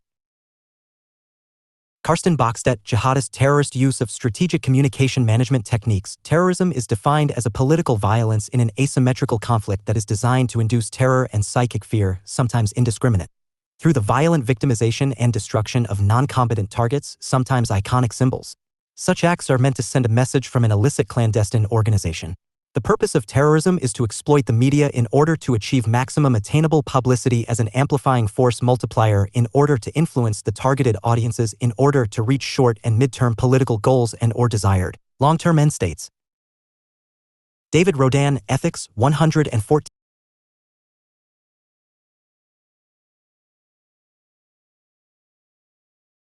David Rodan, Ethics 114, 2004. Terrorism is the deliberate, negligent, or reckless use of force against non-combatants by state or non-state actors for ideological ends and in the absence of a substantively just legal process. Walter Laqueur, Terrorism and Justice. Terrorism constitutes the illegitimate use of force to achieve a political objective when innocent people are targeted. From the above definitions, the key criteria relating to the concept of terrorism include I. Violence and the threat of violence. 2. Create psychological fear. 3. Political tactics to attain a political goal. 4. V. Deliberate targeting the non-combatants, usually illegitimate. The 6 categories of terrorism are civil disorders, a form of collective violence interfering with the peace, security, and normal functioning of the community. Political terrorism, violent criminal behavior designed primarily to generate fear in the community or substantial segment of it for political purposes. Non-political terrorism, terrorism that is not aimed at political purposes but which exhibits conscious design to create and maintain high degree of fear for coercive purposes, but the end is individual or collective gain rather than the achievement of a political objective. Quasi-terrorism, activities incidental to the commission of crimes of violence that are similar in form and method to terrorism but which nevertheless lack its essential ingredients. Unlike terrorism, quasi-terrorism does not induce terror in the immediate victim. Limited political terrorism (LT) refers to acts of terrorism which are committed for ideological or political motives but which are not part of a concerted campaign to capture or control of the state. Official or state terrorism (LT) may be called structural terrorism, defined broadly as terrorist acts carried out by governments in pursuit of political objectives, often as part of their foreign policy. Types of terrorist groups. Audrey Kurth-Cronin has outlined different types of terrorist groups and their historical importance in the following way. There are 4 types of terrorist organizations currently operating around the world, categorized mainly by their source of motivation: left-wing terrorists, right-wing terrorists, ethno-nationalist/separatist terrorists, and religious or sacred terrorists. All 4 types have enjoyed periods of relative prominence in the modern era, with left-wing terrorism intertwined with the communist movement, right-wing terrorism drawing its inspiration from fascism, and the bulk of separatist/separatist terrorism accompanying the wave of decolonization, especially in the immediate post-World War IL years. Currently, sacred terrorism is becoming more significant. Although groups in all categories continue to exist today, left-wing and right-wing terrorist groups were more numerous in earlier decades. Of course, these categories are not perfect, as many groups have a mix of motivating ideologies. Some ethno-nationalist groups, for example, have religious characteristics or agenda, but usually one ideology or motivation dominates. Terrorism is predominantly planned and intentionally action-oriented. It is always aimed at targeting a particular group, authority, civilians, or public property. It is also unlawful, unethical, barbaric, and undemocratic whose objective is to pressurize the legally elected government to bow before the demands of terrorists. The root causes of terrorism include numerous factors. One such factor is psychological/socio-psychological one. Certain analysts are of the opinion that one who is engaged in terrorism may be mentally disturbed, having imbalanced brain. Not all terrorists are mentally ill. There may be others who may choose to join a terrorist organization for the thrill of life in the underground, or may become a terrorist to earn money or to become the defender of his community or religion. Young Muslims who travel to Western countries for schooling and employment get alienated of their surroundings and soon find comfort in mosques and then turn to terrorism. This was true about Muhammad Atta, head of the 9/11 hijacking. There are ideological factors which constitute a cause for terrorism. Terrorists usually claim themselves to be true believers possessed by a will to better the society through radical and revolutionary techniques. For Marxist-Leninist Maoists, targets are always the upper rich classes. For nationalists, the targets are always the colonialists. For the religious extremists, the targets are always the people belonging to other religions. There are environmental factors responsible for terrorism. Grievances such as social, political, or economic, with their nature of being real or imagined, just or unjust, motivate people to resort to terrorism against those who hold power. The culture of violence constitutes another factor. Opposing cultures being in conflict over a period result in terroristic activities.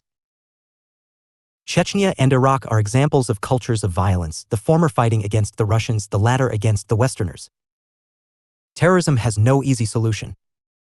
It requires both national and international support. State institutions, the civil society, and international organization all would need to wage an unrelenting war against terrorism. A strong public opinion and a serious attempt would have to be made to create awareness of our problems like terrorism. No compromise would have to be made against lawlessness. Stern laws against terrorism would have to be framed and implemented. Coercive and exemplary punishments would have to be awarded to terrorists. In the case of cross-country terrorism, assistance would have to be sought from other countries/nations who extend their hands for prevention of terrorism.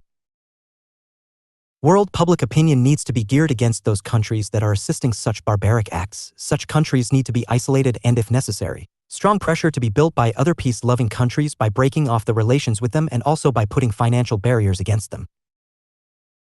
Economic and regional imbalances would have to be minimized with constructive assistance of world bodies, whose intervention may play an important role in this regard. Citizens need to come forward to stop providing assistance to outfits and instead extend their full cooperation to the administration to curb such a menace. Communal harmony is another essential requirement to counter the threat of terrorism. 6. Nuclear proliferation. Concern about the proliferation of nuclear capabilities has, indeed, increased in significance on the global agenda since the end of the Cold War. Why this has gained importance is not difficult to understand. The fact that there are enormous destructive effects of nuclear weapons on the people is known to everyone.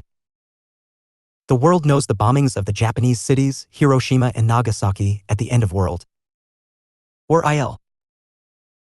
The fire that destroyed the civil nuclear power plant at Chernobyl in the former Soviet Union in 1986 revealed the devastating effects of radiation and its potential long-term damage to the world. Nuclear proliferation is a term which is used to describe the spread of nuclear weapons, fissile material and weapons applicable nuclear technology and information to nations which are not recognized as nuclear weapon states. By the Treaty of Non-Proliferation of Nuclear Weapons, also known as Nuclear Non-Proliferation Treaty or NPT. The history of international efforts to promote nuclear non-proliferation began soon after World War II when the Truman administration proposed the Baruch Plan of 1946, named after Bernard Baruch, America's first representative to the United Nations Atomic Energy Commission, UNAEC. The Baruch Plan, which drew heavily from the Acheson-Lilienthal Report of 1946, proposed verifiable dismantlement and destruction of the U.S. nuclear arsenal, which at that time was the only nuclear arsenal in the world, after all governments had cooperated successfully to accomplish two things. 1. The establishment of an International Atomic Development Authority which would actually own and control all military applicable nuclear materials and activities, and 2. The creation of a system of automatic sanctions which not even the UN Security Council could veto and which would proportionately punish states attempting to acquire the capability to make nuclear weapons or fissile material. Although the Baruch Plan enjoyed wide international support, it failed to emerge from the UNAEC because the Soviet Union planned to veto it in the Security Council. Still, it remained official American policy until 1953 when President Eisenhower made his Atoms for Peace proposal before the UN General Assembly. Eisenhower's proposal led eventually to the creation of the International Atomic Energy Agency, IAEA, in 1957. Under the Atoms for Peace program, thousands of scientists from around the world were educated in nuclear science and then dispatched home, where many later pursued secret weapons programs in their home countries. Efforts to conclude an international agreement to limit the spread of nuclear weapons did not begin until the early 1960s, after four nations, the United States, the Soviet Union, Britain, and France, had acquired nuclear weapons. Although these efforts stalled in the early 1960s, they were renewed once again in 1964 after the People's Republic of China detonated a nuclear weapon and became the fifth nation to have acquired nuclear weapons. In 1968, governments represented at the 18-Nation Disarmament Committee, ENDC, finished negotiations on the text of the NPT. In June 1968, the UN General Assembly endorsed the NPT with General Assembly Resolution 2373 XXI, and in July 1968,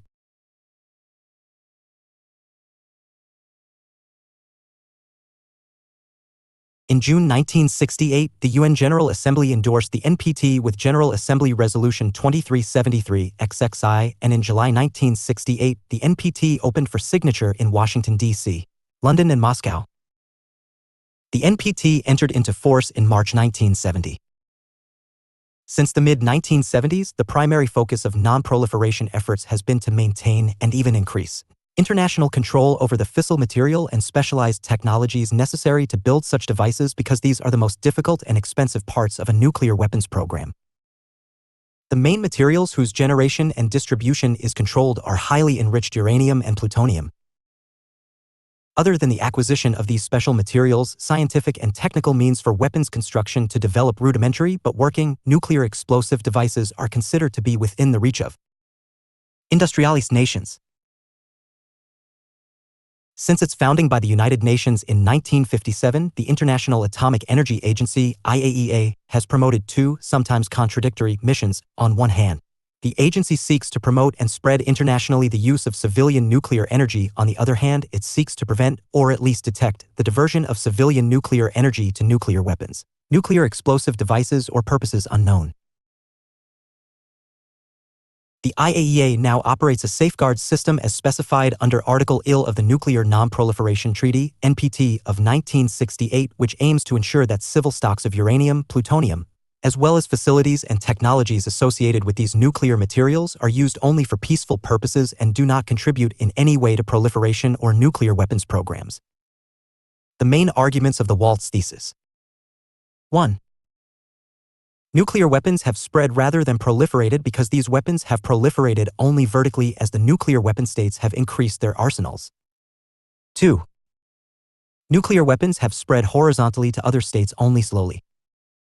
However, this slowness of pace is fortunate as rapid changes in international conditions can be unsettling. 3. The gradual spread of nuclear weapons is better than either no spread or rapid spread. 4. New nuclear states will feel the constraints that nuclear weapons impose, and this will induce a sense of responsibility on the part of their possessors and a strong element of caution on their use. 5.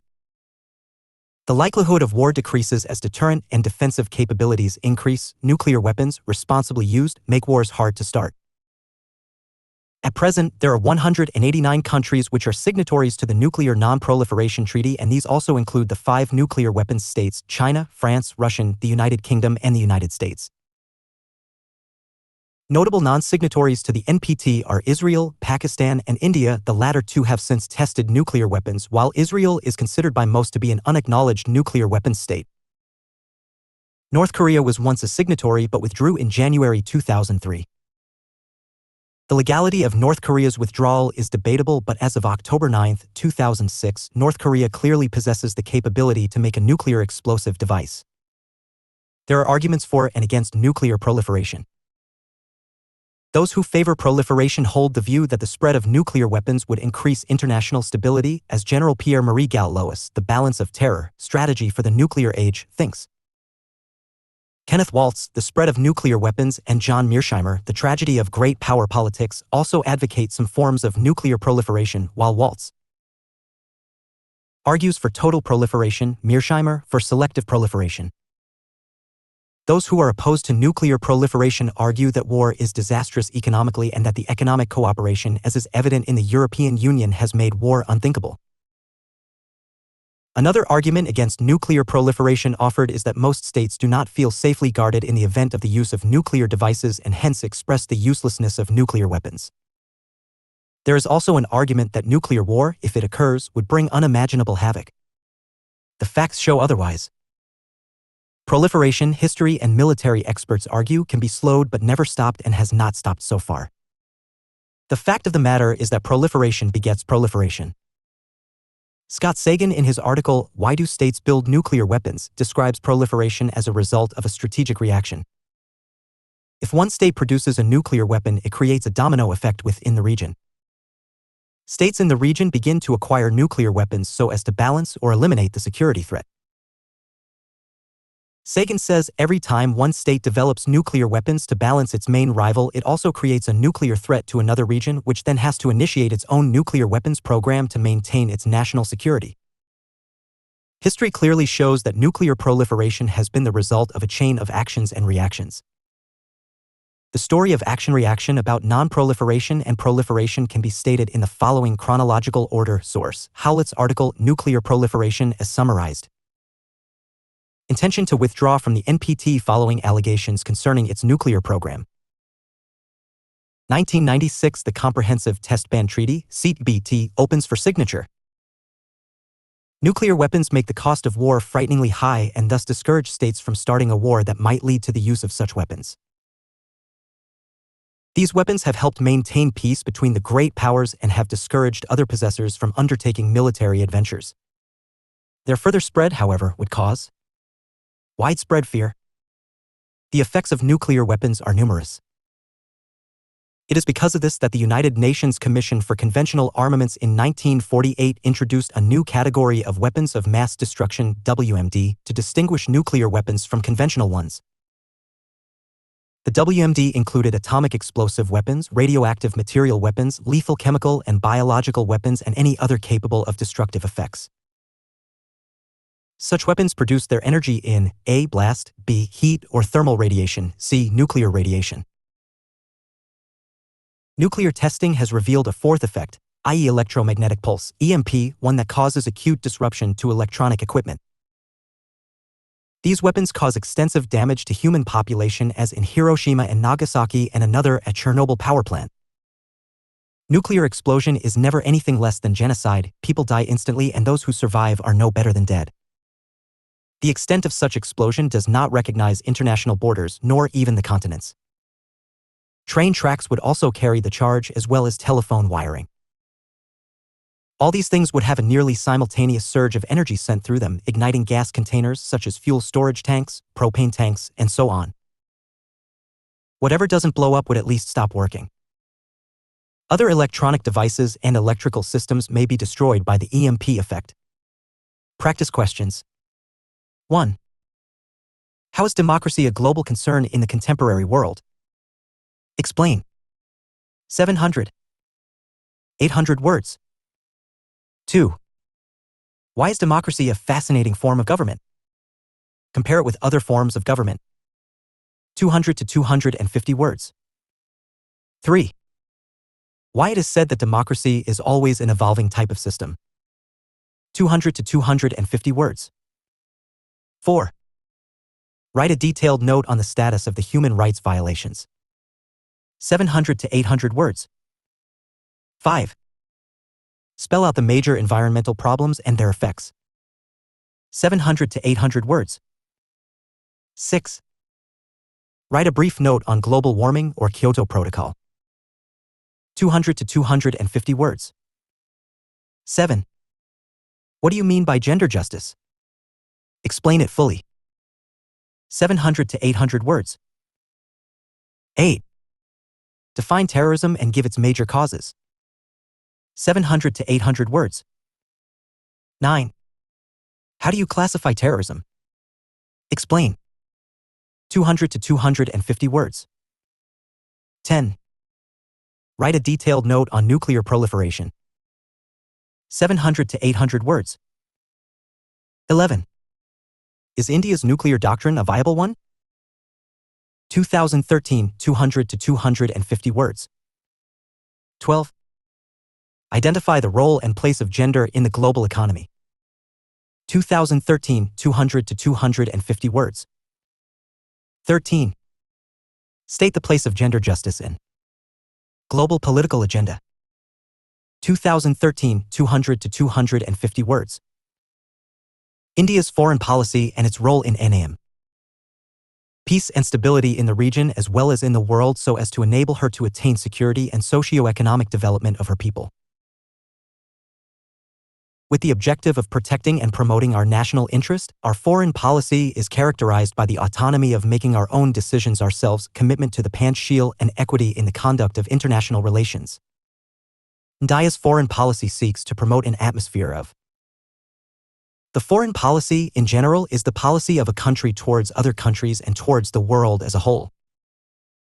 It is a relationship of conducting ourselves as a nation towards other nations.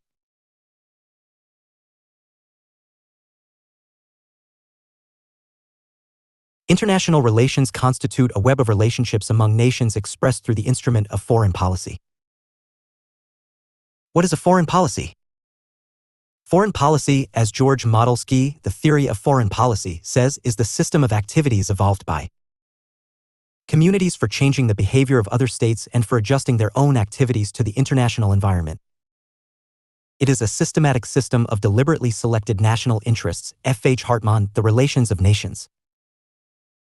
It involves the formulation and implementation of a group of principles which shape, according to Rodi, Introduction to Political Science, the behavior pattern of a state while negotiating with other states to protect and further its vital interests.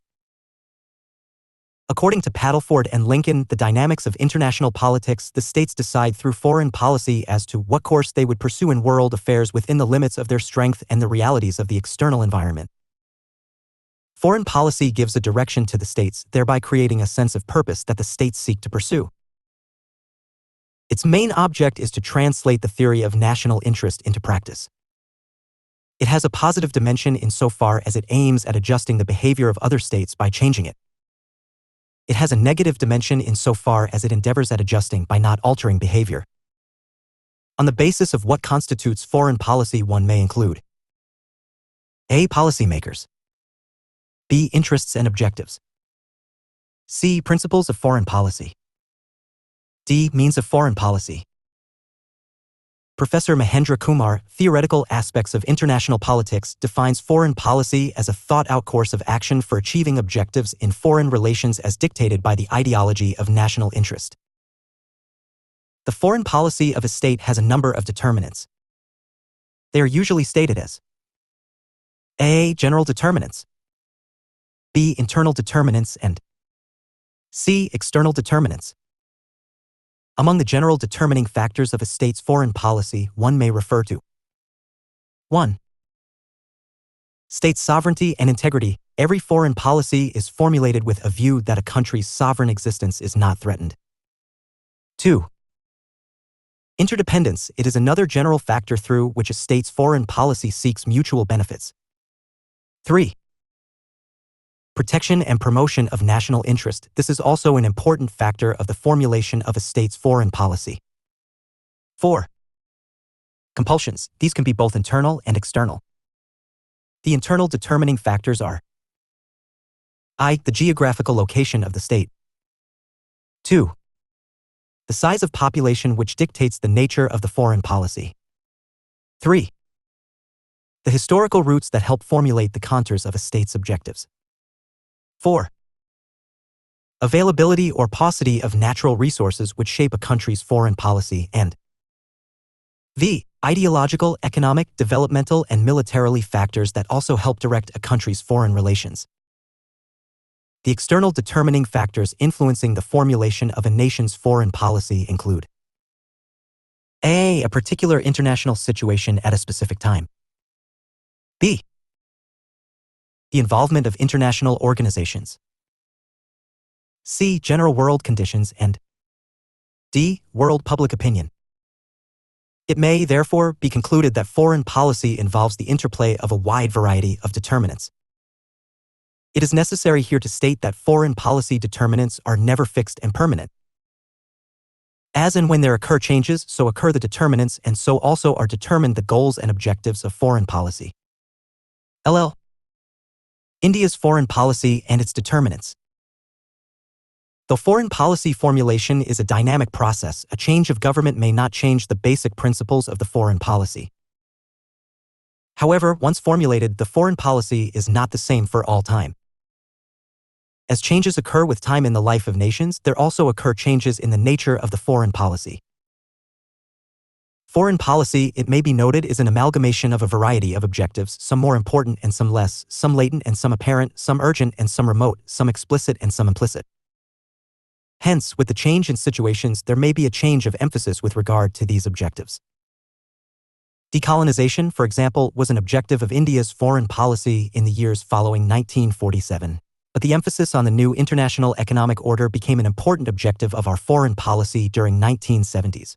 While strengthening an international campaign against terrorism is one of the paramount objectives of India's foreign policy at present. During much of the Cold War period, India had professed a non-aligned foreign policy, though such an emphasis seems to have vanished after the Cold War ended with the disintegration of the Soviet Union. Foreign policy is never static and does not remain the same for all times to come. It is necessarily modified when changes occur. Considering foreign policy as the interaction between forces originating outside the country's borders and those working within them, Professor Appadurai, Domestic Roots of India's Foreign Policy, outlines two broad determinants of foreign policy: the domestic and the international. Indian foreign policy has also been shaped by such broad determinants. For example, the situation of the country and the world in 1947 dictated the foreign policy as it emerged then. Among the domestic factors, geography provided one important component on which India's foreign policy came to be built. India's size, location, and topography have played a vital role in shaping our foreign policy. We have common land frontiers with Pakistan and Afghanistan in the northwest, Nepal, China, and Bhutan in the north. The former USSR, now Russia, borders our northwestern states of Jammu and Kashmir, Bangladesh after 1972, and Myanmar, earlier Burma, in the east and Sri Lanka in the south. This makes our geographical position vulnerable. This is evident from the fact that we are generally protected along our northern border because of the Himalayas, ye Sant Ari Hamara, ye Paspan Hamara, as the poet Iqbal once said, which has now become vulnerable after the 1962 Chinese attack. Our vast coastal areas along the east, west, and the south are all open, adding to our vulnerability. The Western penetration into India during the 17th to 19th centuries by the British, the French, the Dutch, and the Portuguese indicates how insecure we are. The vast Indian Ocean with British and American presence at Diego Garcia makes the country unsafe. If that was what India was in 1947, the security of the country would have certainly been our paramount plank in the formulation of our policy, and that was and is our primary objective of foreign policy. All our neighbors then had differences with us on one ground or the other, and if we sought good neighborly relations with all as another objective of foreign policy, we were certainly not wrong. Devastated and partitioned in 1947, we were not militarily strong enough to have taken a position, and if under those circumstances we advocated world peace and world security, we did what was in our national interest. The world in 1947 after the World War II was moving towards a bipolar system, one bloc headed by the USA and the other by the USSR. The ensuing Cold War was found to threaten our hard-won independence. Under these circumstances, if we then declared ourselves non-aligned to such mutually hostile camps, we were perfectly justified in choosing a path that assured us of our future survival. History and tradition too contributed to the objectives of our foreign policy. Nehru had himself said in the Lok Sabha as late as 1958, "I have not originated it, India's foreign policy of peace. It is a policy inherent in the circumstances of India, inherent in the past thinking of India, inherent in the whole mental outlook of India, inherent in the conditioning of the Indian mind during our struggle for freedom, and inherent in the circumstances of the world today. Love towards all and malice towards none, nonviolence, tolerance, and the like are the traditional values which India has cherished from the ancient scriptures like the Veda, the Dharmasastras, as also from the policies of Akbar's Sully coup. All these have contributed to the objectives of our foreign policy." Professor Apadarai refers to a threefold impact of British rule on our foreign policy. First, it gave a stimulus to the national movement for freedom, which in turn led to India's support for the freedom of dependent peoples. Second, racial inequality that existed during the British rule made India realize the evils of racial discrimination and in turn led to India's emphasis on racial equality in our foreign policy. And third, India voluntarily chose to remain a member of the Commonwealth, even after becoming a republic. Our advocacy of anti-imperialism, anti-colonialism, and opposition to racial discrimination as the salient features of our foreign policy have their roots in our liberation struggle. Economic and military factors have also contributed to the formulation of India's foreign policy. India emerged after independence as a nation economically backward and militarily weak. The British left India after exploiting her natural resources for their imperialistic designs.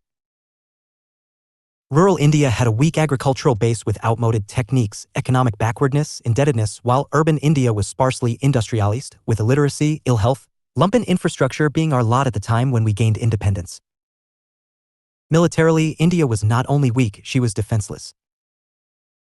India, in her foreign policy, would have sought cooperation in her path towards modernization and economic development. She did so and advocated a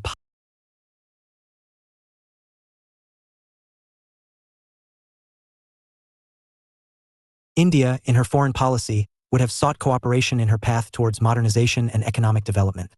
She did so and advocated a policy of mutual cooperation.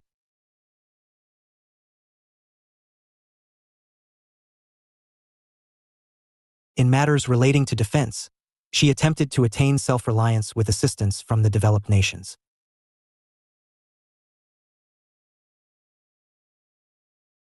Her foreign policy, therefore, was not so much of equidistance as of interdependence. Ideological factors also determine foreign policy.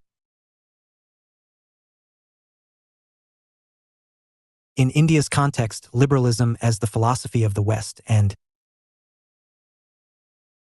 Marxism as the philosophy of the socialist nations in general and of the USSR in particular, helped influence the ideas of Jawaharlal Nehru, the principal architect of our policy of peaceful coexistence.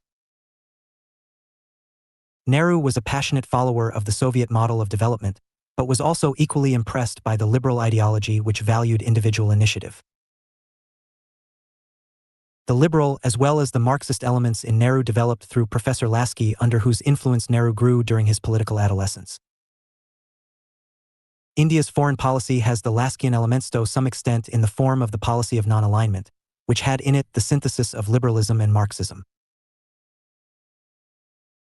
The international or external factors determining the nature of India's foreign policy include the world situation at the time of India's emergence as an independent nation. When India became independent, the world was being partitioned into two hostile blocs. It was on the threshold of the Cold War, attempting to arm itself. India rightly chose the path of not aligning herself with either military bloc and adopting her independent foreign policy.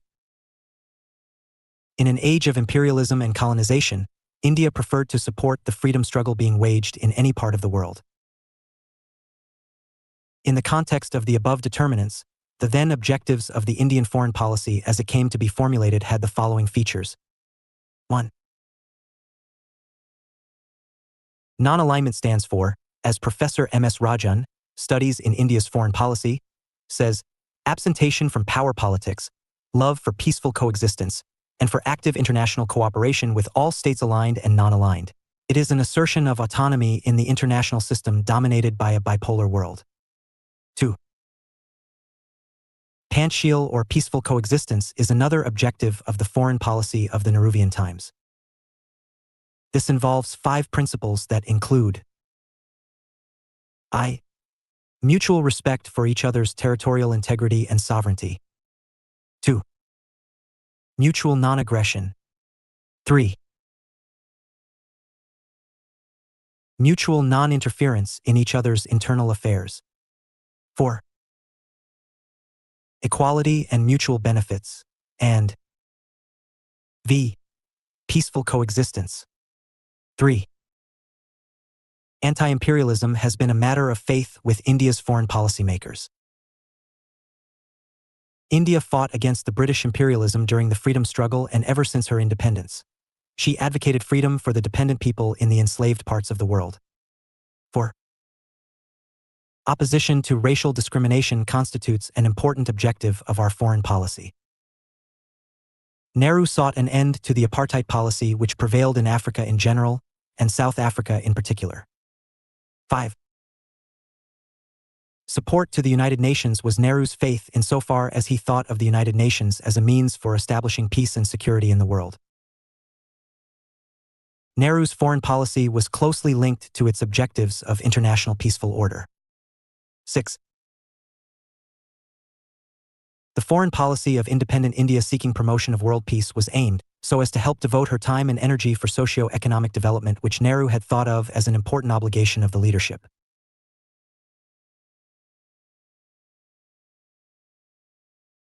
This peace implied peace in the neighborhood and friendly relations with all the nations of the world, as also disarmament.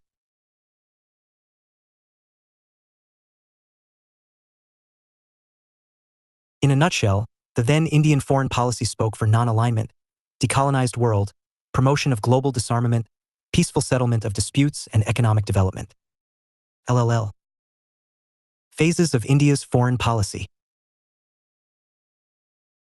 Of all the objectives of India's foreign policy, non-alignment was its core objective, though India did not pursue it in complete good faith.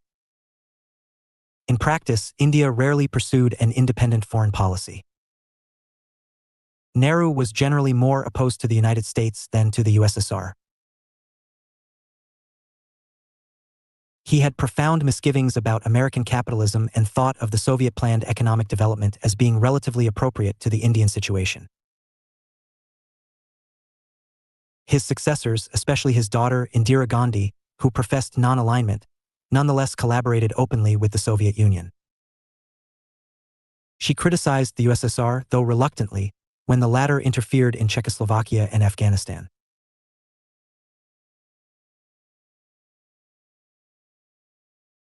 Rajiv Gandhi, while following his mother in India's association with the USSR, sought to champion the cause of the poor and the dispossessed nations on the one hand and open doors for talks with China and Pakistan on the other, though the Janata Party rule between 1977 and 1980 had a foreign policy slightly tilted towards the West. The situation radically changed with the failure of the socialist model in Eastern Europe, the end of Cold War, and the disintegration of the USSR. Sumit Ganguly, in his article India's Foreign Policy Grows Up, writes, ironically, it was not until the Cold War was over that India's foreign policy became genuinely non-aligned. India was now able to devise a foreign policy free from the mind-forged manacles, in poet William Blake's memorable phrase, of Cold War thinking. Free of the Soviet embrace, Indian policymakers realized that some fresh thinking was in order, and they soon concluded that continuing to berate the United States and the Western alliance over a range of real and imagined grievances would do little to advance India's national interest. They also abandoned their mostly futile efforts to organize the uplift of the world's poor and dispossessed. No longer would India champion the cause of global regimes designed to redistribute the world's resources.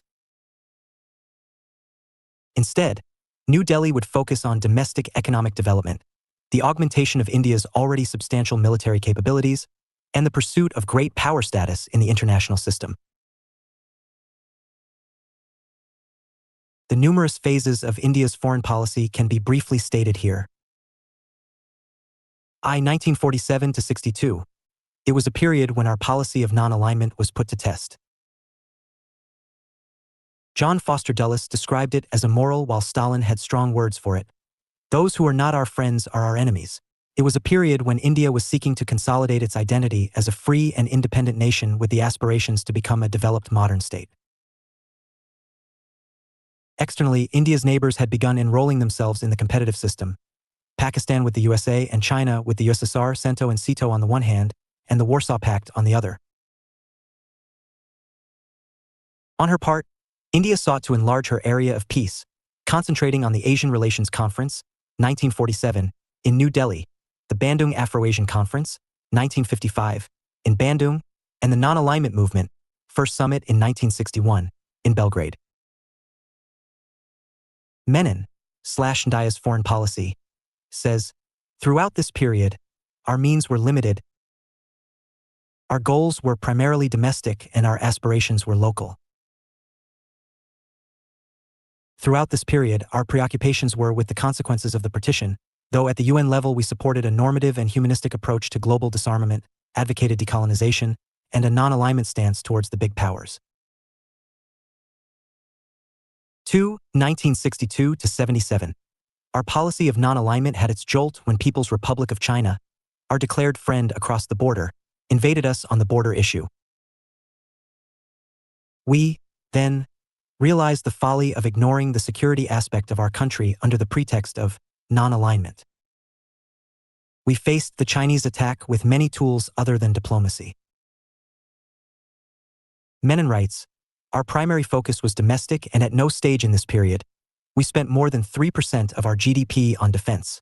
The 1962 humiliation broke Nehru, and he died in 1964. His successors, Shastri and Indira Gandhi, kept up the non-alignment mantra, though India faced Pakistan's attacks in 1965 and 1971, the latter leading to the birth of Bangladesh and the Shimla Pact with Pakistan in 1972. Our estrangement with the USA and Pakistan continued while the USSR proved, on more than one occasion, her friendship with India, offering her major supply of military.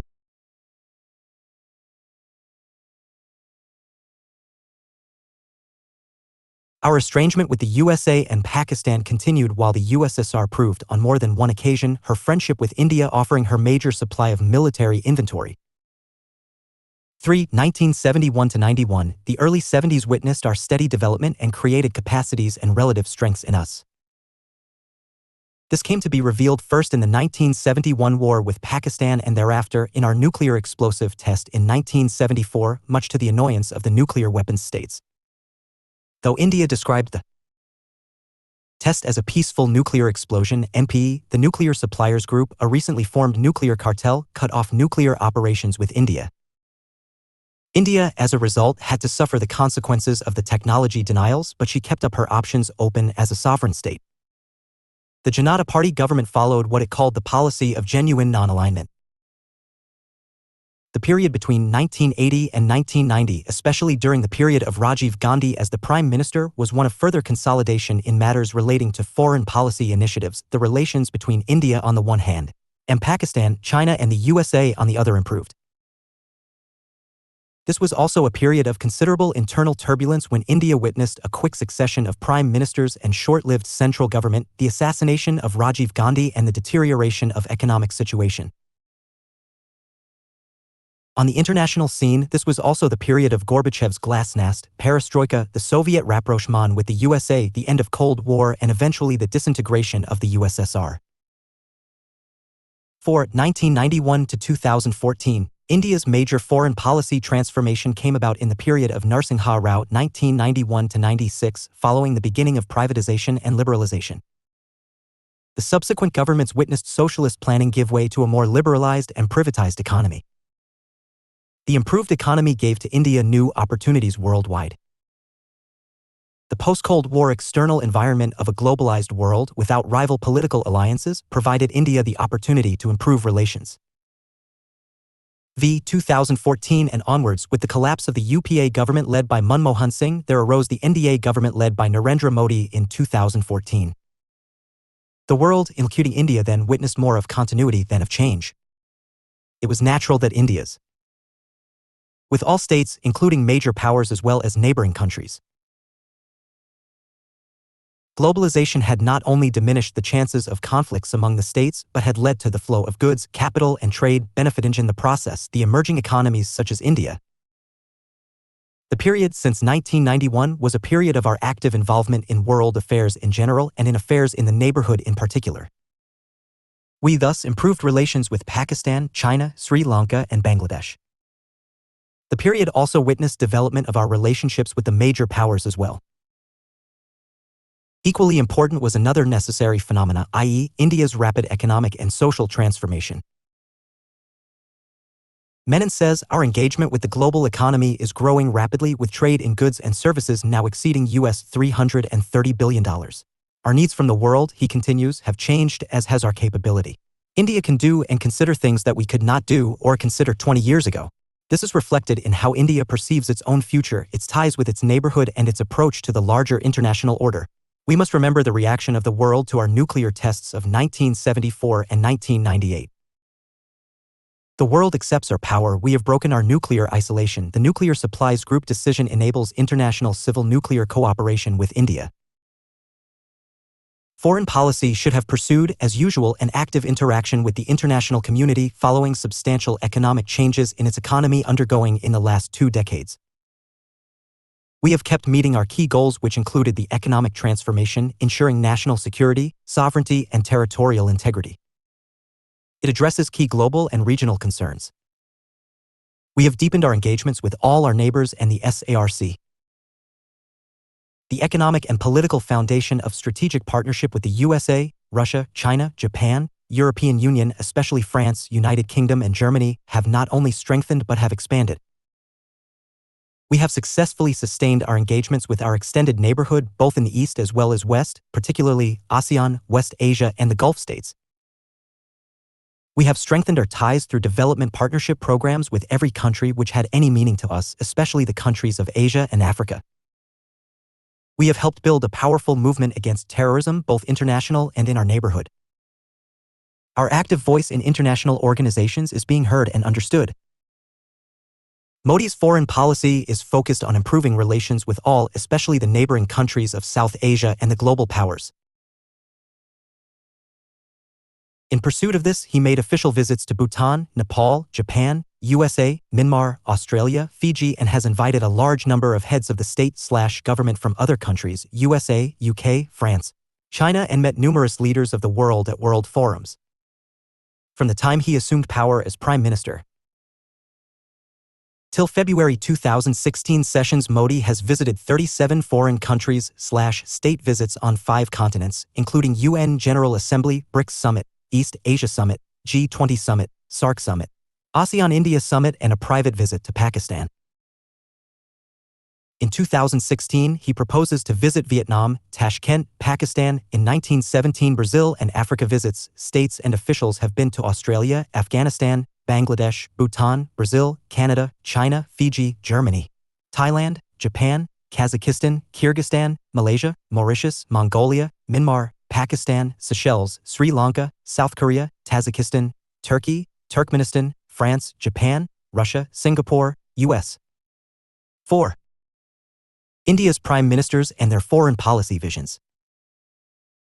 The foreign policy of India as pursued by her prime ministers puts in practice India's vision and puts its foreign policy in perspective.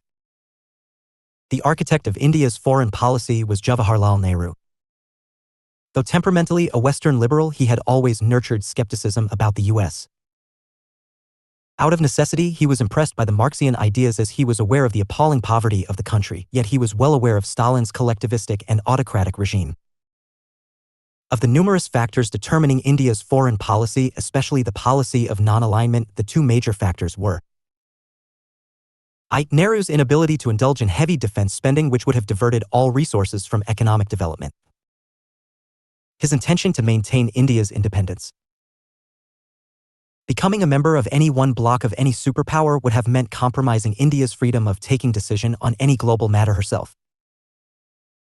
Nehru's foreign policy commitments, therefore, revolved around the following main concerns. A. The security of the country and its territorial integrity. B. Following a non-aligned foreign policy and supporting non-alignment globally. C. Maintaining friendly relations with all countries, including the superpowers and the countries making up their blocs. D. Expressing faith in the UN Charter's objectives, principles, and values and contributing to world's peace and security. E. Protecting countries' national interests so as to seek socio-economic development. At the global level, India, during the Nehru era, sought to diffuse Cold War that was building up in 1950s and 1960s. It advocated a global ban on nuclear tests, worked to bring about disarmament, prevent the use of force in international affairs, play a meaningful role in the activities of the United Nations, seek an end of decolonization, to remain associated with the Commonwealth, establish peace in Korea. At the regional level, India sought to refer Kashmir invasion by Pakistan to the United Nations, to oust the Portuguese from Goa, to accept the Chinese suzerainty over Tibet, leading to framing of the Panchsheel principles of peaceful coexistence first and the Chinese attack on India later. At the national level, Nehru did not pay much attention to India's defense needs, and consequently, when the Chinese attacked India in October 1962 with force, India was grossly unprepared and suffered defeat. Within a year and a half, Nehru died as a broken man. During the period when Lal Bahadur Shastri, he died in 1966, was the prime minister, commitment to the policy of non-alignment was reaffirmed, though the foreign policy's idealism became tempered with the realities of the times. At the global level, the USA, together with the other Western powers, offered military aid to India while the USSR remained silent over the Chinese attack on India. The American assistance to India was withdrawn after Indo-Pak War in 1965. At the regional level, Shastri faced the Pakistan attack with all boldness, with Indian forces entering into Pakistan territory. The war ended with Tashkent Agreement of 1966, when India gave back to Pakistan what she had captured. Prime Minister Shastri died soon after having signed the agreement at Tashkent. At the national level, Shastri sought to make friendship with all the neighbors and evolve a strategy of peaceful coexistence through consensus. Indira Gandhi succeeded Shastri in 1966 and remained prime minister till the withdrawal of emergency in 1977. She became prime minister in 1980 again after the Janata Party.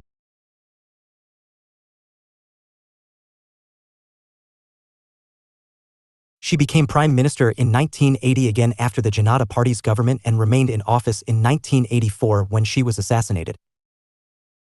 During her period as prime minister, Indira Gandhi realized the weaknesses in India's security and laid emphasis on defense preparedness. At the global level, Indira Gandhi supported the cause of decolonization and advocated freedom for the people of Africa. She committed herself to fight for the economically poorer states, demanding in the process a new international economic order. She championed for an active non-alignment movement and spearheaded the Group of 77 after the 1973 oil crisis. At the regional level, Indira Gandhi's major achievement was her efforts to help liberate East Pakistan and make Bangladesh an independent nation in 1971. At the national level, it was during Indira Gandhi's tenure that India conducted a successful nuclear test in 1974, describing it as a peaceful nuclear explosion. Though Indira Gandhi remained loyal to the non-alignment principle, India, during both her tenure in government 1966-77 and 1980-84, was closer to the Soviet Union. Towards her neighbors, India attempted to improve her relations. She withdrew all forces from Bangladesh, gave back to Pakistan all territory India had attained in 1971, helped in Bangladesh's recovery, and assured Afghanistan, Sri Lanka, Nepal, Bhutan, and Myanmar, Burma, that India nurtured no imperialistic designs. The Indo-Soviet relations improved considerably. The Russian food grains were dispatched during 1972 to 73. The trade between the two countries increased from about 400 rupees crore in 1973 to 1,000 rupees crore in 1980. The Indo-Soviet Treaty of Peace, Friendship and Cooperation was signed in 1971. The Soviet interference in Afghanistan in 1979 went almost unnoticed by India when Indira Gandhi came to power in 1980. India's relations with the West in general and the US in particular were at best lukewarm. India regarded with suspicion Washington-Beijing-Islamabad nexus, condemned the West's presence in Diego Garcia and sought, in the process, a free zone in the Indian Ocean. India criticized the American military aid given to Pakistan. During the closing years of her government, there appeared positive signs in the Sino-Indian relations. The two nations exchanged cordial visits to each other's capitals in 1981 and in 1983.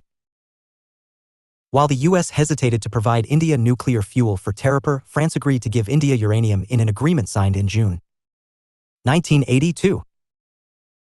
During the Janata Party government 1977 to 80, India's foreign policy at the global level witnessed a gradual shift in the name of genuine non-alignment. India moved towards the US as is evident from President Carter's visit to India. Though the special relationship with the USSR, India's 1971 treaty with the Soviet Union, still stayed, it lost its earlier zeal. India's relations with Beijing and Moscow did not deteriorate, though they did not improve either. The Asian focus of India's foreign policy came to be emphasized by attempts made to further improve relations with neighboring countries, especially Pakistan. India sought greater independent role in international affairs and took up all international issues on own merit. After the assassination of Indira Gandhi in October 1984, Rajiv Gandhi became Prime Minister and held the office till December 1989. He followed the foreign policy of Nehru and Indira Gandhi and reaffirmed his faith in non-alignment movement and the United Nations.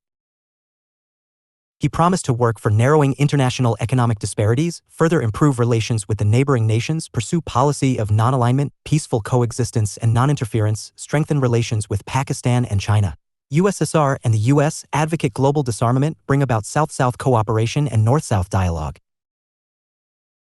To work towards these objectives, Rajiv Gandhi held a six-nation summit, Argentina, Greece, Sweden, Mexico, Tanzania, and India on January 28, 1985 at New Delhi, where an appeal was made to the nuclear power states to halt and reverse the nuclear arms race and conclude a treaty to ban nuclear tests.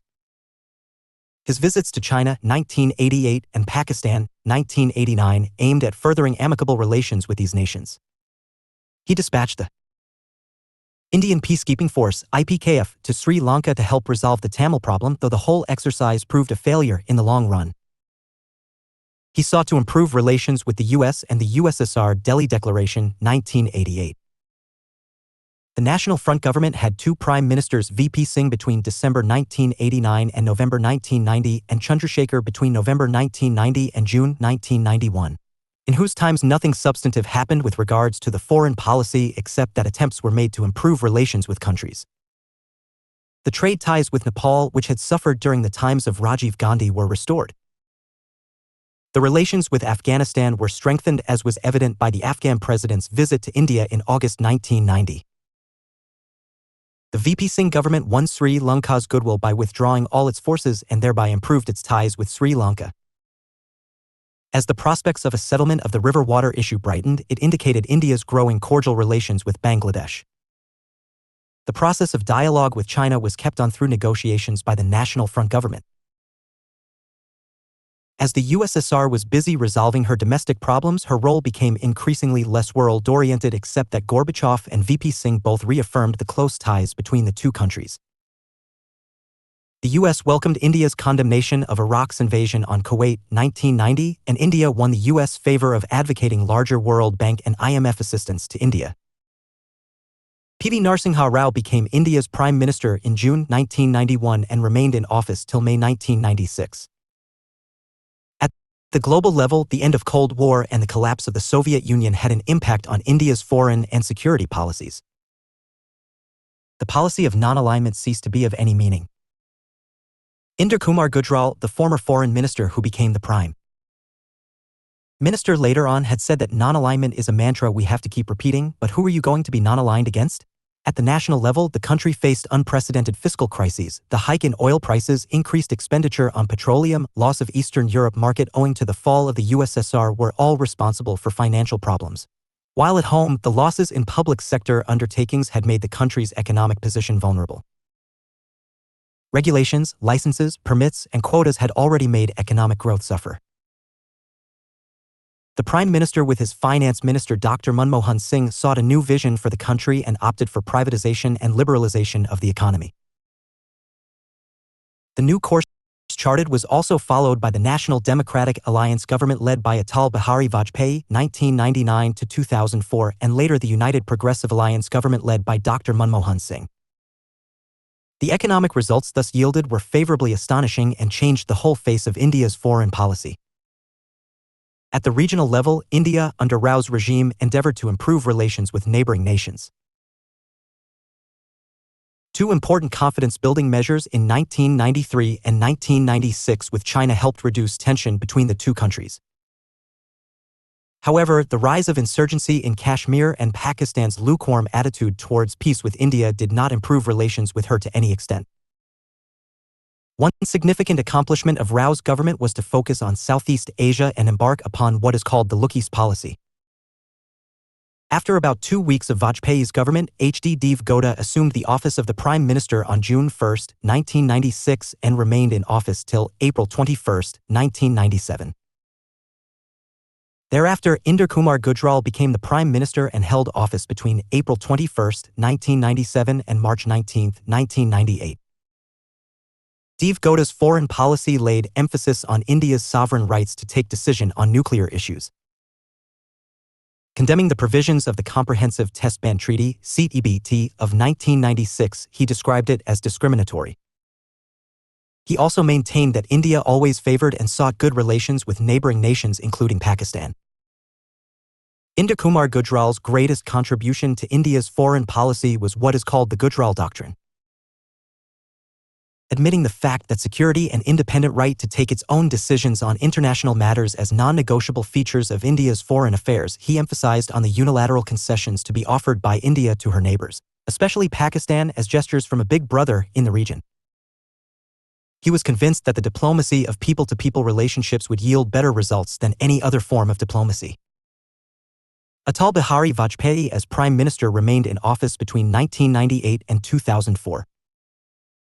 The May 1998 nuclear test made India a nuclear power, much to the annoyance of the nuclear weapons states.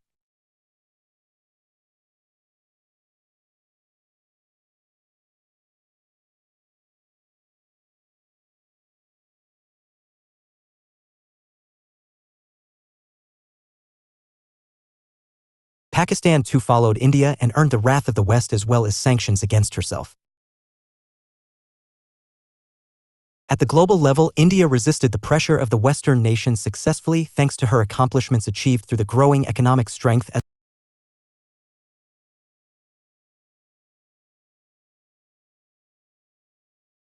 At the global level, India resisted the pressure of the Western nations successfully thanks to her accomplishments achieved through the growing economic strength as a result of liberalization of her economy. The U.S. moved from an initial posture of opposition to acceptance towards India. This was evident from the American position with regard to the Kargil War, 1999, when she backed India and pressurized Pakistan to withdraw her troops, which event facilitated Musharraf's military coup. The U.S. soon accepted the nuclearization of India and welcomed strategic partnership with her. At the regional level, the Vajpayee government sought to improve relations with the neighboring states. Musharraf's second visit to India with a changed heart coupled with the start of the Delhi-Lahore bus link and the resumption of rail, air, trade and cultural links were sufficient proofs of the two countries coming closer, though the occasional insurgency and terrorist activities across the border did dampen cordial relations. The trade relations with Sri Lanka and India's efforts to assist development in that country show our concerns for the island country. India's Look East policy, now Act East policy, mostly related to the Southeast Asian nations, received a boost under Vajpayee. India sought to improve her relations with Israel together with furthering ties with the Middle East. At the national level, the Vajpayee government waged a war against terrorism and thus befriended U.S. by aligning herself with the Americans' resolve to root out terrorism following the 9/11 events.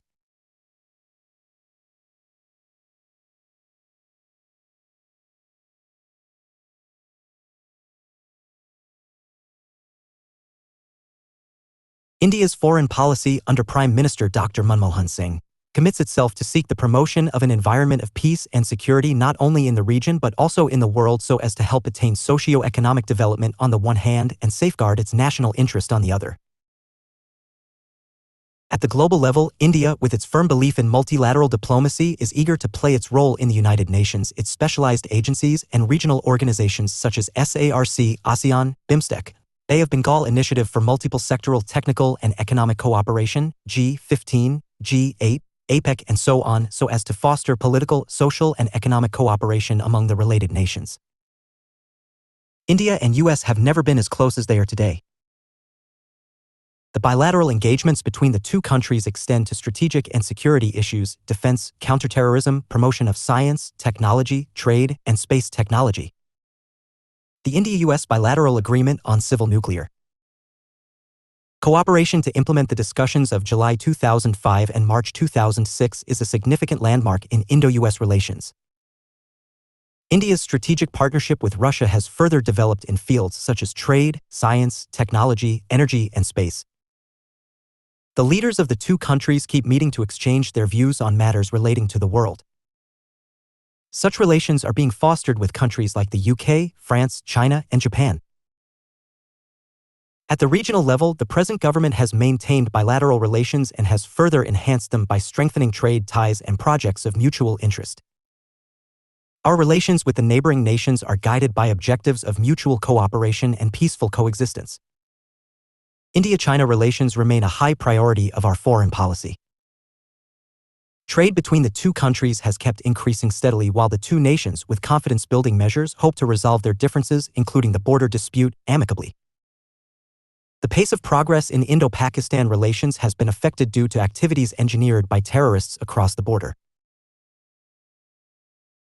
The change of government in 2014, with NDA government led by Bharatiya Janata Party replacing the UPA government led by the Indian National Congress, was a change of degree than of kind in matters related to foreign relations. With Narendra Modi as India's Prime Minister, we do not see any changes in our foreign policy, though emphasis on India's commercial diplomacy is seen clearly. India has strengthened and is, in fact, strengthening economic and trade ties with every country, small and big. We have invited the countries of the world to invest in India and help us promote Make in India campaign. Our strategic economic relations with the US, China, Japan, France, Russia have developed and expanded through bilateral and multilateral treaties. Prime Minister Modi has exchanged visits from far-off America to near of Singapore. We have our stakes in every country that has some meaning to us. With regard to other aspects of our foreign policy, the Modi government is well aware of. India is more assertive in response to Pakistan-backed border terrorism and is therefore bent upon maintaining friendly relations with Pakistan, though with a strong policy against terrorism. India, though maintaining good neighborly relations with China, is serious in protecting her borders. Modi sees a bigger role of the military in shaping India's national security and formulating doctrines. War not being any option anymore, Modi's foreign policy against Pakistan-backed terrorism is expected to be as tough as possible. India is now a nuclear power, though its nuclear program is peaceful. It is emerging as a strong economy, though it cannot claim to be one of the developed nations. It has closer cooperation with the US and has defense collaboration with Israel and Russia, and yet it advocates a North-South dialogue and South-South cooperation. It has some problems with China and Pakistan, but it does want to continue dialogue with them. It has its own reservations about the World Trade Organization, but it does not regard globalization efforts totally worthless. It does regard the international economic system faulty, and yet it wants to build an equitable order instead. India's foreign policy at present stands for objectives such as 1. Protection of India's core national interests in a rapidly changing international environment. 2. preservation of the autonomy of the decision-making process so as to play a vital role in the world. Of international campaign against terrorism. 4. Formation of an international environment which supports India's economic growth in all possible fields. 5. Establishment of strategic ties with powers such as the US, the EU, Japan, Russia, and China. 6. Intensification and strengthening of ties with all the countries, far or near. 7. Realization of the objectives of SARC. 8. Elimination of terrorism. 9. Maximization of gains from regional economic organizations associated with India. 10. Cooperation with the Gulf countries which have become home to about 4 million Indians. 11. Furtherance of gains from India's Look East policy to Act East policy. 12. Implementation of global disarmament. 13. Projection of a reformed United Nations so as to enable it to become a truly representative, responsive, responsible, and transparent international organization. 14. Development of the Indian diaspora on a continuing basis, and 15. Equitable relations between the developing and developed countries. Under Prime Minister Modi, some policy initiatives are indicated as under. E-Look East policy becomes Act East policy, E-Neighborhood First policy, SARC-friendly relations. E-Project Mawsum, cultural relations among the countries of the region, E-cooperation with Pacific Islands, bilateral and multilateral relations in the region, E-fast-track diplomacy, proactive. Strong and sensitive relations with all E-para diplomacy, cities to forge special relationships with cities of other countries, Mumbai and Shanghai, etc. V. Foreign policy, old and new. Foreign policy does not exist in vacuum. This is true about India's foreign policy as well. The foreign policy of any country, India included, develops under certain considerations. Conventional security is one such consideration. The strength of the armed forces and armaments in the neighboring nations creates relative security problems. Economic considerations also shape the nature of the foreign policy of a country. The Hindu growth rate, as described by Professor Raj Krishna, tripled before 1991, reaching 8% in 2004, which was an important reason for opening up of the Indian foreign policy. In the Indian context, energy insecurity, i.e. paucity of oil and gas, forced the country to have cordial relations with the Gulf nations so as to have unhindered supply of oil. India's population, her geographical size, her stable democratic polity, her emergence as a responsible nuclear power state and the like are other considerations which help seek a rightful place for her at the global level. The foreign policy that India pursued after independence was that of non-alignment, though it was not as precise as it should have been, a mantra that we kept repeating till 1991. With non-alignment, we had some other related policy features as well, which included, among others, our advocacy of anti-imperialism, anti-colonization or anti-racism stance, opposition to racial discrimination. Third world solidarity, global disarmament, and faith in the United Nations' charter. Though some of these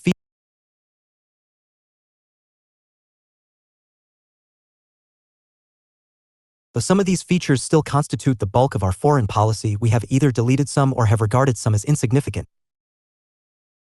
Instead, we have added certain others such as autonomy in taking our own decisions, elimination of terrorism, emphasis on strategic relationship with the developed and neighboring nations, our rightful role in the world, realization of economic growth through economic growth, advocacy of the cause of the developing countries, democratization of the United Nations, and reforms in the international organization.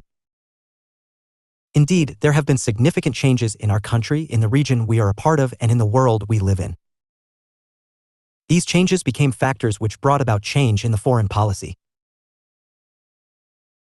The objective conditions of the Cold War do not exist now. There are no rival military blocs now confronting each other. The socialist model has either failed or has disappeared. The USSR has disintegrated as a single state. The privatized capitalist system exists everywhere and the market rules the economy today. Soon the old structures and the new imperatives, in the wake of changes since 1991, came to confront each other.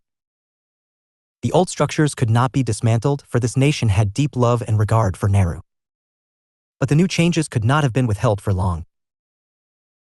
The first was the emerging transition from the socialist model of economy to the one that may be described as the modern capitalist. The Nehruvian socialist pattern of society had not delivered goods, the public sector enterprises were earning losses, the private sector was. And restraints. The post-1991 years brought substantial changes in the economy. Privatization and liberalization together with the positive impact of globalization opened doors for growth and prosperity, and, following these, India was now placed in a much more comfortable situation. Adapting to the new challenges of globalization became our national objective, and the favorable privatized economy provided newer options on the foreign policy front. The second transition was from the earlier emphasis on politics to a new stress on economics. By 1990s, we came to realize that we are far behind other nations in matters relating to economic growth. Our trade was dismal, our production capacity was low, our economy was staggering. We would rather live on foreign aid for our developmental needs. With substantial changes in our economy, we found turning to economics to be more beneficial rather than depending on the hollow concepts of imperialism and colonialism, which had already lost their significance. The third transition was one when we had begun nurturing the idea of a great power in our own right as against the one that we were the leader of the Third World and of the non-alignment movement. We did realize that independent India is a great country, but the idea gained realism only after we began to grow rapidly in the 1990s. The so-called Third World countries of which we thought we are a leader began fading when many of such nations started following pragmatic economic policies and sought to integrate themselves with the international market. The fourth transition was from our anti-Westernism stance to a West worth making friends with. As the largest democracy in the world, we had been close to the Western political value, but we disowned it because of our opposition to imperialism. With the changed economic scenario, it would have been suicidal to ignore the West now.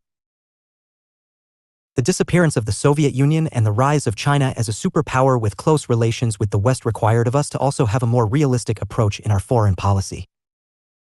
The fifth transition was from our earlier idealism to our current realism. We soon realized, especially after the 1990s, that the world moves on facts of realism rather than on values of idealism. Even the communists, Deng Xiaoping, for example, have become great pragmatics. That the foreign policy of India has climbed newer heights is evident from some of the following developments, among others. The nuclearization of India in 1998 was initially opposed by many nations. But with the self-confidence that India had gained through the rapid economic growth, India rode through the international reaction rather easily. The US not only accepted our position as a nuclear power but also signed the historic nuclear deal with us within 7 years, i.e. in 2005. India, now with the new vision of her foreign policy, was able to have relations with great powers as an equal partner. She had entered into what is called strategic relations with powers such as the US, Russia, the EU, China, and Japan. China now is India's largest trading partner, while Japan, for example, has expanded cooperation with India. India's new foreign policy is not all about her big power diplomacy, it is also about reconciliation with all our neighboring nations, Pakistan and China in particular. The nuclearization of India and Pakistan has brought the two countries closer, at least in their economic and cultural ties, though occasional terroristic activities vitiate relations.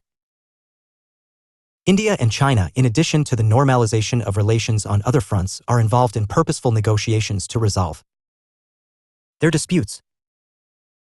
India's unilateralism in the region is being replaced by her multilateral approach. She has supported the participation of China, Japan, and the US as observers in the organizations of the region, in particular SARC. She is working closely with the great powers in resolving the crisis in the region, particularly in Sri Lanka. The reality of a large Islamic population, nearly 150 million today, had always been an important factor in India's foreign policy. In the past, it merely meant supporting various Islamic causes. But today, the relationship with the Islamic world is being deepened on the basis of economic and commercial cooperation, energy, security, and cooperation in combating religious extremism and terrorism. The Indian foreign policy is now on newer ground. From mere words such as non-alignment, peace, etc., it moves on to deeds, i.e., what it actually does. This is a move from power of argument to argument of power. It is now a stakeholder, rather a free rider in the international system. It seeks an independent foreign policy rather than a non-alignment policy. It now demands the position of a balance of power in its immediate and extended neighborhood rather than a non-involved peace-loving ally. 6. India and the non-alignment movement. India's role in the origin and functioning of the non-alignment movement (NAM) can hardly be denied. Though NAM's official origin goes back to its first summit held at Belgrade in 1961, but its seeds were said to be sown by countries like India through its first Prime Minister, Jawaharlal Nehru. Nehru, a week before the formation of the Provisional Government in September 1946, had said, "We propose as far as possible to keep away from the power politics of groups aligned against one another, which have led in the past to 2 world wars and which may again lead to disasters on an even larger scale. We seek no domination over others and we claim no privileged position over other people. But we do claim equal and honorable treatment for our people wherever they may go, and we cannot accept any discrimination against them. We believe that peace and freedom are indivisible, and the denial of freedom anywhere must endanger freedom elsewhere and lead to conflict and war."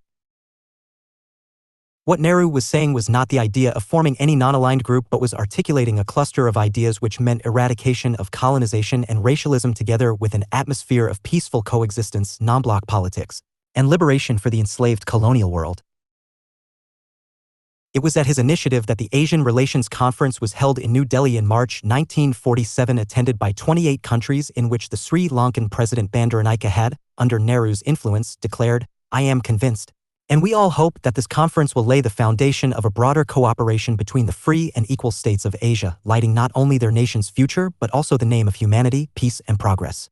The Asian Relations Conference was the first step towards the formation of NAM. The next step in this direction was the Bandung Conference, also called as the Afro-Asian Nations Conference, held at Bandung, Indonesia, and attended by 23 Asian and 6 African states in April 1955. This conference was held on the initiative of President Josip Broz Tito of Yugoslavia, President Gamal Abdul Nasser of Egypt, Prime Minister Jawaharlal Nehru of India, President Kwame Nkrumah of Ghana, and President Ahmed Sukarno of Indonesia. Together with Nehru, they evolved a coherent outlook and position on non-alignment. These leaders were largely instrumental in channeling the emerging changes towards the liberation of the people of the world and towards evolving a new vision of the world order. One of the most important achievements of the Bandung Conference was the Declaration on World Peace and Cooperation. This declaration embodied the principles of Panchsheel, which were first stated in the preamble to the agreement between India and China in April 1954. These 5 principles were mutual respect for territorial integrity and sovereignty, non-belligerence, non-interference in internal affairs, equality and mutual advantage, and peaceful coexistence. Nehru was the first to coin the word non-alignment in his speech made in Colombo in 1954. The Bandung Conference was followed by a tripartite meeting in July 1956 between Nehru, Tito, and Nasser at Brioni. In the Brioni meetings, the 3 leaders affirmed the Bandung principles, not resorting to military pacts, opposition to racialism, imperialism.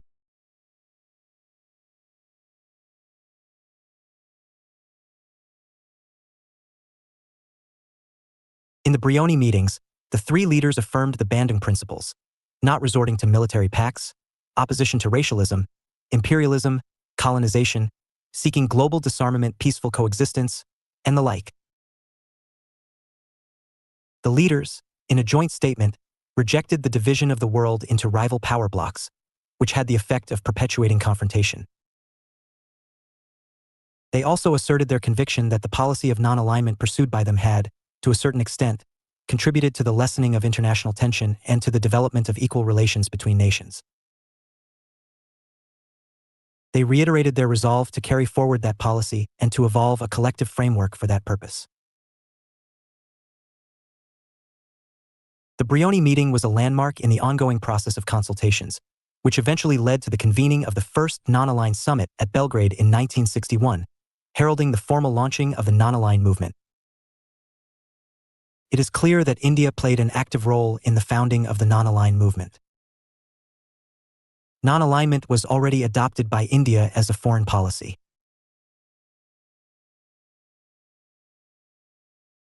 By giving it the shape of a movement in 1961, India was only giving the concept of non-alignment a world perspective for maximizing the national interest of the newly independent nations.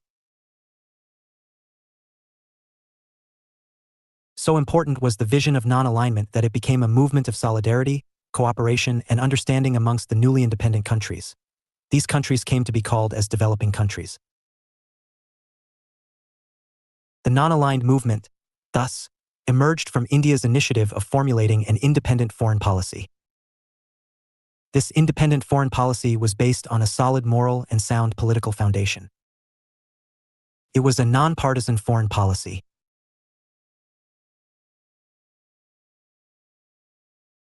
Jawaharlal Nehru's concept of non-alignment brought India considerable international prestige among newly independent states that shared India's concerns about the military confrontation between the superpowers and the influence of the former colonial powers. India used non-alignment to establish a significant role for itself as a leader of the Third World in such multilateral organizations as the United Nations, UN, and the non-aligned movement. The first summit conference of non-aligned countries in 1961 at Belgrade was the culmination of the process of evolution from an impulse to an idea, from an idea to a policy, and from a policy to a movement. India was passionately attached to the movement that it thought of it as its own child. In all subsequent summits, India not only defended the movement, but also gave it the required direction. Though NAM's purpose was declared at its Havana summit in 1979, which purpose included the protection of national independence of the newly liberated nations, territorial sovereignty, struggle against colonialism, racism, imperialism, Zionism, and all forms of aggression, influence, hegemony, and power block and the like, India had advocated such objectives from the very beginning, and, in fact, from our days of freedom struggle and at all platforms, including that of the United Nations. Though the United Nations had committed itself to disarmament, there was no real development made in this regard. The permanent members of the Security Council, on whose shoulders there was the responsibility of bringing about disarmament, were themselves pursuing nuclear power. India had been seeking global disarmament during the early days of 1960s. At Cairo Summit in 1964, India sought disarmament as a necessary condition for economic development. The 1970 to 80 decade was a period of economic issues. India stood up against the economic disparities amongst nations and sought the establishment of a new international economic order, NIEO, advocating them in NAM's Lusaka Summit, 1970, and the Algiers Summit in 1973. The demand for NIEO was subsequently raised in the General Assembly in 1974. It was at the initiative of India and other countries that NAM and G77 together worked for the equable economic order. The Delhi NAM Summit of 1983 not only sought ban on nuclear weapons, but also demanded equitable and universal international monetary system. With the significant developments leading to the failure of the socialist model in the Eastern Europe countries, the world came to be divided between the industrially developed nations of the Northern Hemisphere on the one hand and the industrially less developed nations of the Southern Hemisphere in late 1980s and early 1990s. The issues which concerned India and its leadership were more of economic nature than of political dimensions. So, India sought South cooperation and North-South dialogue at all international forums, NAM's Belgrade and Jakarta summits of 1989 and 1992 in particular. Right from the beginning, India had been fighting against racism. At the Harare NAM summit in 1986, the Indian Prime Minister Rajiv Gandhi proposed and successfully persuaded the member states to create Action and Resisting Invasion, Colonialism and Apartheid Fund, popularly known as the Africa Fund. The main objectives of the fund were to strengthen the economic and financial capabilities of the frontline states to fight the apartheid regime of South Africa. The Harare Summit created the fund and India was appointed the chairman of the 9-member Africa Fund Committee, whose responsibility was to raise the fund. India herself contributed 500 million rupees by January 1987. It was primarily the efforts of NAM, with a very effective role of India in it, that finally led to the end of apartheid in South Africa in 1994. Ever since the 1990s, India has always taken a moderating role in the non-alignment movement. During the 1992 Jakarta summit, India, for example, took a middle position between countries favoring confrontation with the developed nations on international economic issues, such as Malaysia, and those that favored a more cooperative approach, such as Indonesia. Although New Delhi played a minor role compared with Kuala Lumpur and Jakarta on most issues facing the summit, India formulated the non-aligned movement position, opposing developed countries' linkage of foreign aid to human rights issues. Likewise, at the 14 Havana summit in 2006, the Indian Prime Minister Dr. Manmohan Singh sought NAM to serve as the voice of moderation, harmony, and reason. The Indian effort at the summit had been to steer clear of two new tendencies that would have taken the movement away from its moorings. The first was Malaysia's promotion of the Islamic agenda. The second was the radical tendency of Cuba with unnecessarily strong language and rhetoric that would have made engagement with the rest of the world difficult. India was for a serious and firm approach to issues, shorn of all rhetoric. Thus, it is clear that India has always been a pillar of strength for both NAM and its members. Today, after the end of the Cold War and the beginning of the process of globalization, when doubts on the very existence of NAM are being raised, there is need that NAM be strengthened. India's stakes in this task are of considerable importance. India, as a developed nation among the developing non-aligned countries, has to concentrate on retaining the independent character of the movement, working for evolution of a just international order. Though there is no Cold War and no rival blocs, but there are religious rivalries. Some superpowers are imposing themselves, some small powers are demonstrating their nuclear weapons. Inequality and injustice are still around. Small and developing nations are suffering humiliations. Neocolonialism is emerging with cleverer aspects. The NAM needs to assert itself in these adverse circumstances. India, under Modi, needs to stand for the changing objectives of the NAM. The day is not far off when India, under Modi, would want NAM to uphold the integrity and sovereignty of the developing and poor nations, their independent say in the world affairs, their freedom of judgment and action, so to eliminate exploitation and make international organizations, especially United Nations, truly world bodies. Modi cannot afford to ignore the interests of around 120 nations, strong group, though his closeness with US is well known. Not an exaggeration to say that we are living today in an altogether new world post the end of communist regimes in Eastern Europe, with 15 new republics coming to replace the erstwhile Soviet Union. Moreover, we now have a united Germany and a new Europe as modern socio-economic and political entities. Some argue that the non-aligned movement, NAM, was the product of Cold War and bipolarism, and that since the Cold War has ended and the Soviet Union is no more, NAM has lost its relevance. It is true that NAM was a child of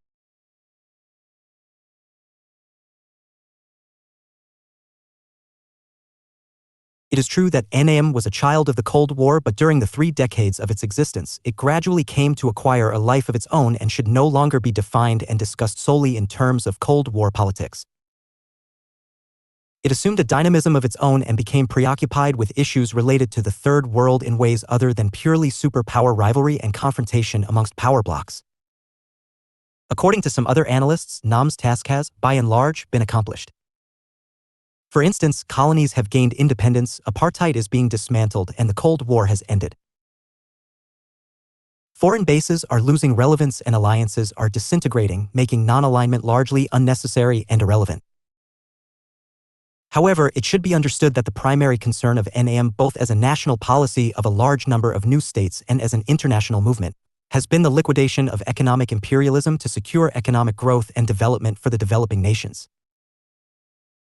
Besides, there are a number of issues which NAM has to take up in the coming years, including, but not limited to, the democratization of international bodies, especially like that of the UN Security Council, security for small and weak nations, nuclear disarmament, collective measures for achieving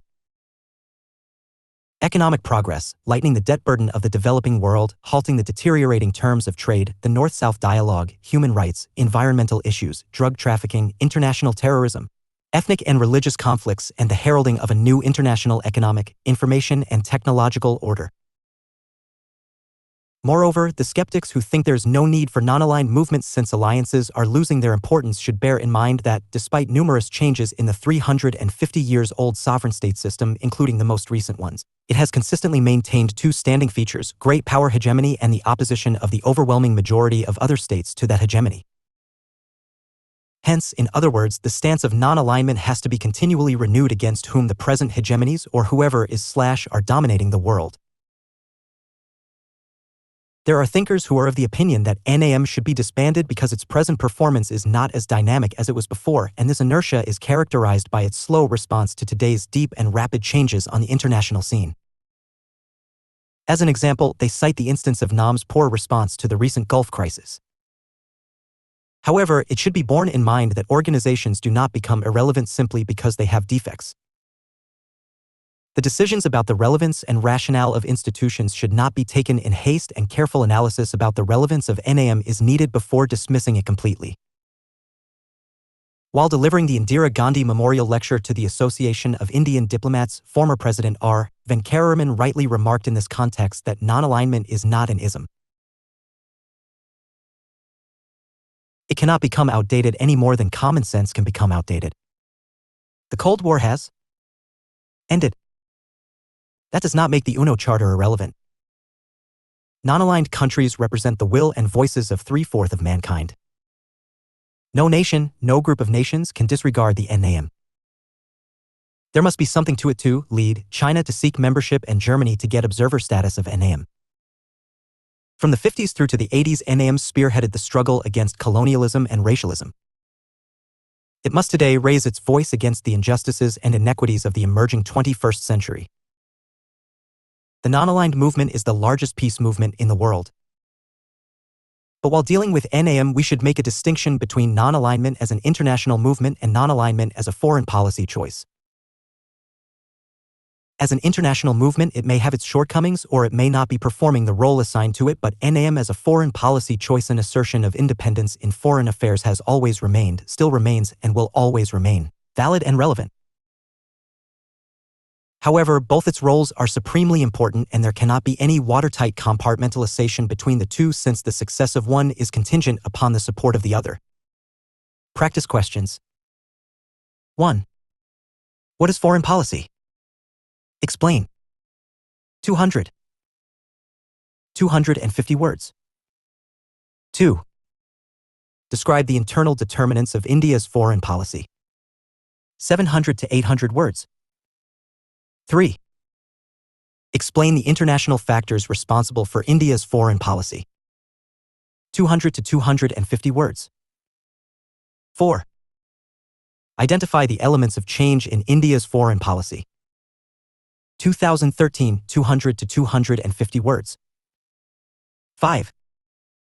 In what phases would you classify India's foreign policy? State and explain each phase.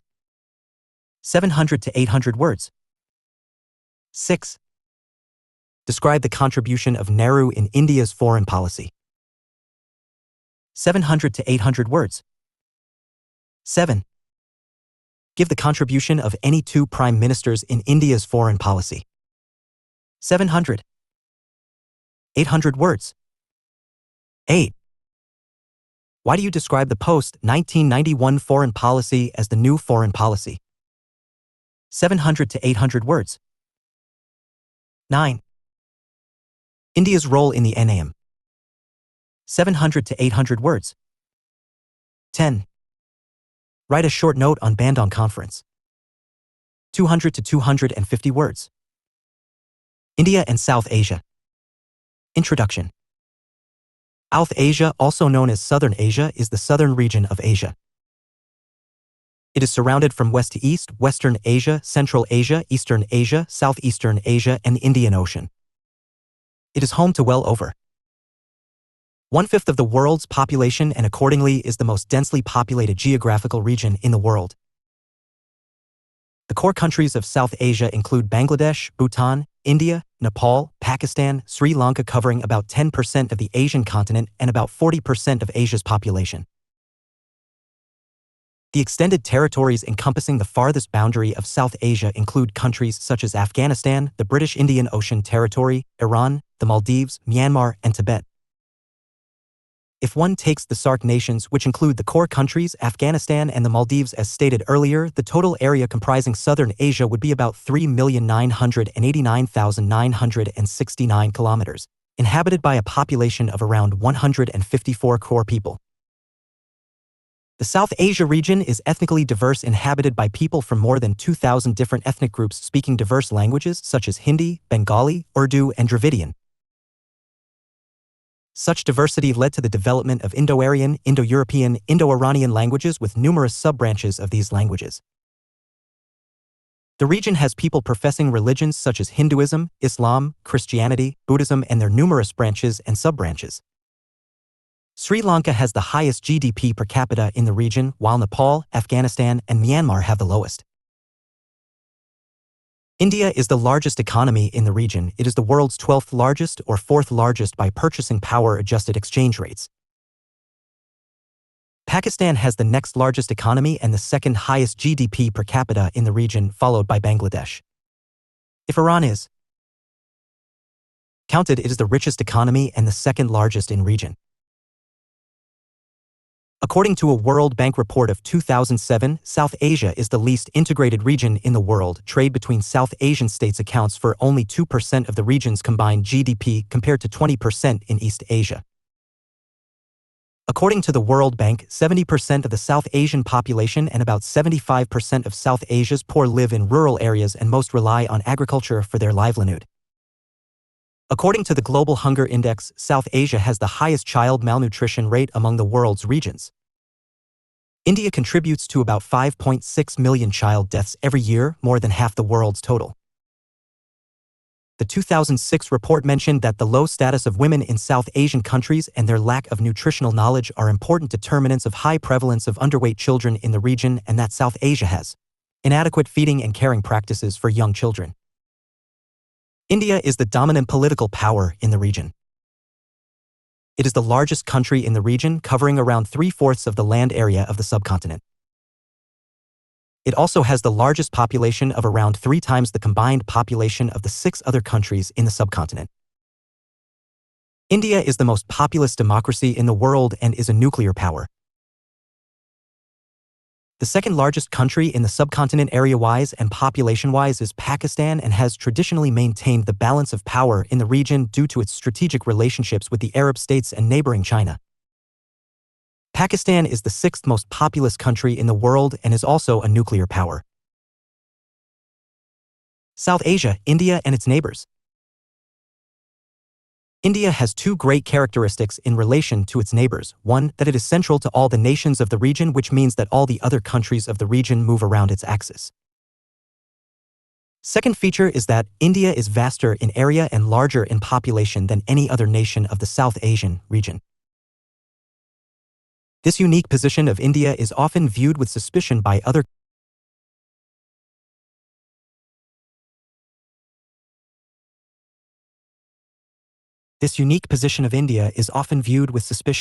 countries that feel India is likely to have hegemony and supremacy over other countries in the region. There is, thus, a feeling of disharmony and suspicion among these countries towards India. This is the reason that there are occasional differences leading to conflicts with India. This is also the reason that non-alignment as professed by India has played a very limited role in the region. The Cold War period had already divided the region into 2 blocks. Pakistan on one side, aligned with the United States, and India, though following non-alignment, had been close to the USSR, formed the other bloc. The whole region was characterized by hostilities. India and Pakistan faced each other quite often over Kashmir issue. Nepal had its trade differences with India. China had invaded India, claiming a vast area of India's land by disowning the McMahon Line. Bangladesh, which had liberated herself with the help of India, was infiltrating illegal migrants into India. Sri Lanka had its differences with India over ethnic issue relating to Tamils of the Indian origin. all efforts to bring about harmony and friendship in the region have been short-lived. That is one reason that the South Asian Association of Regional Cooperation, SAARC, could attain slow progress. Using the word Indocentricity from Sisson and Rose, War and Secession India's policy towards its South Asian neighbor, describes the Indian situation, saying, Indocentricity, along with asymmetry in size, resources and capabilities, have given rise to feelings of insecurity among the smaller size of the region. They feel themselves overshadowed by India. Because of its vastness, India has a natural sphere of influence, which has often caused suspicion among the smaller states. India's initiatives are not only misunderstood but often characterized as hegemonic, meant to serve its own vested interests. The smaller states, therefore, tend to develop their own distinct identities, and in this process, affinities with India are often ignored and points of diversity are stressed repeatedly. As the inherent threat perception against India exists in the minds of the small nations of the region, their foreign policies accord more importance to extra-regional aspects. Upreti refers to three-dimensional approach of the foreign policies of these small nations. A. They interact closely with the extra-regional powers at bilateral and multilateral levels so as to reduce their economic, political, and security dependence on India. Pakistan's dependence on USA and China during 1970s and 1980s, for example. B. They use the extra-regional powers as a counterweight against India. C. They internationalize the contentious bilateral issues, be it a border dispute, Kashmir issue by Pakistan, or the question of sharing natural resources, riverwater dispute problem with Bangladesh, or the trade issues with Nepal. Except for Bhutan and the Maldives or Afghanistan, India had some major or minor border issues with these countries. With China, the major border dispute escalated into a military conflict. The SARC has to work in the wake of these complexities and can do little to integrate the countries for effective economic cooperation. The last decade of the 20th century has been marked by changes of enduring significance in international relations affecting the course of events in South Asia. The Cold War has ended, the socialist model has already demonstrated its decline, the socialist countries of Eastern Europe have disowned the communist regime, the USSR has disintegrated, liberalization, privatization and globalization have dawned. India has introduced an open and privatized market economy which has already shown encouraging results. Upreti writes, the breakup of the Soviet Union was followed by the weakening of communism as an ideological force. The collapse of the Soviet Union led to the redrawing of the map of Europe without a war. The East European countries began to look towards the West and democratize their politics and liberalize their economies. Under such circumstances, India's foreign policy responded with changes, especially towards its neighbors, including China. India not only improved its relations by addressing itself to the major issues confronting with each of the countries in the region, but it also sought to extend its cooperation through economic collaboration with them. Trade relations with China were strengthened, confidence-building measures were undertaken, and attempts were made to resolve the border issue in a sustained and steady manner. Relations with Pakistan improved substantially, contentious issues were addressed, trade links were strengthened, Gujral Doctrine was implemented. However, insurgency and issues related to extremism stand as obstacles even today. With Nepal, especially after it has been declared as a republic, relations with India have improved. India and Bangladesh have moved towards a better understanding. With Sri Lanka, India has extended economic cooperation. India is helping its neighboring nations in numerous projects. Referring to the shifting regional scenario, Upreti says, in the 1990s, India began to take initiatives to improve relations with its neighboring countries. With Bhutan, India's relations had been cordial and continued to be the same despite the emergence of ethnic conflict in Bhutan. With Nepal, a process of normalization of relations started with the signing of the accord in June 1990. The revision of trade and transit treaties further strengthened their relationship. India agreed to provide economic concessions to Nepal. For Sri Lanka, India's withdrawal of the IPKF in 1990 was of a great relief. India's relations with Bangladesh remained unstable, except in resolving the Tin Baiga issues. With Pakistan, India's attempt towards economic and cultural cooperation continued to suffer a setback owing to the insurgency activities from across the border. The 21st century is opening up newer vistas with regard to the interstate relations owing largely to the changed conditions in international geopolitical reality. What is required is a changed outlook among the countries of the region so as to enable them to identify their common problems and resolve them in the spirit of reconciliation and to discover their common aspirations so to make attempts to attain them. The South Asian states have unique problems of their own, some historically created, some politically devised, some ethnically culturally born. They would do better if they do not look to what had happened in the past but look ahead to build their future. LL. Regional Cooperation, SAARC. A. Problems and prospects. The regional cooperation in South Asia either in terms of movement of human beings or of goods has been minimal.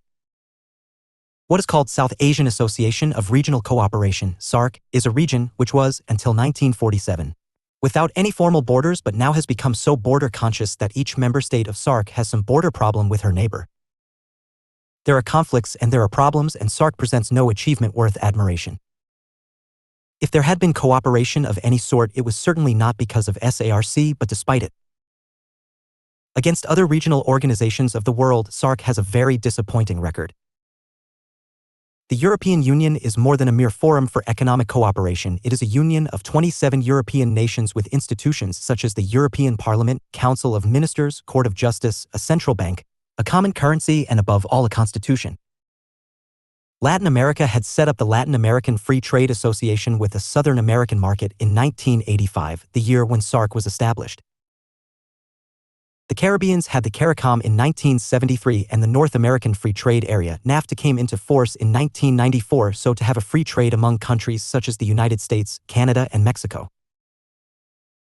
In Africa too there are the Southern African Development Community, SADC, since 1980, the Central African Customs and Economic Union and the Economic Community of West African States, ECOWAS, since 1975. In July 2002 was established the African Union, replacing the earlier Organization for African Unity. South Pacific too has come together with the forming of the South Pacific Forum since 1971 and ASEAN in 1967.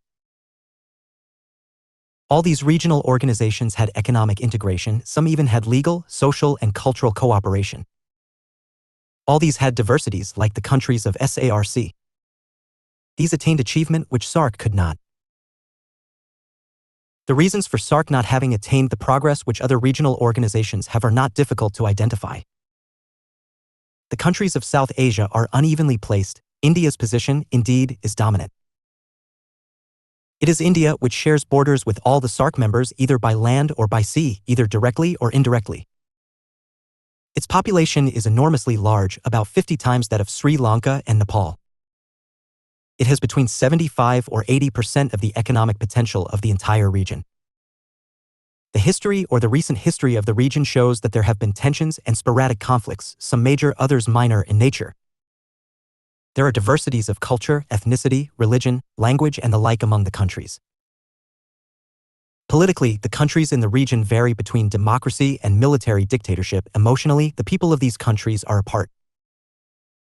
There are more differences than there are commonalities. Poverty afflicts most of the countries and social isolation outside reign.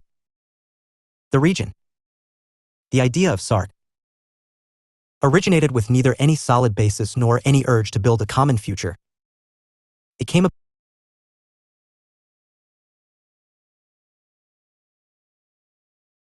about without much reason. The summits are supposed to be held annually but are not held because of the dissonance within the SAARC nations. There had been 15 summits in 23 years until 2008. Years missed were when the heads of the states or government could not agree on issues between them. Report of GP.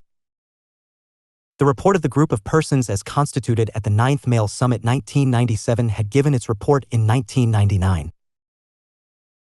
Though the report did mention achievements of SARC, people-to-people contact, social concern for active cooperation in technical matters.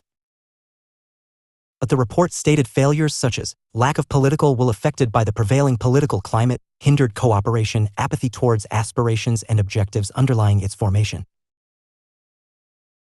The report gave a vision for SARC beyond 2000 and some of its major features were establishment of a South Asian Economic Union by 2020, identification of all non-tariff barriers and reduction of tariffs gradually, substantial trade facilitation, effective introduction of services, development of transport and communication of infrastructure, improvement in SAARC institutions.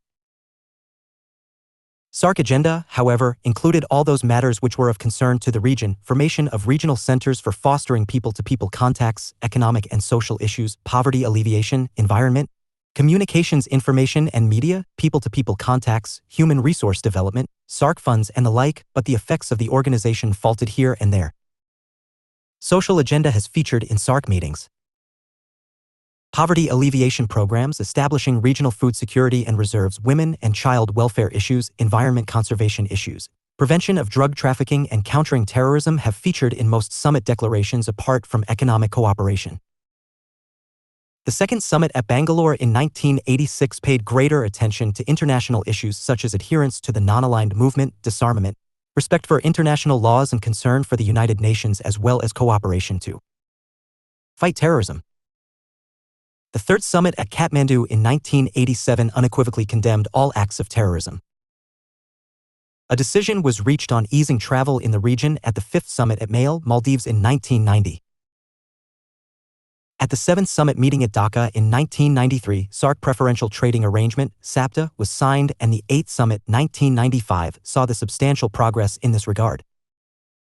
This meeting also endorsed the decision to establish a three-window South Asian Development Fund. The ninth summit at Male in 1997 constituted a group of eminent persons, GP 10 in number, to report on the activities of the SAARC and conceive of a vision and a concrete plan of action. However, it was thought that the agenda of the SAARC had become too large and hence no longer practically feasible. This summit laid emphasis on literacy, development, environment, tourism, science, and technology, while the 11th summit at Kathmandu was held in the background of nuclear tests conducted by India and Pakistan, the Kargil War, tension between India and Pakistan, and the worsening situation in Nepal. The 12th summit at Islamabad brought in focus Indo-Pakistan relations. A framework agreement on the South Asian Free Trade Agreement, SAFTA, was signed to be implemented within 2 years by 2006. The last 13th, 14th, and 15th summits held at Dhaka, New Delhi, and Colombo sought to bring about economic collaboration among the SAARC nations and resolve the contentious issues. The eighth member, Afghanistan, joined the SARC, and a SAARC university was visualized. The future promises great potential provided the area of cooperation is extended in the South Asia region. Energy sector relating to water, gas, and oil can be harnessed and routed. Bhutan and Nepal can emerge as major sources of hydro energy. Bangladesh's natural gas reserves can be exploited. The oil can be transported from Central Asian nations to South Asia. Energy cooperation can become more than just selling and buying energy power. If the countries feel there is a need to develop the region as a single energy grid where demand and supply will be met through normal commercial transactions, such an energy grid, if developed, would have the potential to attract enormous international resources.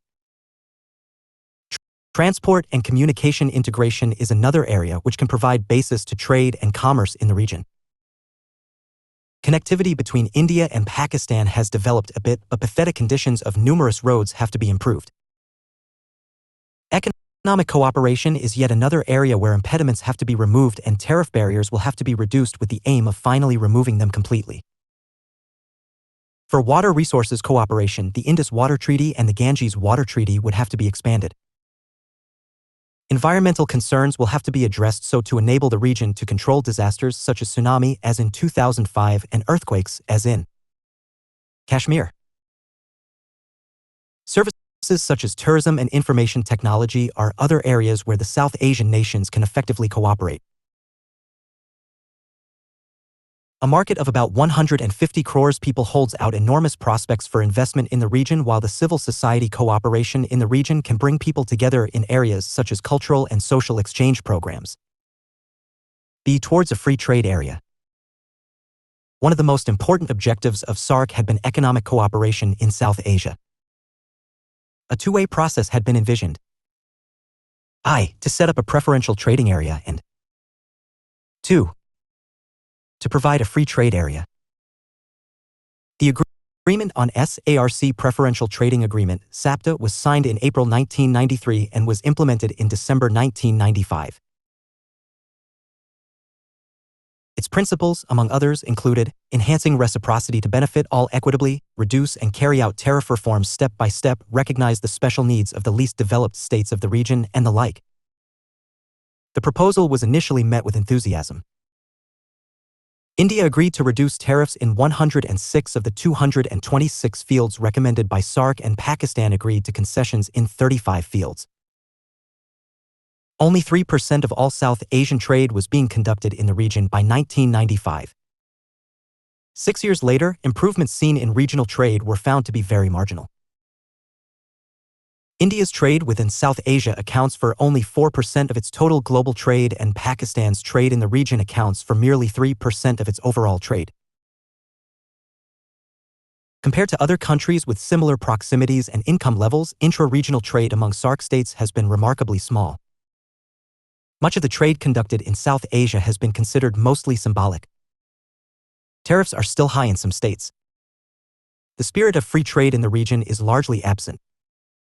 The SAPTA has been a failure.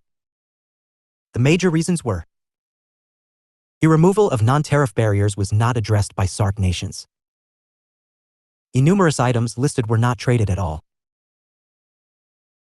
Of the 106 items offered for concessions by India, only 22 were imported, while for Pakistan only 6 were actually imported, though the concessions were offered for 35 items. Sub-regional and bilateral trade arrangements unrelated to SAPTA began to be enforced, and these made SAPTA irrelevant. The South Asia Free Trade Arrangement, SAFTA, was signed in January 2004 by the foreign ministers 2 days after the 12th summit at Islamabad and came into operation in January 2006, but its tariff liberalization program, TLP, came into effect only in July 2006. Under this agreement, all member countries were expected to conduct trade with each other on all items except those in the negative list on which duties may not be reduced. Pakistan ratified SAFTA in February 15, 2006. This raised hopes that the trade barriers between Pakistan and India might soon end. With SAFTA making the most favored nation MFN treatment automatic, there were also hopes that Pakistan's refusal to give India MFN status would cease to matter. India had already accorded Pakistan the MFN status in 1995. These hopes were soon to be dashed. In an interview to a newspaper soon after February 15, 2006 ratification, Pakistan's Commerce Minister Humayun Khan said that the full-fledged commercial relations between the two countries would have to wait for the resolution of the Kashmir issue. This killed SAFTA effectively. It is, thus, clear from the above example that what lacks in making SAFTA effective and successful is the political will among the SAARC leaders to resolve their issues by delinking trade with other problems. Pakistan links trade with Kashmir while India with cross-border terrorism. Even while the SAPTA and SAFTA were being negotiated, some countries moved ahead with bilateral free trade agreements both within the region and outside.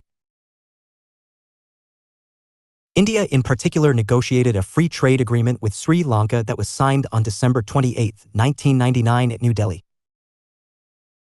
By 2005, this had led to a manifold increase in Sri Lanka's exports to India. It also changed fairly dramatically political relations between the two countries. The massive trade deficit that Sri Lanka suffered has been reduced considerably. Economic confidence has grown.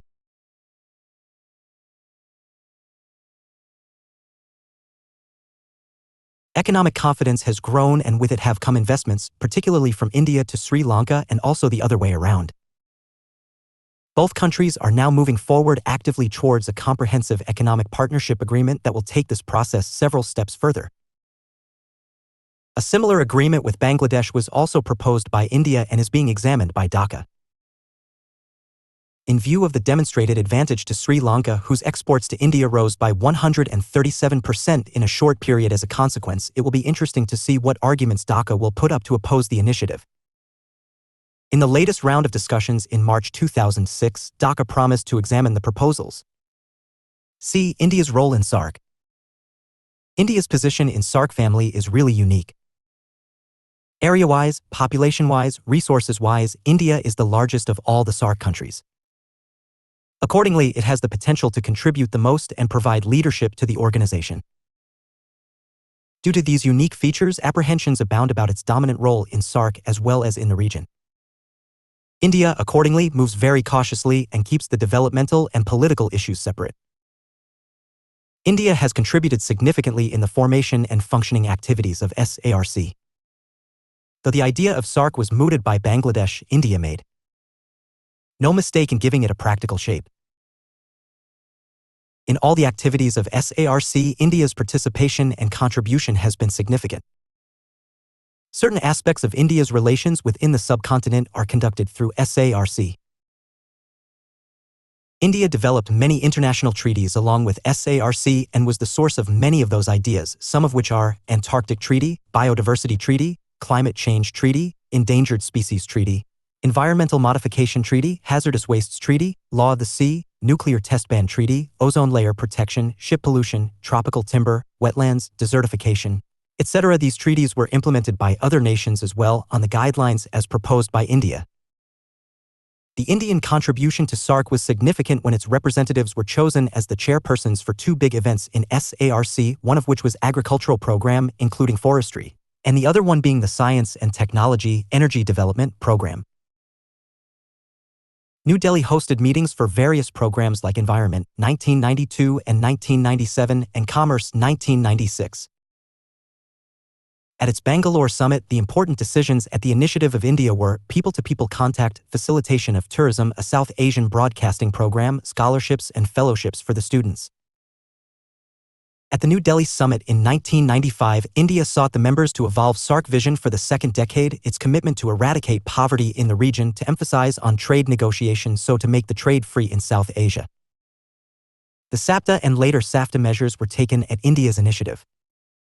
The Delhi summit took up the literacy issue. India has always committed itself to the cause of SAARC's economic and social charter. Stressing on transforming South Asia into a region of progress and prosperity, the former Prime Minister Vajpayee had said, "Our common agenda is rich and diverse, to work closely to maximize economic cooperation, to promote equitable development in our countries, to jointly fight poverty, disease, hunger, and illiteracy." India has raised at various SARC summits issues concerning global and environmental matters such as elimination of nuclear weapons and terrorism, and to confront these issues by building consensus among the nations. The Foreign Minister S.M. Krishna, 2009, had said, "We will engage more closely with the global community and all our partners to deal with international terrorism and to find a path of sustainable development with energy security." SAARC, with Prime Minister Modi, 2014, is a priority feature of India's foreign policy. According to Modi, poverty is the common enemy of the SAARC nations. That is why we advocated a common bank for SARC. In his speech in Kathmandu, he had spoken on greater people-to-people contacts, better connectivity, commercial linkages within the region, November 2014. Relevance of SAARC. Our discussion about SARC, especially its slow progress on almost all fronts, raises an important question. Is SARC relevant? The answer is that the SAARC is relevant. That it has existed for more than 2 decades is the fact that the SAARC is not useless. The structure of SAARC shows that South Asia is Indo-centric. Among all the countries, India is the most powerful of all. The region is characterized by asymmetry, with scales tilted heavily in favor of India. Inequalities exist in several areas: geographical dimension, demographic magnitude, economic resources, production structures, growth potentials, armaments, and armed forces. All these inequalities lead to suspicion among the countries of SAARC about India's hegemony. The SARC has made it possible to remove this India-phobia. Being members of SAARC, whereby the principle of consensus and unanimity works, there is a sense of growing equality which these countries have now about India. The sense of asymmetry is reducing, though gradually. In a scenario where India's relations with its neighbors are strained and there is a tendency for bilateral relations to affect the overall relations, it has been observed that the regional association has had a very useful role to play. The SARC Forum and especially the summit meetings provide an opportunity to all the nations to maintain continuity in their bilateral dialogue. There is a silent acknowledgement by many that while the official bilateral meetings may face rough weather, the member countries have been regularly meeting at the various SAARC forums. Though the bilateral differences would remain, the meetings of the heads of the state provide useful links. At times of crisis, it has helped to defuse the short-term misunderstandings which are only possible when the heads of the countries meet to instill confidence among the people. Similarly, the meetings have helped to restart and give direction to the often deadlocked official bilateral dialogue. Such examples suggest that the meetings of the heads of the states/governments have helped leaders meet and discuss their mutual differences and has often led to better understanding. Similarly, other leaders also hold informal meetings on the sidelines of SARC. The informal meetings at the highest level on the sidelines have played an important role with regard to relations between India and Sri Lanka during the peak of the Tamil ethnic crisis. So was the case regarding India and Bangladesh with regard to finding an amicable resolution to the Ganges Water Treaty. There are reports that Nepal and Bhutan have also met on the sidelines to discuss the issue of refugees. Numerous meetings between India and Pakistan have led to bringing about some understanding with each other. SARC has from the beginning exchanged ideas on the various social issues of concern with the member countries. In the very first summit, it was reaffirmed that challenges of poverty, etc. could not be met only with regional cooperation. Issues concerning children, maternal and child nutrition, provision of safe drinking water, adequate shelter, subscribing the goals of universal immunization and primary education all have been part of the SARC social agenda. At the fourth SARC summit in Islamabad, a regional plan, SARC, a basic need perspective was adopted. This was to spell out developmental targets of the member countries regarding basic needs like food, clothing, shelter, education, primary health care, etc. At various times, particular years were designated either to the girl child, disabled persons, year of shelter, and so on. In fact, the fifth SARC summit decided that the years 1991 to 2000 would be observed as the SARC decade of the girl child.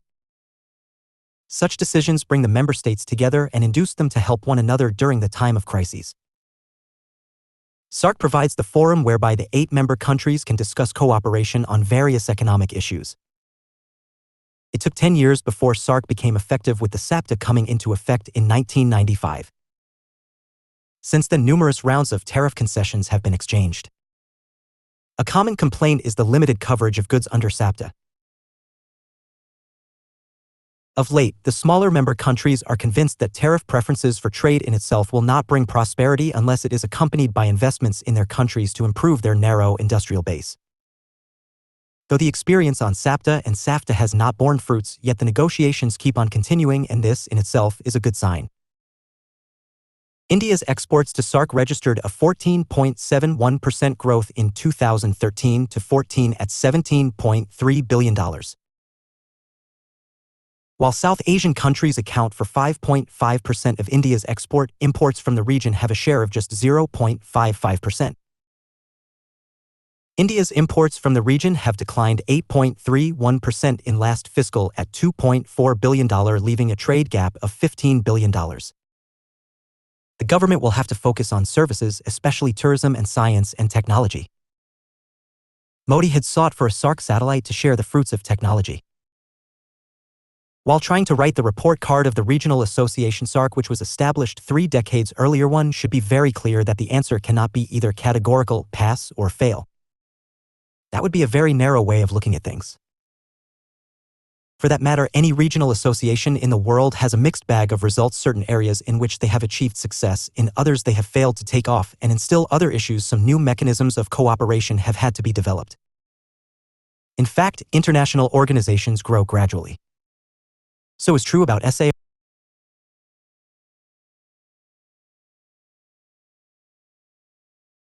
So is true about SARC. One only hopes that SARC would prove beneficial to the countries of the region.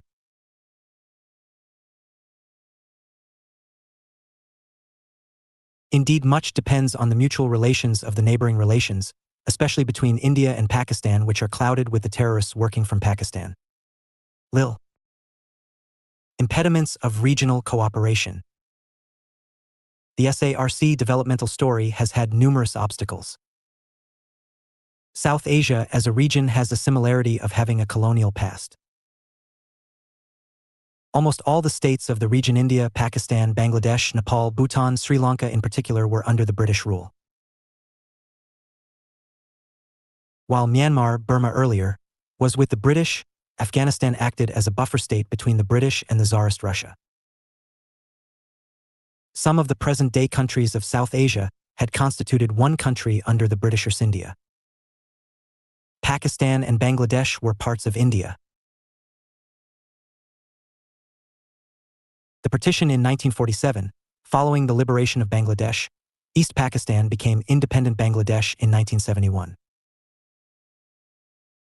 Nepal, now a republic, was a Hindu kingdom until recently.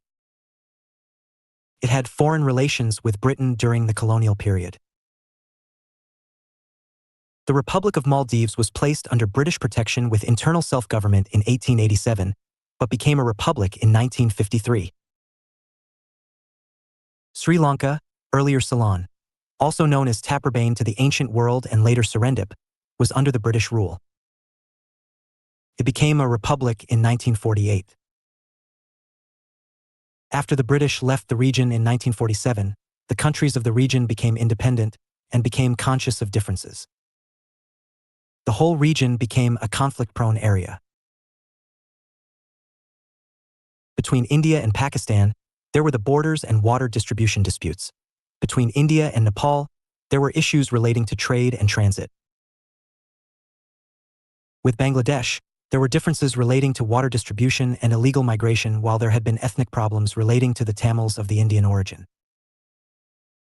These problems have created impediments in the path of regional cooperation. Ethnic conflicts. Ethnic conflicts constitute one major obstacle in forming regional cooperation among the countries in the region.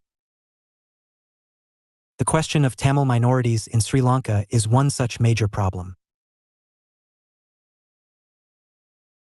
Ever since Sri Lanka obtained independence, the people of Tamil ethnic origin living in the north and northeast Sri Lanka have felt alienated by the Sinhala Buddhist majority, which virtually controls every aspect of the country's life. The Tamils form a minority ethnic group and seek a place in Sri Lankan life. Having failed in their objective, the Tamil minority have been seeking right to self-determination first and then voiced their demand for a separate state for the Tamils. Their struggle has become increasingly aggressive through their organization, the Liberation Tigers of Tamil Eelam, LTTE, since mid-1980s. The ethnic conflict between the Sri Lankan government and the LTTE led to the loss of lives on the one hand, and the refugees' influx fleeing the island on the other. India's interest lies in maintaining peace and stability in Sri Lanka. India's position has been to regard the Tamil problem as an internal affair of Sri Lanka. India seeks a political and democratic solution to the problem, and in the process has readily offered even military assistance by sending the Indian Peacekeeping Force, IPKF, to Sri Lanka and offering to contribute to any effort, including third-party Norwegian initiatives in resolving the ethnic problem. The Tamil minority ethnic problem brought to the forefront other similar issues such as plight of the people of Indian origin in Nepal who are being ill-treated there, and the aspirations of people of Nepalese origin in India, seeking Gorkhaland as they once did under Subhash Gaising. The flow of the Chakma refugees from Bangladesh to the northeastern states of India has continued to sour relations between India and Bangladesh. Borders and insurgency issues. All international conflicts usually begin with borders. This is true of anywhere and of any time. In South Asia, India and Pakistan have border disputes, so have nations such as India and Bangladesh and China. India and Pakistan have not been able to draw mutually acceptable frontiers between themselves. Kashmir poses such a problem. In 1947, when the British India was partitioned into India and Pakistan, and the princely states, including Jammu and Kashmir, were to opt either to join India or Pakistan or remain free. The Maharaja of Kashmir, Hari Singh, signed the accord with India on October 27, 1947, 5 days after the Pathan armed tribals, at Pakistan's behest, invaded Kashmir. These tribals had already occupied almost 1/3 of Kashmir before the Indian forces were able to repel the raiders. Since then, the Kashmir border problem remains a major dispute between the two countries, though the border issue elsewhere has been, by and large, settled. Kashmir, as an integral part of India, has strategic significance. It shares common borders with states such as Pakistan, Afghanistan, China, and the former Soviet Union. Its location is important insofar as it is a gateway to South, Southwest, and Central Asia. Pakistan's perception of Kashmir is that India has illegally occupied Kashmir and has not held plebiscite as Nehru had promised at the United Nations in 1948. To garner support for Kashmir, Pakistan sought the support of the United States during the greater part of the Cold War. She was also able to obtain China's support after conceding some of the areas of the occupied Kashmir to China. Additionally, Pakistan, after enjoying the growing support of the USA and China, exploited the discontent of the people of Kashmir first by extending military support to arm the insurgents, and has thereafter encouraged insurgency across the border. Pakistan instigated the secessionist movements launched by Jammu and Kashmir Liberation Front, JKLF. To pressurize India, Pakistan kept arming itself with armaments, mostly from the USA and China, and waging wars in 1948, 1965, 1971, and 1999. Her support to the insurgency and to the extremist outfits, hijacking of the Indian Airlines Flight number 814 in December 1999, attack on the Indian Parliament in December 2001, and the Mumbai attack in November 2008 are glaring examples of Pakistan's initiatives against India. India's perception on Kashmir is both legalistic as well as democratic. The Indian forces entered Kashmir only after the Maharaja's accord with India was finalized, and that too to repel the attack. Jammu and Kashmir became legally a part of India through the provisions of the accord. India's promise to hold plebiscite was conditional only after the withdrawal of the Pakistan-backed forces from Kashmir, a withdrawal which never occurred. India granted Jammu and Kashmir numerous concessions, not given to other states of India. Article 370, a separate constitution and facilities thereunder. The democratically elected Jammu and Kashmir legislature passed numerous legislations to approve the state's accession with India. Both India and Bangladesh did little to resolve the border problem, though the Indo-Bangladesh Agreement of 1975 had planned the fencing of the frontiers.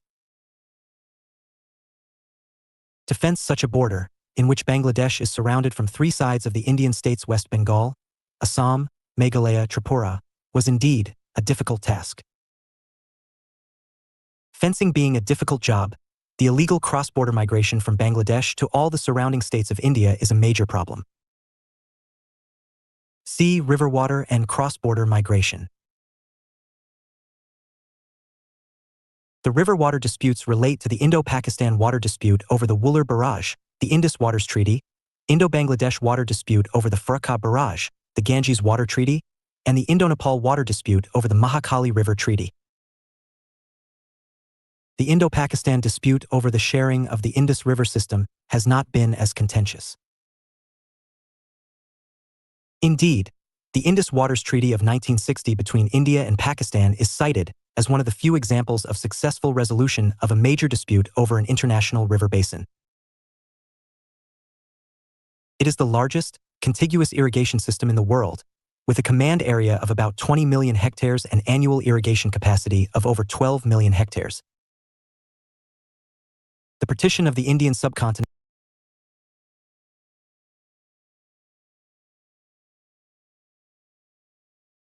The partition of the Indian subcontinent in 1947 put the headwater of the basin in India, while Pakistan received the lower parts of the basin. A serious dispute over the river waters occurred in 1948 when India halted water supplies to some Pakistani canals at the start of the summer irrigation season. The ensuing negotiations between the two countries did not resolve the problem. The water flow cut off by India affected 5.5% of Pakistan's irrigated area and put tremendous strains on the new country. After 9 years of negotiations, the Indus Waters Treaty was finally signed on September 19, 1960 with the cooperation of the World Bank. The salient features of the Indus Waters Treaty are I.3. Eastern rivers, namely Ravi, Sutlej, and Beas, were given to India. 2. 3 western rivers, Indus, Nelam and Chenab, were given to Pakistan. 3. Pakistan was to meet the requirements of its eastern river canals from the western rivers by constructing replacement works. 4. Safeguards incorporated in the treaty to ensure unrestricted flow of waters in the western rivers. V. Both parties were to regularly exchange flow data of rivers, canals, and streams. 6. A permanent Indus Waters Commission was constituted to resolve the disputes between the parties. The treaty sets out the procedure for the settlement of differences and disputes. It also provides for settlement of disputes through the International Court of Arbitration. Thus, future prospects persuaded the two countries to agree to a partition of the Indus Basin waters. Both countries were expected to exploit their respective water shares with the help of an Indus Basin Development Fund to be administered by the World Bank. The Wular Barrage issue is under negotiation between India and Pakistan. It was on the agenda at the Lahore meeting in 1999 and at Agra Summit in July 2001. India and Bangladesh are the co-reception states sharing two large Himalayan river systems, the Ganges and the Brahmaputra. The major issue of dispute between the two countries has been the Ganges, as the Brahmaputra has not yet been substantially tapped. After the establishment of Bangladesh in 1971, various rounds of high-level talks were held which led to the formation of the Indo-Bangladesh Joint River Commission, JRC. Though it was dealt with at the summit level, India and Bangladesh could not bring about a permanent solution, and to date it impacts deeply on the Indo-Bangladesh bilateral relations. The Farakah Barrage became operational for a 40-day trial period in 1975, following a short-term agreement signed by both countries in 1975. From January 1976 onwards, India began to divert water unilaterally at Farakah Barrage, prompting Bangladesh to raise the issue at international forums. In 1977, the two countries signed a 5-year agreement to share the water at Farakah during dry seasons under a water-sharing formula. It was followed by 2 short-term agreements during dry season sharing in 1982 and 1985. After 1988, however, the two countries could not reach agreement due to the decreasing availability of water at Farakah, resulting from increased quantities of upstream withdrawals. After years of unsuccessful bilateral negotiations, Bangladesh again raised the issue in several international forums in 1993, which led to a further deterioration in their bilateral relations. Ultimately, the Ganges River Water Sharing Agreement was signed in 1996 for a 30-year period. The salient features of the agreement are: at flow rates below 70,000 cusecs, India and Bangladesh will each receive half of the available water.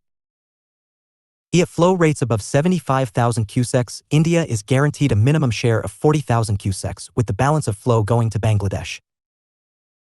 Water sharing of the major rivers originating in Nepal and flowing into India has strained the otherwise smooth relationship between the two countries.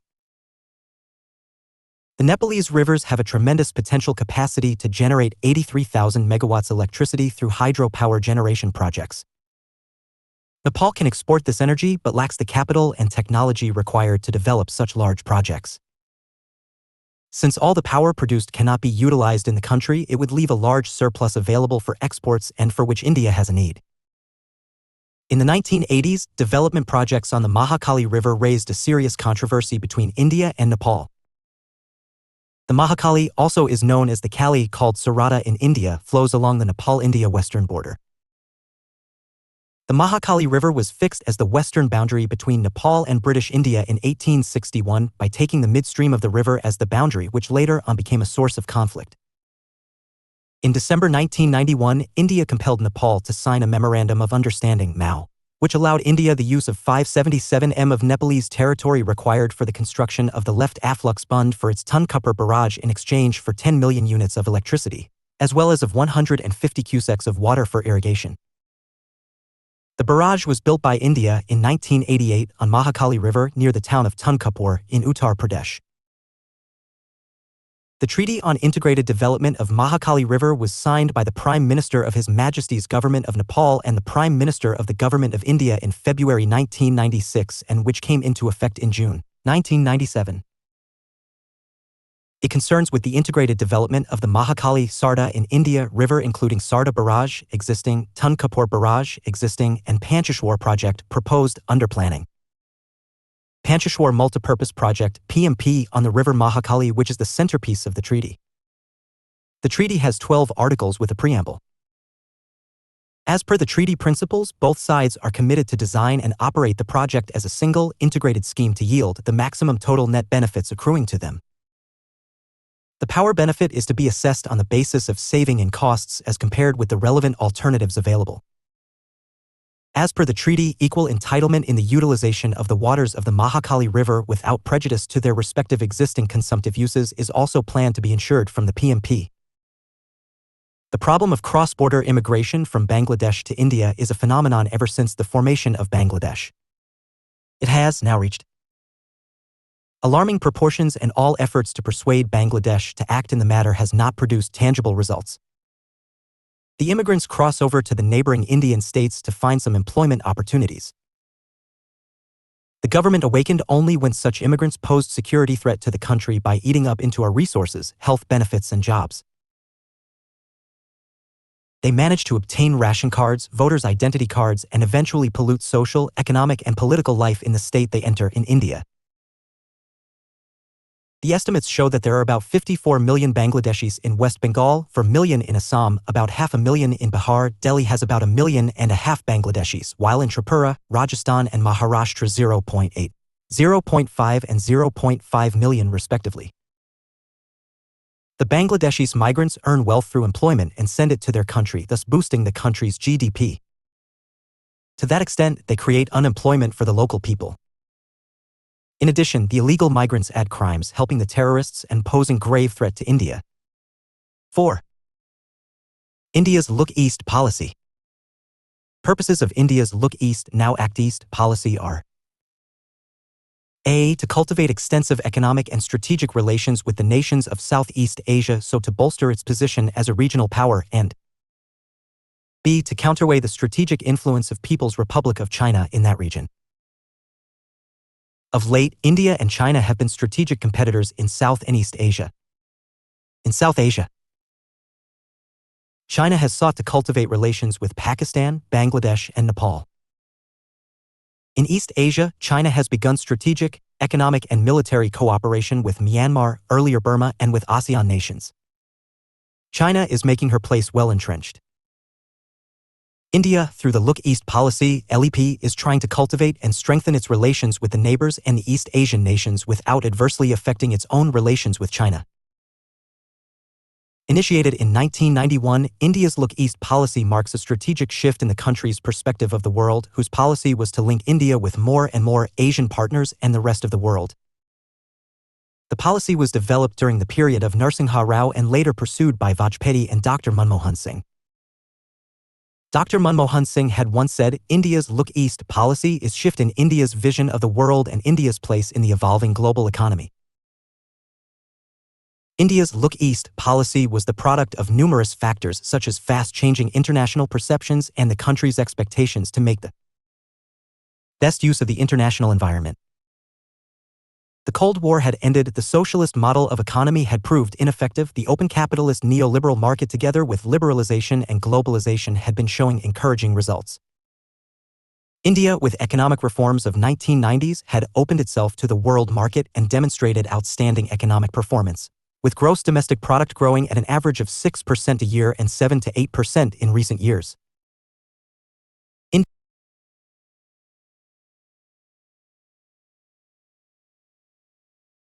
India's international trade, which had grown by 13% a year since 1991, has been a driver of its overall growth. Previously, India had belonged to a global group of slow growers averaging a low 3% a year ever since its independence in 1947 to 1990, the eve of reform. Foreign trade was never perceived as important and understandably contributed little to overall growth. A former foreign minister, Jaswant Singh, described India's Look East policy in these words: in the past, India's engagement with much of Asia, including Southeast and East Asia, was built on an idealistic conception of Asian brotherhood, based on shared experiences of colonialism and of cultural ties. The rhythm of the region today is determined, however, as much by trade, investment and production as by history and culture. That is what motivates our decade-old Look East policy. It is not difficult to see reasons for India's Look East policy. East Asia is close to India geographically. Most of the East Asian countries, Myanmar, Thailand, Singapore, Malaysia share land or sea borders with India. Southeast has been a destination of the Indian migrants for centuries, sharing with India its languages and faith. As a result of its association with the West, especially the British, India had been neglecting the East Asian nations. Since the 1990s, India began to rediscover the whole region. There is yet another important reason which relates to trade with the West as per the dictates of WTO. India has its own reservations about WTO. India feels that if the WTO trade negotiations fail, it would be left alone to face growing protectionism in Europe and North America. While India has sought to negotiate free trade agreements, FTAs, with as many countries as possible to keep its options open, it found that East Asian countries were the most enthusiastic potential partners. The China factor is another reason for pushing towards East Asia. India also needs to counter China's initiative in Asia. The BMSDC Bay of Bengal Initiative for Multi-Sectoral Technical and Economic Cooperation and Mekong-Ganga Cooperation (MGC) are regional cooperation agreements initiated by India, excluding China's participation, the latter being the regional cooperation involving countries such as India, Cambodia, Laos, Vietnam and Myanmar. Taking advantage of East Asia's growth, India's Look East policy has moved ahead with 4 broad objectives: reform and liberalization, sustained rapid growth, regional economic integration, and equity-based development. Closer. Economic ties with East Asia require greater efforts on India's part to liberalize trade and investment. The Look East policy objective of economic reform and liberalization supports India's efforts to lower trade barriers and liberalize investment regimes. This effort has gained further impetus when India and all major East Asian economies began free trade negotiations in the early 2000s. India's has found renewed enthusiasm for FTA's Look East policy, which in turn had an impact on India's reform and liberalization. Tapping into East Asia's growth is an important trigger for India's engagement with its economies. With the Indian economy taking off from the early 2000s, India has increasingly turned its focus to sustaining its rapid growth. Strong economic ties with East Asia would position India well for accessing growth opportunities in Asia. India is also wooing East Asian investment as it tries to build infrastructure in transport, communications, and power sectors to keep pace with its expanding economy. India believes East Asia holds a key to India's sustained economic growth. The third objective of the Look East policy, LEP, is to pursue economic regionalism with East Asia. This is partly a reaction to the formation of trade blocs in Europe and North America, and partly to serve as a platform from which to promote India's growing superpower status. In the face of an increasingly fragmented world, India feels that its grouping with East Asian countries would enhance its position relative to other regional partners. The LEP is seen as instrumental in addressing internal disparity in India's development and fostering more equity-based growth. The economic development of India's 7 northeastern states in particular lag behind the other states in development. They have felt neglected in terms of investment and government spending for some time. Through the LEP, India hopes that linking its northeastern region with Southeast Asia will kickstart economic development and help the 7 states to develop infrastructure, logistics, agrobusiness, trade, investment, and other commercial activities. Trade with Southeast Asia also has the potential to turn the region from landlocked to land-linked, providing India with land routes to Thailand, Myanmar, and other Southeast Asian nations. In pursuing its objectives, India's Look East policy is heading towards its projected goals. In the initial stages, the focus of the Look East policy was much on ASEAN. India's conscious efforts to forge closer economic ties with ASEAN member states has paid dividends. Bilateral relations between India and ASEAN have improved rapidly. India has become a regional dialogue partner in March 1993 in the 3 areas, namely trade, investment, and tourism, a full dialogue partnership in 1995, member of the ASEAN Regional Forum (ARF), in July 1996, and finally to a summit-level partnership in 2002. The first phase of India's Look East policy was ASEAN-centered and focused primarily on trade and investment partnerships. The second phase, which began in 2003, is more comprehensive in its coverage, extending from Australia to East Asia with ASEAN as its core. The new phase marks a shift in focus from trade to wider economic and security cooperation, political partnerships, physical connectivity through road and rail links. India-ASEAN cooperation now covers a wider spectrum, including trade and investment, science and technology, tourism, human resource development, transportation and infrastructure, and health and pharmaceuticals. India signed long-term cooperative partnership for peace and prosperity with ASEAN, which is the cornerstone of India's Look East policy. India prefers to use the Comprehensive Economic Cooperation Agreement as a template for free trade agreements, FTAs, because of its comprehensive coverage of goods and services trade as well as investment. When negotiating FTAs, India takes the position that service trade is as important as trade in goods. India's trade negotiators believe that the country's economic strength lies in its services sector. Trade between India and ASEAN countries is expanding significantly. As part of the endeavor to strengthen India's partnership with the East and Southeast Asian region and reinforce the Look East policy, a sub-regional grouping called BSDC, comprising Bangladesh, India, Sri Lanka and Thailand, was established in 1997. With the addition of Myanmar and, in 2004, of Bhutan and Nepal, the group came to be known as BIMSTEC, or the Bay of Bengal Initiative for Multi-Sectoral Technical and Economic Cooperation. This forum has identified 6 sectors for focused cooperation: trade and investment, technology, transport and communications, energy, tourism, and fisheries. When India initiated BIMSTEC in 1997, it received strong support from Thailand, which also saw it as a political and economic forum to bridge Southeast Asia and South Asia. India promotes BIMSTEC to establish economic links with peninsula member countries of ASEAN to boost the development of its 7 northeastern states. India is also part of the Mekong-Ganga Cooperation (MCG) project, which also includes Myanmar, Thailand, Laos, Cambodia, and Vietnam.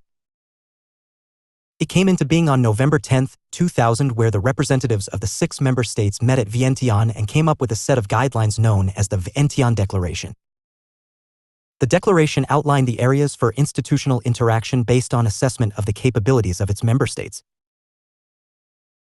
In order to give a well-structured outlook to the initiative, a concept paper was worked out which delineated the agenda for cooperative efforts, where the project is primarily aimed at the development of 3 main areas for cooperation: tourism and culture, infrastructure and information technology, as envisaged by the Vientiane Declaration. The MGC is an extension of India's Look East policy and also a reminder of its constant cultural interaction with the mainland Southeast Asian countries. After nearly 15 years, the Look East policy has yielded many benefits and supported India's economic transformation and growth, including closer and strategic contacts between India and Southeast Asian countries, an impressive increase in the quantum of bilateral trade, and increased people-to-people interaction. With outward-looking policies, India's foreign trade, which was below $40 billion in the early 1990s, has risen dramatically to $140 billion by 2003. Foreign trade as a ratio of Indian GDP has risen from 12% in early 90s to more than 23% by 2003, pointing to increasing openness of the economy. There has also been substantial progress in India's trade with other developing countries and with Asia with the initiation of the Look East policy.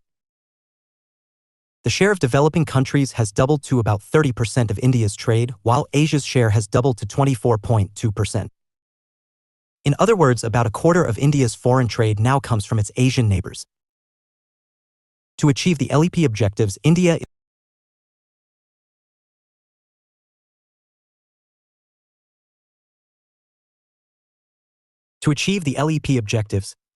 is negotiating bilateral free trade agreements, FTAs, with East Asian economic powers. India has entered into a number of pacts, agreements and FTAs with Thailand and Singapore.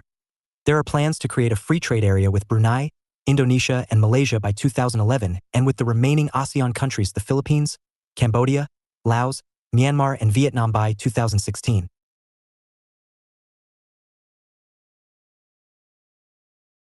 India's trade with countries bordering the northeast has seen the most dramatic expansion, with the share going up more than 5 times from 1.7% in 1992 to 93 to 8% in 2003 to 2004.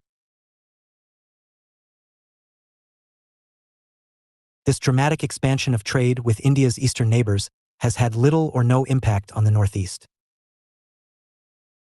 Most of this trade expansion has taken place through the seaports.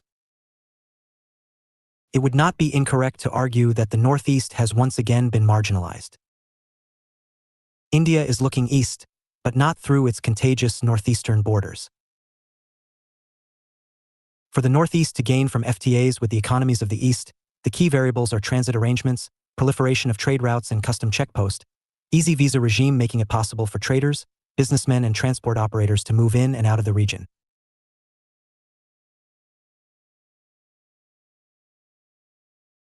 For this to be possible requires substantial investments in infrastructure, construction of highways and bridges, re-establishment of rail links and communication facilities, which is largely absent. The Shukla Committee in its report, Transforming the Northeast, estimated such investment to exceed 25,000 rupees crores. As a result of this initiative, India has concluded a number of bilateral and multilateral projects aimed at enhancing connectivity between the Northeast and Southeast Asia.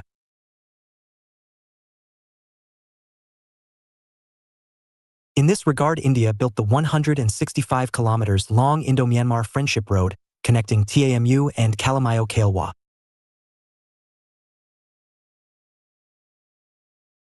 The other important ongoing and potential infrastructure projects are India-Myanmar-Thailand Trilateral Highway, Trans-Asian Highway, India-Myanmar rail linkages, Caledon. Multimodal project, the Stillwell Road, Myanmar-India-Bangladesh gas and/or oil pipeline, Tamanthi hydroelectricity project and optical fiber network between Northeast India and Southeast Asia. India and Myanmar recently agreed on the Caledon Multimodal Transit Transport Facility, which envisages connectivity between Indian ports on the eastern seaboard and Sitwe Port in Myanmar, and then through riverine transport and by road to Mizoram, thereby providing an alternate route for transport of goods to Northeast India.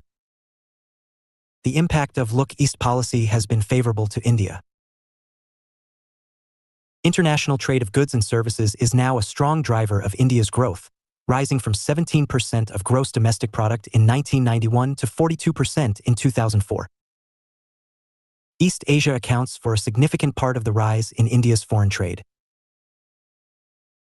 India's trade with East Asia had been less than 10% of India's international trade in the early 1990s.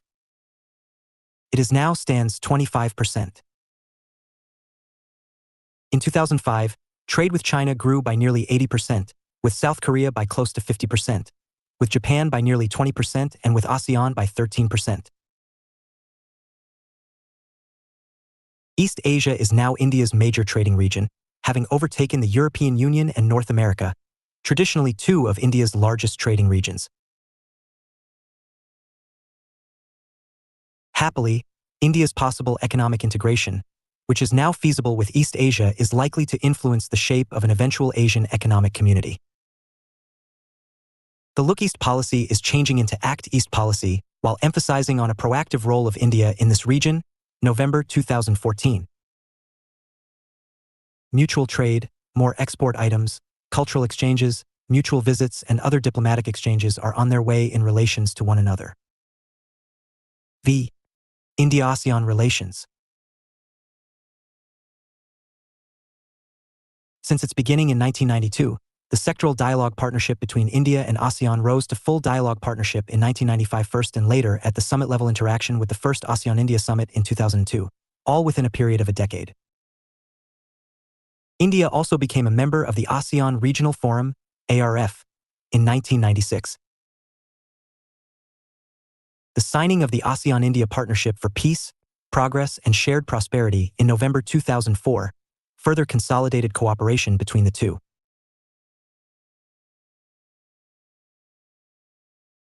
The nature of cooperation between India-ASEAN covers not only regional and bilateral level engagement through ASEAN but also sub-regional initiatives such as Mekong-Ganga Cooperation, MGC, Bay of Bengal Initiative for Multisectoral Technical and Economic Cooperation, BIMSTEC. the India-ASEAN relations cover areas. A. Politico-strategic and security relationship. B. Economic engagements and trade relationships. C. Scientific and technological relationship. And D. Cultural relationship. The security and strategic relationships between India and ASEAN takes place at two levels. I. At the ASEAN Regional Forum, ARF, and 2. At the ASEAN-India level meetings. The ASEAN Regional Forum, formed in 1994, discusses security issues through its ARF Senior Officers Meetings, ARFSOM, and Intersessional Support Group meetings on confidence-building measures, ISG on CBMs, and its TRAC-IL platforms the Council for Security Cooperation in the Asia-Pacific, CSCAP, and ASEAN Institute of Strategic and International Studies, ASEAN ISIS.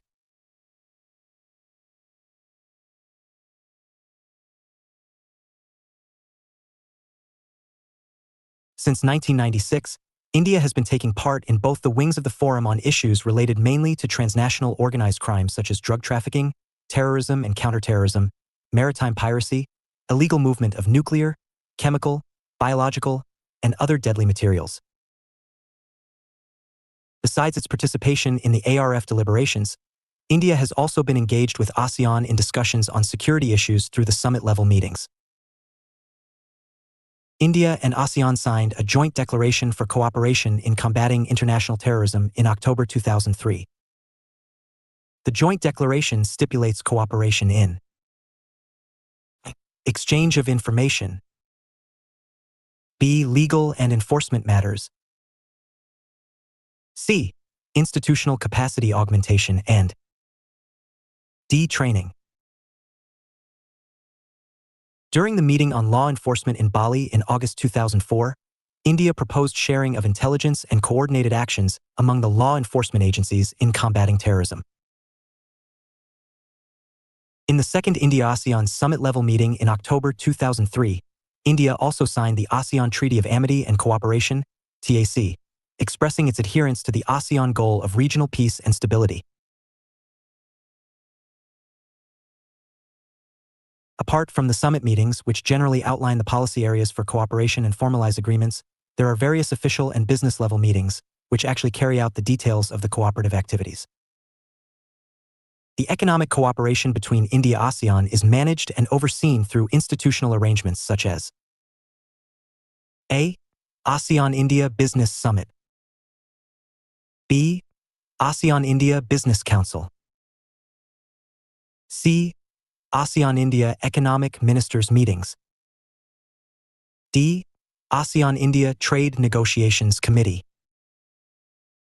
E. ASEAN-India Working Group on Trade and Investment. The meetings of these bodies are held from time to time to foster economic cooperation between ASEAN nations and India. India-ASEAN trade was almost minimal during the Cold War period. But as the new century opened, the two-way trade flourished rapidly between India and ASEAN. Table 42.1 gives India's exports and Table 42.2 gives India's imports to East Asia. Table 42.1, India's exports to East Asia, 2001 to 2002 to 2006 to 2007. Values in US dollars million. Table 42.2, India's imports from East Asia, 2001 to 2002 to 2006 to 2007. ASEAN 4,387.22.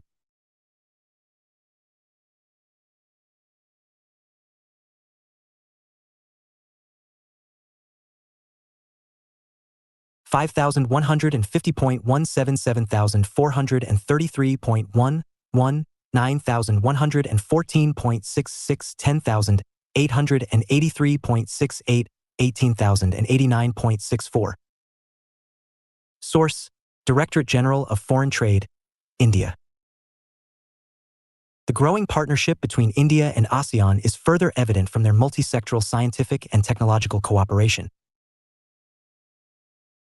A number of agreements have been signed covering areas like space technology, infotech, biotechnology, pharmaceuticals, and telemedicines.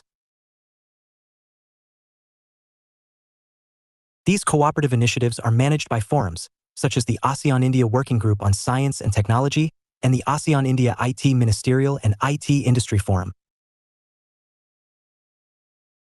During the 12th ASEAN-India Technology Summit and Technology Platform, TSTP, held in New Delhi on November 2006, both sides agreed to set up an Indo-ASEAN Science and Technology Fund to undertake collaborative work in research and development and technology development in areas of common interest. The two sides also agreed to set up India-ASEAN Institute for Intellectual Property and interlink India's tsunami early warning system with the Malaysian network for quicker dissemination of information. The summit was jointly organized by the ASEAN Committee on Science and Technology, India's Department of Science and Technology, and the Confederation of Indian Industry, CII. India and ASEAN have also decided to establish an India-ASEAN Institute of Biotechnology in Jakarta and develop an ASEAN-India digital archive.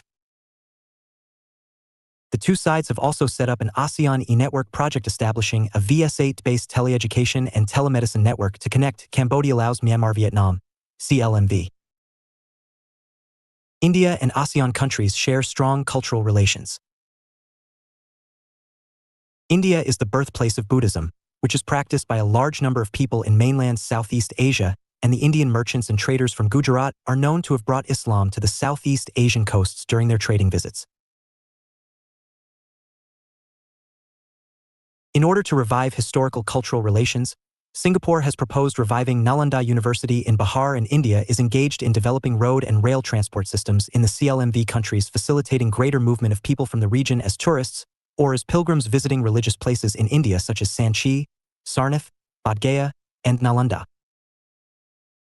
India and ASEAN have also been working on linking Indian higher educational institutions with the ASEAN University Network.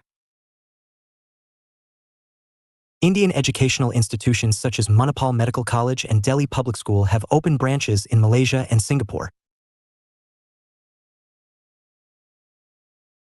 The latter established an Institute of South Asian Studies in 2004, while India is yet to reciprocate. Various software training centers have been opened up by enterprises such as NIIT and Aptech in Vietnam, Malaysia, Cambodia, and Indonesia. The Indian government has been organizing Indian education fairs in ASEAN countries and has also offered to establish centers for English language training. India's interest in ASEAN has gained a renewed momentum with Narendra Modi in power. India-ASEAN have, at times, discussed the scope of extending the existing free trade agreement on service sector, as well as ways to increase mutual trade, which is expected to reach $100 billion. The Prime Minister Modi has stressed on commerce, connectivity of culture, and links strengthen the relations with ASEAN. East Asia Summit, EAS, is an ASEAN-led dialogue forum with 18 nations, 10 ASEAN countries along with Japan, China, South Korea, India, Australia, New Zealand, Russia, and the US. Over the years, EAS has become an important multilateral body in Asia-Pacific region for discussing security, trade, commerce, environment, and others. Describing the importance of EAS in managing regional security, India needs to stand up against China, especially in South Asian water maritime disputes and war, to give opposition to her as opposed to East Asian and ASEAN nations of the region. Hillary Clinton had encouraged India not just to look east, but to engage east and act east. She mentioned no other forum brings together such a large collective against global population, youth, security, and military strength, nor is any other forum so critical for peace, stability, and prosperity in Asia-Pacific and the world. Act East policy. The ASEAN region, stretching from Myanmar to the Philippines in the east and up to Singapore and Indonesia in the south, is central to India's Look East, renamed Act East in 2014 policy, and is located in New Delhi's very front yard. India shares a land border with Myanmar, an ASEAN member state, and maritime boundaries with two other member states, Indonesia and Thailand. The Andaman and Nicobar Islands, an archipelago of 572 islands in the Bay of Bengal, is located close to the three eastern approaches to the Indian Ocean comprising the three straits, Malacca, Lombok and Sunda, located in Southeast Asia. 2 decades on, engagement with the Asia-Pacific has become an integral component of Indian foreign policy with bipartisan support. The Look East and Act East policies are the flowering of the Asian dream, and India's burgeoning relations with the 10-nation ASEAN group are at the heart of this unfolding Asian resurgences. Look East policy has morphed into a proactive Act East policy, which envisages accelerated across-the-board engagement between the two growth poles of a vibrant Asia. Modi's early foreign policy decision-making pointed to a prioritization of relations within India's own neighborhood. For example, in an unprecedented move, Modi invited the leaders of all member states of the South Asian Association for Regional Cooperation, plus Mauritius, to his inauguration ceremony. As a further indication of the region's importance to the new government, both Modi and External Affairs Minister Sushma Swaraj made their first overseas trips to neighboring countries, Bhutan and Bangladesh. Prime Minister Narendra Modi's maiden trip was to Myanmar from 11 to November 14, 2014, to attend his first India-ASEAN Summit and the 18-nation East Asia Summit. Features: the 3 Cs, commerce, culture and connectivity, are the 3 pillars of India's robust engagement with ASEAN. Economic cooperation. The 2 sides are expected to sign an India-ASEAN FTA, free trade agreement, in services and investment soon. This will complement the FTA in goods, which was signed 5 years ago in 2009 and has led to a quantum jump in bilateral trade, which is now hovering around $80 billion. The 2 sides are now confident of scaling it up to $100 billion by 2016 and double that volume by 2022. Modi's vision centers on making India a manufacturing hub through the Make in India program and improving infrastructure and the overall quality of life through the construction of smart cities. India is boosting connectivity and economic integration with Cambodia, Laos, Myanmar, and Vietnam. The immense potential to boost India's trade with the CLMV countries has increased from $1.1 billion in 2004 to $11.9 billion in 2014, according to government estimates. Culture. India has close historical and cultural ties with many ASEAN members, with thousands of non-resident Indians living in these countries. The shared heritage ranges from Borobudur, the Mahayana Buddhist temple, in Indonesia, to Angkor Wat, the world's largest religious monument, in Cambodia.